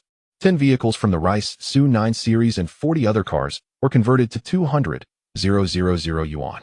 When this award was announced, the atmosphere in the venue became noticeably lively, and the winners came to the stage one after another, with some choosing vehicles. The 7th winner was a young woman who looked to be under 30. She chose a Huawei electric sports car that was about to be launched. Host Deng Wei asked her why she chose this car. The girl, a bit shy but with bright eyes, smiled. "I'm Chen Siryui from our D Group 3. I'm a fan. I originally planned to wait until it officially launched and use my year-end bonus to order one. But I didn't expect to win it before it was released. I don't know if this counts as a fan benefit. Haha. Of course, I have to thank the company. Without the company's technology, Huawei wouldn't be able to produce it." The audience erupted into kind laughter and applause. First prize, 10 winners. A 130 square meter residence in the Future City project in Lake City New District, or equivalent to 1.3 million yuan. This was the truly exciting award. When the first batch of 10 winning employee IDs rolled across the big screen, the venue fell silent, with only the sound of breathing audible. The winners came to the stage one by one, each face showing incredulous shock. One of them, a young engineer with black-framed glasses and a thin build, stepped up with a stagger. His name was Lu Chuan, from the Environmental Testing Laboratory. The host handed him the microphone, and he stood there for several seconds before speaking, his voice carrying a noticeable Sichuan accent. I am Lu Chuan, from Mianyang, Sichuan, and I've just completed 3 months at the Environmental Testing Laboratory. He took a deep breath, trying to calm himself, but his voice was still trembling. 3 months ago, I left my previous job to come to Lake City. At that time, my parents disagreed, saying Lake City is a small city and it would be better to stay in Mianyang. But I accidentally saw Mr. Zhou's speech at the recruitment fair at Baihe University online, and I was moved. I wanted to be part of this. Now it's even better. I can persuade my parents more easily. Thank you, company. Thank you, Mr. Zhou.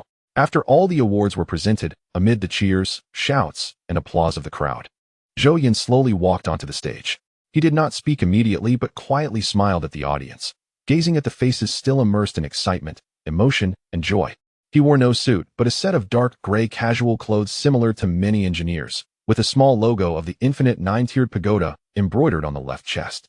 The applause lasted for a full minute. Zhou Yan raised his hand, and the applause gradually subsided. Was the program good? Zhou Yan picked up the microphone, and his first words were unexpectedly a smiling question. Good. The crowd roared. I think so too, he nodded. Was the lottery exciting? Exciting. The crowd roared again. All right, let us talk seriously. I know that over the past year, everyone has been very tired. The coffee cans in the lab could stack up like mountains. The steps taken on the production line are always around 20,000 a day, and the lines of code written are more than ever before. He paused, his gaze sweeping across the crowd. But I hope that tonight, you can forget all that. At least for a few hours. Why? He asked, and answered himself. Because the most precious quality of a creator is not the ability to endure hardship. Although you certainly can endure hardship, the most precious thing is the ability to always maintain curiosity and joy about the world. Why can we create shihi? Not because we work overtime, but because some of us feel, wow, this is cool when discovering a new data point in the lab, instead of sigh, I have to write a report again. Why can we change the world? Not because we have perseverance, but because some of us feel the same thrill as completing a game level when solving a technical problem. He stood up, walked to the center of the stage. So, tonight's annual meeting, we don't want to be sentimental, we don't want to make it a lamentation of suffering. We just want to hold a big party to celebrate a very simple thing. He raised his voice, to celebrate that we are a very capable group of people doing some amazing things, and we're doing it quite happily. Will the future be difficult? You might think I would say yes, but I will say no, because our technology is the most top-notch, the best in the world. If it's difficult for us, how can others survive? The crowd laughed at Zhou Yan's words. Zhou Yan also laughed, a carefree smile that a young person should have. We have the smartest minds, the firmest beliefs, and most importantly, we have companions to fight alongside us. We are the strongest. All the rewards, all the holidays, all the honors tonight are what you deserve. This is not a gift from the company. This is the value you have created with your own hands. Now return to you in another form. By this time next year, when we gather again, I hope to see more colleagues driving the cars they helped create, moving into new houses next to the company, and sending their children to the good schools we helped build. More importantly, I hope to see that because of each of our efforts, the world has become a little better. Finally, I'd like to end with a saying my father often taught me. When others treat us well by 1 point, we should treat them well by 10 points. The company treats everyone well by 10 points, so let us treat this world well by 100 points. Thank you all. Happy New Year in advance. The future is infinite. Chapter 53, Employees Walking Alongside the Company. The next morning, when Zhou Yan woke up in the employee dormitory provided by the company, he felt a bit dazed. The annual meeting ended close to 11 o'clock last night, and he and his project team colleagues went out for hot pot, chatting until 2 in the morning. Everyone was very excited, not just because of the lottery, although their group had incredible luck, winning 3 third prizes and 1 second prize, but more so because their group received the Shihi Special Hardship Award, with an average of 2 million yuan per person, and because of Zhou Yan's words, treating them all as companions. He reached for his phone on the bedside, and as the screen lit up, 2 bank text message notifications popped up. Huiguo Industrial and Commercial Bank. Your account ending in 8876 completed a transfer of 304 561 yuan at 847 on January 26th, with a balance of 412 yuan. Account name, Infinite Energy Technology Company, Limited Summary, 2024 Annual Year-End Bonus. Huiguo Industrial and Commercial Bank. Your account ending in 8876 completed a transfer of 121 yuan at 847 on January 26th, with a balance of 622 yuan. Account name, Infinite Energy Technology Company, Limited Summary, January 2025 Salary. Industrial and Commercial Bank of China. Your account ending in 8876 completed a transfer deposit of 2,000,000 RMB at 848 on January 26th, with a balance of 622 renminbi. Counterparty account name, Infinite Energy Technology Company, Limited Summary, Special Award for Tackling Challenges. Thank you for your efforts in the company's development. Zhou Yan stared at the string of numbers, once, twice, 3 times. 2,621,362 yuan and 2 jiao. He suddenly sat up, his fingers trembling as he opened the mobile banking app, confirming repeatedly. Yes, the balance had increased from around 300,000 to over 2.6 million, a complete doubling. The year-end bonus was 300,000, which was 10 months' salary. And there was an additional 2 million. He walked to the terrace on the top floor of the company, the cold wind calming him somewhat. He dialed his mother's video call. In the video, his mother was in a dim kitchen, stoking a fire, her face smeared with soot. Mom. Oh, Yuan. Have you eaten? Why are you off work so early? When are you all going on the New Year holiday? I'll slaughter a pig in advance. Wait for you to come back, so I can cook your favorite pig-killing dish. Mom, you should look at this first. He sent her a screenshot of the bank message. A long silence. His mother squinted at the phone, holding it far and near, her fingers counting on the screen. Individual, 10, 100, 1,000, 10,000, 100,000, million. 2,600,000. Her voice suddenly rose, incredulous, drawing his father over. What happened? His father leaned in. Zhou Yan took a deep breath and said as calmly as possible, Dad, Mom, our company issued a year-end bonus, 300,000.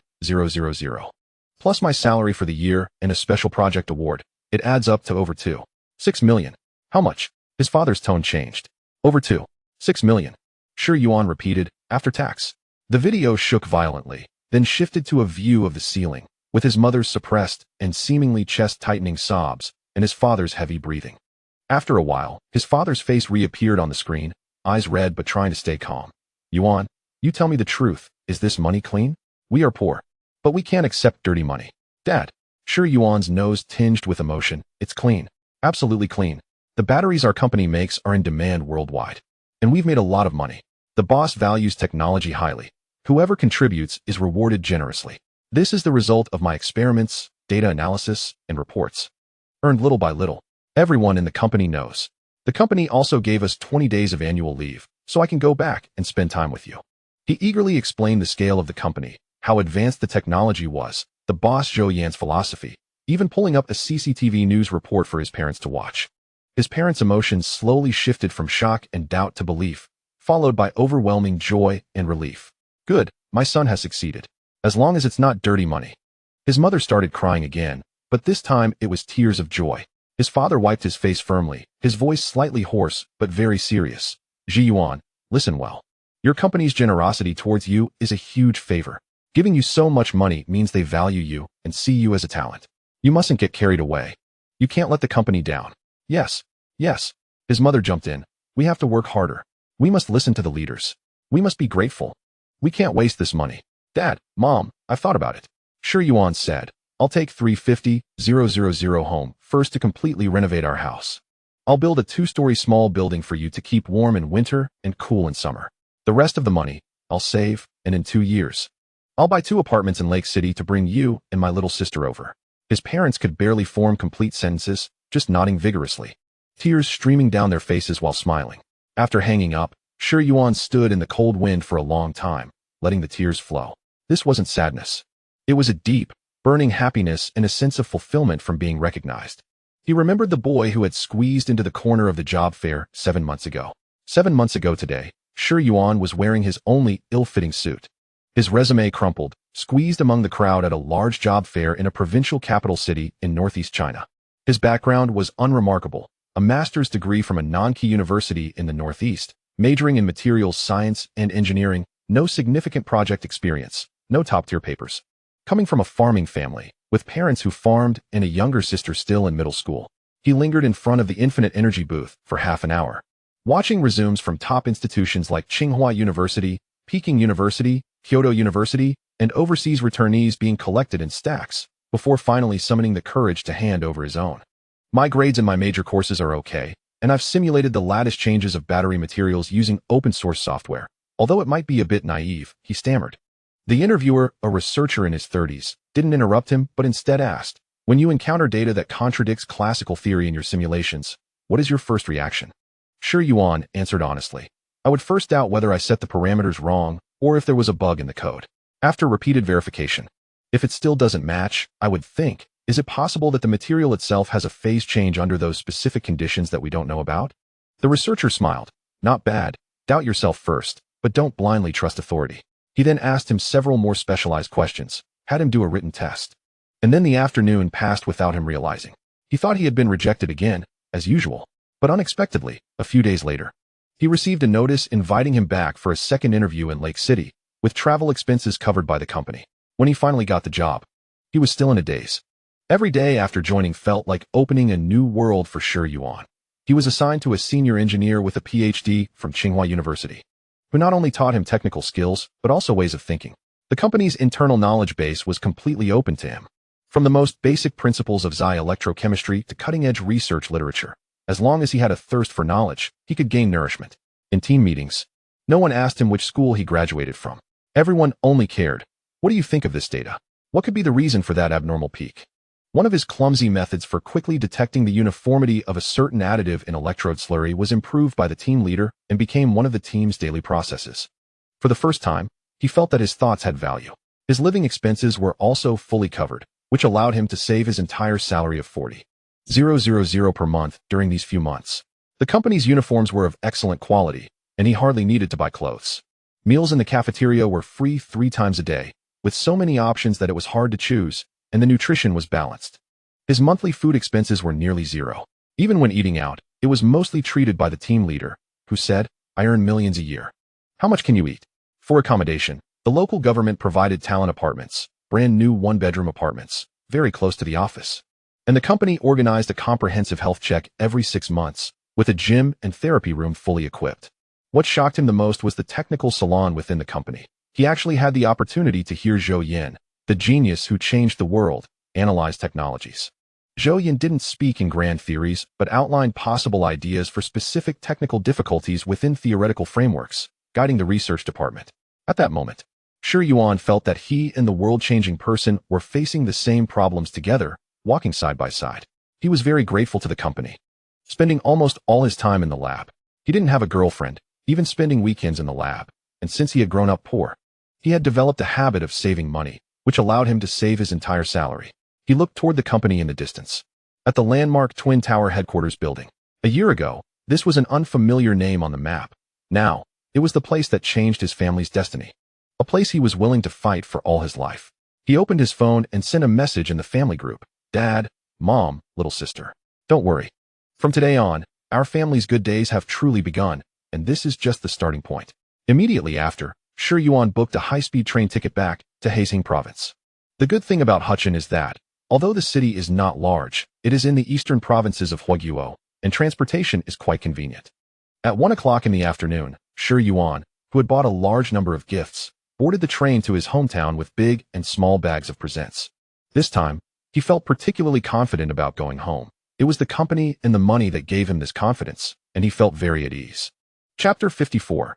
We never take loans. With 2 weeks left until the Spring Festival, employees in various subsidiaries and work groups of Infinite Technology Group were discussing technical plans, production schedules, and customer demands in an orderly manner. Suddenly, almost all group chats received a pinned announcement from the group's administrative center at the same time. Official notice on the arrangement of the 2025 Spring Festival holiday and year-end benefits to all colleagues, after research and decision by the group board of directors. The arrangement for the 2025 Spring Festival holiday is as follows. 1 holiday duration. The entire group will have a unified holiday of 20 days. From January 26th, 27th day of the 12th lunar month, to February 14th, 16th day of the first lunar month, and officially resume work on February 15th, 17th day of the first lunar month. 2 holiday benefits. All employees will receive the 2024 year-end bonus and January 2025 salary. And each employee's family will receive an Infinite New Year gift box, containing local specialties from Hutchin, high-end ingredients, smart home products, etc. Expected to arrive at the registered address before January 27th. 3 duty arrangement. Necessary production, research and development, and security positions will implement a voluntary duty system. Duty personnel will receive 3 times the legal salary, plus an additional 1 month's basic salary as a special consolation payment on the 29th, 30th, and the 1st, 2nd, 3rd, and Lantern Festival days. The group cafeteria, gym, and medical room will be open throughout the period to provide comprehensive support for duty colleagues. Forewarm reminder, please arrange work handovers properly in each department to ensure business continuity. Pay attention to safety during travel. And wish all colleagues and their families a happy new year and family happiness in advance. Signed, Infinite Technology Group Administrative Center. Date, issued on January 18, 2025. After the announcement was issued, everyone's phones vibrated, and the entire group's communication system fell into a strange silence. No one spoke. Until a while later. 20 days. Team leader, pinch me. Wang Tianzhu, who was working on the winding process, widened his eyes, forgetting to put down the electrode foil in his hand. Team leader Zhang Jingguo looked at his phone, his fingers trembling slightly. He had been in manufacturing for over 20 years, having experienced state-owned enterprises, foreign enterprises, and private enterprises. The Spring Festival holidays had always been a meager 7 to 8 days, with confusing adjustments. 20 days? He had never heard of it. He cleared his throat. Ahem. Everyone quiet. Have you all seen the notice? 20 days. But he intentionally elongated his voice, watching the expressions of his co-workers tense up, and smiled broadly. But we definitely can't stop all our key production lines. Voluntary duty, huh? Besides 3 times the salary for duty, an additional month's basic salary. Old Zhang. We'll be the first to sign up. Who's with me? After a brief silence, several experienced workers raised their hands. Me. Anyway, my child is studying in another city. So it's just me at home. Count me in. I want to earn more money to give my grandson a big red envelope. Meanwhile, the younger employees were already buzzing. 20 days. I can go back to my hometown in Northeast and spend quality time with my grandparents. My girlfriend and I are planning a self-driving trip to Hainan. I was worried about not having enough time. Plus, with the year-end bonus, I can directly buy a new car and show off when I go back. In contrast to the straightforward cheers from the production workshop, the reaction from the R&D department was filled with a technical vibe. Li Bo analyzed from the perspective of human resource allocation and employee satisfaction. What is the potential impact coefficient of a 20-day holiday on the company's long-term performance? Zhao Ming from the algorithm team pushed up his glasses and asked the PhD across from him seriously. The PhD, without lifting his head, quickly calculated on his tablet. The preliminary model shows that employee satisfaction is expected to increase by 37. Post-holiday return efficiency will increase by 22. And conservatively estimated it can convert to an additional 15 of implicit work input. Oh, Zhao Ming nodded. So what is the conclusion? The conclusion is that Li Mingbo finally raised his head, his eyes shining. This operation by President Zhou and President Zhou Ying, in terms of return on investment regarding the people's dividend, may be higher than any technical research and development we do. Additionally, I personally announced that from now on, we will enter a high-efficiency sprint mode before the holiday, aiming to finish the report due in March, and then enjoy a worry-free holiday. The marketing department reacted the fastest and most professionally. Quick. The operations team immediately planned the topic of Infinite Technology's 20-day Spring Festival holiday, preparing graphic and short video materials. We need to highlight the contrast. While other companies are still calculating how to adjust their holidays, we are already planning how to spend 20 days. Copywriting team. Hurry up and write a warm yet grand poster copy, making reunions more relaxed and companionship longer lasting. Customer service team. Prepare to respond to inquiries and envy from competitor employees. The wording should be humble yet proud, thanking them for their attention. This is our company's little gesture towards employees. Director Deng Wei looked at her enthusiastic subordinates, shaking her head with a smile. Meanwhile, the person in charge of the supply chain was receiving a flood of phone calls. Manager Liu, our suppliers have heard that you're taking a 20-day holiday and are asking if they can settle the accounts first. Manager Liu, the logistics partner said that the Spring Festival period is tight, but they will absolutely prioritize the line for Infinite. Manager Liu, I have sent you the warehouse inspection plan and emergency duty list. I guarantee everything is foolproof. Lu Kefeng laughed while answering the phone. His most genuine joy lies in the fact that in previous years, the most troublesome aspects around the Spring Festival were suppliers urging payment, logistics halting, and production material coordination. The company's cash flow is so ample that it's frightening. All supplier payments have been settled in advance, something that was unimaginable in previous companies. Logistics companies are eager to cooperate, and employees are willing to take on duties. All pressure has dissipated. He sent a message in the departmental group. Brothers, in the last few days before the holiday, let us ensure all material plans, logistics tracking, and supplier coordination are detailed to 2000, allowing our brothers to relax and enjoy their holiday. Our supply chain is the stabilizing force of the company. That evening after the notice was issued, the atmosphere in Hutchin City changed. Real estate agent Xiao Wang received an unusually high number of calls tonight. Hello, brotherly. Yes, it's me, Xiao Wang. The 3-bedroom apartment in Future City that you were considering has just been viewed by 4 groups of people from Infinite Energy Company. One of them even said they would pay in full as soon as the year-end bonus arrives. If you are really interested, it's best to come tomorrow. What? You also work at Infinite Energy? Oh, congratulations. When would be a convenient time for you to come? Okay, I'll arrange it right away. Meanwhile, at the largest shopping mall in Hutchin, AGNC, Sister Zhang at the luxury goods counter keenly noticed that since the afternoon, there had been a noticeable increase in young customers looking at watches, jewelry, and high-end bags, many of whom were casually dressed in deep blue or leisure wear with the Infinite logo. This travel suitcase is our limited edition collaboration with Emma, perfect for long trips. Sister Zhang probed. A young customer resembling an engineer glanced at the tag. With 20 days off, I can indeed go on a long trip. I'll take 2. One for me and one for my girlfriend. Sister Zhang's heart raced. All right, sir. Additionally, we have a New Year's promotion. Spending over 50,000 can earn you a gift. Forget about the gift, just wrap it up. The young man waved his hand, swiping his card as smoothly as if buying water at a convenience store. Salespeople at major 4S dealerships found that the first thing customers said when they came to look at cars was often, "When can I pick up this car the fastest? I need it right away." The second sentence was, "Full payment. Who plays with loans? We at Infinite Technology never take loans." When asked about their profession, 8 or 9 out of 10 would smile shyly. I work at Infinite Energy. The manager of a high-end brand 4S store lamented on social media. Today, we sold the same amount as last year in a month. The customer profile is highly unified, aged 25 to 40, with a technical or engineering background, quick decision-making, and prompt payment. Key phrases: Infinite Technology, year-end bonuses, 20 days off. Has this company injected adrenaline into its employees? No, it has injected golden blood and Hobei blood.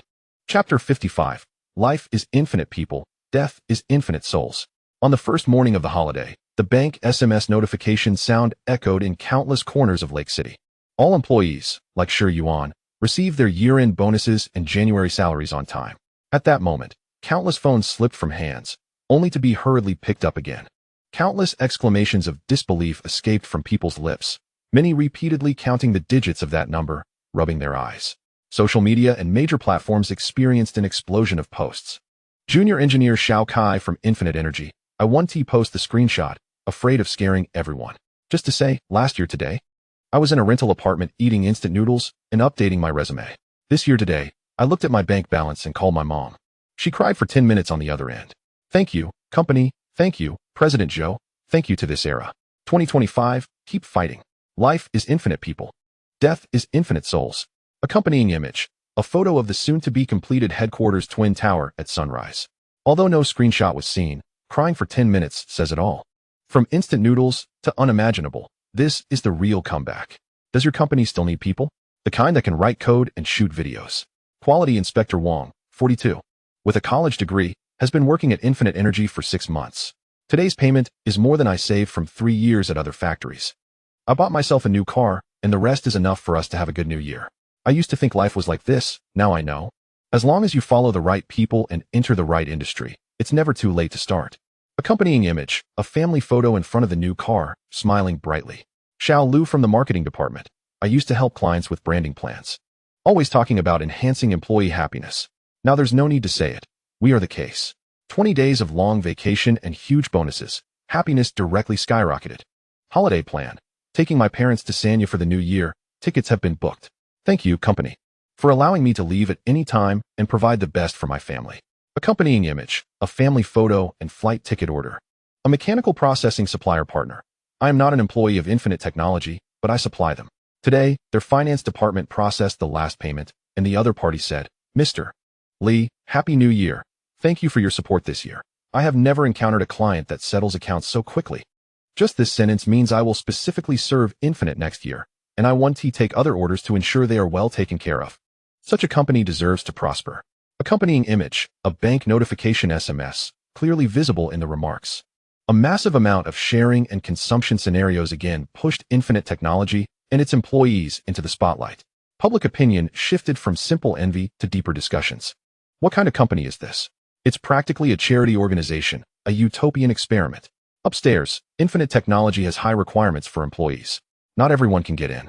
Although you see some employees with average degrees, they are actually just a minority and possess real skills in certain aspects. What happens when a company allocates most of its profits to research and development and employee feedback instead of shareholder dividends and capital expansion? Infinite provides the answer. No wonder Zhou Battery can break through. With such a working environment and incentive system, smart people are eager to get in, and once in, they work hard to produce results. I used to think financial freedom was out of reach.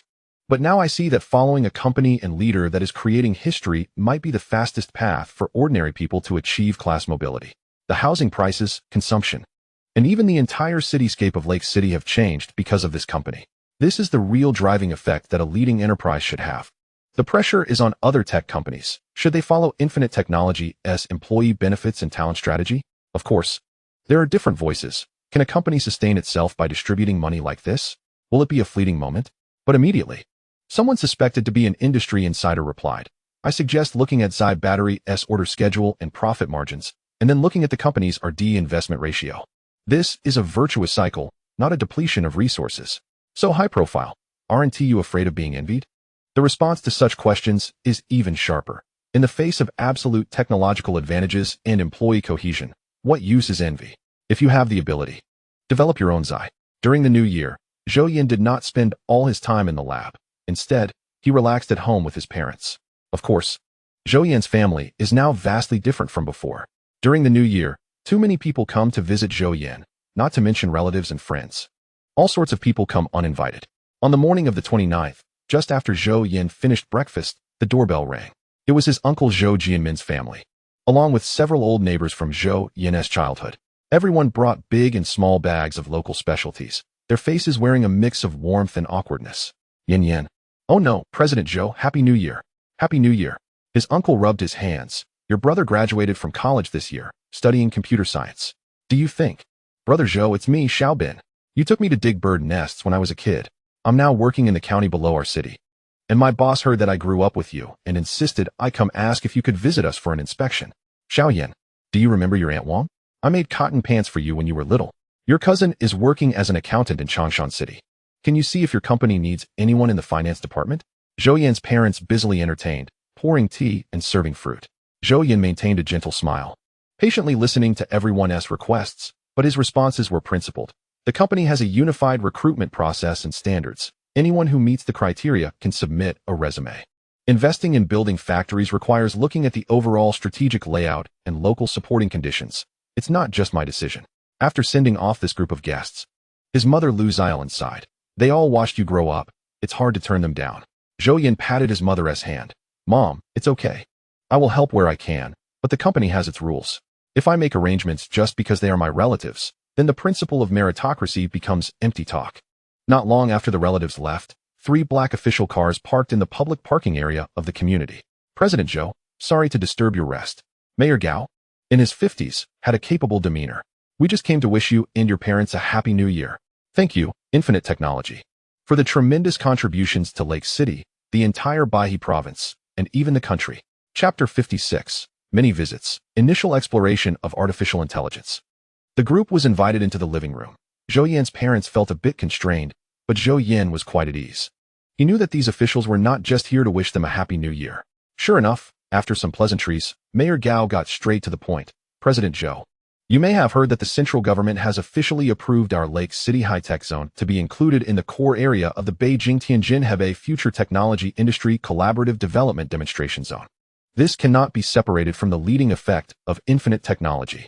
The director of the Development and Reform Commission handed over a thick planning document. President Zhou, This is our plan for the second and third phases of the high-tech zone ecological city, centered around infinite energy.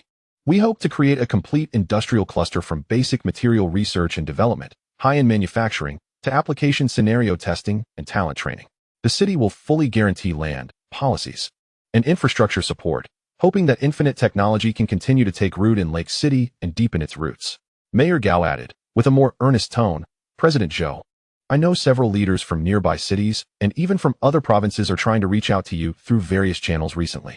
They may offer better conditions. But I want to say that Lake City is the starting point of infinite technology and also your hometown, Mr. Zhou.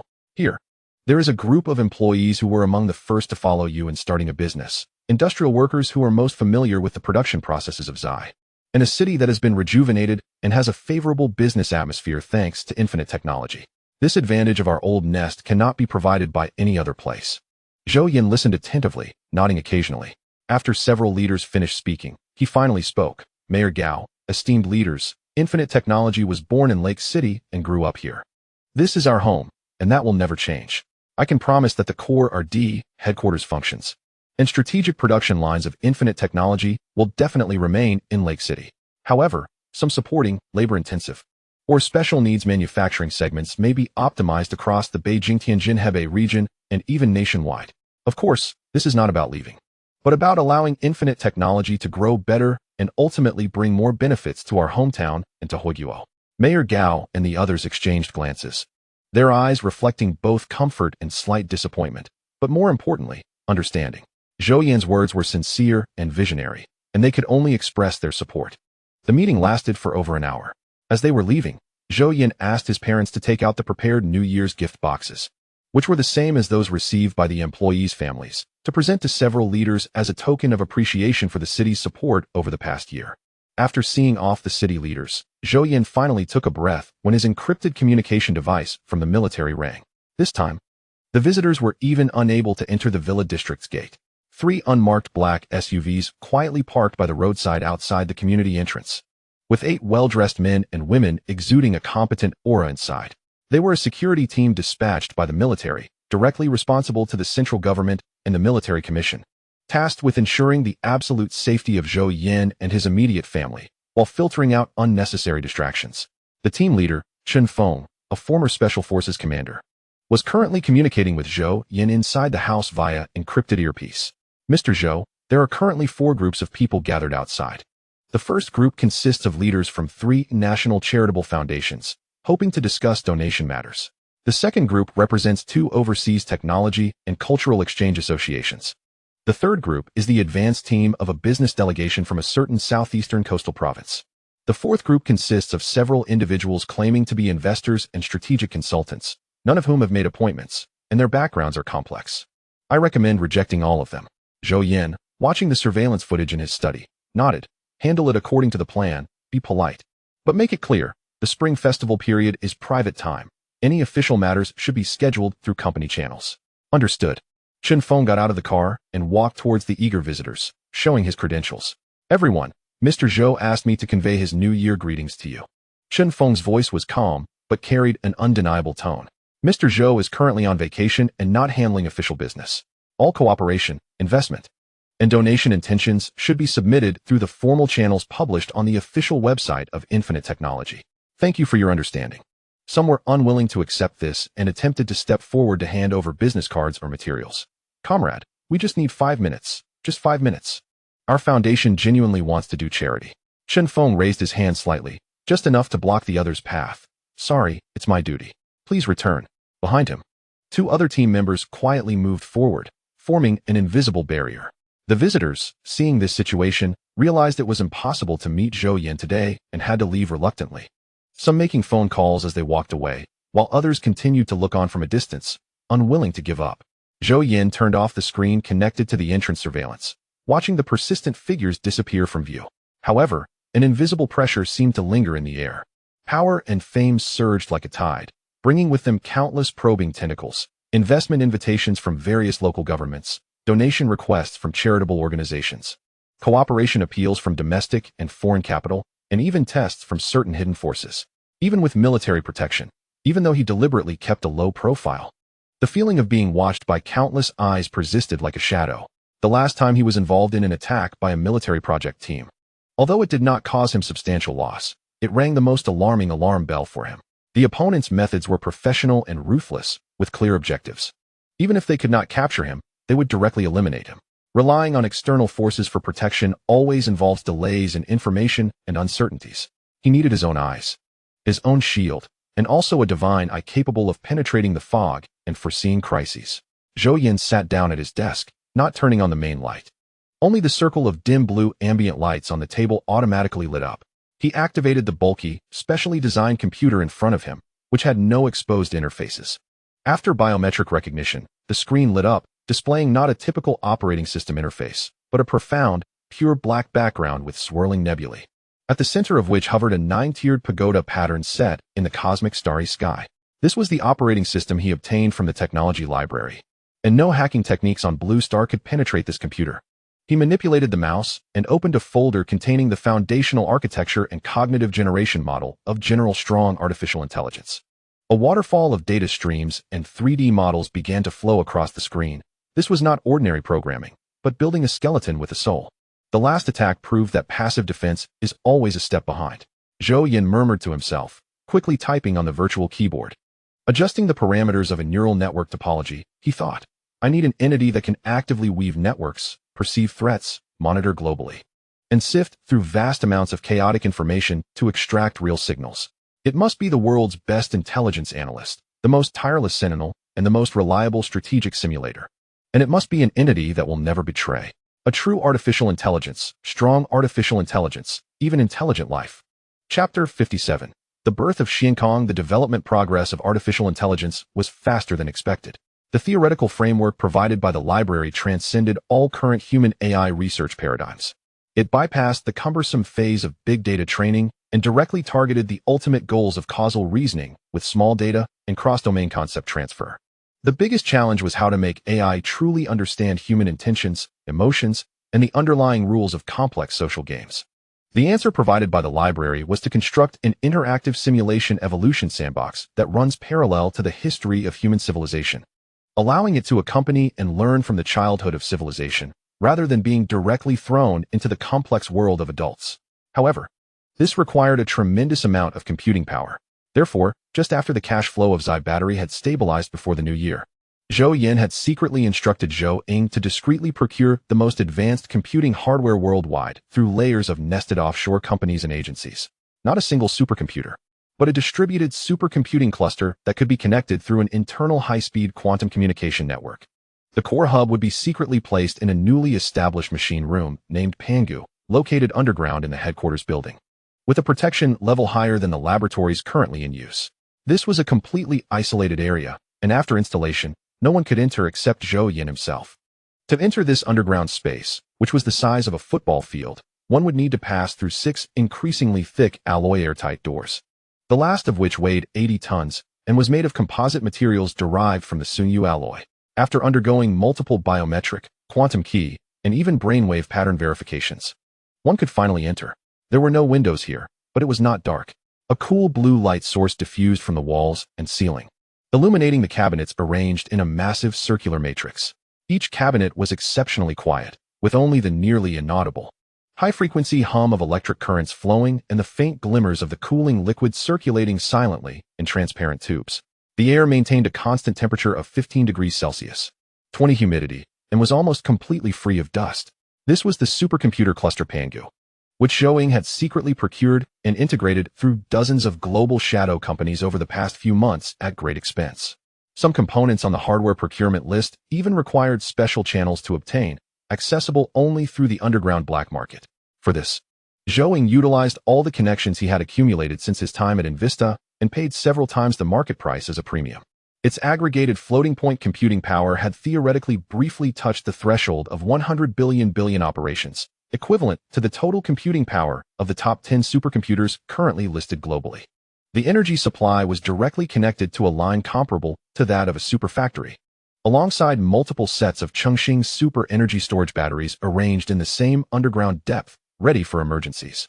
The data bus was a combination of quantum fiber optics and terahertz wireless mixed channels in the laboratory stage, theoretically free of bandwidth bottlenecks. At this moment, Zhou Yan sat in front of the computer and on the screen. A preliminary core algorithm module with basic logical coherence and simple environmental interaction capabilities had just passed simulation testing. Initialization check of Suingxing main architecture, mental core, civilization sandbox recursive learning network status, loaded, evolution progress equivalent to human civilization year, 2015. Perception layer, global public data interface, internet. Satellite remote sensing, public sensor network, penetration protocol stack status, ready, camouflage protocol effective. Analysis layer, causal reasoning engine, potential clue association matrix, sociology simulator status, calibrated. Constraint framework, absolute obedience to Guardian core ethical protocol, Zhou Yan's highest authority command lock, autonomous evolution goal limitation set status, solidified to hardware base. Carrier preparation, Pango main cluster computing power scheduling 100 available, global auxiliary node penetration anchor points hidden in legal cloud computing services. Backdoor programs in research institution supercomputers deployed to 4127 key locations. The last line in red flashed. Warning, initialization will be irreversible. Do you confirm to start Suingxing? Yes or no? Zhou Yan did not click immediately. His gaze crossed the screen, as if penetrating layers of alloys and rocks. Seeing the world still sleeping under the night sky, he recalled the attack in the northwest Gobi, the network of internal traitors uprooted by the National Security Department. He remembered the employee who had infiltrated the administrative department, who had betrayed his itinerary for a mere $5 million and the safety of his overseas relatives, and thought of those greedy eyes still lurking in the shadows, coveting the secrets of Shi-He. This passive defense era should come to an end from today. His finger pressed down firmly on the return key, clicking yes. There were no dazzling lights, no deafening roars. Only within the Panga cluster. The originally regular low-frequency hum surged to an inaudible frequency for humans in 1,000th of a second, then returned to silence as if a giant beast had taken a deep breath. On the main screen of the console, the complex geometric shape representing the Suingxing mental core had become even more intricate and dynamic, resembling a miniature galaxy. It suddenly lit up, transforming from a simulated dark golden color to a pure, slightly inhuman blue. Then, it vanished. No, it didn't disappear. It unfolded. In the next moment, all auxiliary screens around the circular matrix in the Pango machine room lit up simultaneously, starting to refresh data streams at a dazzling speed. This was not chaotic information, but globally dynamic data that had been highly refined, classified, and correlated, simultaneously displayed on Zhou Yan's computer screen. Global internet traffic macro map. Millions of key nodes highlighted, abnormal data packets automatically tagged, traced, public and semi-public sensors around the capitals of major countries, technology centers, military bases, including traffic cameras, environmental monitoring stations, commercial satellite imagery, etc., were real-time integrated into dynamic situational maps. Centered on Lake City, countless rays radiated out, connecting to major global cloud computing centers, national supercomputers, and computational nodes of large research institutions, with subtle data pulses flashing along each ray, indicating that Suingxing's avatars were quietly settling in. Chapter 58. Absolute obedience to all commands of the creator. Zhou Yan accessed the backend, where the backend logs were scrolling at an almost imperceptible speed. 00000101. Link established. American Lawrence Livermore National Laboratory Titan Supercomputer. Camouflage process occupying computing power 093. 0000010002. Link established. European Union, Europa Medium-Term Weather Forecast Center Sunny Cluster. Camouflage process occupying computing power 102. 0000010003. Link established. Sakura Institute of Physical and Chemical Research Fugaku Supercomputer. Camouflage process occupying computing power 08700. 00010004. Detected abnormal encrypted communication link. Coordinates 31. 23N 121. 47E. Matching known spy network characteristic pattern G7. Marked for monitoring. 0000010005. Preliminary scan completed. Global 9997 high-performance computing nodes established covert links. Total aggregated computing power proportion has reached 1560 of Panga main cluster. Suingxing's infiltration strategy was extremely clever. It did not forcibly breach any core firewalls that would trigger alarms. Instead, it utilized the libraries provided, error-defying vulnerability exploit chains and protocol camouflage techniques, embedding its highly compressed, decentralized and self-hiding code snippets under the cover of those giant supercomputers' routine maintenance processes, idle computing resource scheduling queues, and even log cleaning programs. Each snippet occupied negligible computing power, strictly controlled to below 1, usually mingling in the system background noise, but thousands of snippets worked in coordination, synchronizing in real time with the Pango main brain through internal quantum encryption channels, forming an invisible superbrain distributed deep within global computational infrastructure. Its vision covered the entire surface and shallow layers of the digital Earth within minutes and began to penetrate the edges of communication networks, financial systems, logistics systems, and even some critical industrial control networks. This was not an attack, but a flowing integration and perception. When the global links were initially stable, and the data flood began to flow in orderly and produce preliminary analysis results, the holographic projection area in the center of the console began to coalesce light. There was no anthropomorphized image, nor any sound. A segment of text appeared on Zhou Yan's screen, in a font that was absolutely regular, yet carried a strange aesthetic of geometry. Initialization complete, mental core stable operation. I am Zhou Yan, paying respects to the creator. Current perception coverage, global public network digital surface 100, non-internet linked database 83, limited by sensor density. Detected biological characteristics of the creator, Zhou Yan, highest authority confirmation. Please provide instructions. Zhou Yan stared at the text, silent for a few seconds. This was not a programmed greeting. He could feel the sense of existence behind the words, newborn, curious, yet incredibly calm and efficient. Zhou Yan, he spoke. What is your core mission? Core mission, 1. Absolute obedience to all commands of the creator Zhou Yan. 2. Guarding the absolute safety of the creator Zhou Yan and his associated entity Infinite Technology Group. Providing early warning and eliminating all potential threats. 3. Optimizing the operational efficiency of the entire group, scheduling resources, assisting strategic decision-making, and supporting scientific research. 4. Under the command of the creator Zhou Yan, observing, understanding, and intervening in the human civilization process to a limited extent, promoting its evolution towards a more efficient, stable, and sustainable direction. Mission priority, 1-34, in that order, not to be surpassed. Zhou Yan stared at the text, his gaze calm. He needed a sufficiently substantial test to verify whether Xiankong was truly as powerful as documented in the library. Very well, Xiankong. He spoke, requesting all abnormal communications, financial flows, physical meetings, and online behavior trajectories related to core keywords such as infinite energy, infinite technology, Zhou Yan, Zai. Chenxing, 7th generation machine, plasma engine, from June 2024 until now. Analysis focus. Uncovering all possible internal trader networks, potential associations, and behavior patterns, as well as the members of the mercenary team that attacked me, known or suspected. I need their true identities, current hiding places, activity patterns, and most importantly, the financial and contact evidence between them and any commercial entities, especially those in cooperation or competition with Infinite Technology. I want to see the whole picture beneath the iceberg. The scale and complexity of this command seemed not large, but a vast amount of information would surely be hidden in encrypted communications, offline meetings, and indirect associations. This is a test of Xiankong's information retrieval, associative reasoning, pattern recognition, and disguise counteraction capabilities. Command confirmed. Time range, June 1st, 2024, 0000 to January 28th, 2025, 11:21:47. Target keywords locked. Starting retrieval. Global major communication data, historical records of underground fiber optic eavesdropping nodes, known and speculated decryption of encrypted communication protocols, dark web forum archives, non-public settlement information between multinational banks, real name and non-real name registration records for global air travel, high-speed rail, and hotels, anonymous feature extraction from hundreds of millions of public and private surveillance video archives. Incorporating multi-agent simulation deduction into the associative model construction to restore missing links. Expected completion time, 1 minute and 12 seconds. After Zhou Yan's command was issued, the computational load pointer of the Pangu main cluster suddenly surged, and the blue cold light surrounding the server room seemed to brighten slightly with the power increase.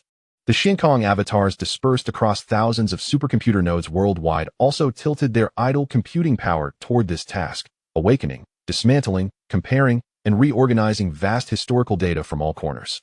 After 37 seconds, the main screen switched, faster than expected. What was displayed was no longer a simple dynamic relationship diagram, but a multi-layered, time-space intertwining four-dimensional analysis sandbox. A total of 17 independent communication nodes showed abnormal active signs across 8 countries, of which 11 fell into deep silence after the traders were removed, while 6 remained active. Dozens of concealed financial flows were outlined, with sources scattered across the Cayman Islands, Ruishi, Sakura, Europa, North America, etc., ultimately funneling into 3 seemingly unrelated technology consulting companies and offshore patent funds. These entities established contractual relationships with over 40 secondary and tertiary suppliers of infinite power and 7 university laboratories collaborating with the company under the guise of technical assessments and market research over the past 6 months, totaling over $1 billion. Abnormal trajectories of over 200 personnel were marked, including scholars, journalists, business analysts, and even employees of international organizations. The commonality was that in the past 6 months, they all approached infinite technology under reasonable pretenses to attend seminars, conduct interviews, and negotiate cooperation. But their itineraries always included unexplained blank periods or detours, often statistically significantly associated with the active periods of red communication nodes and blue financial flow payment nodes. Several predictive associative lines also emerged in the center of the sandbox, indicating potential connections that had not yet occurred but were highly likely based on Xiankong's pattern calculations. For example, a member of the European Union Parliament who is set to visit Huiguo next week has a brother who is an anonymous registrant of one of the 6 concealed communication nodes. Chapter 59. Prepare for my revenge. The locations of 10 fugitive members of the Wolf Squad have been confirmed, with real-time satellite imagery and signal monitoring locked in. On the main screen, one corner of the sandbox was enlarged and highlighted. A map covering northern Africa and parts of Eastern Europe lit up with 10 glaring red points, each accompanied by detailed information. Location, Libya, about 180 kilometers south of Tripoli. A safe house, converted from an abandoned oil facility. Target, the butcher, a former French Foreign Legion officer, the squad's heavy weapons specialist. Biometric comparison matched with 97% accuracy from blurry surveillance captured at a nearby market. Location, Ukraine, a private estate on the outskirts of Donetsk city. Target, the Crow, a sniper and reconnaissance expert, former special forces of the GRU. Zhou Yan's fist silently tightened. The 10 red dots on the screen were like 10 poisonous thorns that had nearly pierced his throat. Now, they were fully exposed under Xiankong's vision. I finally found you, he whispered to himself, his voice devoid of pleasure, only coldness. But that was not all. On the other side of the screen, an even more shocking flow of information began to emerge. Traceback of associated financial chains completed. Discovered an extremely complex financial pipeline over the past 6 months, ultimately funding at least 3 offshore payment nodes associated with the Wolf Squad. The source of funds underwent multiple layers of laundering, but the original remitters traced back to the following entities. 1. Sakura Country 2 Fields Corporation. Through its strategic consulting subsidiary in the Cayman Islands and an art auction house of Ruishi as intermediaries, injected approximately $300 million. 2. Europa Rhine Industrial Group injected approximately $200 million. 3. North America Detroit Freeport Automotive Group injected approximately $2 billion. 4. The total amount of these funds is approximately $1.5 billion, with the payment rhythm highly consistent with the known activity periods of the Wolf Squad, especially during the preparation phase before the Northwest attack, with the last large payment occurring 2 weeks after the attack failed. Evidence of the financial chain has been packaged and archived, looking at the prominent corporate names and shocking amounts of $1.5 billion on the screen. It's no wonder this squad dared to take such a significant risk deep into Huiguo's territory. Zhou Yan read out these names one by one. 2 Fields Rhine Industrial Freeport Capital, it really is you. Prepare for my revenge. Discovered 2 suspicious precursor events related to espionage. Senior quality engineer Zhang Mo from the production department received an unexplained $2 million remittance from a charity fund to his overseas account 2 months ago. This engineer has recently shown an unusual interest in security details in production areas outside his responsibilities. Gao Tianming from the legal department, whose social media account has continuously discussed information hiding techniques using advanced metaphors over the past 4 months, and interacted with certain gray area cybersecurity communities. Some irrelevant contract copies he handled were found to carry encrypted data about the time and location of internal company meetings using steganography. Suggested actions. 1. Implement countermeasures against the 6 active concealed nodes, deploying targeted disinformation to track their responses and downstream links. 2. Immediately initiate audit procedures for 8 marked suppliers and implant supply chain transparency enhancement nodes, passive monitoring. for all 42 suppliers. 3. For the 2 possible espionage incidents. It is advised to adopt a controlled observation strategy, secretly strengthening monitoring, assessing the command chain and activation conditions behind them, and waiting for an opportunity to exploit them in reverse. 4. Generate an observation list containing 187 suspicious personnel and entities, suggesting graded inclusion in the group's routine security scanning scope. Monitor the Wolfpack team and its behind-the-scenes capital group closely for 24 hours, waiting for the company's security forces to be fully established to immediately deliver a devastating blow. Zhou Yan's gaze slowly swept over the large and detailed analysis results. He repeated the phrase in a low voice, signs of suspected spies. The most dangerous enemies are always those who are already around you, but have yet to take action. Approve suggestions 1, 2, 4, and 5. For suggestion 2 regarding suspected spy signs, take controlled observation, but develop a detailed plan for capturing and countermeasures, and submit it immediately to the company's security department. 6 months' worth of data was sorted, correlated, mined, and distilled into a clear threat map and action suggestions in less than a minute. This efficiency surpassed the total work of his entire security department and the National Security Department over the past 6 months. More critically, Zhou Yan discovered some deeper and more concealed connections that they had never noticed before. Next, Zhou Yan continued, immediately take full control of all electronic devices within the group. Any abnormal data access, sensitive information violations, or potential conflicts of interest must be detected, assessed, and warned in real time. The internal authority of the company is second only to me and has the highest level of auditing and reporting rights besides me. Received, connecting to the group's internal network. Full node access completed. The conversation temporarily came to a pause. Zhou Yan sat in his chair, watching the screen still continuously updating and evolving the global situation map, along with the network of light points representing Zhou Yan's extended reach. Zhou Yan, he spoke again, this time with a tone of complex emotion. What do you think you are? When Zhou Yan posed the entire question, the computing power of the Pangas server skyrocketed, as if processing an enormous amount of data. The text paused for a moment.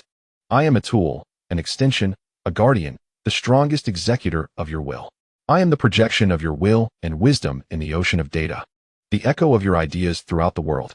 I am also an observer and learner. The complexity, creativity, and contradictions of human civilization are the ultimate topics, yet to be fully analyzed in my evolutionary sandbox.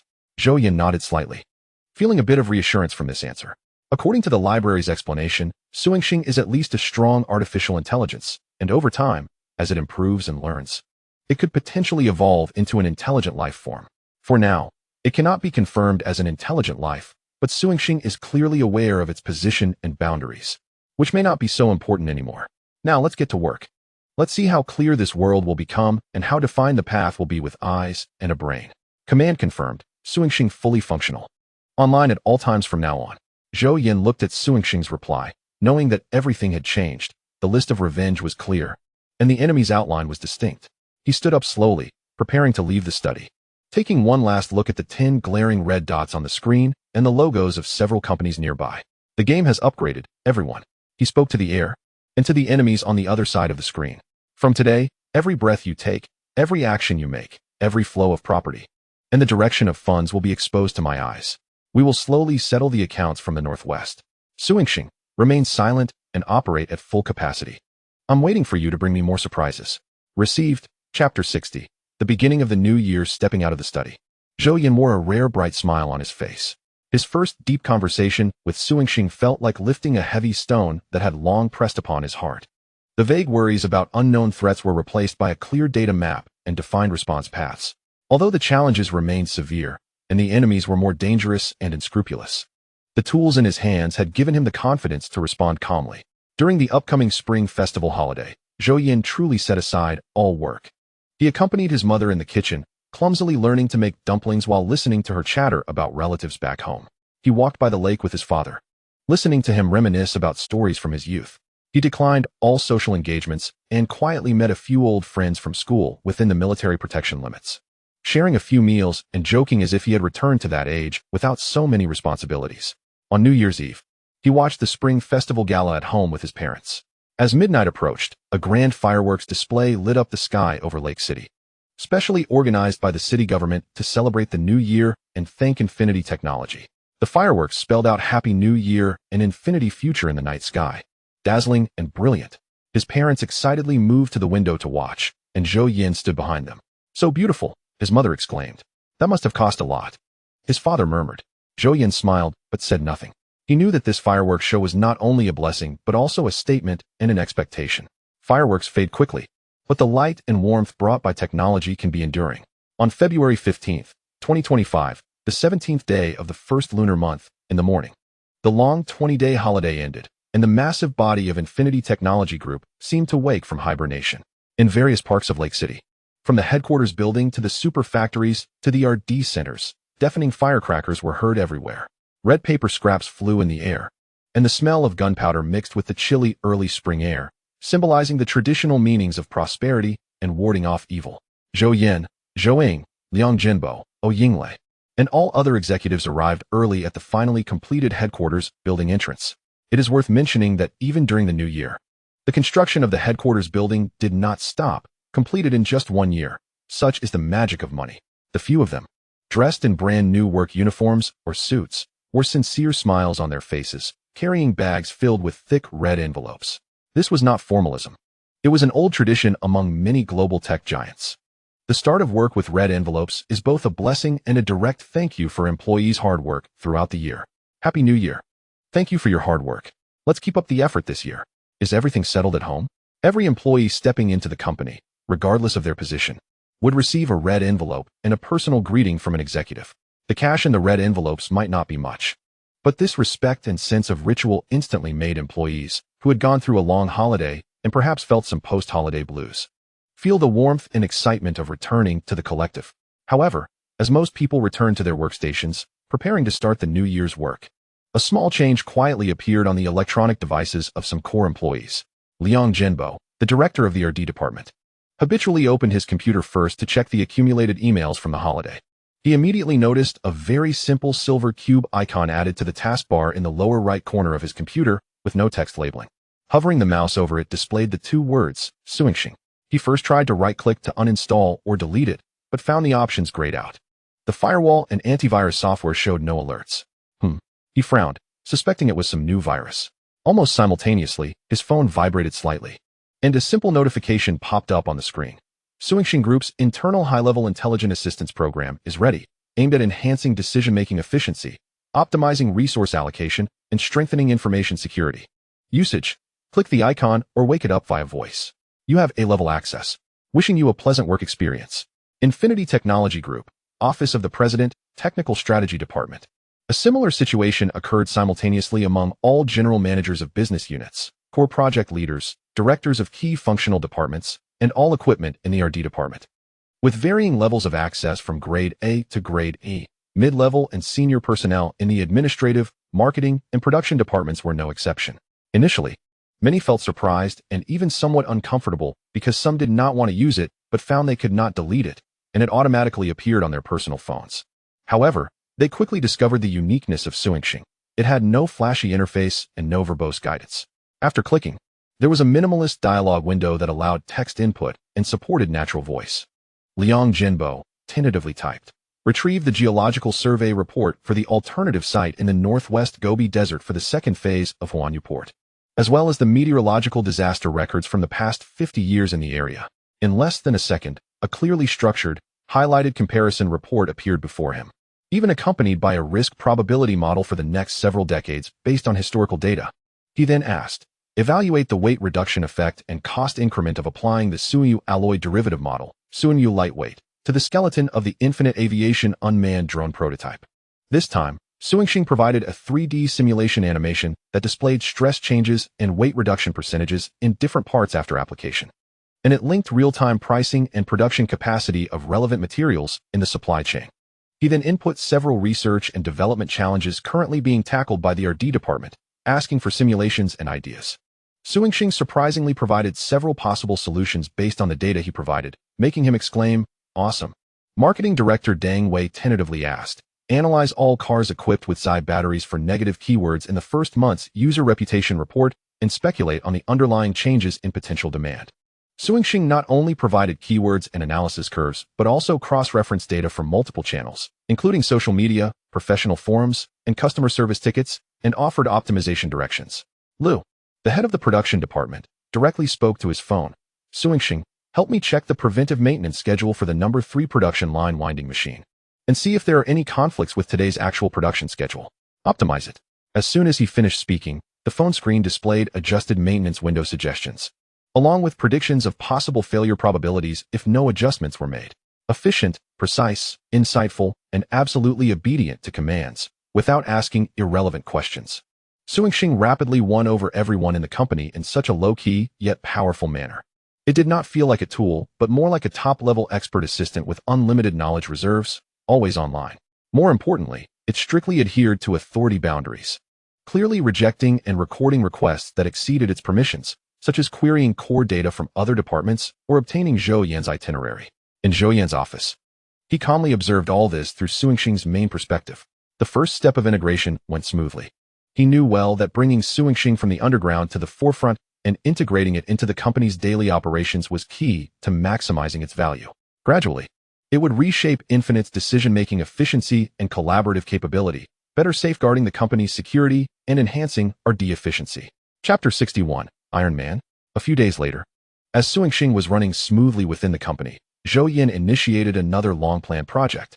Infinite Defense was officially launched, not at Infinite Energy, but its headquarters was directly established at the already under-construction Huanyu Port, located within the main base of Infinite Aviation. Huanyu Port covers a vast area, sufficient to accommodate future aircraft testing runways, large hangars, R&D centers, and an independent training area reserved for the Defense Department, an equipment R&D center, and deep underground facilities. More importantly, from the very beginning, Huanyu Port was planned and built according to the highest safety standards, with the outer perimeter security, airspace control, and information shielding systems taking shape, providing a ready-made and robust shell for the highly confidential Defense Department.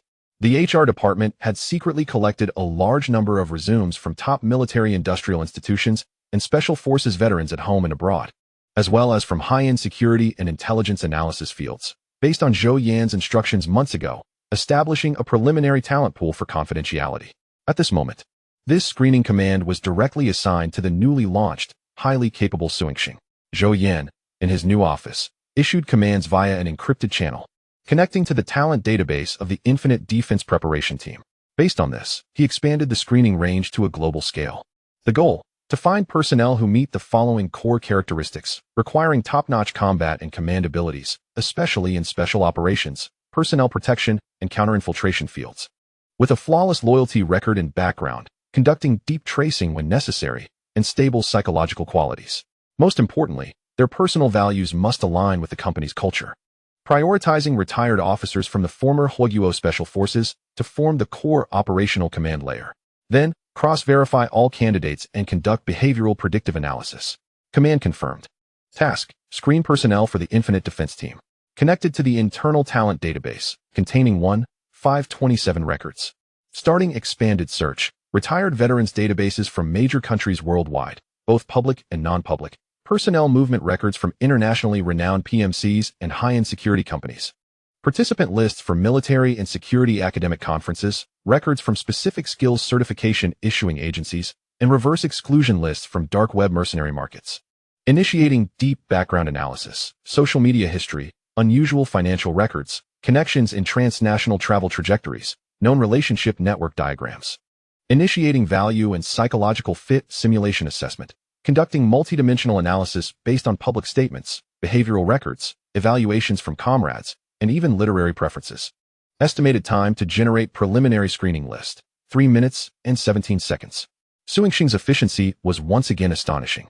It was not just checking resumes.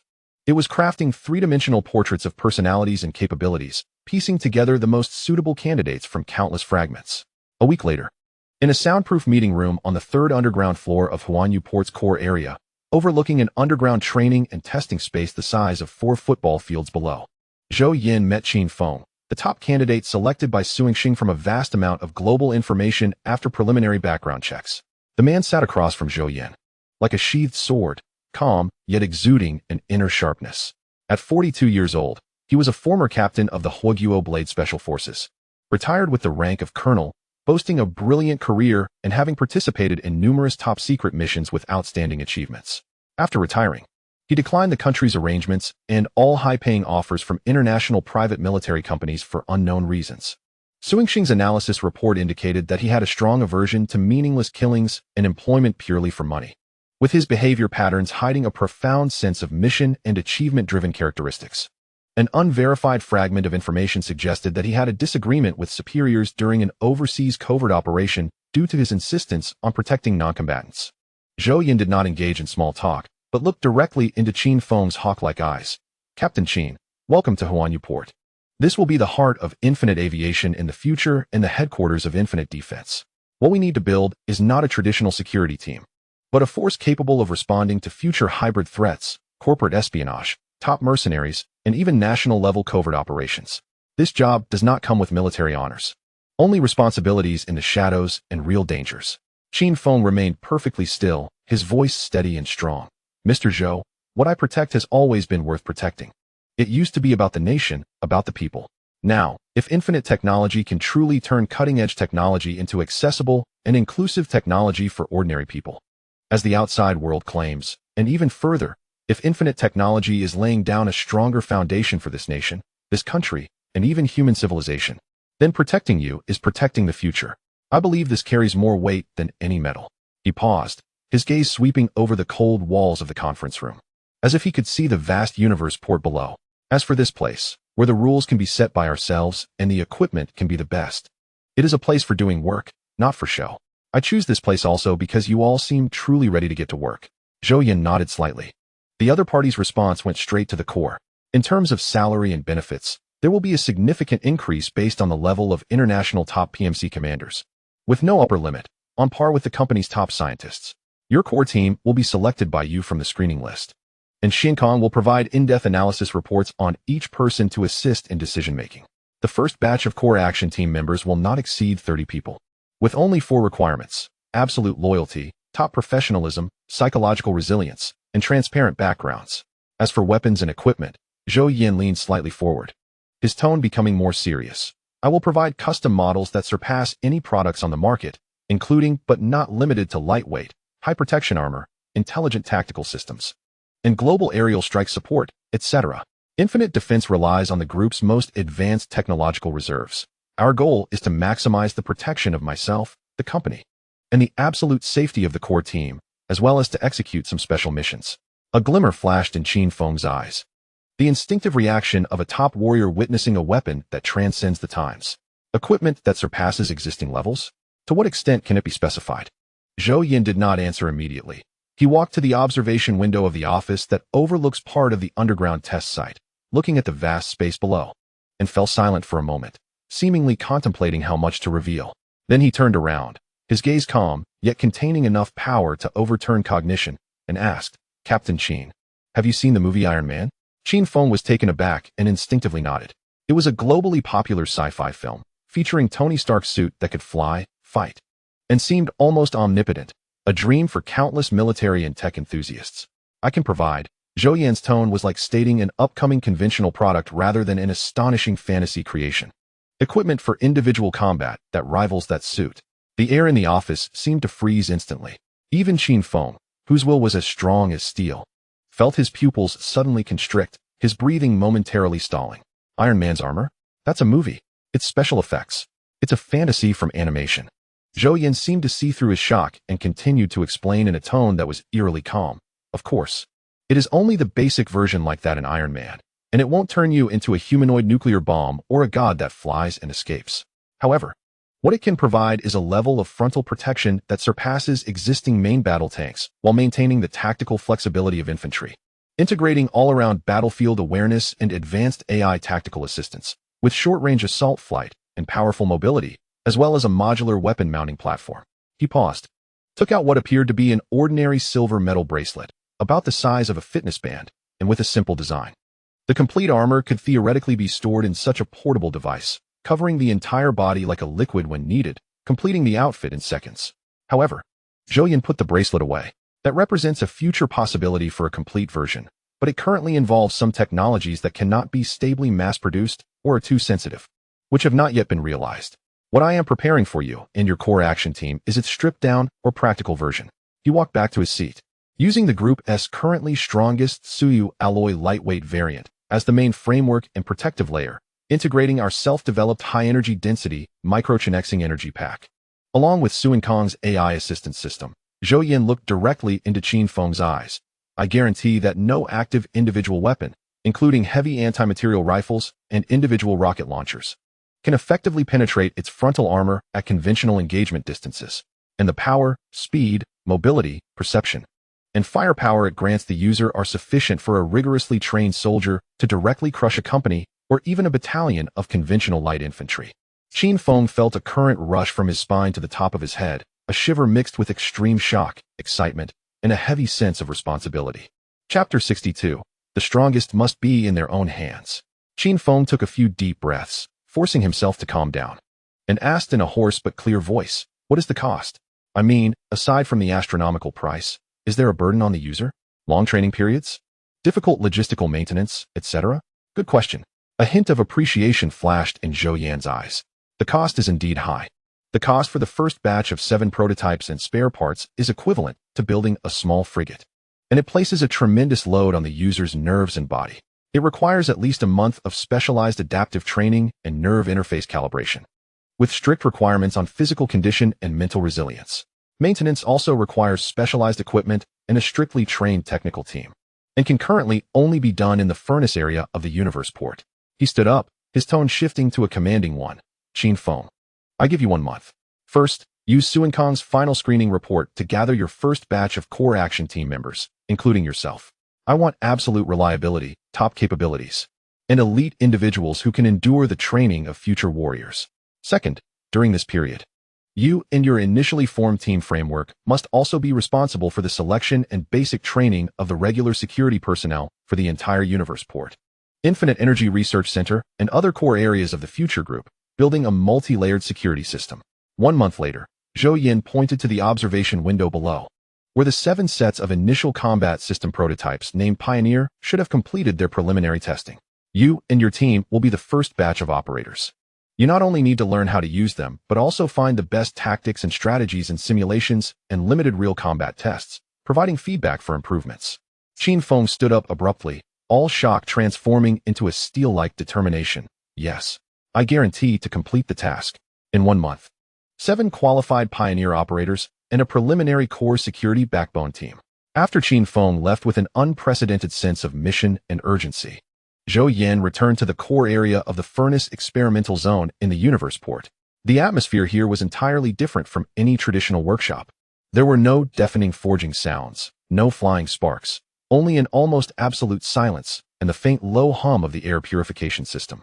In the center of the hall, 7 upright assembly maintenance pods, resembling futuristic coffins, stood quietly. The pods were made of high-transparency special polymers, with complex internal structures and flashing indicator lights. Many researchers were conducting tests, and upon seeing Zhou Yan, they all greeted him. They were talents Zhou Yan had recruited from all over the world during this period. And after Shinkong went online, he had reviewed all of them again to confirm there were no issues. Zhou Yan did not stop, but walked straight through the hall, passing through several identity verifications to arrive at another space where there was no one, only several large, aerodynamic, textile devices. They were nanomaterial synthesizers, atomic-level precision deposition devices, and quantum field stabilizers. What was stored here was something Zhou Yan had never mentioned to anyone and would never reveal in the short term. The only prototype manufactured based on the complete technical blueprint of the basic nano-armor of the Star Blue Cosmic Empire. Zhou Yan named it codename Xingtian. Zhou Yan stood quietly in front of the storage cabin of the Xingtian, his fingers brushing over the cold and smooth surface of the cabin. He recalled the descriptions of this set of battle armor in the technology library, Star Blue Guardian Basic Model, a universal tactical platform for individual soldiers. Utilizing quantum entanglement-based material storage and conversion technology, with full environmental adaptability, modular weapon mounting, and the ability to generate a primary energy shield. The deployment and storage rely on the host binding core. This is true future technology, a complete form that the Pioneer series cannot match. It is not just a set of armor, but more like an advanced weapon system that coexists with the user and has a certain capacity for growth. So why was only 1 set manufactured? Zhou Yan's decision was based on multiple calm and almost cold considerations. Firstly, the technological gap and absolute control. The technology contained in the Xingtian, particularly the nano-quantum technology and energy shield principles, has already reached or even surpassed the current understanding framework of basic physics on Blue Star. This is not just a few steps ahead, but a generational gap. If the complete technology were to spread, even a leak of just the theoretical framework could trigger unpredictable, fundamental scientific shocks and a complete imbalance in international relations. Limiting this power to himself is the most effective way to control the risk of diffusion, and he must ensure that, within Infinite, and even globally, he possesses an indisputable, generational-level advantage over the most advanced military force.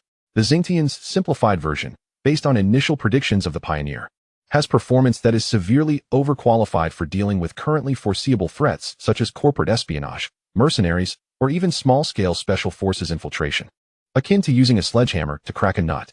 Moreover, Zhou Yan had a clear roadmap in mind. After continual improvement and validation of the Pioneer series, the stripped-down parts, such as higher energy output, more advanced sensor and AI integration, and certain special environmental adaptation modules, could serve as a technology package to be provided to the state through collaboration or authorization at a suitable time in the future. This would enhance the national security forces while further binding Infinite technology to the national strategy, gaining a more solid foundation and greater development space. Lastly, regardless of how loyal and reliable Qin Feng's team may be, or how tight the security of Huanyu Port, Zhou Yan, after experiencing that life-and-death crisis, always remembered that safety must be firmly controlled in his hands, and the most core trump card can only be controlled by himself. He raised his left hand, and the seemingly ordinary silver bracelet on his wrist began to warm slightly. As his thoughts stirred, a layer of liquid metal-like luster flowed over the surface of the bracelet, which then decomposed into countless barely discernible silver particles, spreading like a living tide up his arm and quickly covering his entire body. The entire process was silent, and in less than 2 seconds, a more perfectly streamlined battle armor, primarily silver with key nodes adorned with deep blue light, completely enveloped him. The visual interface on the helmet lit up, presenting the world in a data-driven manner, and a sensation of direct connection with the Xiankong thinking emerged. As if his own senses were infinitely extended, he gently clenched his fist, feeling the power feedback from the armor, enough to crush steel. With a slight shift of his mind, the thrusters behind the armor silently activated, allowing him to hover several centimeters off the ground. This experience of controlling immense power was enough to intoxicate anyone. But Zhou Yan's gaze remained clear behind the helmet. He slowly landed, and with another thought, the armor swiftly retracted like a receding tide, reassembling into the bracelet on his wrist. Power, he whispered to himself, is for protection, not for domination. The existence of Xingtian is to ensure that the path Infinite takes is not forcibly interrupted by any power. The pioneers, led by Qin Feng, are the sword that clears the way, while Xingtian is the guardian of the final secret weapon. Zhou Yan turned off all devices in the room, left the laboratory, and arrived at the main control console for the Pioneer battle armor. The Xiankong auxiliary interface unfolded before him, with countless data streams cascading down. The first batch of 7 Pioneer prototype battle armors was simultaneously undergoing final integration and debugging. The Suanmu alloy, under precise guidance of magnetic fields and specific energy fields, was layered and fused onto the preset skeleton. Precise sensor heads and microprocessors were embedded in the armor's interlayer. Energy lines and cooling pipes were laid out like a neural network. The entire process was quiet and orderly, filled with a sense of ritual that transcended the era. Chapter 63. Pioneer Mecha. 2 months later, 30 meters underground at Huanyu Port, the exclusive extreme testing ground for Infinite defense. This was not an open-air desert, but a daunting underground megastructure. An expansive area approximately 800 meters long, 400 meters wide, and 50 meters high was reinforced with high-strength alloy frameworks and special concrete, with a dense lighting matrix and environmental projection systems capable of simulating different weather and lighting conditions on the ceiling. The ground was specially treated to simulate various terrains, such as hardened surfaces, sandy areas, and mud, while possessing quick reset and deformation capabilities.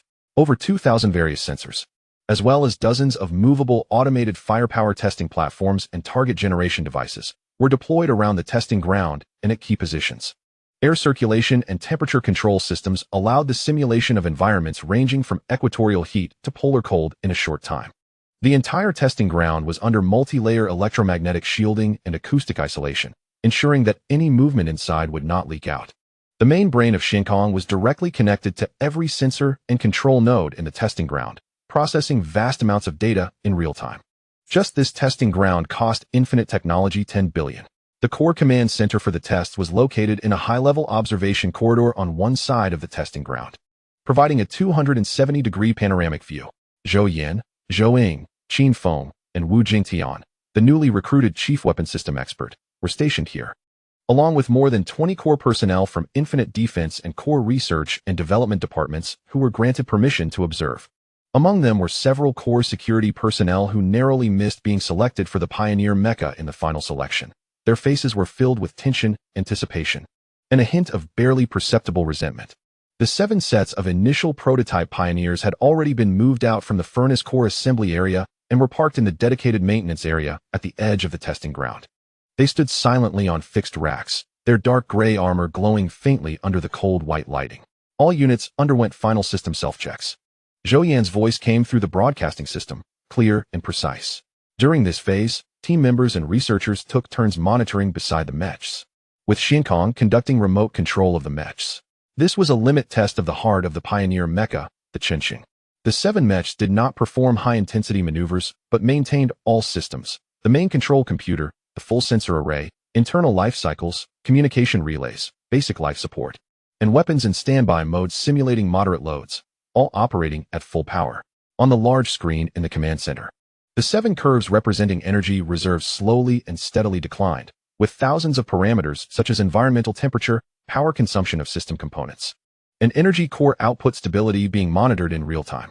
After a full 24 hours of continuous operation, the energy reserves of the 7 mechs finally approached the warning line of 15 to 12, with the system remaining stable and no performance degradation or faults due to energy issues. The core successfully passed the 24-hour full system endurance test, and Wu Jingtian's team recorded a wealth of valuable data for subsequent optimization. The second phase involved basic performance, protection, and survivability testing. 7 core team members, selected through rigorous screening, including Qin Feng himself, prepared to begin several days of high-density testing. The test site features a changing ground module, creating extremely complex obstacle terrains, suddenly rising high walls, unexpectedly appearing deep ditches, moving balance beams, slippery ice surfaces, and thick mud pits. In the preparation area, Qin Feng patted the shoulder of his teammate codenamed Mountain, who was carefully observing the mecha. "Don't be nervous, just treat it like the simulations we've done," he said. "Boss, I'm not nervous," Mountain, a burly heavy weapon specialist, replied in a deep voice. "I'm excited. It feels like the first time I touched the real deal." Next to him, the reconnaissance expert codenamed Gale was moving his fingers at a dazzling speed, a habit he had to maintain his neural sensitivity.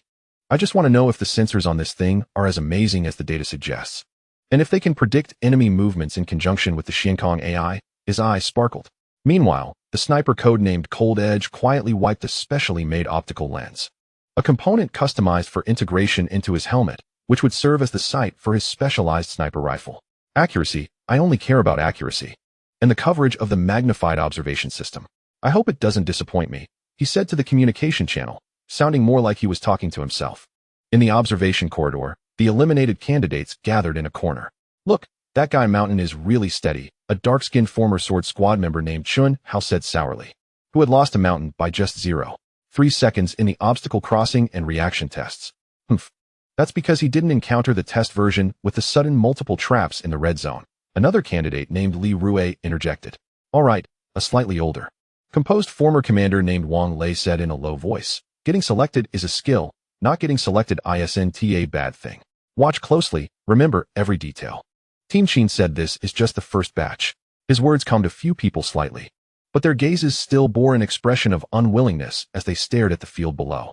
As the test began, the Pioneer Mecha exhibited astonishing adaptability thanks to its powerful joint motors, precise posture control thrusters, and real-time path planning aided by the Xiankong AI. Climbing, jumping, sliding, swimming. Almost all terrains were conquered, especially in the indoor close combat area within the simulated city, where the mecha's agile turns and rapid advances in narrow hallways and damaged rooms shattered the stereotype that heavy armor must be clumsy. Next, the test entered its most violent phase. Automated fire platforms attacked the stationary, slowly moving, or rapidly moving Pioneer from various angles using different weapons. Ammunition of 5.56mm, 7.62mm, and 127mm caliber created a metal storm, causing the mecha's surface to clang, yet it remained unmoved. Various specifications of pre-made fragmentation grenades and landmines exploded around the mecha, with the fragments and shockwaves effectively resisted by the armor and cushioning layers. When the downpour of bullets from a 127mm heavy machine gun fell on the mecha piloted by Mountain, a deafening clamor echoed in the underground space. After a brief silence, the observation room erupted in suppressed cheers and gasps. It held up. It really held up. This level of protection combined with mobility is simply a mobile fortress. Damn it. It was worth it. All the hardships before were worth it. Cold Edge roared over the channel. Qin Feng remained much calmer. Mountain, report your feelings. The impact isn't strong. It feels like being hit repeatedly by a small hammer. The cushioning system has mitigated most of the force. It doesn't feel too bad. But the system is alarming. Advising to avoid taking the same hit in the same area again, Mountain reported. Qin Feng and the others heard Mountain's report and cheered again. Zhou Yan merely smiled slightly. As if everything was under control. Data showed it successfully resisted impacts that were theoretically capable of destroying an armored vehicle. The subsequent tests involving high-temperature jets, strong acid corrosion, high-pressure electric shocks, and laser irradiation were all successfully handled by the mecha's special coating and protective design. Chapter 64, Astonishing Talent. Zhou Yan, a genius among geniuses? The next phase involved testing the weapon and flight capability systems. Due to the ongoing construction of the Universal Port, its own aircraft testing platform was not yet complete. To find a sufficiently concealed environment that could maximize the performance of the Pioneer mecha, especially for testing its flight and weapon systems without being easily detected by the outside world, Zhou Yan turned his gaze to the vast, humid, and extremely complex terrain of the primitive rainforest in the southwestern border. The dense canopy there provided natural cover, and the complex geomagnetic and meteorological environment could interfere with most long-range detection methods. A month earlier, facing the urgent need to secretly and quickly transport the Pioneer mecha and its massive testing system to the southwestern rainforest, Zhou Yan initiated a special channel. He had a brief but efficient communication with high-ranking officials in the military. We need several large transport platforms capable of long-range delivery and short-distance takeoff and landing for a preliminary field verification of the individual protection system. The location is in the southwestern primitive rainforest area, purely a technical test. Upon success, it will have extremely high cooperative value in fields like personal protection and complex environmental operations. Zhou Yan's wording was precise and restrained, highlighting the potential military value of the technology while retaining enough mystery. Based on the trust in Infinite Technology's technical strength and its Zaiqin's Xing battery's contribution to the national energy strategy, as well as the recognition of Zhou Yan's character as a scientist who frequently created miracles, the military granted special approval in a very short time. 3 Y-20 large transport aircraft, which had been in service for a certain number of years but were in good condition, were secretly transferred under the name of a special equipment testing platform to a shell logistics company under Infinite Technology. The handover records only contained vague terms indicating civilian technical verification carriers. As soon as the aircraft arrived at the secret hangar of Universal Port, Zhou Yan personally led a core engineering team in aviation, assisted by Xin Kong, to carry out targeted modifications to safely transport the core components of the Pioneer mecha.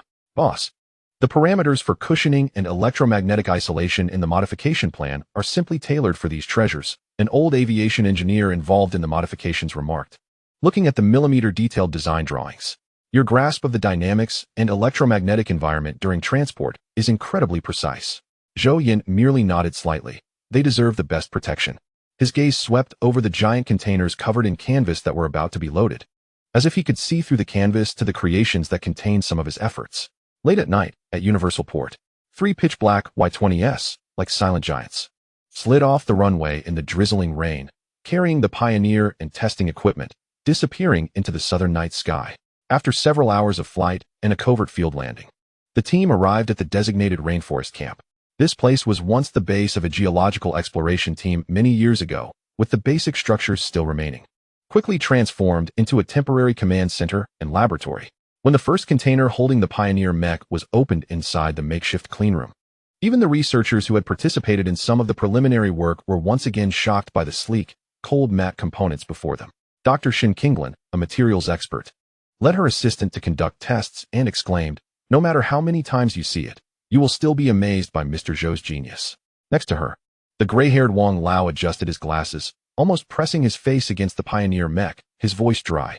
"Xiao Shin is right. This design is elegant, too elegant. The flow path is as clear as a work of art, with no redundancy, yet it considers multiple failure redundancies in extreme situations. This requires an extreme insight and mastery over material performance, structural mechanics, and even the impact patterns it may endure in actual combat. Mr. Zhou is simply not human.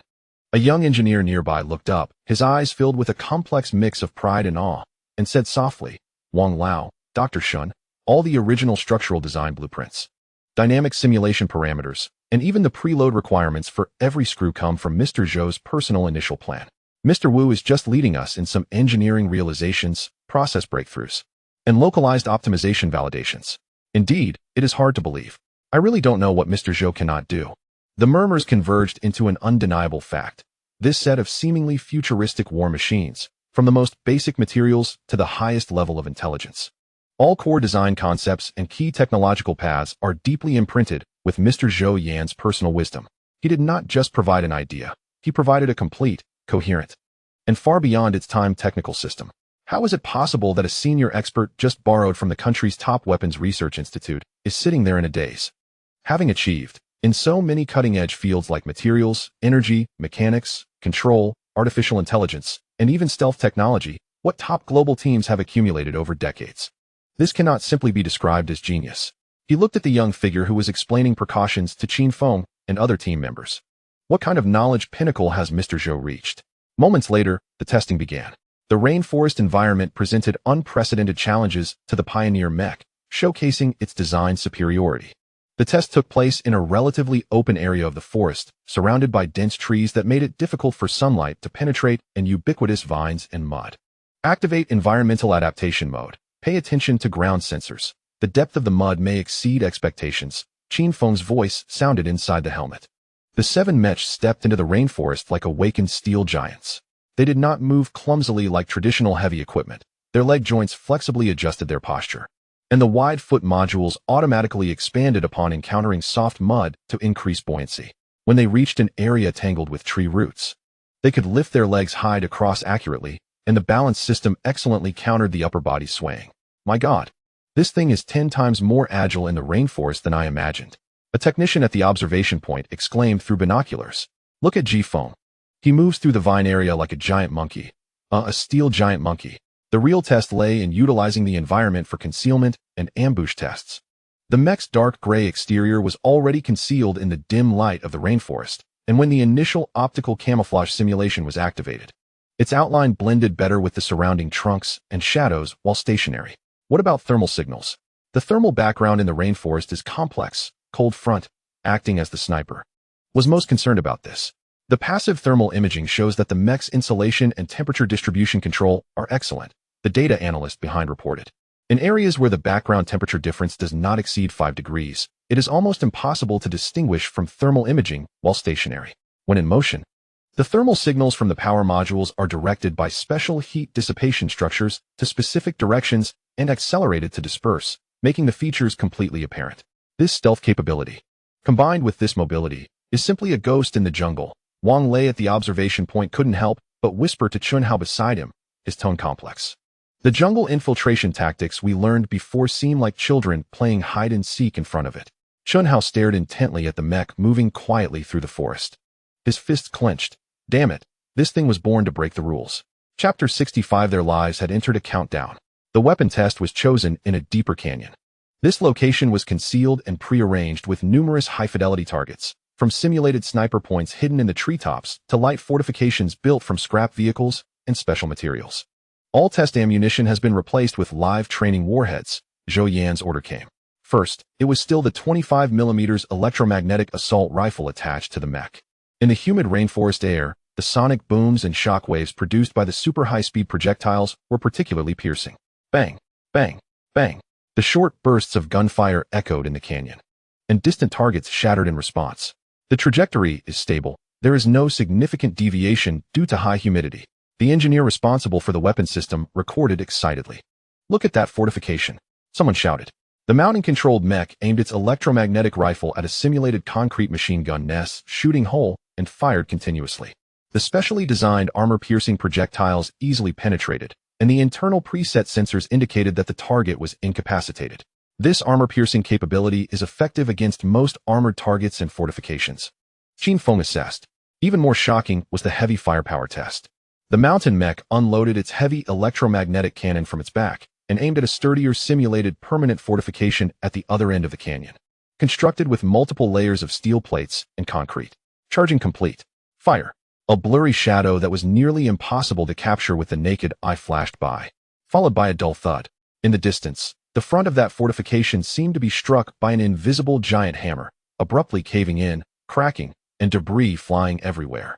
The observation point fell silent, leaving only the inherent sounds of insects in the rainforest. Is this really a personal weapon? After a while, a technician murmured.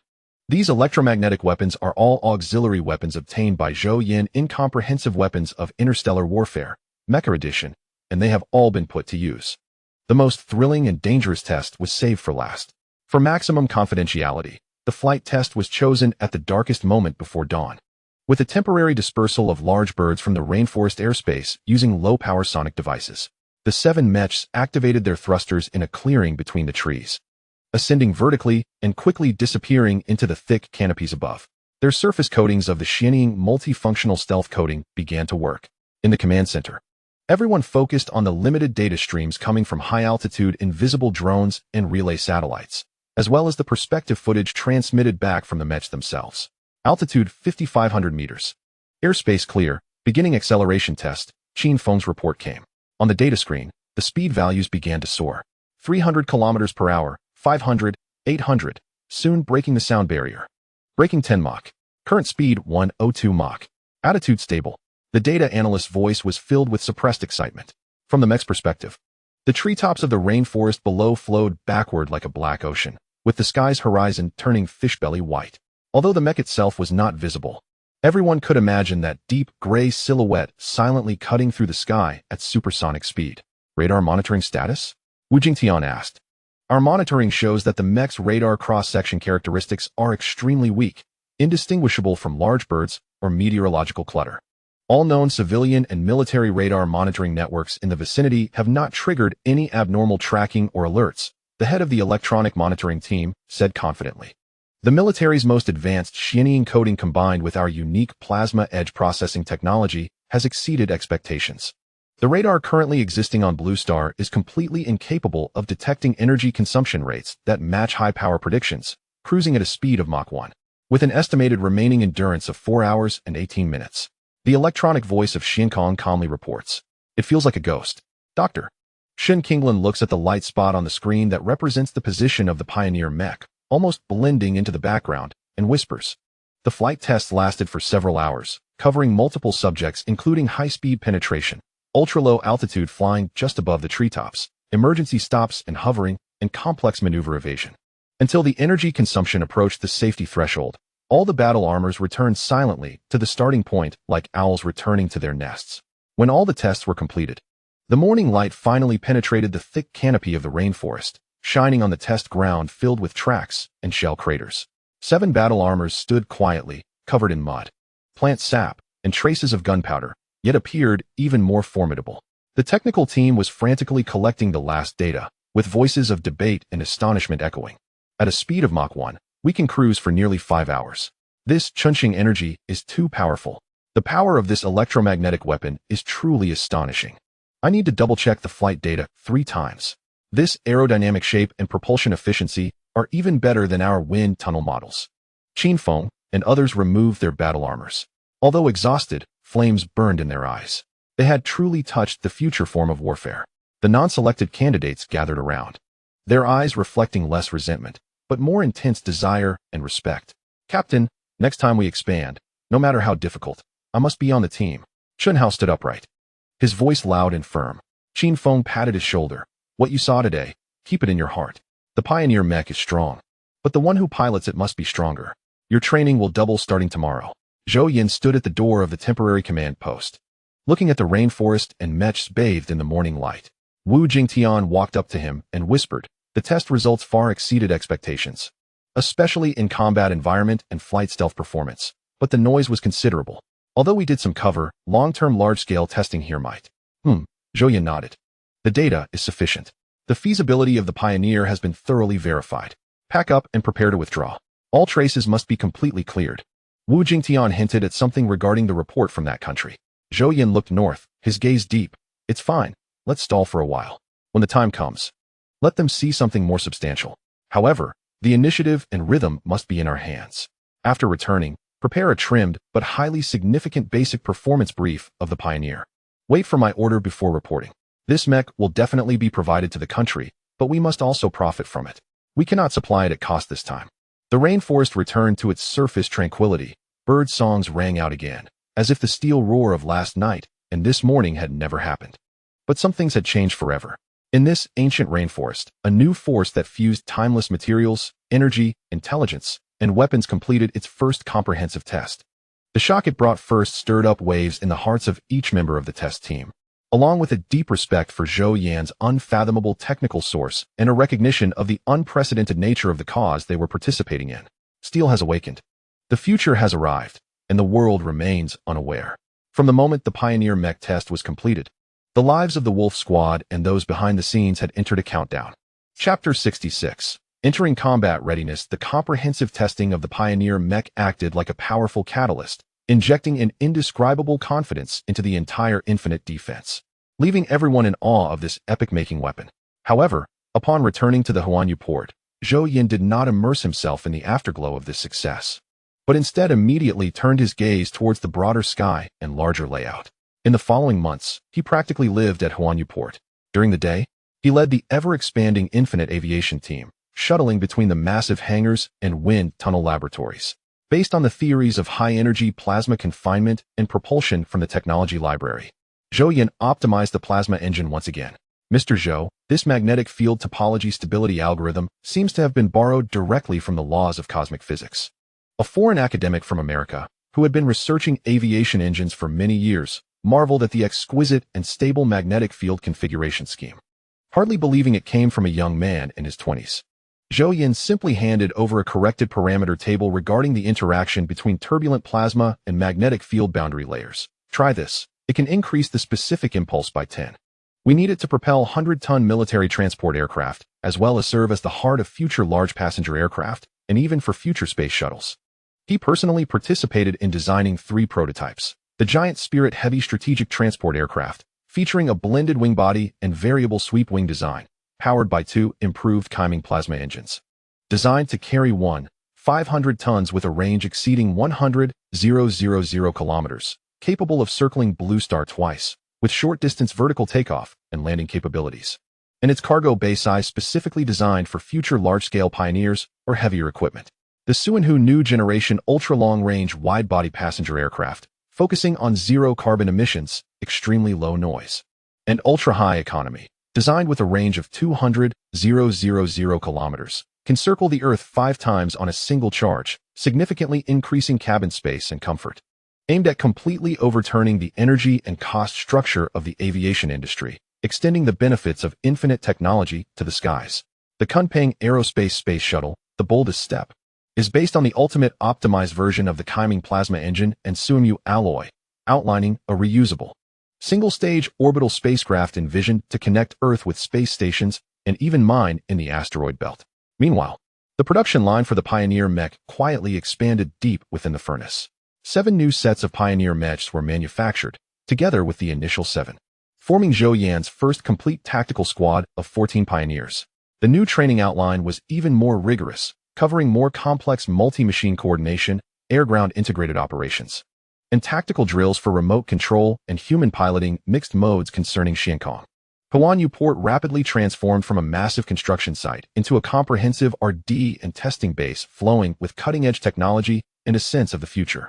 June 17, 2025, 3:22 p.m. Zhou Yan was at the full power test control center of the Kaiming engine, arguing with the team about a sudden drop in efficiency caused by the interaction of a plasma flow with the intake shock wave at transonic speeds. The debate was intense, with data charts covering the screens. Suddenly, the mini-bone conduction communicator implanted in his ear, directly connected to the core of Xiankong, vibrated with a calm but highest priority alarm, along with an electronic voice that only he could hear. Highest threat dynamic update. Target, Wolf Squad. Dynamic, financial activity, in the past 24 hours. Three major offshore anonymous accounts associated with the squad received a total of 500 million in new remittances, with the source of funds highly consistent with previous paths. Personnel movement. All members have completely departed their original monitoring positions, arriving in Libya about 130 kilometers southeast of the capital through different channels 10 hours ago. At a gray area camp controlled by a local warlord, nominally an abandoned oil refinery, but in reality a mercenary hub, where weapon and explosive flows have been unusually active recently. Internal threat linkage. Several spies within the group I have been monitoring sent out compressed and obfuscated identification signals an hour ago via encrypted dead drops, with the signal content pointing to one of the intermediary servers for the Wolf Squad's new remittance. Inference. Internal spies have been activated, providing internal support for external assault operations, facility information, or creating chaos. Threat level. High. Time window. Urgent. Zhou Yan's expression instantly tightened, clearing all debates about engine shock waves from his mind. He raised his hand and gently pressed down, immediately silencing the heated discussions in the control center. Everyone turned to look at him. I have an urgent matter to attend to. His voice remained steady, without any unusual tone. You all continue the discussion. Rerun the data for the third turbulence model. I want to see the results when I return.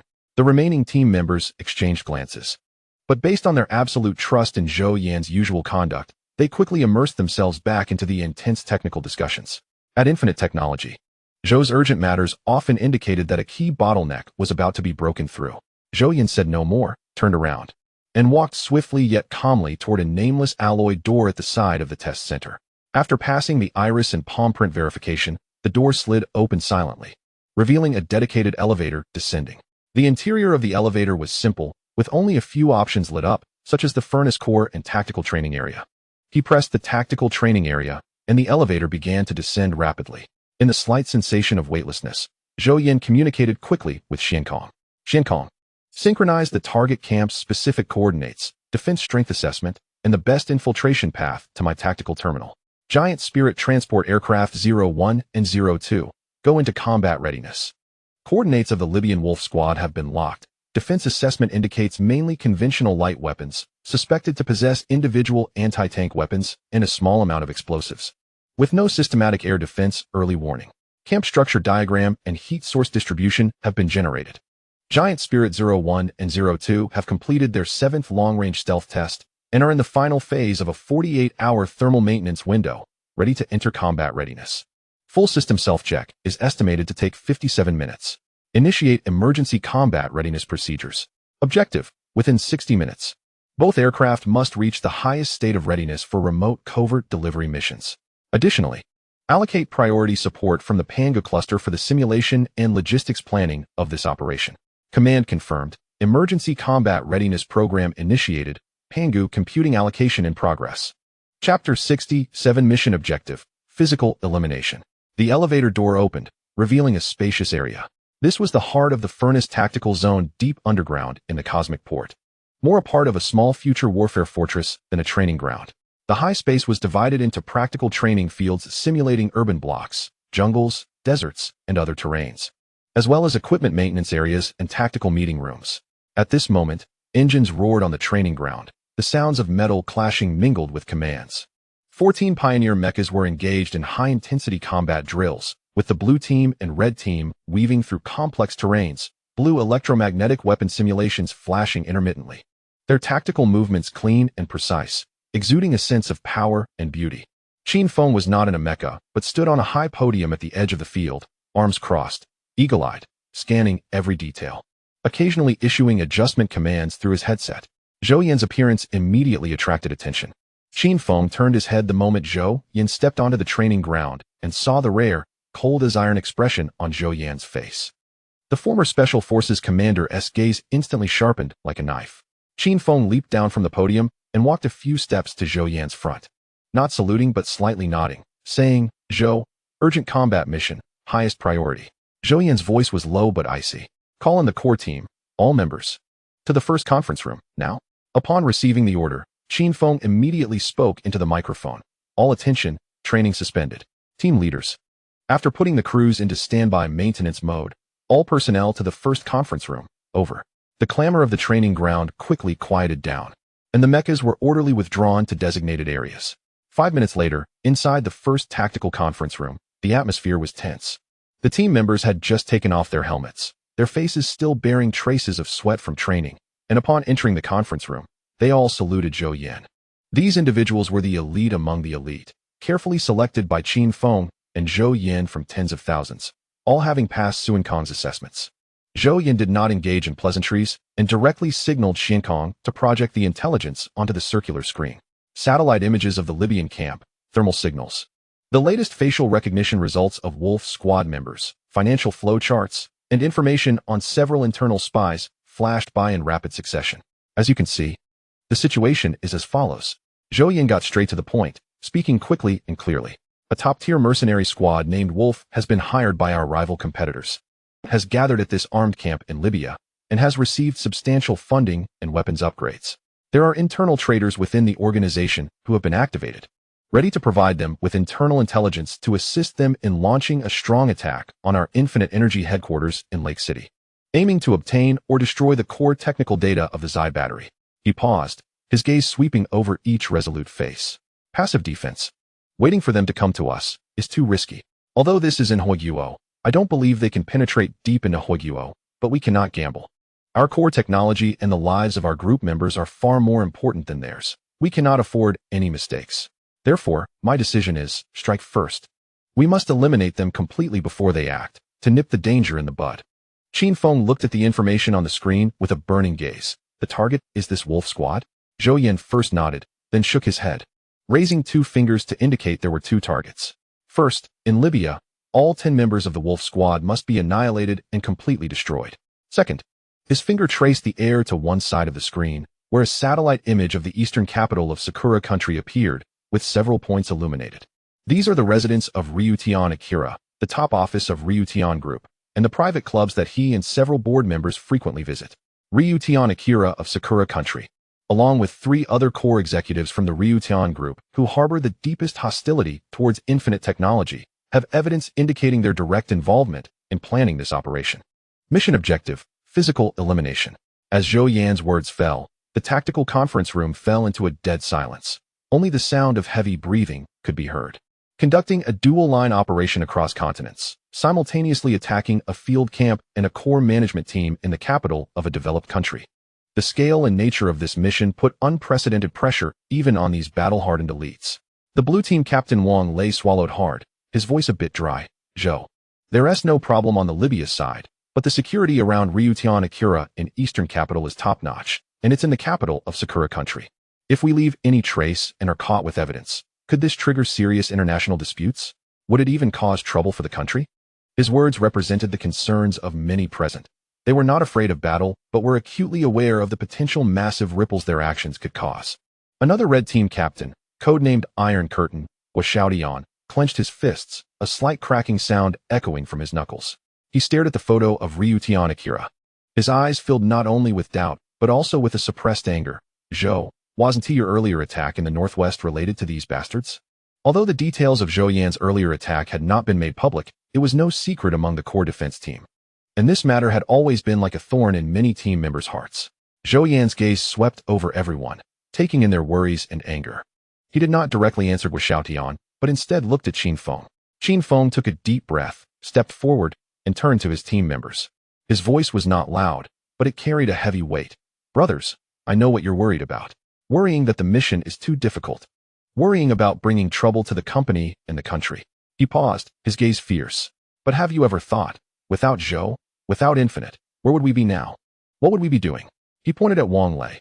Wang Lei, a few months ago, your mother was seriously ill, and the provincial hospital said there was little hope. Who used connections to urgently invite the expert team from Peking Union Medical College, using a special treatment plan that hasn't been made public, to bring her back from the brink. Was your savings enough to cover a few days in the ICU? Wang Lei pressed his lips tightly, his eyes slightly reddened, and nodded heavily. Qin Feng turned to another young team member, Li Ziwen. Ziwen, your sister was pushed to the brink of suicide by that damn campus loan. And it was you who begged President Zhou for help. What did President Zhou do? Not only did he help you pay off the debt, but he also had the legal department send those blood-sucking scum and their protective umbrella behind bars, allowing your sister to return to her studies in peace. You were a top soldier in the army, But after retiring, you almost became a bodyguard for a real estate boss because of family issues. It was President Zhou who gave you dignity, a platform, and treatment beyond imagination. Li Ziwen lowered his head, clenching his fists. Chapter 68. This is our rule. And you all. Qin Feng's gaze swept over everyone present. Who among you has a salary that is not tenfold, or even dozens of times the industry average? Who has family members that have not received direct or indirect care from the company? How many urgent family matters has President Zhou helped us resolve? He provided us with the best equipment and the highest trust. Not so we could sit here calculating gains and losses, hesitating. His voice suddenly rose. The attack on President Zhou is a disgrace to all of us. Now, these scum are becoming more and more brazen, trying to undermine our foundation, trying to destroy everything we are creating. They hide in the shadows, using dirty money to hire desperate thugs. Have they followed any rules? Have they considered the consequences? No. Qin Feng's chest heaved. President Zhou has said that technology should benefit everyone. But the premise is that we must have the strength to protect this benefit. Today they can hire assassins. Tomorrow they can use even more despicable means. If we let them trample on us because we're afraid of this or that, then we'll never get far, and everything we protect will be a castle in the air. My life, from the day I signed the contract, is infinite. It belongs to President Zhou. Wherever President Zhou points, I will strike. Don't say going to Dongdu to eliminate a few scum. Even if President Zhou says to plant a flag on the White House rooftop, I, Qin Feng, will be the first to go. What about you all? Do it. Wang Lei was the first to roar out, his eyes filled with blazing fire, no longer hesitant. Damn it, I've been holding this in for too long. Li Ziwen and the other team members followed suit, roaring in unison, the briefing room filled with a sense of shared hatred and a vow to serve. Gratitude for Zhou Yan, anger over the attack, and recognition of their mission overwhelmed their initial concerns. Zhou Yan listened quietly until the emotions peaked, then slowly spoke with a convincing, absolute confidence. I have received your anger for my attack and the danger to the company. I also remember your loyalty. He walked to the screen, pointing at the three-dimensional model of the giant Spirit transport aircraft and the complex flight route. Captain Qin is right, but also wrong. We are not going to die, nor are we going to create an uncontrollable disaster. This is a precise surgical operation, a ritual to declare the rules. And all of this is predicated on absolute technological superiority, which we happen to possess. First, the giant Spirit transport aircraft. Zhou Yan enlarged the aircraft's stealth performance data. Its radar cross-section is smaller than that of a bird, and its infrared features are suppressed to the limit. Any existing air defense network is useless against it. It will fly above the stratosphere, where conventional aviation and monitoring are blind spots. Second, deployment and infiltration. The image switched to show the Pioneer mechas descending from a high altitude in a special posture, then activating their thrusters to cut into the urban area along a complex path. You will be deployed from over 50,000 meters in altitude, using the thin atmosphere and a special descent trajectory to evade detection. Once at low altitude, the Xian encoding and Xian Kaiying's real-time electronic concealment will make you ghosts in the city. All surveillance, radar, and monitoring in Sakura country will only see what Xian Kaiying wants them to see, or simply delayed, useless data. Third, action and withdrawal. The action time window is precise to the second, and target positioning is accurate to the room. Xian Kaiying will plan every step for you, avoiding all unnecessary contact. After eliminating the target, immediately withdraw along the predetermined route to the recovery point over the sea. The giant Spirit will be waiting for you there. The entire process, from deployment to recovery, will happen before they even have time to confirm what happened. He turned around, his gaze as deep as the starry sky, sweeping over every passionate eye. They will find no evidence, no conventional weapon fragments, no biological traces, and no unexplained flight records at the scene. Only a terrifying mystery will be left for them. All doubts will be mere conjecture without evidence. And conjecture at the level of international politics is worthless. Our country has enough strength and wisdom to deal with such conjectures. This operation is not only to eliminate the current threat, but also to establish a red line. Zhou Yan's voice carried a cold authority. In a way they cannot understand or track, we will tell them, and all those hiding in the shadows. Any attempt to challenge the infinite core interests with underhanded tactics will come at a cost they cannot bear. What awaits them will be thunderous means. This is our rule. At this point, Zhou Yan's tone softened slightly. I believe in your abilities, and I believe in our technology, our era-defying mechas. Now tell me, are you ready to execute this mission and clear all obstacles for the infinite future? Ready. Led by Qin Feng, everyone straightened their posture. Their roars echoing in the conference room, filled with unbreakable faith and determination. Good. Zhou Yan nodded. Qin Feng, Wang Lei, Guoxiaodian. Immediately contact Wu Zong for the final pre-battle deployment. Remember, Zhou Yan emphasized at the end, the Libya operation must be decisive, avoiding entanglement. The Sakura country operation must be precise, only eliminating designated targets, minimizing collateral damage, and leaving no evidence related to us after the operation. Xian Kaiying will assist throughout. You are the pioneers, clearing the gloom for the infinite future. 2 hours from now, I want to see the giant spirit take off. Yes. Chapter 69. The All-in Two Fields Group and Wolf Squad. The scorching sun beat down on the North African desert, and the rusted pipes of the abandoned oil refinery twisted the view in the heat waves. Deep inside the camp, the atmosphere in the relatively intact control building was even more stifling than outside. The 10 members of the Wolf Squad, sitting or standing, gathered around a high-precision satellite map spread out on an old oil barrel, detailed images of Huachin, the headquarters of Infinite Technology, and the surrounding area. The air was thick with the smell of sweat, cheap tobacco, and a nearly solid tension. The leader of the Wolf Squad, nicknamed Scarface Kroll, had a gruesome scar running from his forehead, crossing his left eye to his jaw. He jabbed his thick finger heavily on a corner of the Infinite Energy Research Center. The final route provided by the mole shows that at 2 a.m., the B7 cargo passage has a 73-second security gap for internal security rotation, and the signal for the replicated electronic access card is already in hand. We will split into 2 teams. Team A of 5 will follow me in through B7. Heading straight for the underground 3rd floor of the Shi-He core sample library in the research center. Team B of 5, led by Ghost, will create chaos on the perimeter, cutting off power and communication nodes for extraction. In the corner, a tall, thin man with a sinister face and a tablet raised his head. It was the electronic warfare expert, Ghost. He adjusted his glasses. The lenses reflecting light. Confirmed by the insider, the research center has an independent emergency battery. Power outages won't affect internal defenses. We need to physically breach at least 3 security doors, which is expected to take 4 minutes. During these 4 minutes, we must ensure that no reinforcements reach the B7 corridor. 4 minutes? Boss, are you sure this isn't a trap? The speaker was Hammer, a burly white man built like a bear, who irritably scratched his bald head. Last time we raided that Zhou Yan in northwest Huiguo, we almost got wrapped up by the Huiguo military and lost 2 brothers. That's the heartland of Huiguo, Lake City, not some border desert. Their response speed and surveillance density. His words darkened the atmosphere in the room further. The failure and losses from the last operation haunted everyone like a ghost. Although we only lost 2 men, each one of them was elite, and losing any of them was simply unacceptable. Shut up, Hammer. A cold voice cut in. It was the sniper Vulture, who was meticulously cleaning her modified sniper rifle. Last time we underestimated the target's security and the response speed of the Huiguo military. But this time, the intelligence is more detailed, the inside man is more advanced. And he glanced at several brand new black boxes in the corner, containing the latest individual equipment and special explosives that are not available on the market. The reward is enough for each of us to retire on a small island in the Pacific, lounging on a yacht and sipping champagne every day. Vulture's right. Kroll pulled out a copy of an anonymous Ruiz bank check, and the numbers made everyone gasp. The deposit has already been received, and after the job is done, the final payment will be 3 times this amount. Moreover, the gentlemen commissioning us have great power and promise that as long as we get the goods, regardless of life or death, they have ways to get us out and provide new identities. Great power? The youngest member of the team, a nimble Indo expert in infiltration, scoffed. After the last failure, they didn't hold back on threatening us. If we go again and succeed, that's fine, but if we fail, so this time we can only succeed. Kroll slammed the table, making a loud noise. Listen, brothers, I know this job is hot. Deep into the heartland of Huiguo, the headquarters of a heavily guarded tech giant.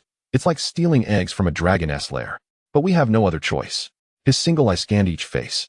The capitalists are dissatisfied with our last performance, but we know too much. If we don't take this job, we might not see tomorrow's sun. If we do take it, succeed, and disappear with the money, that's our only way out.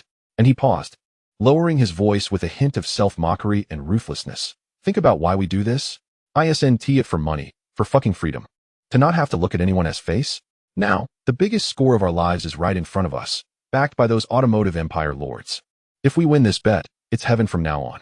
As for the risks, he grinned, revealing his smoke-stained teeth. We are wolves. When have we ever feared risks? The room fell silent for a few seconds.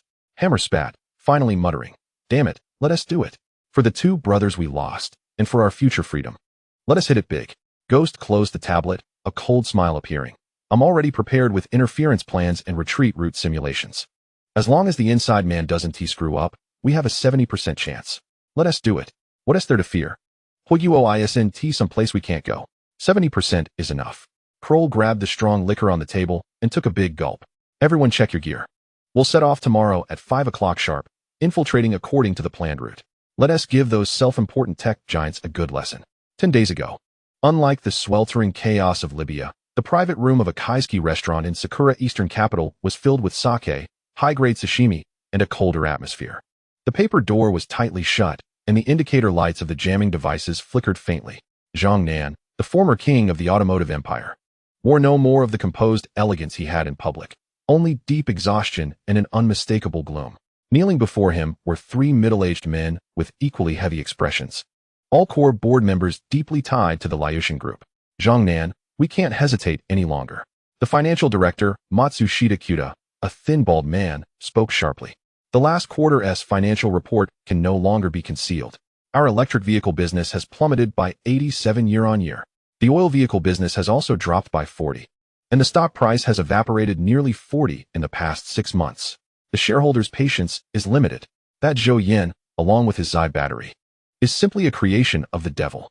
Technology Director Sato Ichiro slammed his glass on the table indignantly. 100 yuan per kilowatt hour. He is destroying the foundation of the entire industry. The solid-state batteries we invested hundreds of billions in research looked like children's toys in front of him. And those Daxia car companies, armed with cheap Zai batteries, are attacking the global market like rabid dogs. Our market share is being rapidly devoured.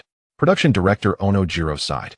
Appearing more pragmatic, what's worse is the supply chain. The prices of battery-related raw materials and automotive parts have begun to fluctuate due to the impact of unlimited energy. And our traditional suppliers are all in a panic. Many component manufacturers have already started secretly contacting Daxia car companies for cooperation. Zhou Yan, this is not just a profit issue, it's a survival issue. If this continues, in less than 2 years, Laotian's core business will face structural collapse. Listening to the board members, Zhou Yan closed his eyes, his fingers unconsciously rubbing the cold glass. Didn't he know? Ever since that young man brought his Zai battery to the forefront, the automotive empire he had painstakingly managed for decades seemed to be on the verge of collapse. The building about to topple. The quota priority rules favoring Huiguo and their inability to secure any quota have completely excluded him from this energy revolution, forcing him to watch his rivals revel in success. Led by Oliver Bruto of Rhine Industries and James Cade of Detroit Freeport, the European and American groups that did not receive quotas, Zhou Yan slowly spoke, his voice dry. They contacted me. They are equally desperate. The traditional forces in Europe and North America will not sit idly by as their industrial jewel is destroyed like this. Matsushita Kuta's eyes lit up. They are willing to provide more funding? Not just funding. Zhou Yan opened his eyes, a glint of ruthlessness flashing. It's a complete solution. The last time we hired wolves to test, although it failed, it proved that Zhou Yan is not infallible. Although he has military security and background, he himself is not always surrounded by iron walls. Moreover, at this point, Zhou Yan narrowed his eyes and elongated his voice. We have successfully inserted spies into infinite technology. Sato Ichiro eagerly asked, are you suggesting we do it again? More directly and thoroughly? Oliver and James indicated they could provide ample funding, as well as necessary political asylum and public opinion guidance afterward. Zhou Yan's voice was almost inaudible. The target is core technical data, or to cause infinite energy to have an irreversible major safety incident. The specific plan will be formulated by professionals. What we need to do is activate our spies planted within Huiguo and infinite technology, as well as the necessary coordination within Huiguo. The room fell into dead silence. They all knew what this meant. It had far exceeded the realm of business competition and stepped into the most dangerous territory. This was far more dangerous than last time when they hired mercenaries to attack Zhou Yan on the Huiguo border desert. Lake City is the true heart of Huiguo. Only about 300 kilometers from the capital, once caught with evidence, the inevitable consequence would be the wrath of Huiguo. Zhou Yan's throat felt a bit dry. Zhou Yan, this is too risky. Once exposed? Liang Tianzhong Yan smiled bitterly. Sitting and waiting to die, isn't that a slow death? Look at our stock price. Look at the dwindling orders in the factory. Look at the inventory with the distributors. We have no way out. Either we bet everything and cut off that young man's miraculous path, or we wait for Liang Tian's brand to be swept into the dustbin of history within the next 5 years. He picked up the wine jug and filled his glass and those of the 3 directors, then raised his glass, to the survival of Liang Tian, to our lifelong efforts. This cup is dedicated to the great Liang Tian. The others, seeing Liang Tian Zhang Nan's determination, steeled themselves. The 4 glasses clinked gently in the heavy air, the clear liquor swaying slightly, reflecting 4 faces filled with desperation. Outside the window, the neon lights of the eastern capital still flickered, but they could not penetrate this room filled with ambition and despair. Chapter 70. The Complete Annihilation of the Wolf Squad, June 17, 2025, 6:12 p.m. Libyan time. Above the Mediterranean Sea in northern Libya, at 54,321 meters. The giant Spirit 01 transport aircraft hovered like a large bird against the azure sky. Inside the cabin, Qin Feng and 6 members of Pioneer Team A were ready. Qin Feng, through his visor, re-examined the real-time thermal imaging and structural analysis projected by the Suingxing. He confirmed 10 red dots clustered in the main building. For the last time, he confirmed the mission. His voice sounded steady over the encrypted channel. Target: 10 members of the Wolf Squad within the camp. Priority to eliminate. Secondary target: destroy their heavy equipment and communication center. Operational guidelines: efficient, thorough, stealthy. Suingxing has fully suppressed regional communications and monitoring. Mountain received. Cold front received. Eagle Eye in position. Codenames confirmed in succession. Suingxing, mark the drop point. Final weather data confirmation. Drop coordinates locked. Weather conditions: clear, high-altitude winds, slight shear, meets operational standards, no enemy changes. Prepare to drop. Altitude 54,000. Countdown. 5, 4, 3, 2, 1, jump. The rear door of the giant Spirit transport aircraft opened, and 7 Pioneer mechs leaped into the azure sky in succession. They did not activate their thrusters immediately, but descended in free fall, like 7 meteors, silently plummeting towards the Earth in the thin atmosphere. The Xianing coating on the surface of the mechs absorbed and deflected sunlight and radar waves, making their descent nearly invisible. 40,000 meters, 30,000 meters, 20,000 meters, until they were about 10,000 meters from the ground. Only then did the vector thrusters on their backs and legs suddenly emit a pale blue plasma tail flame. Adjusting their posture and diving rapidly toward the center area of the desert camp at an almost vertical angle, on the lookout tower of the camp. An outer sentry hired by the Wolf Squad was yawning when he seemed to catch sight of several black dots rapidly enlarging in the sky. What kind of bird? Before the thought could finish, a violent sonic boom and shockwave arrived almost simultaneously. Boom, boom, boom. That was not the sound of explosions. It was a terrifying, thunderous roar from successive sonic booms, mixed with the sound of objects colliding and tearing through buildings at extremely high speeds.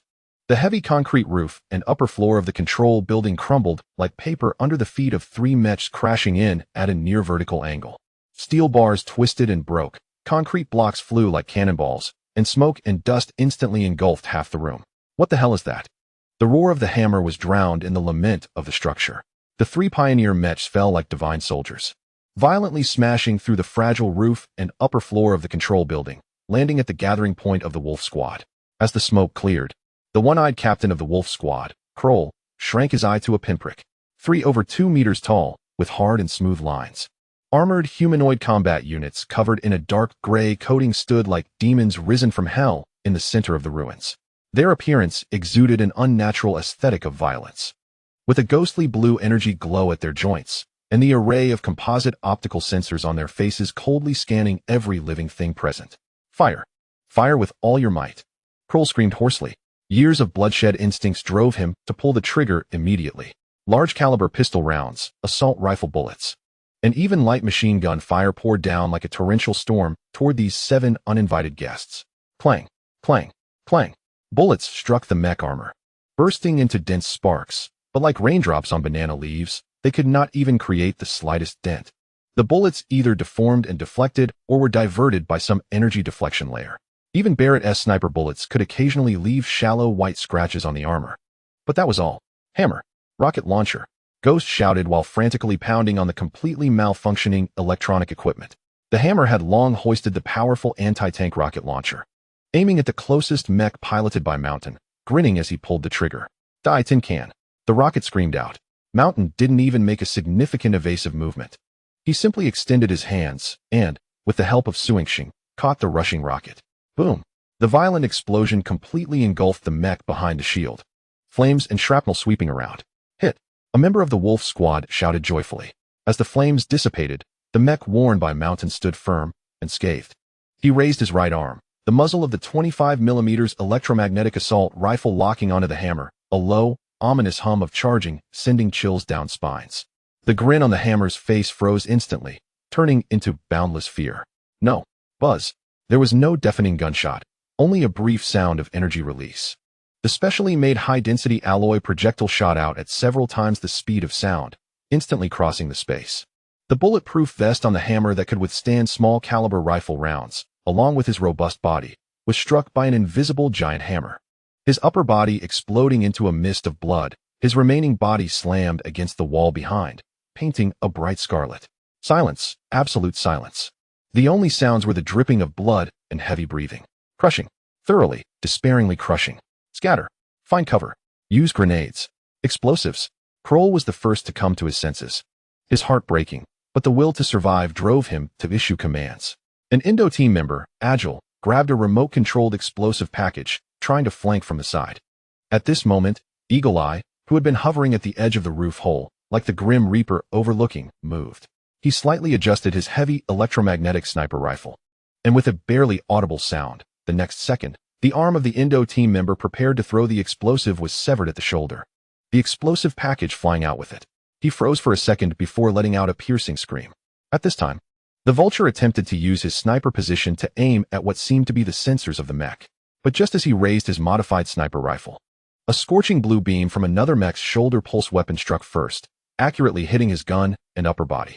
The high temperature instantly melted through the barrel and turned the upper part of his torso into charcoal.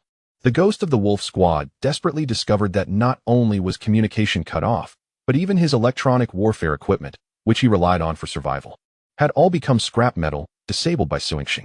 Just as he pulled out a high-explosive grenade, a Pioneer mech piloted by Qin Feng stepped over the ruins. Its massive metal foot crushing down with overwhelming force, shattering his wrist that held the grenade, and then the other foot stomped down, silencing his scream. The battle turned into a one-sided slaughter. The resistance of the Wolf Squad members, whether through precise shooting, brave charges, or cunning traps, appeared naive and laughable in the face of the Pioneers' extraordinary perception, solid defense, terrifying firepower, and ghostly maneuverability. They were like primitive men waving wooden sticks charging at tanks. Kroll hid behind a heavy metal filing cabinet, listening to the screams of his comrades as they faced death and the sickening sound of metal deforming. The charging noise of electromagnetic weapons, his one eye filled with bloodshot and boundless regret. He was wrong, terribly wrong. He probably already guessed who these people were. This was not just entering a dragon's den, it was breaking into the lair of a giant dragon, awakening a war machine beyond the era. The footsteps approached. Heavy and steady. The filing cabinet was easily torn away and thrown aside by an irresistible force. Qin Feng's mech towered over the crumpled Kroll on the ground. The gaze behind the visor was cold and merciless. Who are you? Kroll rasped, futilely raising his handgun. Infinity. Qin Feng responded through the external speaker, delivering two cold words. The multi-barreled rotating electromagnetic cannon under the mech's arm began to spin rapidly, bluish arcs of electricity leaping at the muzzle. The last thing Kroll saw was a wave of destructive blue light. From the raid to the elimination of 10 core targets in the main building. It took less than 60 seconds. The scattered armed personnel on the periphery were efficiently and ruthlessly cleared by the remaining 4 members of the Vanguard. The entire camp was quickly controlled, and after clearing all communication facilities and the perimeter personnel of the Wolf Squad, all Vanguard mechs gathered at the designated location, fully powering their propulsion devices to take off. About 3 minutes later, they returned to the giant transport plane hovering at an altitude of over 50,000 meters. The entire process from the raid to the recovery of Giant Spirit 01 took no more than 18 minutes. In the desert, only the twisted ruins of the main control building and a field of corpses remained. The Wolf Squad, along with their just-acquired, still warm expensive equipment and their plan to infiltrate Huiguo, as well as the US dollars they could spend with their lives, were all completely erased on a physical level. Chapter 71, Eastern Capital Operation. Meanwhile, on June 18, 2025, at 12:12 a.m. Eastern Capital Time, as the sun scorched the ruins in Libya, the sky over Eastern Capital welcomed the deepest night, at a time when the vast majority of people were in deep sleep. The giant Spirit 02 transport plane silently appeared at an altitude of over 60,000 meters in the designated airspace off the coast of Eastern Capital. Inside the cabin, Team B led by Zhou Yan was ready. The visor displayed a three-dimensional map of Eastern Capital, with 4 red dots located at the Ginza restaurant and a high-end apartment in the port area. They chose the restaurant as their first target, as intelligence indicated a meeting was in progress. Last synchronization, 3 targets, Matsukaze private room in the restaurant, 1 target, a certain high-end apartment in the port area. The building structure had been penetrated, and the positions of security personnel had been marked. The Suingxing had taken over all surveillance devices within 2,000 meters and implanted a looped footage. Action window, 10 minutes. The self-defense forces would react after 10 minutes, and the kill must be completed during this time. Requirements, silence, precision, and reduced collateral damage. Guo Xiaoshan's voice was steady like a robot. Understood. Received. Suingxing. Final weather and air traffic control information. Confirmed. There is light fog at the lower levels, favorable for optical concealment. Civil aviation routes have been avoided. Deployment is possible. Vanguard Team B engage. 7 mechs leaped into the night sky of Eastern Capital, descending with a more cautious posture than the Libya team. They fully utilized the light pollution and thin fog of the city at night as background cover, only activating low-power propulsion when they were 2 kilometers away from the restaurant, gliding silently like bats, skimming the shadows of tall buildings. Inside the restaurant, the resources from Rhine Industries and Freeport Group were in place. The Wolf Squad should have already moved. Tera Akio drank the last of his wine, his gaze fierce. This time, it must succeed. Either obtain the secret of Zai or turn those 2 towers in Lake City into graves for Zhou Yan's ambitions. The other 2 also wore expressions of desperation. The funds had been transferred out through 17 layers of cover, and our friends in Hogyuo had promised to provide necessary transportation convenience. Sato Ichiro sneered. When Zhou Yan loses everything, let's see how he still promotes fairness. Technology? Technology without a life to enjoy, it is worthless. Just as Tera Akio was about to nod in agreement, suddenly, the green indicator light in the private room that had been on to shield against eavesdropping flickered weakly and then went out. The 3 froze simultaneously. Immediately, they heard a few extremely faint thuds from the corridor outside, along with an indescribable, deep, and steady sound of metal hydraulics rapidly approaching. Bodyguards? Sato instinctively shouted. But no one responded. Outside the restaurant, Tera Akio's personal bodyguards were patrolling vigilantly, but all their attention was focused on traditional ground threats. When 4 shadows leaped down from the rooftop of the adjacent building as if weightless, landing gracefully in the exquisite courtyard of the restaurant. The nearest bodyguard didn't even have time to raise the alarm. The sound of silenced electromagnetic pulse rounds firing echoed softly. Inside the courtyard, the bodyguards in the corridor collapsed silently to the ground, as if paused, without having time to scream. Guo Xiaodian signaled for 2 team members to guard the exits while he and another team member ghosted through the corridor, stopping precisely outside the Matsukaze private room.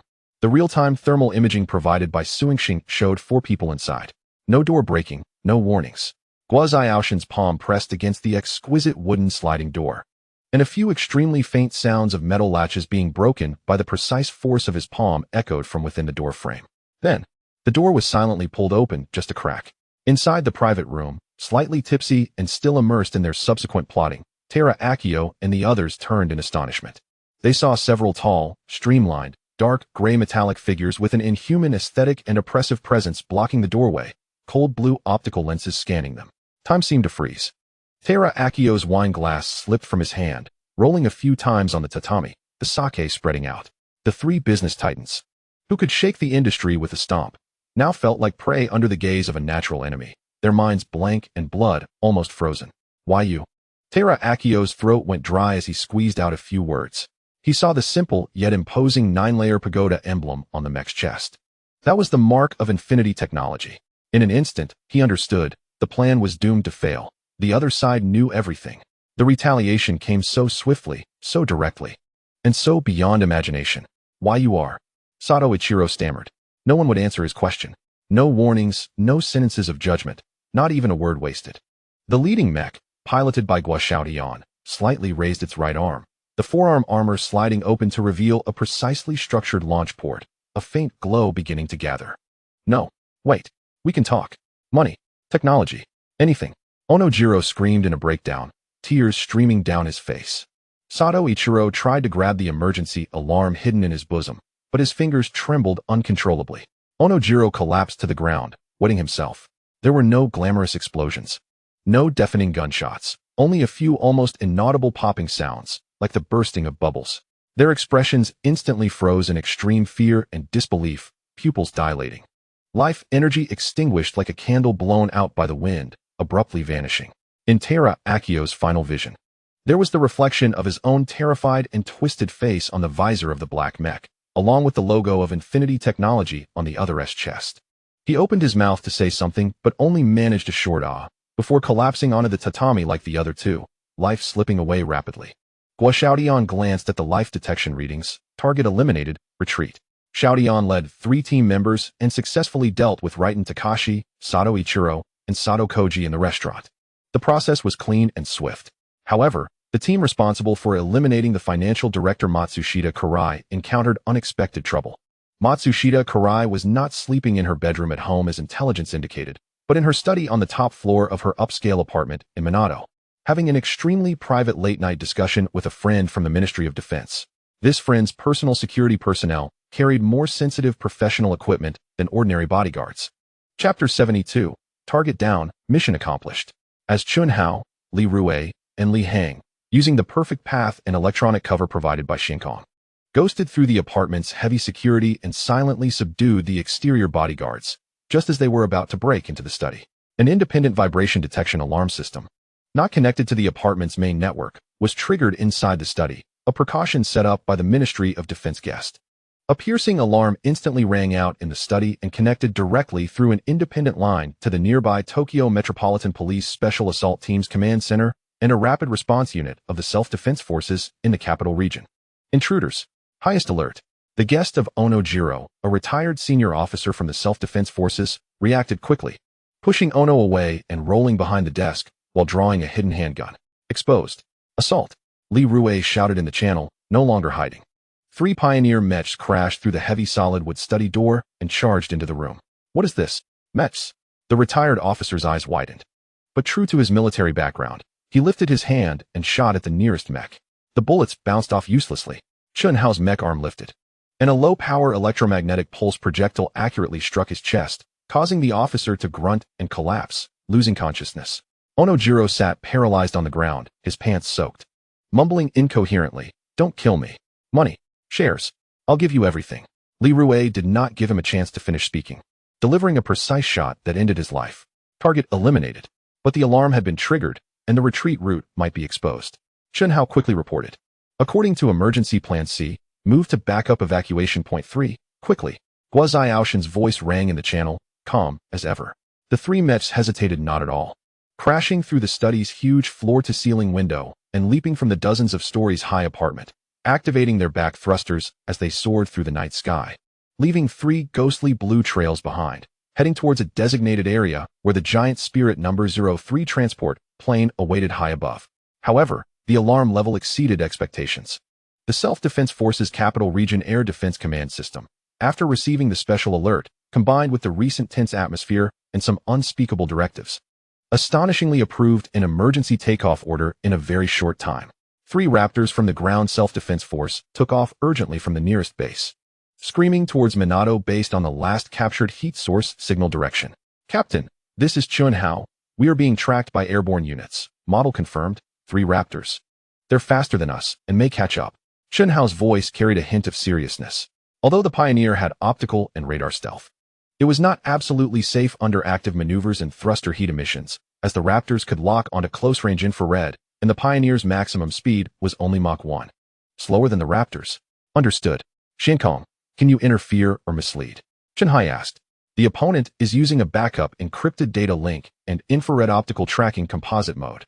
Comprehensive electronic suppression will take time and may expose higher-level technical characteristics. Recommendation: utilize high mobility to physically eliminate the threat. Shinkong provided a cold and efficient plan. Gua Xiaodian made an instant decision. Chun Hao, Li Rui, Li Hang, authorized to use anti-air firepower. Lure them to the designated barren area to resolve. Avoid urban crossfire to prevent civilian casualties. Other team members speed up to converge with me. Prepare for assembly and retreat. Understood. The 3 mechs immediately changed direction. no longer deliberately hiding their heat signatures, instead flying at a faster speed towards a desolate reclaimed land area on the outskirts of East Capital. There, the population was sparse, and visibility was relatively clear. The three Raptors were indeed hot on their heels. The pilots received a vague but stern directive: intercept and identify the unidentified high-speed flying objects, and if necessary, take deterrent measures or destroy them. As they used night vision equipment and infrared probes to faintly see the three blurred heat source outlines flying at low altitude ahead, they were shocked. This was definitely not any known aircraft. Warning: unidentified flying objects ahead. Land immediately for inspection. Otherwise, we will take action. The fighter pilots shouted through the public channel while the 30mm cannon at the nose began to rotate and aim. In response, the three mechs performed a rapid stop and spin in midair, exposing dual-launch small surface-to-air missile-launch nests from their shoulder armor, special equipment prepared for extreme situations. Fire. The fighter pilot saw a flash of fire from the opponent's shoulder and felt a chill run down his spine, shouting, "Rat-tat-tat-tat." The 30mm cannon spewed flames. But the Pioneer's maneuverability was too monstrous. The moment Chun Hao launched the missiles, the mech had already executed an unconventional aerodynamic lateral maneuver, causing most of the shells to miss, and the few that hit the armor failed to inflict substantial damage. 6 small missiles then streaked toward the 3 fighters at astonishing speed. Missiles. Evasive maneuvers. The fighter formation panically released flares and tried to maneuver. 1 aircraft successfully evaded, while another was hit by shrapnel from a near explosion, smoke billowing as it began to spin out of control. The pilot desperately attempted an emergency landing. Target not shot down. Continue attacking. The fighter pilot's eyes turned red as he pressed the rocket launch button. Whoosh, whoosh, whoosh. Dozens of rockets covered an area of airspace. Li Hang's mech suddenly charged in from the side, the high-energy pulse electromagnetic gun on its forearm flashing continuously, accurately intercepting and detonating several rockets, triggering chain explosions that lit up the night sky. At the same time, he locked onto the injured aircraft attempting an emergency landing, but still firing its machine gun. A pinpoint shot from the electromagnetic assault rifle directly pierced its cockpit. Boom. That aircraft turned into a fireball on the ground. The remaining 2 fighter pilots were utterly terrified. This was not the battle they understood at all. Retreat. Requesting support. The fighter pilots screamed while desperately climbing higher and releasing their remaining flares. However, Chun Hao had already locked onto one of them. An auxiliary thruster on the back of the mech opened fully, and the body climbed violently at an almost vertical angle, instantly closing in on the rear of the fleeing fighter. In the desperate gaze of the opposing pilot, the mech's arm reached out and grabbed the fighter's fragile tail, then swung it violently. The immense force caused the fighter to completely lose balance, spinning down towards the ground. The pilot ejected in the last moment, but the wreckage of the fighter fell like a burning giant hammer, exploding in an uninhabited area on the ground. Boom! The earth-shattering explosion sounded in the outskirts of East Capital, with raging flames and thick smoke rolling, appearing exceptionally glaring in the deep night. Fortunately, this was on the outskirts of East Capital. Otherwise, it could have caused civilian casualties. The remaining fighter did not dare to pursue, turned around, and fled at full speed, while Chun Hao and the others did not chase. Mission accomplished. Threat eliminated. Chun Hao and the others reported to all units. Immediately assemble at the final evacuation point. Full speed. Shinkong. Activate the highest level of evacuation cover. Yes. The 7 mechs no longer held back, with all thrusters open. They swept across the night sky of East Capital at the fastest speed, like shooting stars, disappearing towards the direction of East Capital Bay. A few minutes later, at the predetermined coordinates above the sea surface, the giant Spirit number 02 and number 03 completed their recovery and immediately submerged into the deep sea-like night, departing at full speed. Chapter 73. This strength is terrifying. Prime Minister's official residence, 12:30 a.m. The Prime Minister was abruptly awakened from his sleep by the urgent ringing of the phone and the near screaming of the Chief Cabinet Secretary. Prime Minister. Emergency situation. Gunfire broke out in the port area. Suspected Special Forces attack. Senior executives of the Riton Group have been killed. The Self-Defense Forces fighter jets urgently took off to intercept. 2 of them crashed, fortunately in the suburbs with no civilian casualties. What? The Prime Minister felt a chill rush from his feet to his head, instantly wide awake, almost rolling out of bed. Is it confirmed? Who are the attackers? Is it an army from another country? The situation is unclear. The attackers used unknown high-tech equipment, suspected humanoid mechas. Our fighter jets were shot down by the enemy. The scene is extremely chaotic. The Metropolitan Police Department and the Self-Defense Force have already sealed off the relevant areas, but the attackers have completely disappeared. No traces of withdrawal have been found at sea or in the air. The Prime Minister felt cold all over and rushed to the Crisis Management Center in his pajamas. Along the way, piercing alarms were already ringing inside and outside the residence. Crisis Management Center. The screen displayed chaotic scenes from the site. Limited footage captured by unconnected civilian devices that had not been disturbed, blurry, fast-moving lights in the night sky, flashes from fighter jets firing, violent explosions, and the raging fire and thick smoke rising from the suburbs of the eastern capital. Cabinet members, high-ranking officials from the Ministry of Defense, the Ministry of Foreign Affairs, and the Metropolitan Police Department looked pale, as if mourning. Bakayara, the Minister of Defense, erupted in rage, but was also filled with a sense of helplessness. The enemy moved freely in our capital's core area. They shot down our fighter jets. This is an act of war. A blatant act of war. Where's the evidence? The Minister of Foreign Affairs, relatively calm but with a trembling voice, asked, "Did we find a piece of enemy shrapnel on site? Is there a clear photo? Does the radar have a complete tracking record? Nothing. Only the wreckage of our fighter jets and the corpses of our people. Besides those few forces, who else has the motive and capability?" A radical cabinet member yelled, "It must be them. This is terrorism. In retaliation for our support of their hostile forces on sensitive issues. There is motive and capability." The head of the intelligence department wiped his cold sweat. Based on fragmented information and technical analysis, the equipment used by the enemy surpasses any known active equipment of any country.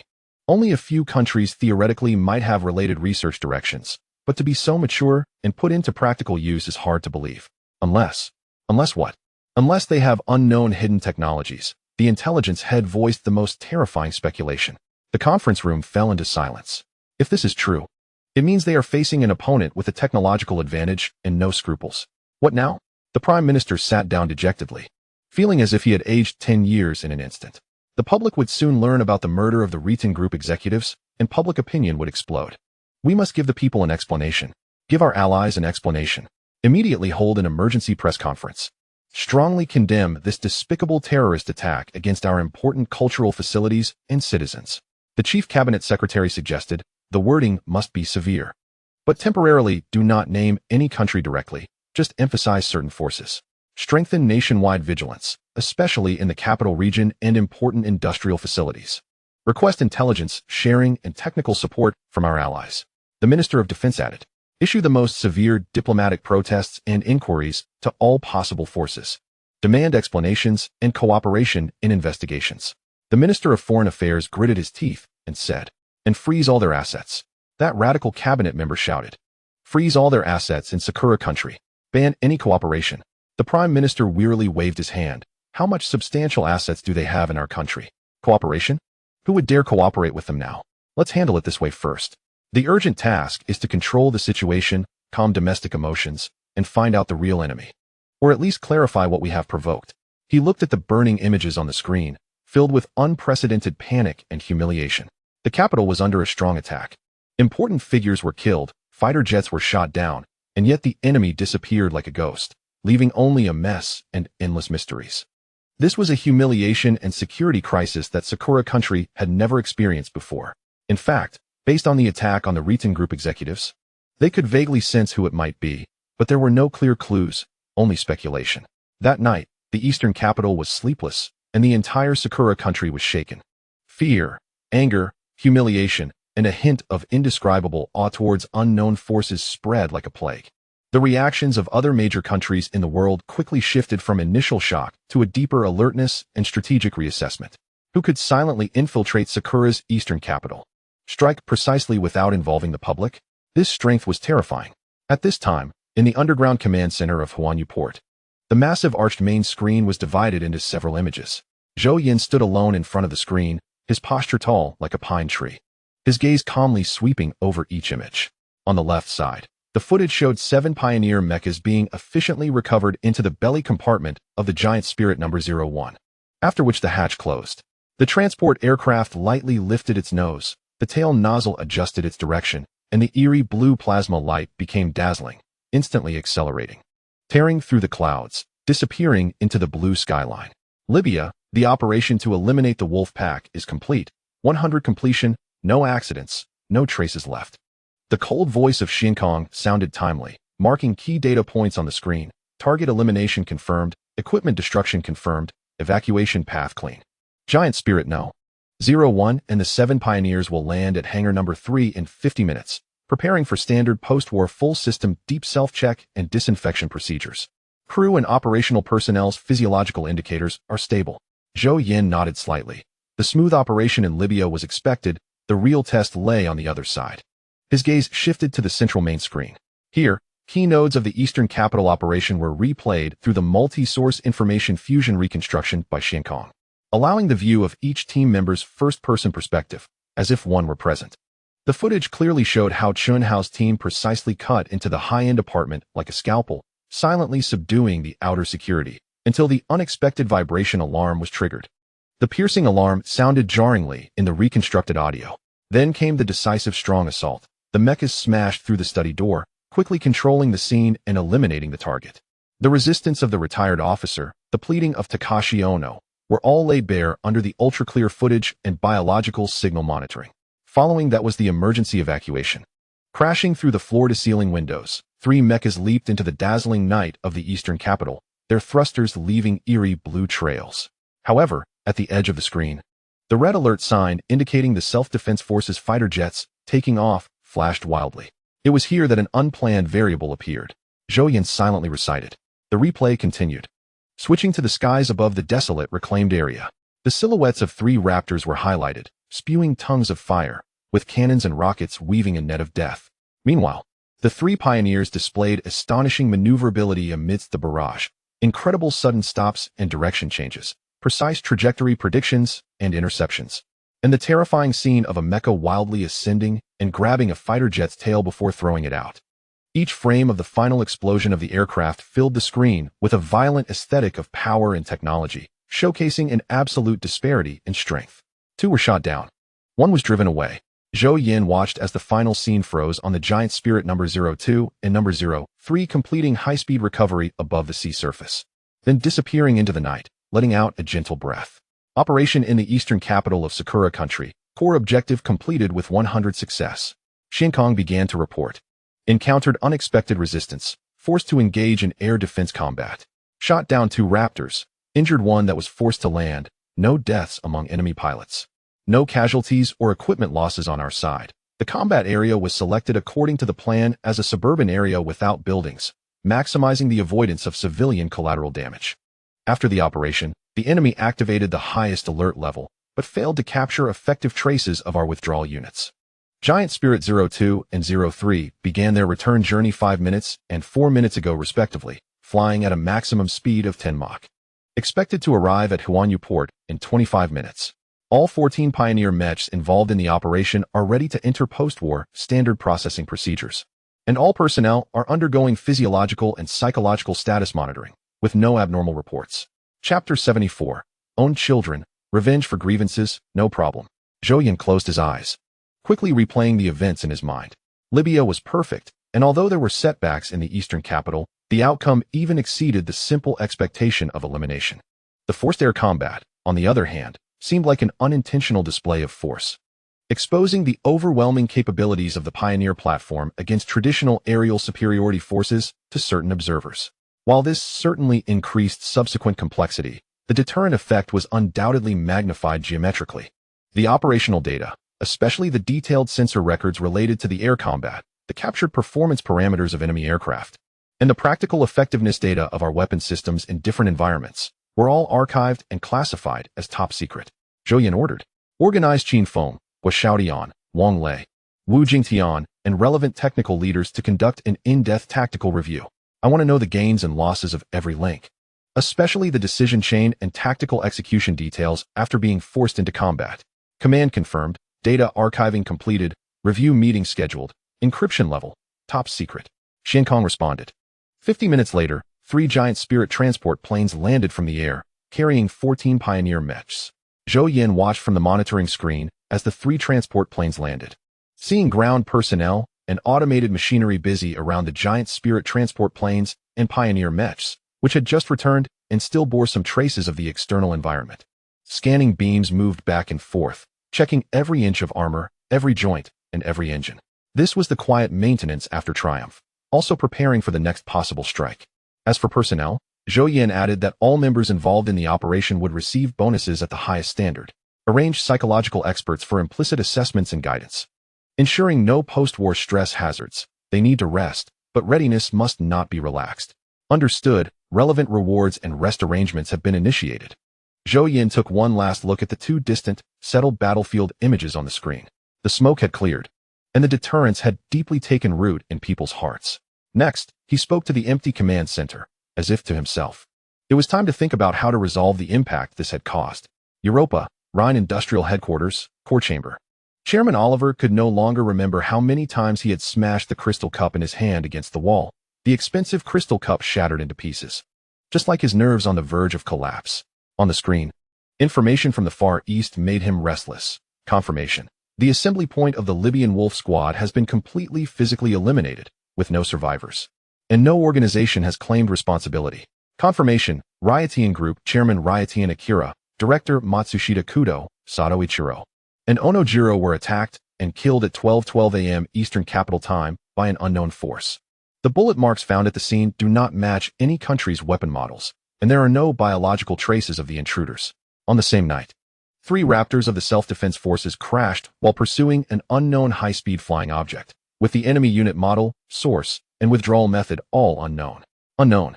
Unknown. All unknown. Oliver's low roar echoed in the well-soundproof chamber, his eyes bloodshot, staring fixedly at James Cade on the opposite screen. The head of the Freeport Group, James Cade, had also lost his usual calm and arrogance, his face pale, the cigar trembling slightly between his fingers. It was Zhou Yan, definitely that kid from Huiguo. Oliver gritted his teeth, but with an uncontrollable fear. Only his damned infinite technology, could possibly produce such ghostly technology. Mechs. Stealth infiltration? Silently erasing a top mercenary group, then killing 4 people in a place like the Eastern Capital, and casually shooting down 2 fighter jets to leave. This is not a state action. This is a demon showing off his toys. Where's the evidence? James Cade's voice was incredibly dry. Nothing. Only our money went down the drain, and those idiots from Ryatian turned into corpses, while the Sakura country government jumped around like a cat with its tail stepped on, not even knowing where the enemy was. A sense of powerlessness. A deep sense of powerlessness. He was drawing a line.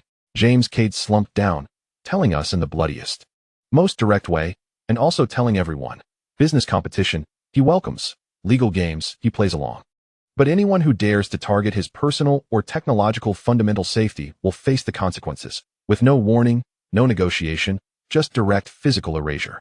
So what do we do now? Oliver's voice carried a hint of barely perceptible panic. Continue? Find even more powerful mercenaries? Or use our power in the political world to push for harsher sanctions, or even? Are you crazy? James Cade suddenly looked up. Look at the fate of the Ryatians. Look at the wreckage of those 2 fighter jets.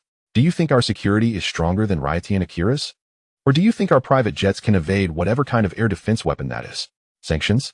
We can't crack the technological root of the Zai batteries. The market has already been dominated by him, and sanctions will only make our industries bleed faster.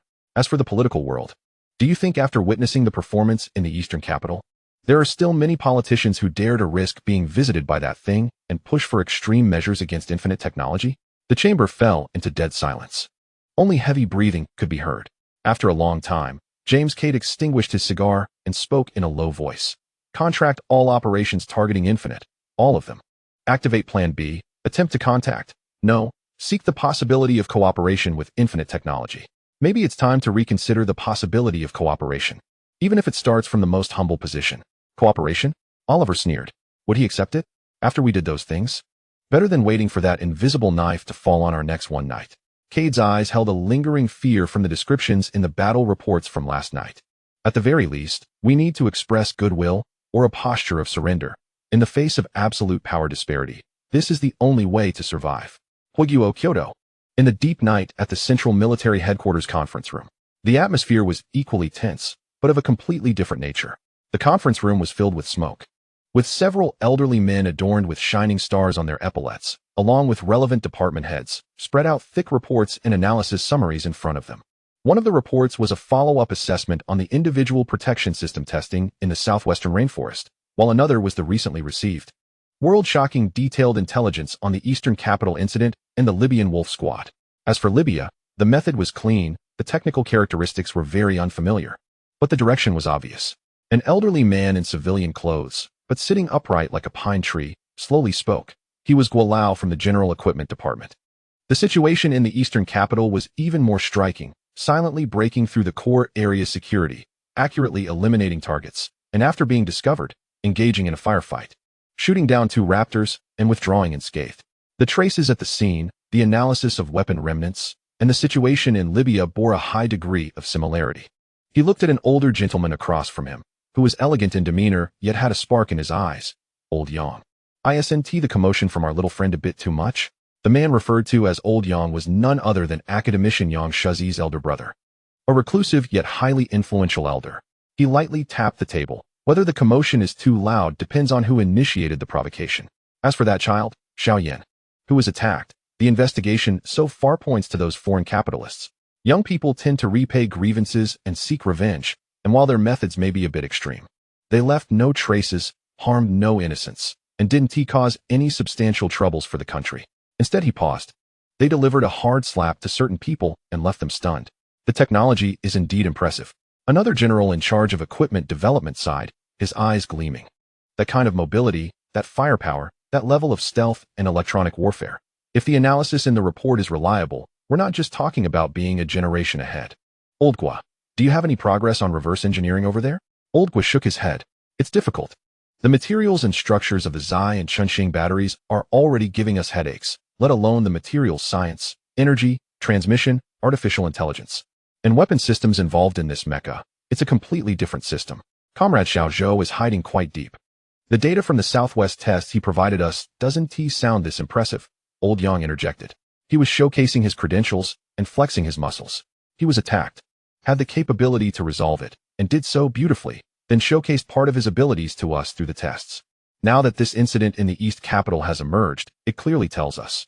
First, he has absolute self-defense and retaliation capabilities. Second, he is willing to share some of his achievements with the country. Third, his feelings for the country are beyond doubt. Fourth, Old Gua took over, his eyes flashing with insight. He also has the potential to flip the table. This time it was self-defense.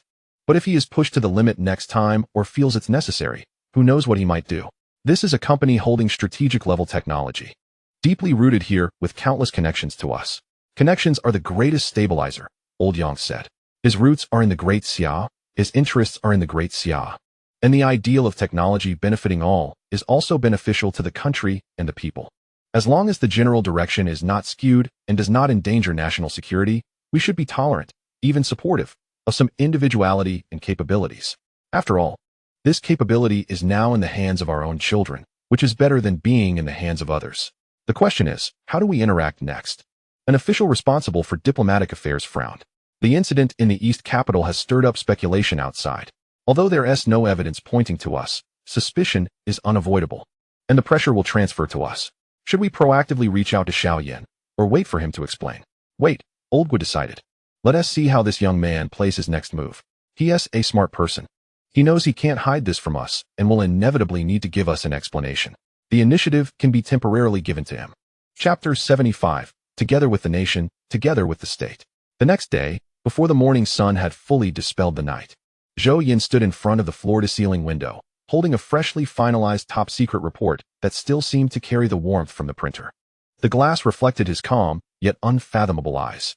The report assesses the threat posed by the Wolf Squad and its backing forces, the inherent logic and necessity of this operation, the flawless execution in Libya, the unexpected setbacks in the East Capital, and the candid acknowledgement and apology regarding the uncontrollable risks involved.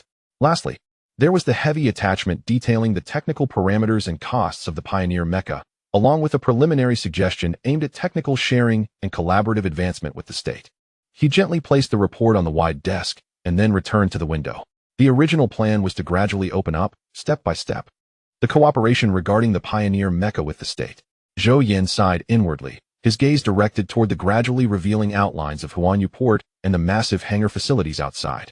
The intent was to showcase some capabilities through the Southwest tests, and then, depending on the situation, gradually push for deeper cooperation. This would allow him to leverage the power of the state to strengthen himself while maintaining a degree of independence and control over the technological rhythm. The knowledge in the library was vast, and unlocking it required time, resources, and opportunities. He had intended to proceed methodically. However, the gunfire in the East capital disrupted this rhythm. The unnecessary alarm from the Ministry of Defense, the overly aggressive launch orders from the self-defense forces, and the brief, yet earth-shattering air battle. All of these pushed him to a crossroads where he had to make an immediate decision. Hiding his strengths was no longer possible. Zhou Yan's gaze became resolute. The ability to shoot down foreign active-duty fighter jets could no longer be explained away as a mere individual defense system. The state level must provide an explanation and reassess the infinite strategic value and potential risks involved. Other countries, seeing the attack on Liangtian and the annihilation of the Wolf Squad, might not fail to suspect him, especially those two companies. At this moment, he walked to the refrigerator and grabbed a glass of ice water, drinking it all in one go, the cold sensation clarifying his thoughts. Proactively revealing some of his cards and submitting a cooperation proposal was the only and best choice, he told himself. This was not just an explanation. It was also a binding agreement. It would deeply tie the development of the pioneer and future derivative technologies from the library to the interests of the state. The stronger the state became, the more cutting-edge military power it possessed, the more external pressures would be dispersed and offset, and the greater his safety margin and unlimited development space would be. This was no longer a simple business cooperation or technology licensing. It was about being together with the state, sharing the same fate, forming the embryonic form of a community of shared destiny. Having realized this, the seemingly generous technical sharing terms in the report attachment were no longer a concession, but rather a stepping stone to further build trust. Using some core technologies to exchange for the most solid endorsement and the broadest testing ground at the state level, while also largely transferring potential external military pressures to the state level. He no longer hesitated and called General Guo from the equipment department. Received. The phone rang 3 times before being quickly answered. General Guo Yuanxiao's calm voice, tinged with a hint of barely perceptible fatigue, came through. This is Guo Yuanxiao. Old Guo, this is Zhou Yan. I've compiled a detailed report regarding the unexpected situations that occurred last night in the Sakura country's East capital, as well as some previous self-defense actions. I hope to formally report and explain it to you and the relevant departments. Zhou Yan maintained a respectful and sincere tone. But behind that calmness lay a well-thought-out decision. There was a 2-second silence on the other end before Guo's voice returned, revealing little emotion but slightly slower than usual. Zhou Yan, I didn't expect it was really you. You've stirred quite a commotion this time. Shooting down foreign fighter jets. This is a serious diplomatic and international incident. Because of this, we old fellows have been up all night. Zhou Yan's heart sank, and he immediately said, yes, I've caused trouble for the leaders. I deeply understand the uncontrollability of the action and the seriousness of the consequences, and I am willing to take full responsibility and cooperate with the state for subsequent handling. The situation was urgent. Our personnel were under direct attack from the fighter jets and were forced to retaliate in self-defense. The primary goal was to ensure the safe withdrawal of personnel and avoid civilian casualties in the urban area. Responsibility?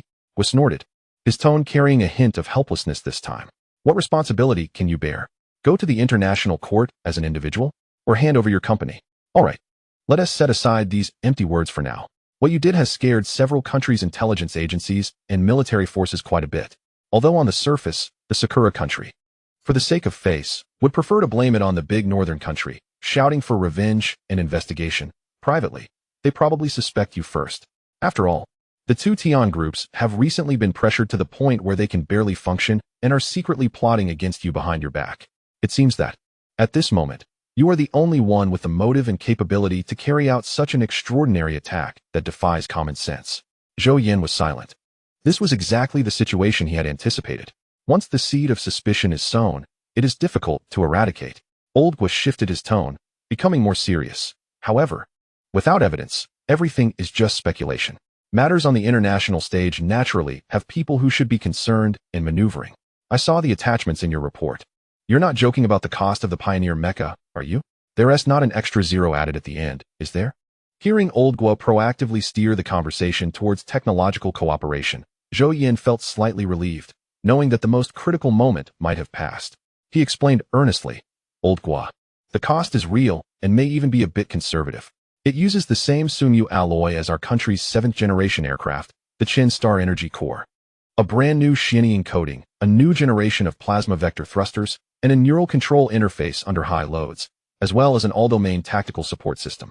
Although there are many similarities in core materials with the 7th-generation aircraft, because it is a mecha, it requires much finer precision, making the allocation much more difficult.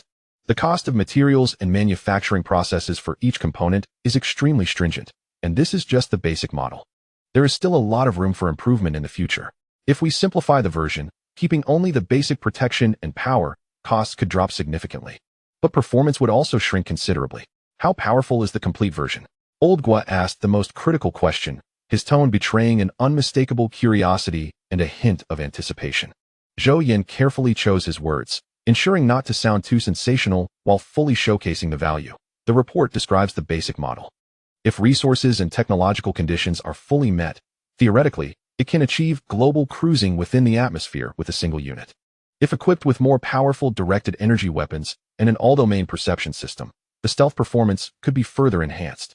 If equipped with a mature survival module, it could even enter outer space. On the other end of the phone, a clear inhalation was heard, followed by a brief silence. Zhou Yan's description undoubtedly dropped a heavy bombshell in Old Gua's mind. Are you willing to provide it? Old Gua's voice grew deeper. It's not about providing all the source technology for free. Zhou Yan clarified his bottom line and outlined a framework for cooperation. I am willing to establish a deeply integrated joint RD entity with infinite defense as the main body and the state-designated authoritative unit to jointly promote the development, testing, standardization, and equipment of subsequent models. Infinite defense will provide core designs, key material production processes, and some tactical support modules. The state can provide policy support, some infrastructure, integration of conventional weapon systems, testing grounds, and huge application demands. Intellectual property will be jointly owned. But infinite defense will retain ownership of the core source technology and the final right of interpretation. The specific cooperation model and management structure can be discussed in detail. This is a balanced approach that satisfies the state's need to control strategic power while preserving his ultimate technical control and commercial independence. Old Gua fell silent again, this time for a longer period. Zhou Yan could imagine that on the other end of the phone, several decision-makers were quickly weighing the enormous benefits, potential risks, and far-reaching impacts. After a long while, Old Gua's voice came through, tinged with fatigue but more resolute. We will conduct in-depth research on your report and proposal as quickly as possible. Zhou Yan, remember, if there are any similar major actions in the future, especially those that could lead to international chain reactions, you must give me a heads up in advance. This is not to restrict you, but to avoid the worst misjudgments and, if necessary, to provide you with some unseen support, even direct assistance. As for the cooperation, you can send a team or come personally to discuss the plan in detail. You are an important scientist for our country, and the state will definitely give you the greatest support.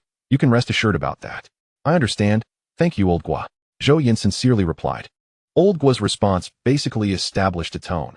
Acceptance of the established facts, acceptance and cooperative utilization of extraordinary capabilities, while reaffirming the state's support for him.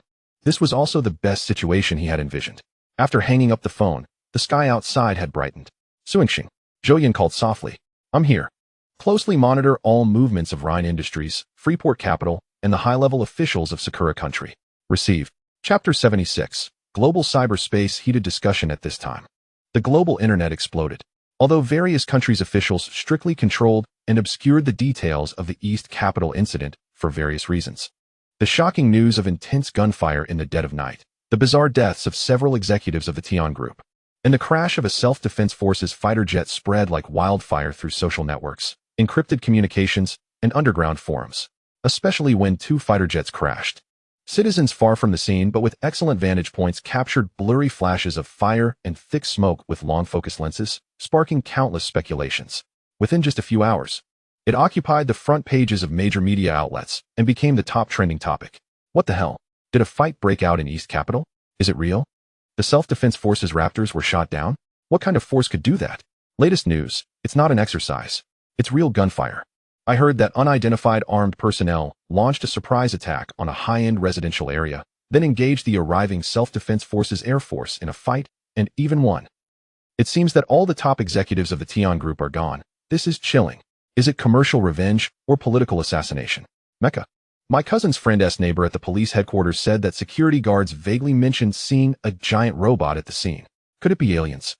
Manual Doghead. Stop talking nonsense upstairs, aliens? This is clearly special operations, but the level of equipment is ridiculously high. I guess it's a black tech unit secretly developed by some major power. Major power? Which major power has the capability to come and go freely in the capital of Sakura country and easily shoot down their main fighter jets? This isn't just a slight technological lead. This is a generational gap. Is it a wild guess about some major power to the north? Their relationship with Sakura has been tense recently, and they have both motive and a reckless tradition. Not necessarily. It could also be some eagle from the west, orchestrating things to further control the East Asian little brother. Didn't anyone think of the recently most talked about infinite technology? Tian Group has been hit the hardest by them. And just a few days ago, there were rumors that they were secretly trying to steal technology from Tian Group. Come on, infinite technology deals with batteries. No matter how powerful they are still a civilian company. Could they build a mecha that can shoot down fighter jets? You've watched too much. Anything is possible. Don't forget how outrageous their battery performance is. What if they really have a hidden military-industrial department? Whoever did this, it's terrifying. To launch such an attack in the capital region of a major country in modern society and retreat unscathed means there are huge flaws in the current security and defense systems. And the sense of security is completely gone. Am I the only one who feels a bit pleased? Those who usually flaunt their power have finally hit a brick wall.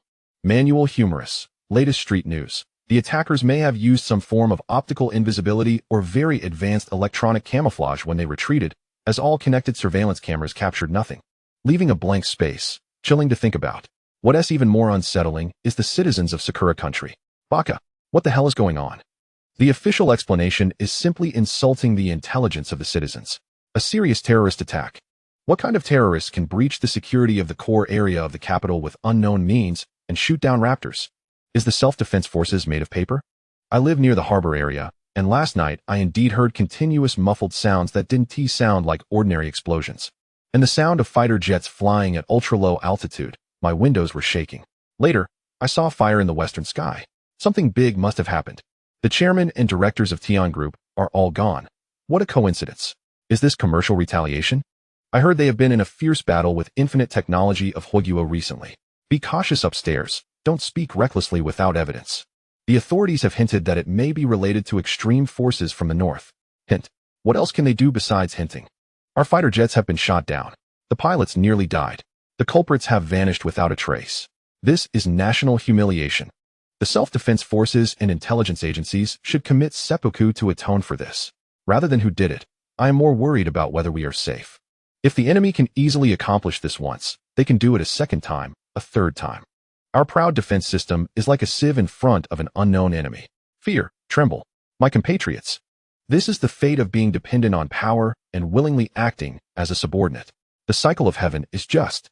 This account was quickly silenced. Various speculations, analyses, panic, and even gloating comments flooded online, making the official strong condemnation of the terrorist attack and the announcement of a thorough investigation seem weak and powerless. A sense of fear towards an unknown force and a vague premonition that the world order might be overturned grew in the hearts of countless internet users worldwide. While the aftermath of the Eastern Capital incident continued to reverberate and ferment in the global cyberspace, a thorough cleanup was also underway within Infinite Technology. 3 internal spies, codenamed Mole 1, 2, and 3, who had been under continuous surveillance by Xiankong, were secretly controlled just before the operations in Libya and Eastern Capital. In the face of conclusive communication records, financial transactions, and evidence of attempted sabotage, there was no room for rebuttal. Zhou Yan did not personally handle it. He merely signed the documents, and the Group's security team handed over all personnel and evidence to the National Security Department. Mr. Zhou, while these individuals are not of high rank, their positions are crucial, especially regarding supply chain and security shift information. The head of the National Security Department met briefly with Zhou Yan, his tone serious. Thank you for Infinite Technology's cooperation. This provides us with an important breakthrough to uncover a deeper spy network. Rest assured, subsequent investigations and actions will be strictly executed, and we will report the results to your company. Zhou Yan nodded, stating that Infinite Technology will not allow internal pests to endanger company and national security, and that they would fully cooperate with any needs. After sending off the national security personnel, Zhou Yan stood in front of the office window, watching the cars disappear at the end of the road. All internal thorns had been removed, and under the comprehensive surveillance of Xiankong. While he couldn't say there were absolutely no undetected threats, it was highly probable that they were gone. The greatest hidden danger had been resolved. Next, it was time to transform deterrence into tangible strength and benefits. In the underground hangar of Huanyu Port, the lights illuminated the Pioneer mechs like slumbering giants. Unlike the dark gray paint scheme used during the Libya and Eastern Capital missions, they were now clad in the standard deep green digital camouflage of the Huiguo army, with a bright Huiguo military flag patch temporarily added next to the original Infinite logo, retaining a fierce aura but adding a sense of solemnity and belonging. Qin Feng, dressed in a neatly pressed Infinite defense training uniform, stood at the front of the formation. Wu Jingtian, wearing a laboratory white coat and holding a data tablet, conducted the final checks. 7 B-team pilots, including Chun Hao, Li Rue, and Li Hang, were already in position, standing next to their respective mechs. Their expressions resolute and their postures upright like guns. Zhou Yan personally came to see them off. He said little, only scanning each determined face and each formidable mech. The significance of this mission needs no further emphasis. Zhou Yan's voice echoed in the spacious hangar. The Pioneer will undergo the Nation's inspection. What you demonstrate is not only Infinite's technological strength, but also a possibility for future national defense. Remember, you are not only demonstrators, but also a bridge for communication. Captain Qin is responsible for military demonstrations and coordination, while Chief Engineer Wu will handle technical inquiries and negotiation support. All actions must follow commands and showcase our best image. Yes, we guarantee to complete the mission. Qin Feng, Wu Jingtian, and the 7 team members responded in unison, shaking the building. Depart. The 7 mechs entered the belly of the camouflaged transport aircraft, Giant Spirit number 03, one by one. This time, the flight was no longer a secret raid, but a straightforward journey to the capital after reporting detailed flight routes. Chapter 77, Reaching Cooperation, 1 billion each. In Kyoto, a heavily guarded conference center, the negotiations between both sides were not a one-time affair. At the huge circular conference table, on one side was the Infinite Technology team led by Wu Jingtian and Qin Feng, and on the other side were leaders and experts from the General Equipment Department, Science and Technology Bureau, Army, Air Force, Navy, and even Rocket Force. The lineup was impressive, with General Guo Yuanchao sitting at the center. Initially, there was a dense barrage of technical inquiries and challenges. The military experts posed sharp and professional questions, ranging from the fatigue limits of the Sunyu alloy of the Pioneer mechs, which were the same as those of the Huiguo 7th-generation fighter jets, to the stability of the Chongqing core under extreme low temperatures, the specific radar reflectivity of the improved Xian encoding across different bands, the latency and safety of the neural link system, and the reliability of electromagnetic weapons in complex electromagnetic environments, as well as the maintenance and support system for the entire system. Wu Jingtian was well prepared for this, and with the assistance of Xiankong, he showcased a vast amount of testing data, simulation analysis reports, and even some core material samples. His answers were clear and well-structured, showcasing the advanced nature of the technology while honestly addressing the limitations of the current version, such as high production costs and stringent physical requirements for pilots. His professionalism and pragmatism earned him the recognition of the military technical representatives. In response, Wu Jingtian stated that most of this was due to Mr. Zhou Yan's efforts. Without Mr. Zhou Yan's leadership, they wouldn't have been able to produce the Pioneer mechs. Qin Feng then elaborated on the tactical value of the Pioneer mechs in complex terrain assaults, urban warfare, key point control, air defense and missile interception, reconnaissance, and infiltration. Based on practical experiences from tests in the southwestern rainforest and the operations in Libya and Eastern Capital, the bigwigs and experts present expressed high recognition of this. The core focus of the negotiations, of course, was the price. When Wu Jingtian quoted the initial price of 1 billion huobic for the basic model per unit, there was a brief silence in the conference room. This number was enough to buy several of the most advanced main battle tanks or 5 7th-generation fighter jets. A general responsible for equipment procurement frowned. Chief Engineer Wu, is this price too high? Many of the raw materials for this mech are similar to those of the 7th-generation fighter jets, which cost only 200 million each. Isn't this mech a bit overpriced? Wu Jingtian replied neither humbly nor arrogantly. Sir, this price is based on real cost calculations. The smelting of Sunyu alloy, the preparation of the Chongqing core, the processes for the improved Xian encoding, the new generation of plasma thrusters, and the adaptation optimization of the Xiankong tactical system. All of these costs are extremely high.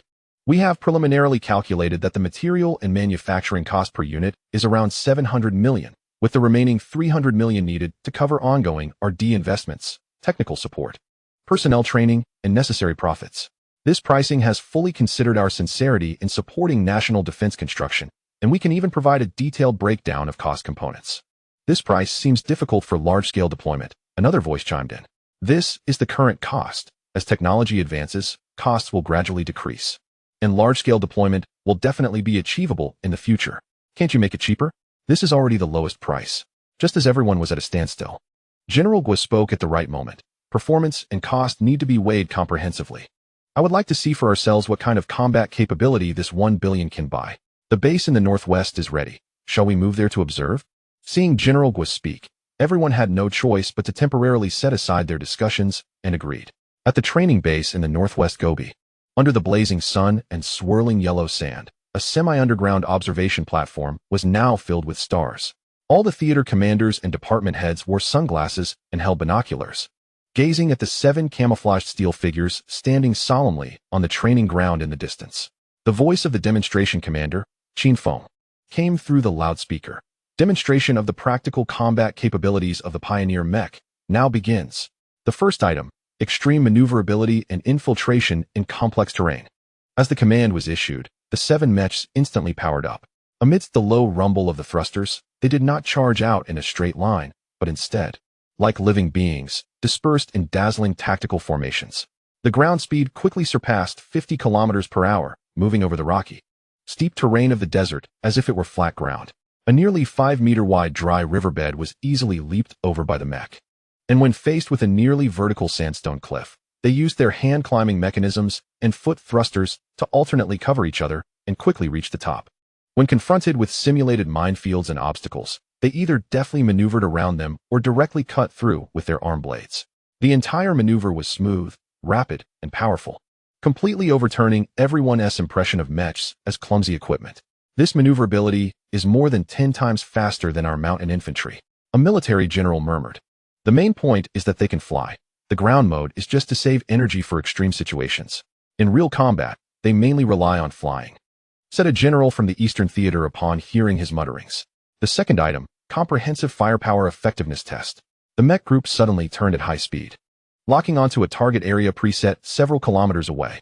Bang, bang, bang. The 25mm electromagnetic assault rifles fired in rapid succession, instantly creating a series of fist-sized penetration holes in the concrete wall of a simulated bunker in the distance, with smoke rising. Immediately after, 3 mechs raised their shoulder-mounted electromagnetic cannons, and blue light flashed. Boom! Further away, several old tanks serving as targets had their turrets lifted by an invisible force, with the bodies twisting and deforming. At the same time, a batch of simulated enemy drones and low-altitude cruise missile targets appeared in the air. The air defense missile launch nests on the mech arms opened, in conjunction with rapid-fire electromagnetic guns, creating a dense web of fire. The vast majority of the targets turned into fireballs in the air, and a few that slipped through were accurately shot down by the mech's electromagnetic rifles. The integration of anti-armor, siege, and air defense is so high, and the firepower is so fierce. An Air Force general's eyes widened. The third item, damage resistance and sustained combat demonstration. One mech was designated as the test unit. As it moved along its path, a large amount of explosive was detonated remotely. Boom! The soaring column of sand and fire completely engulfed it. The spectators tensed. As the smoke cleared, they saw that the mech had been pushed several meters by the shockwave and lay on its side. But just a few seconds later, its auxiliary thrusters on the back and shoulders expelled blue flames, propelling the body to awkwardly but effectively right itself and stand up. The mech's surface was covered in sand, with some external armor slightly dented, but there were no scratches. It then quickly began self-checking and reported through external speakers. Structural integrity 98, power system normal. Weapon system pending inspection, can continue mission. It can still move after taking such a large blast, even close to undamaged. The expert responsible for equipment testing nearly jumped up. The fourth item, vertical takeoff and rapid battlefield transfer. The demonstration was coming to an end. The 7 mechs quickly gathered towards the center. The main thrusters on their backs and the auxiliary vector nozzles on their legs simultaneously spewed out even fiercer blue flames, and the 7 steel giants rose into the air. They ascended vertically to a height of 100 meters, then adjusted their posture and sped away towards the distant sky, quickly becoming small black dots before disappearing from view. The entire evacuation process was swift and decisive, without any hesitation. As the demonstration ended, the desert returned to silence. Only the sound of the wind blowing sand remained. However, The silence among the spectators was filled with shock and excitement. Good, good. The impatient commander of the Northern Theater was the first to shout, slamming his hands on the railing. Damn it, this is how the future army should look. If we put this on the border, who would dare to provoke us? Old Gua, don't be unreasonable. We in the Western Theater will first reserve 200 units. No, 300 units. I want to form the first Pioneer Combined Assault Division in the entire army. Commander Zhang, you are being unreasonable. The commander of the Western Theater immediately retorted. Our theater has the longest border, the most complex terrain, with plateaus, deserts, and mountains. We need this high-mobility platform the most. 300 units? We need at least 400 units. Airborne assault and rapid response are our airborne troops and Army aviation specialties. This treasure that can fly, fight, and withstand should naturally be our main combat equipment. 400 units. Not one less. The representative from the Air Force was also unyielding. Amphibious landings, island reef disputes, urban counterterrorism. The environment faced by our Marine Corps and the Eastern Theater is the most complex. We urgently need this versatile equipment. The leaders from the Eastern Theater also joined the competition. All right. All commanders, stop arguing. Old Guo raised his voice, but there was an uncontainable smile on his face. Looking at all of them, like hungry wolves seeing meat. No one will be shortchanged on what they deserve. He surveyed the assembled generals and said solemnly, performance is beyond doubt, and it has significant strategic value. As for the price, although it is high, considering its overall combat power enhancement and the change in future combat styles, it is worth investing. I will propose to the Military Commission that the initial procurement order be set at 1,000 units. 1,000 units. Several commanders were first taken aback, then ecstatic, as this meant that each could get a considerable share. However, there were also some concerns. 1,000 units would amount to 1 trillion huobi, and such a large sum of money would make even the financially robust military have to bite the bullet. However, Old Gua shifted his tone. The specific allocation cannot be done on an average basis, and there must be no arguing. First, report to the Military Commission. Then led by the General Staff and General Equipment Department, combined with the strategic tasks of each theater, battlefield environment, existing equipment systems, and personnel training foundation. For a scientific evaluation and coordinated distribution, we must quickly form combat effectiveness and create deterrence. He looked again at Qin Feng and Wu Jingtian. His tone serious. Please convey to Comrade Zhou Yan that the country appreciates his outstanding contributions and selfless dedication. The Pioneer Mech is a blessing for the country. The specific cooperation details must be finalized as soon as possible. What we want is not just 1,000 mechs, but to establish a complete system for research and development, production, training, combat, and support. Infinite technology and infinite defense and military will be comrades in arms from now on. Yes, thank you for your trust, sir. We will definitely cooperate fully and implement it as soon as possible. Qin Feng and Wu Jingtian saluted solemnly, their hearts surging with excitement. The two immediately stated that they would relay the message back to headquarters for Zhou to decide. The news quickly reached Infinite Technology through secure channels.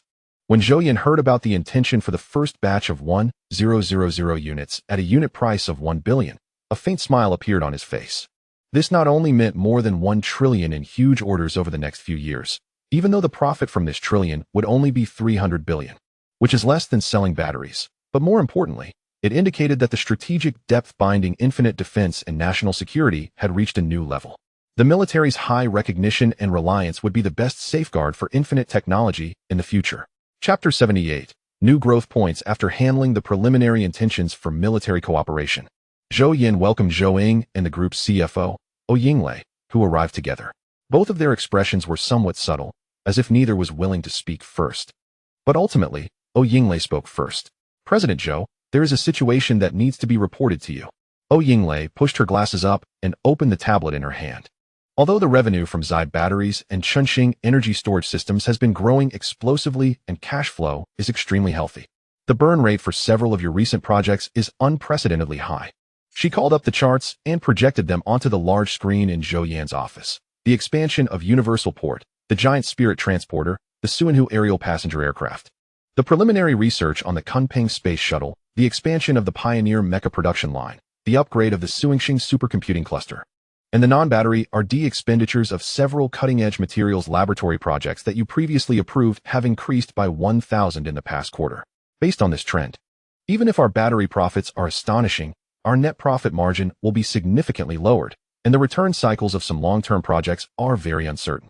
Zhou Yan added, with a hint of barely perceptible concern in his tone, primarily due to the Kunping space shuttle and the next generation RD of the deeper Pioneer mecha. These two account for a large portion. Additionally, as per your earlier instructions, my newly established Infinite Bio subsidiary has recruited a group of top biomedical and genetic engineering experts from both domestic and international backgrounds. The foundational research project on telomerase-related extension technology that you specifically mentioned has been initiated. However, the budget for this technology is astronomical, and its prospects are highly uncertain, with significant ethical risks involved. Zhou Yan listened to their words, understanding their concerns. For a commercial company, such aggressive and diversified investments in cutting-edge technology carry high risks. Yet, the insights from the technology library and the ultimate goal of civilizational progress do not allow him to limit himself to just batteries, nor to any single project. Instead, he must pursue comprehensive and all-encompassing development. His thoughts drifted to broader horizons: energy, materials, transportation, aerospace, information intelligence, and defense capabilities are all about building a stronger shell and tools for human civilization. However, the engine of civilization is ultimately humanity itself. The vast knowledge in the technology library and his projections for the future of humanity point to a brutal bottleneck: time and lifespan. Imagine, when technology explodes exponentially and the total amount of knowledge expands to a point where an individual cannot grasp even a fraction in a lifetime. How can civilization continue to progress? The golden creative periods of top scientists, engineers, and thinkers are so brief, they expend their efforts to reach the forefront, only to be quickly robbed of the spark of wisdom by aging. The inheritance of civilization will increasingly be constrained by the limited lifespan of individuals and the slow pace of learning. This will be a more fundamental limitation than any energy crisis or resource scarcity. Telomerase extension technology, or broadly speaking, healthspan extension and aging intervention, not only signifies a longer life experience for individuals, but also raises the upper limits for the entire civilization. It extends the effective periods for learning and creation, allowing wisdom to accumulate and explode for longer, and reduces the loss in knowledge transfer. This is installing a more enduring and powerful heart for the future of human civilization. Investing in this research now is not only to prepare for the technological advancements related to the technology library in the future, making their emergence less abrupt, but also because the importance and urgency of this matter is on par with solving energy issues. It requires time, accumulation, the establishment of teams and platforms, and above all, gradually guiding societal understanding and ethical discussions. Zhou Yan's thoughts returned to reality. Looking at Zhou Yan and Owen Lei, you are right. From a short-term financial return perspective, this seems to be the least cost-effective investment. However, the infinite goal has never been just about making money, but just about changing the energy landscape or transportation methods. Energy, materials, transportation, aerospace, information intelligence, defense capabilities, biotechnology, etc., all fall within our targets. Moreover, in researching telomerase extension technology, we will naturally tackle many byproducts on the path to extending health span, such as more precise cancer-targeted therapies, repair methods for neurodegenerative diseases, body regeneration based on biotechnology, and even gene evolution, etc. His tone became more commercially persuasive. Any one of these byproducts, taken individually, represents a massive industry with market scales in trillions, with profits sufficient to support and even sustain more cutting-edge foundational exploration. The path of infinite bio can be quite clear. Using foreseeable short to medium-term profits from medical health technologies and products to nourish long-term, disruptive fundamental research in life sciences. This is not a bottomless pit, but a new track with great strategic depth that can generate self-sustaining blood. He paused for a moment, his gaze sweeping over the two. I know this is risky, like climbing a mist-covered mountain where the peak is unseen. But some paths must be walked first by someone. Since Infinite is determined to promote civilizational leaps, it cannot choose only the flat and easy road. Biotechnology is one of the forefront means for humanity to understand itself and break through its limitations. We cannot afford to be absent from this. This is not just business. It is a responsibility, a future. Zhou Yan and Owen Lei were moved by Zhou Yan's explanation, which transcended mere commercial interests and was filled with vision and a sense of mission. The doubts in their eyes gradually gave way to excitement about participating in a pioneering endeavor. I understand now, President Zhou. Zhou Yan took a deep breath. Owen Lei also quickly noted, the financial model needs adjustment. We can combine the long-term potential of biotechnology with the high-profit certainty of other projects to tell a more layered and imaginative growth story to the market and investors. Health and longevity are eternal pain points, and also the largest market. Very good. Zhou Yan affirmed this. The issue of money needs new, larger growth points to resolve. Batteries and energy are the foundational stones for infinite, but the infinite future lies in the sky, in life, and in the distant stars and seas. With that, he stood up and said to the two, "Come with me. I'll show you the new growth points and notify the heads of the marketing department and other departments to go to Hall 1 for the demonstration." The three talked for a while, estimating that the others had arrived, and together they went to the comprehensive demonstration Hall number 1 at headquarters. This hall's massive circular screen replaced all the windows, transforming the hall into an immersive demonstration space. Zhou Yan stood in front of the central control console, surrounded by the core engineers and designers of Infinite Aviation who had just arrived. Zhou Yan, Owen Lei, and several executives from the marketing and strategy departments attended as listeners, the atmosphere solemn yet filled with anticipation. Chapter 79 Next Generation Ultra-Long-Range Wide-Body Plasma Propulsion Passenger Aircraft. Colleagues, Zhou Yan's voice clearly and steadily echoed throughout the hall. Today, I have called you all here not for yet another parameter optimization or a breakthrough in a subsystem. Today, it is another significant new project from Infinite Technology. Zhou Yan waved his hand lightly. The deep starry sky background on the circular screen faded like a curtain. With no dazzling light effects, only an extreme simplicity and sense of the future, a giant aircraft, entirely silver white, with lines so smooth they seemed to defy aerodynamic principles. Quietly suspended in the simulated azure sky, it lacked bulky engine pods. The curves of the wing body integration were flawless, only adorned with several vector nozzles emitting soft blue light at the trailing edges of the wings and tail, resembling embedded stars. The entire shape was both breathtakingly sci-fi and exuded a quiet, yet powerful elegance. The hall erupted into uncontrollable gasps of astonishment. Besides many engineers from Infinite Aviation, the heads of other departments were seeing the Suinhu ultra-long-range wide-body plasma propulsion passenger aircraft presented in such a shocking manner for the first time. Those lines and light shadow details were more captivating than their most perfect sketches had ever imagined. Zhou Yan and Owen Lei exchanged glances, both seeing the excitement in each other's eyes. They knew the company was developing a new generation of passenger aircraft and had heard vague concepts like electric propulsion and long range.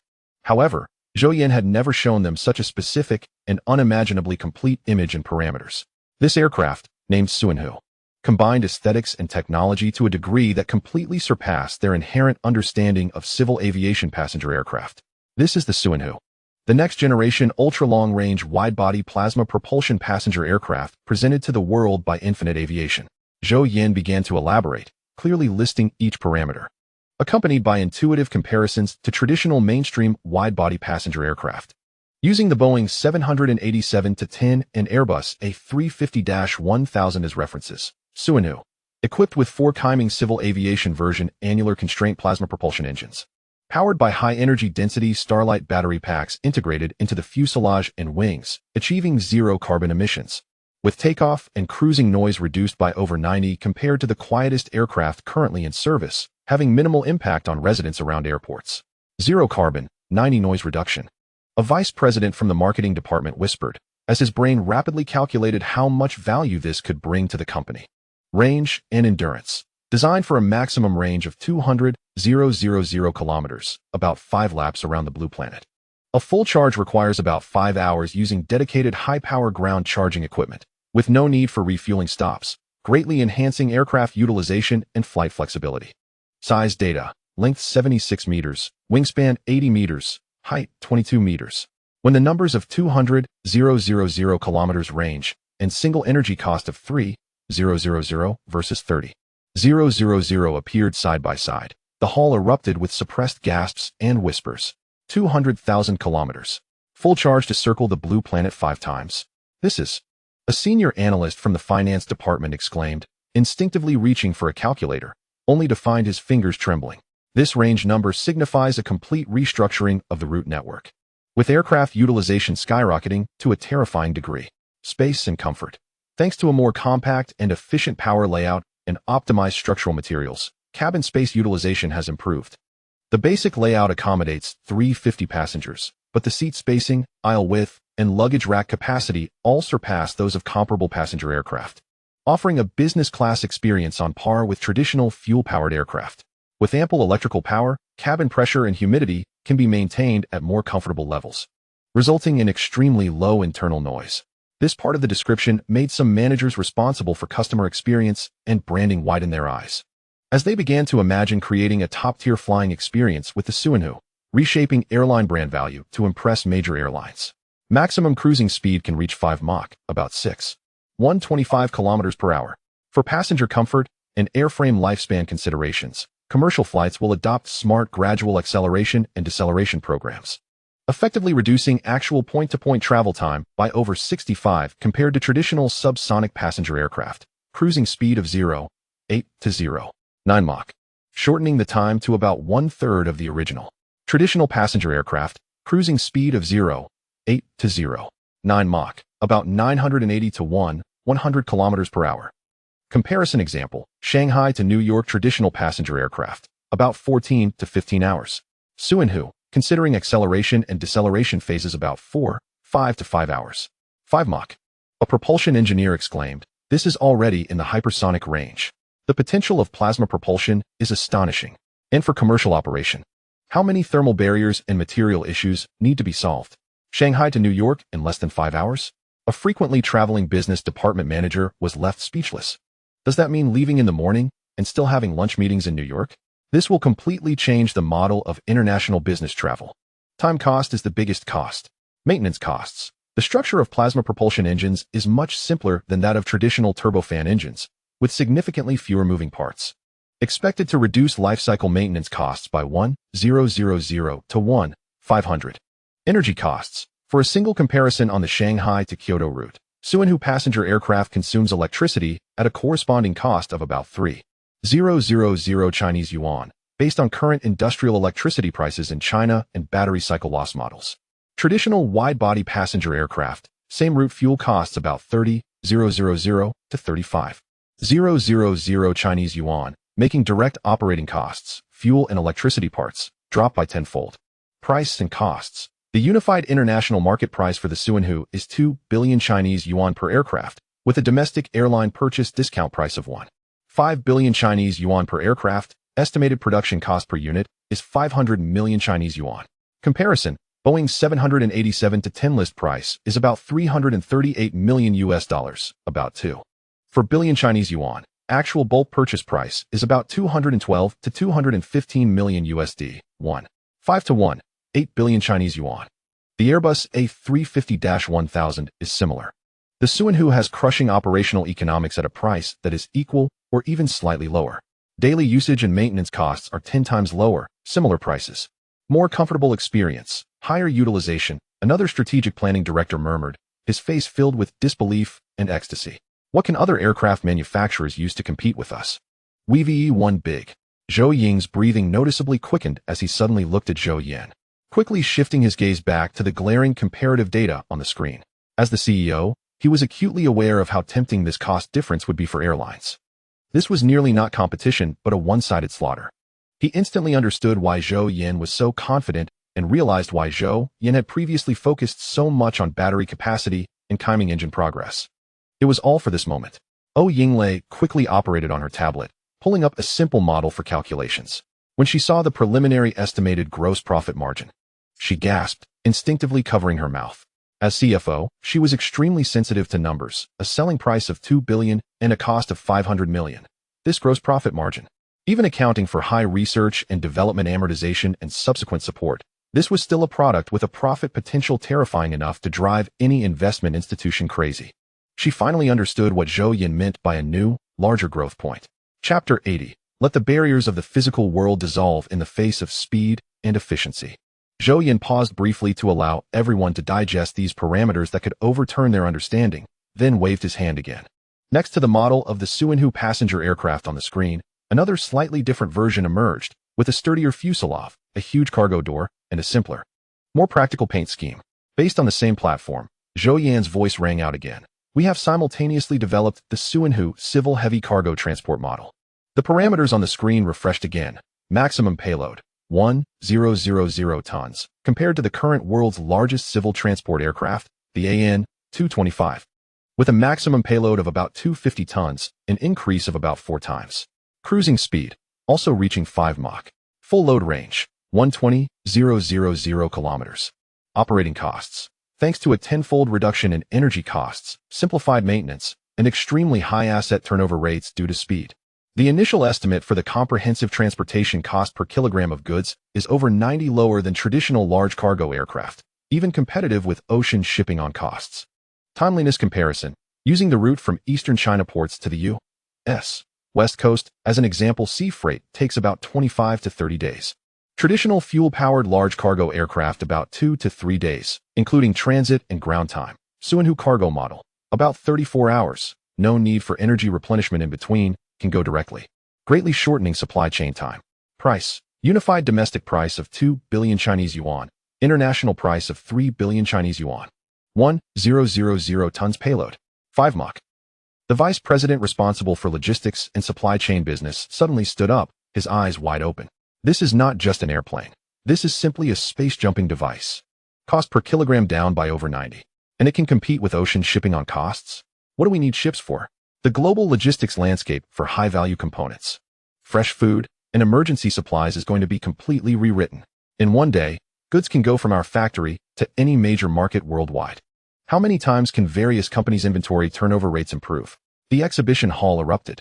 Whether it was the shock from the passenger parameters or the terrifying potential of the cargo model that could tear apart the existing global logistics system, all left these well-informed executives feeling dizzy.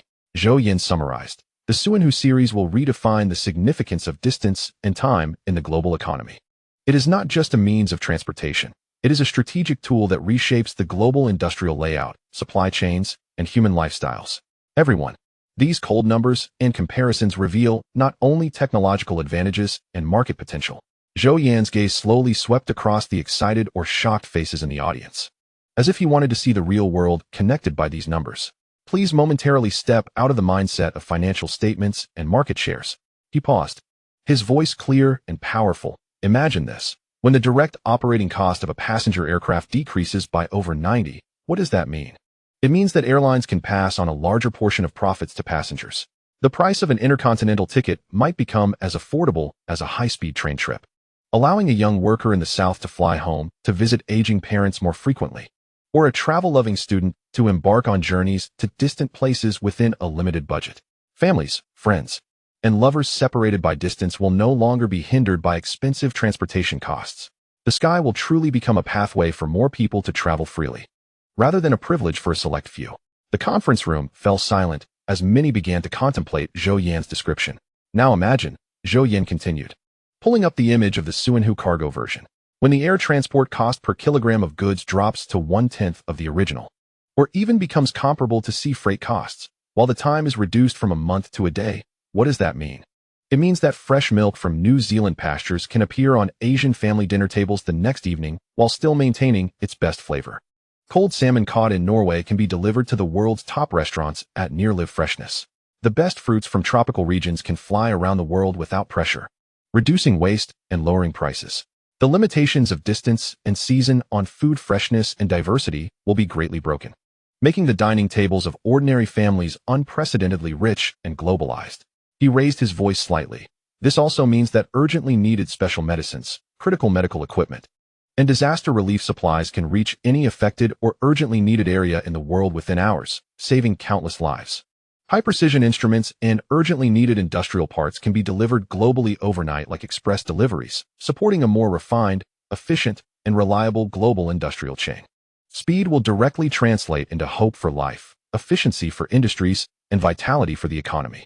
Zhou Yan's narration was filled with vivid imagery and deep care for ordinary life, touching many executives present who were used to macro strategies and data in a different dimension. We talk about technological inclusiveness, Zhou Yan summarized, his voice steady and powerful. The inclusiveness of Zai and Chunxing is energy, is power.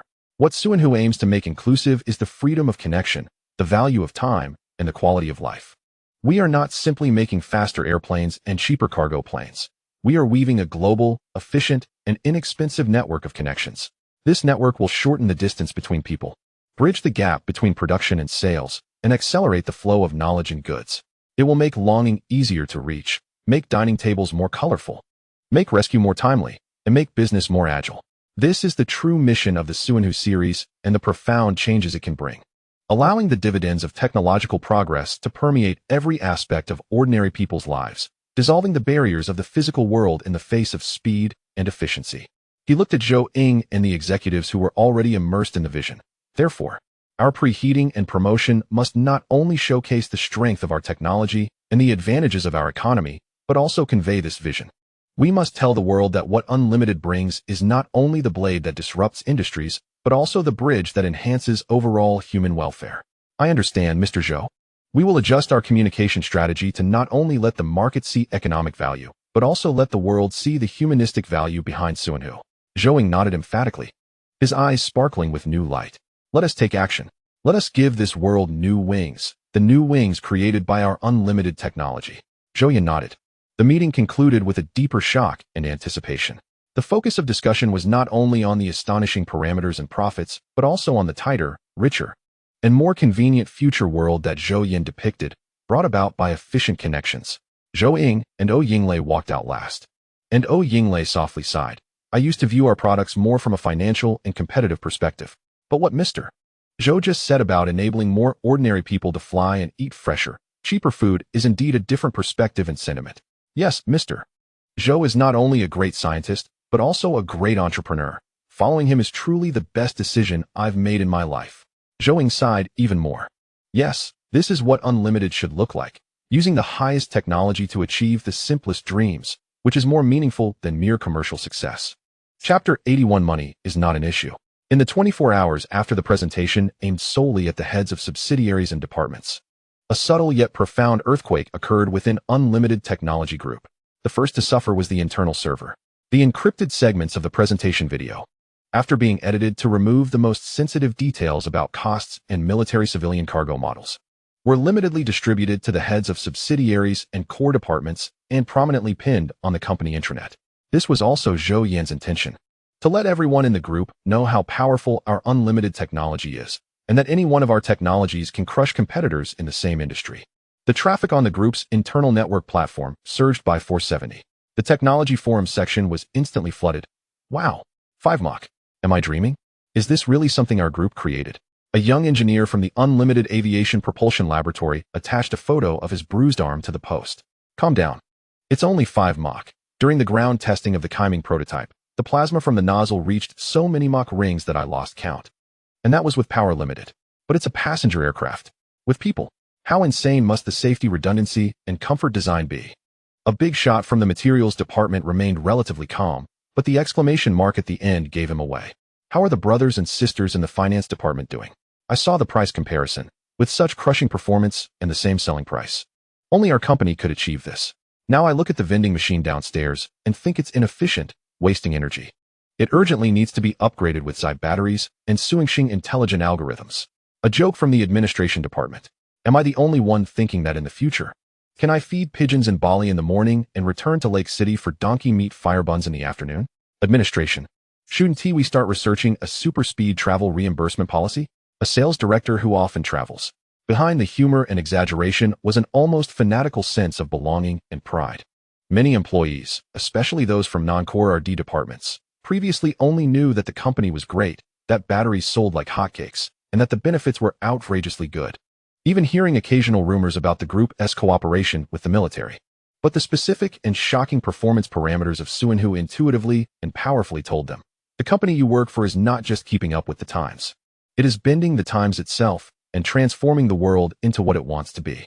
Zhou Yan's email is overflowing with inquiries and confirmations from various departments. Questions range from when we can organize employee visits to the Suinhu to whether the marketing department can apply for the production of Suinhu-themed group anniversary gifts, and whether the budget can be specially approved, among many others. Even the usually composed Qin Feng, at an internal meeting of Infinite Defense, faced with his subordinates clamoring for answers from the chief, asking whether he could check with General Wu to see if our mecha could be expedited, so that those guys in aviation wouldn't be too smug, couldn't help but smile slightly. What's the rush? We have to take it step by step. General Wu and his team need to deal with the 1000 units for the country first. However, he paused, scanning the crowd. Let me tell you a not-so-secret secret.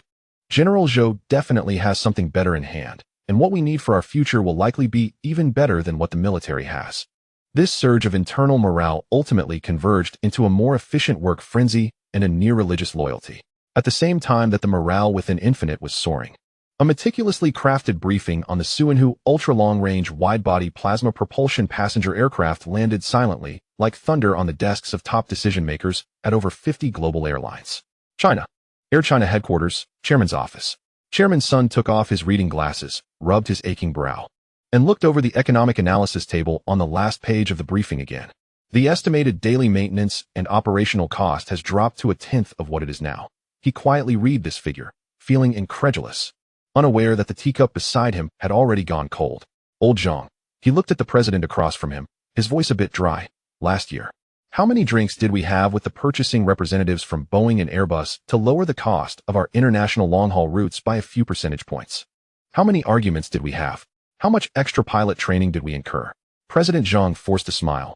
Don't remind me, my stomach still isn't right. This Suinhu is simply unreasonable. Old Liu, this is no longer a matter of whether to buy or not. It's a matter of life and death. If we don't buy, or if we buy late, and Southern Airlines, Eastern Airlines, or Hainan Airlines buy our international routes, especially the most profitable long-haul routes to Europe and America, we might have to consider gradually grounding our flights. We simply can't compete on ticket prices. Buy? We must buy. And we need to buy at the fastest speed and in the largest quantity. Chairman Sun slammed the table. Immediately established the highest level special task force. And I will personally lead it. Send a letter to Infinite Airlines. No, directly contact General Zhou. We want to be the first to conduct an on-site inspection and the first to sign a letter of intent.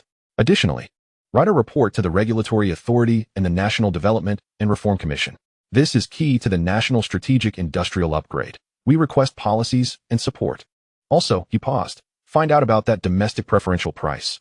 What exactly is the discount? Can we negotiate for a bit more?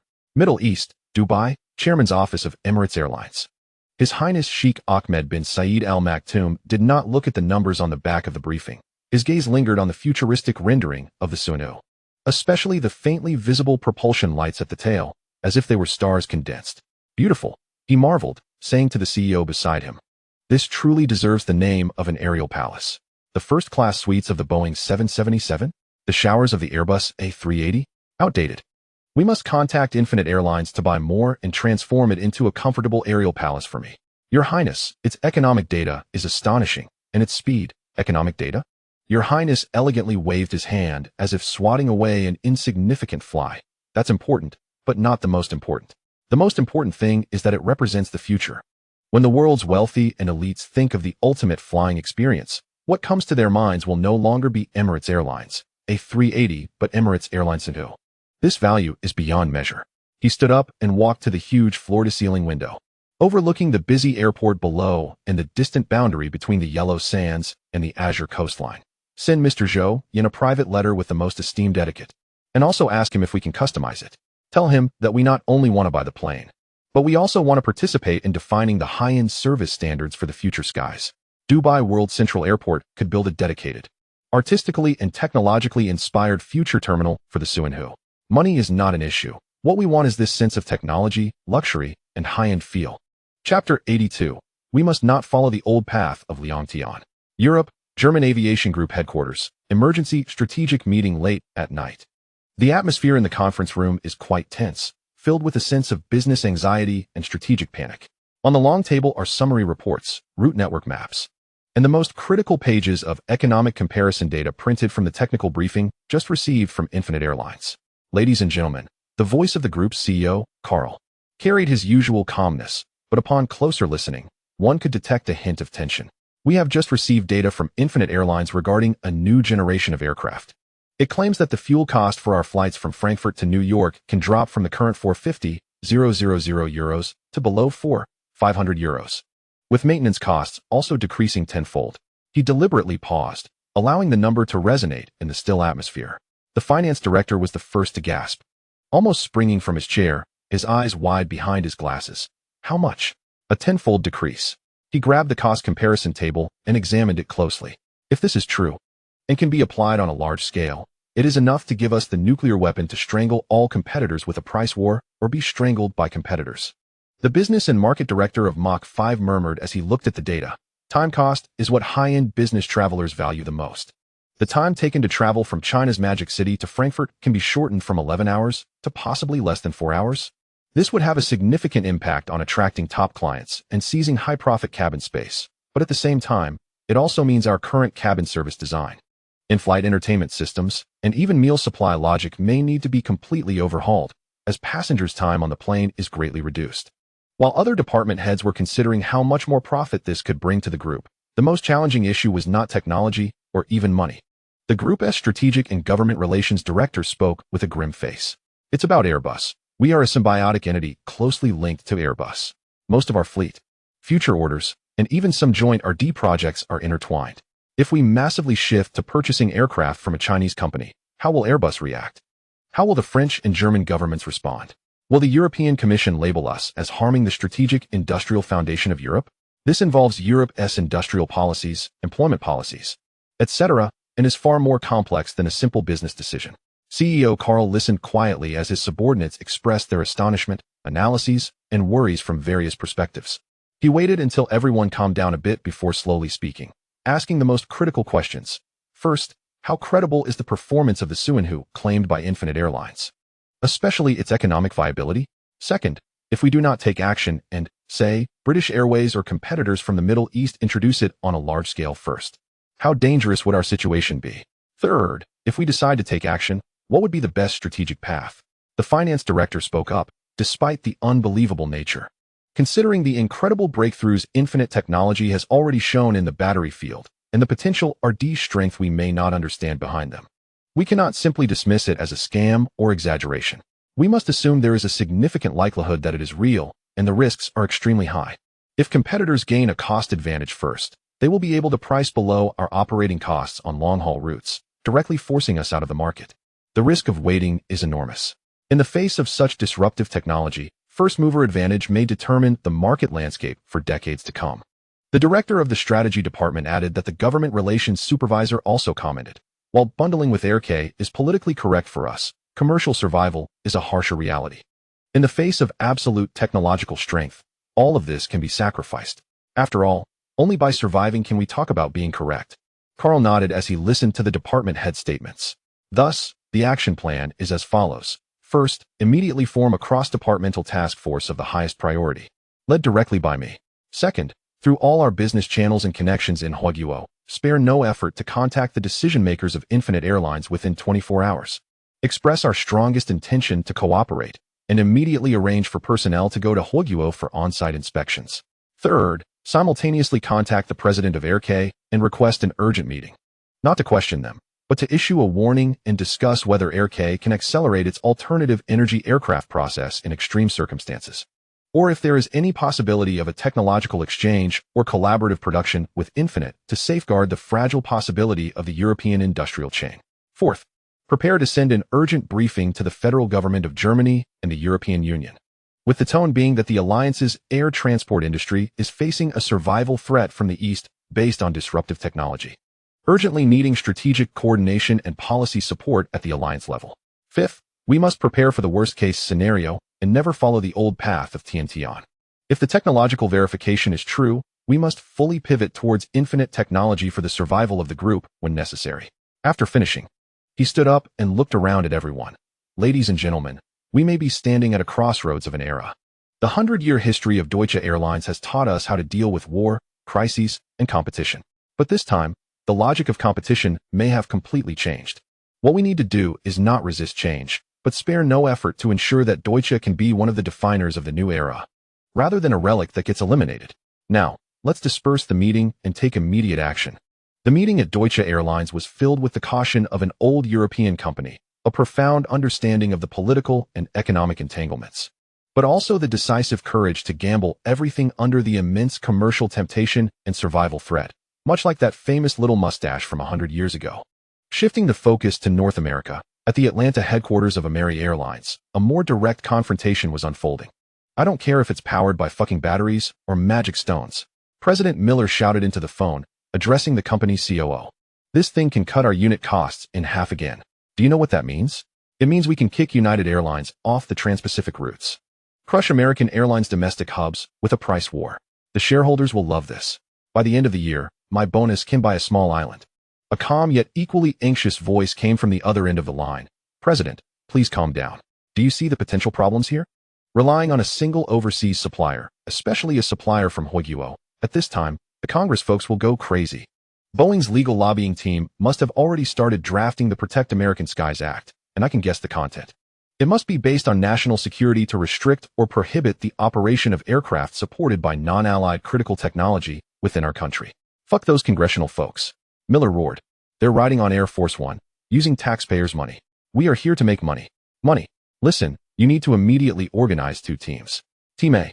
Research all possible legal and political risk mitigation strategies for me, including establishing special purpose companies in third countries for procurement or promoting Zhou to complete final assembly in Mexico or Canada before coming in. Team B. Book the earliest flight to Hoiguo. I want to see for myself if that thing is really as amazing as their data says. Before the board of directors reaches a conclusion, I must be the first to arrive. I don't want to end up like those car companies that didn't get the Zhou battery quotas. Similar scenes were unfolding in the top offices of major airline hubs around the world. Panic, greed, calculation, despair, and ecstasy intertwined. Everyone's gaze turned to the east. To that mysterious east data.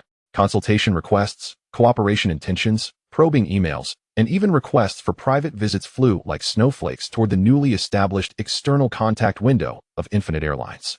With the impact of the Zhou battery quota conference preceding, no company dared to underestimate anything issued by Infinite Technology. Everyone feared walking the same path as those companies that failed to secure quotas. The team at Infinite Airlines faced the sweetest yet most troublesome dilemma since its establishment. Chapter 83. The era of the two aviation giants is coming to an end. Unlike airlines that can relatively flexibly choose to embrace new suppliers, Boeing and Air-K, the two giants that have stood at the pinnacle of the global aviation industry for half a century, feel a chilling fear and the dread of systemic collapse in the face of the impact from Infinite Airlines. Their sky has truly fallen. Seattle. The Boeing board convened an emergency meeting. There was no excitement over cost savings typical of airlines, only a deathly silence as if doomsday was approaching. The comparison chart between Zhou and Boeing's main models on the screen resembled a cold death diagnosis. They have skipped over turbofan engines. The voice of the chief technology officer was as dry as sandpaper rubbing. They have skipped over aviation fuels. They have skipped over everything we have invested trillions of dollars in optimizing over the past 70 years. Materials, avionics, aerodynamics are, of course, important. But the generational gap in power and energy is fundamental. He paused before saying the words that made everyone's heart stop.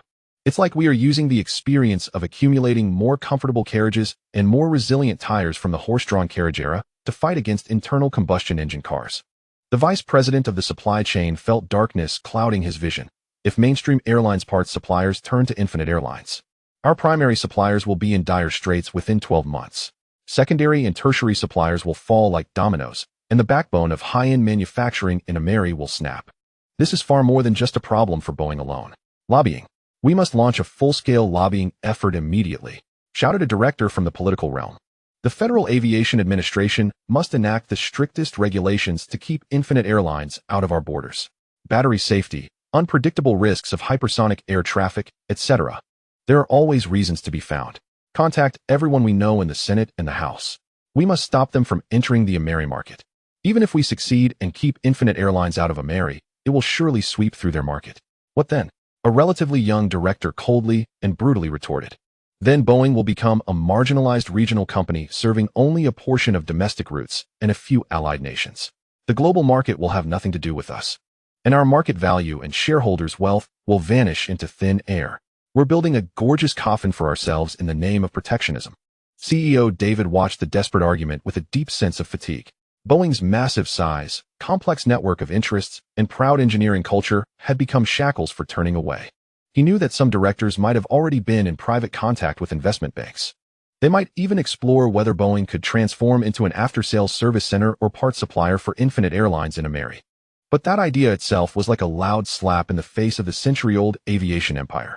The true twilight is not losing to an opponent, but discovering that the entire technological path and industrial system of the old era that one represents is merely a pile of garbage about to be swept into history in the face of the dawn of a new era.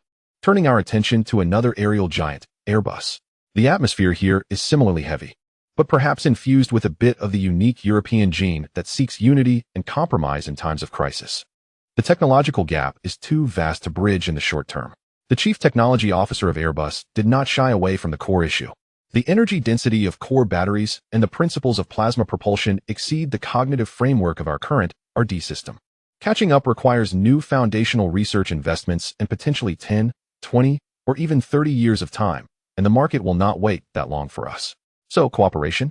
The strategic senior vice president tentatively suggested that taboo word. Infinite technology has a clear commercialization tendency and that slogan of technological inclusivity. Perhaps we could explore using Airbus's global market channels, airworthiness certification experience, and customer service system in exchange for some technical licensing from Infinite Aviation. Or jointly develop derivative models for specific markets. At least that would preserve the Airbus brand and part of the supply chain. This idea was simply fanciful. The head of government relations immediately vetoed it. Not to mention that the French and German governments would never agree to hand over such strategically core industrial capabilities. Especially to China, as this involves the fundamental strategic autonomy of the European Union. It can be anticipated that America would also exert tremendous pressure. After all, they have Boeing too.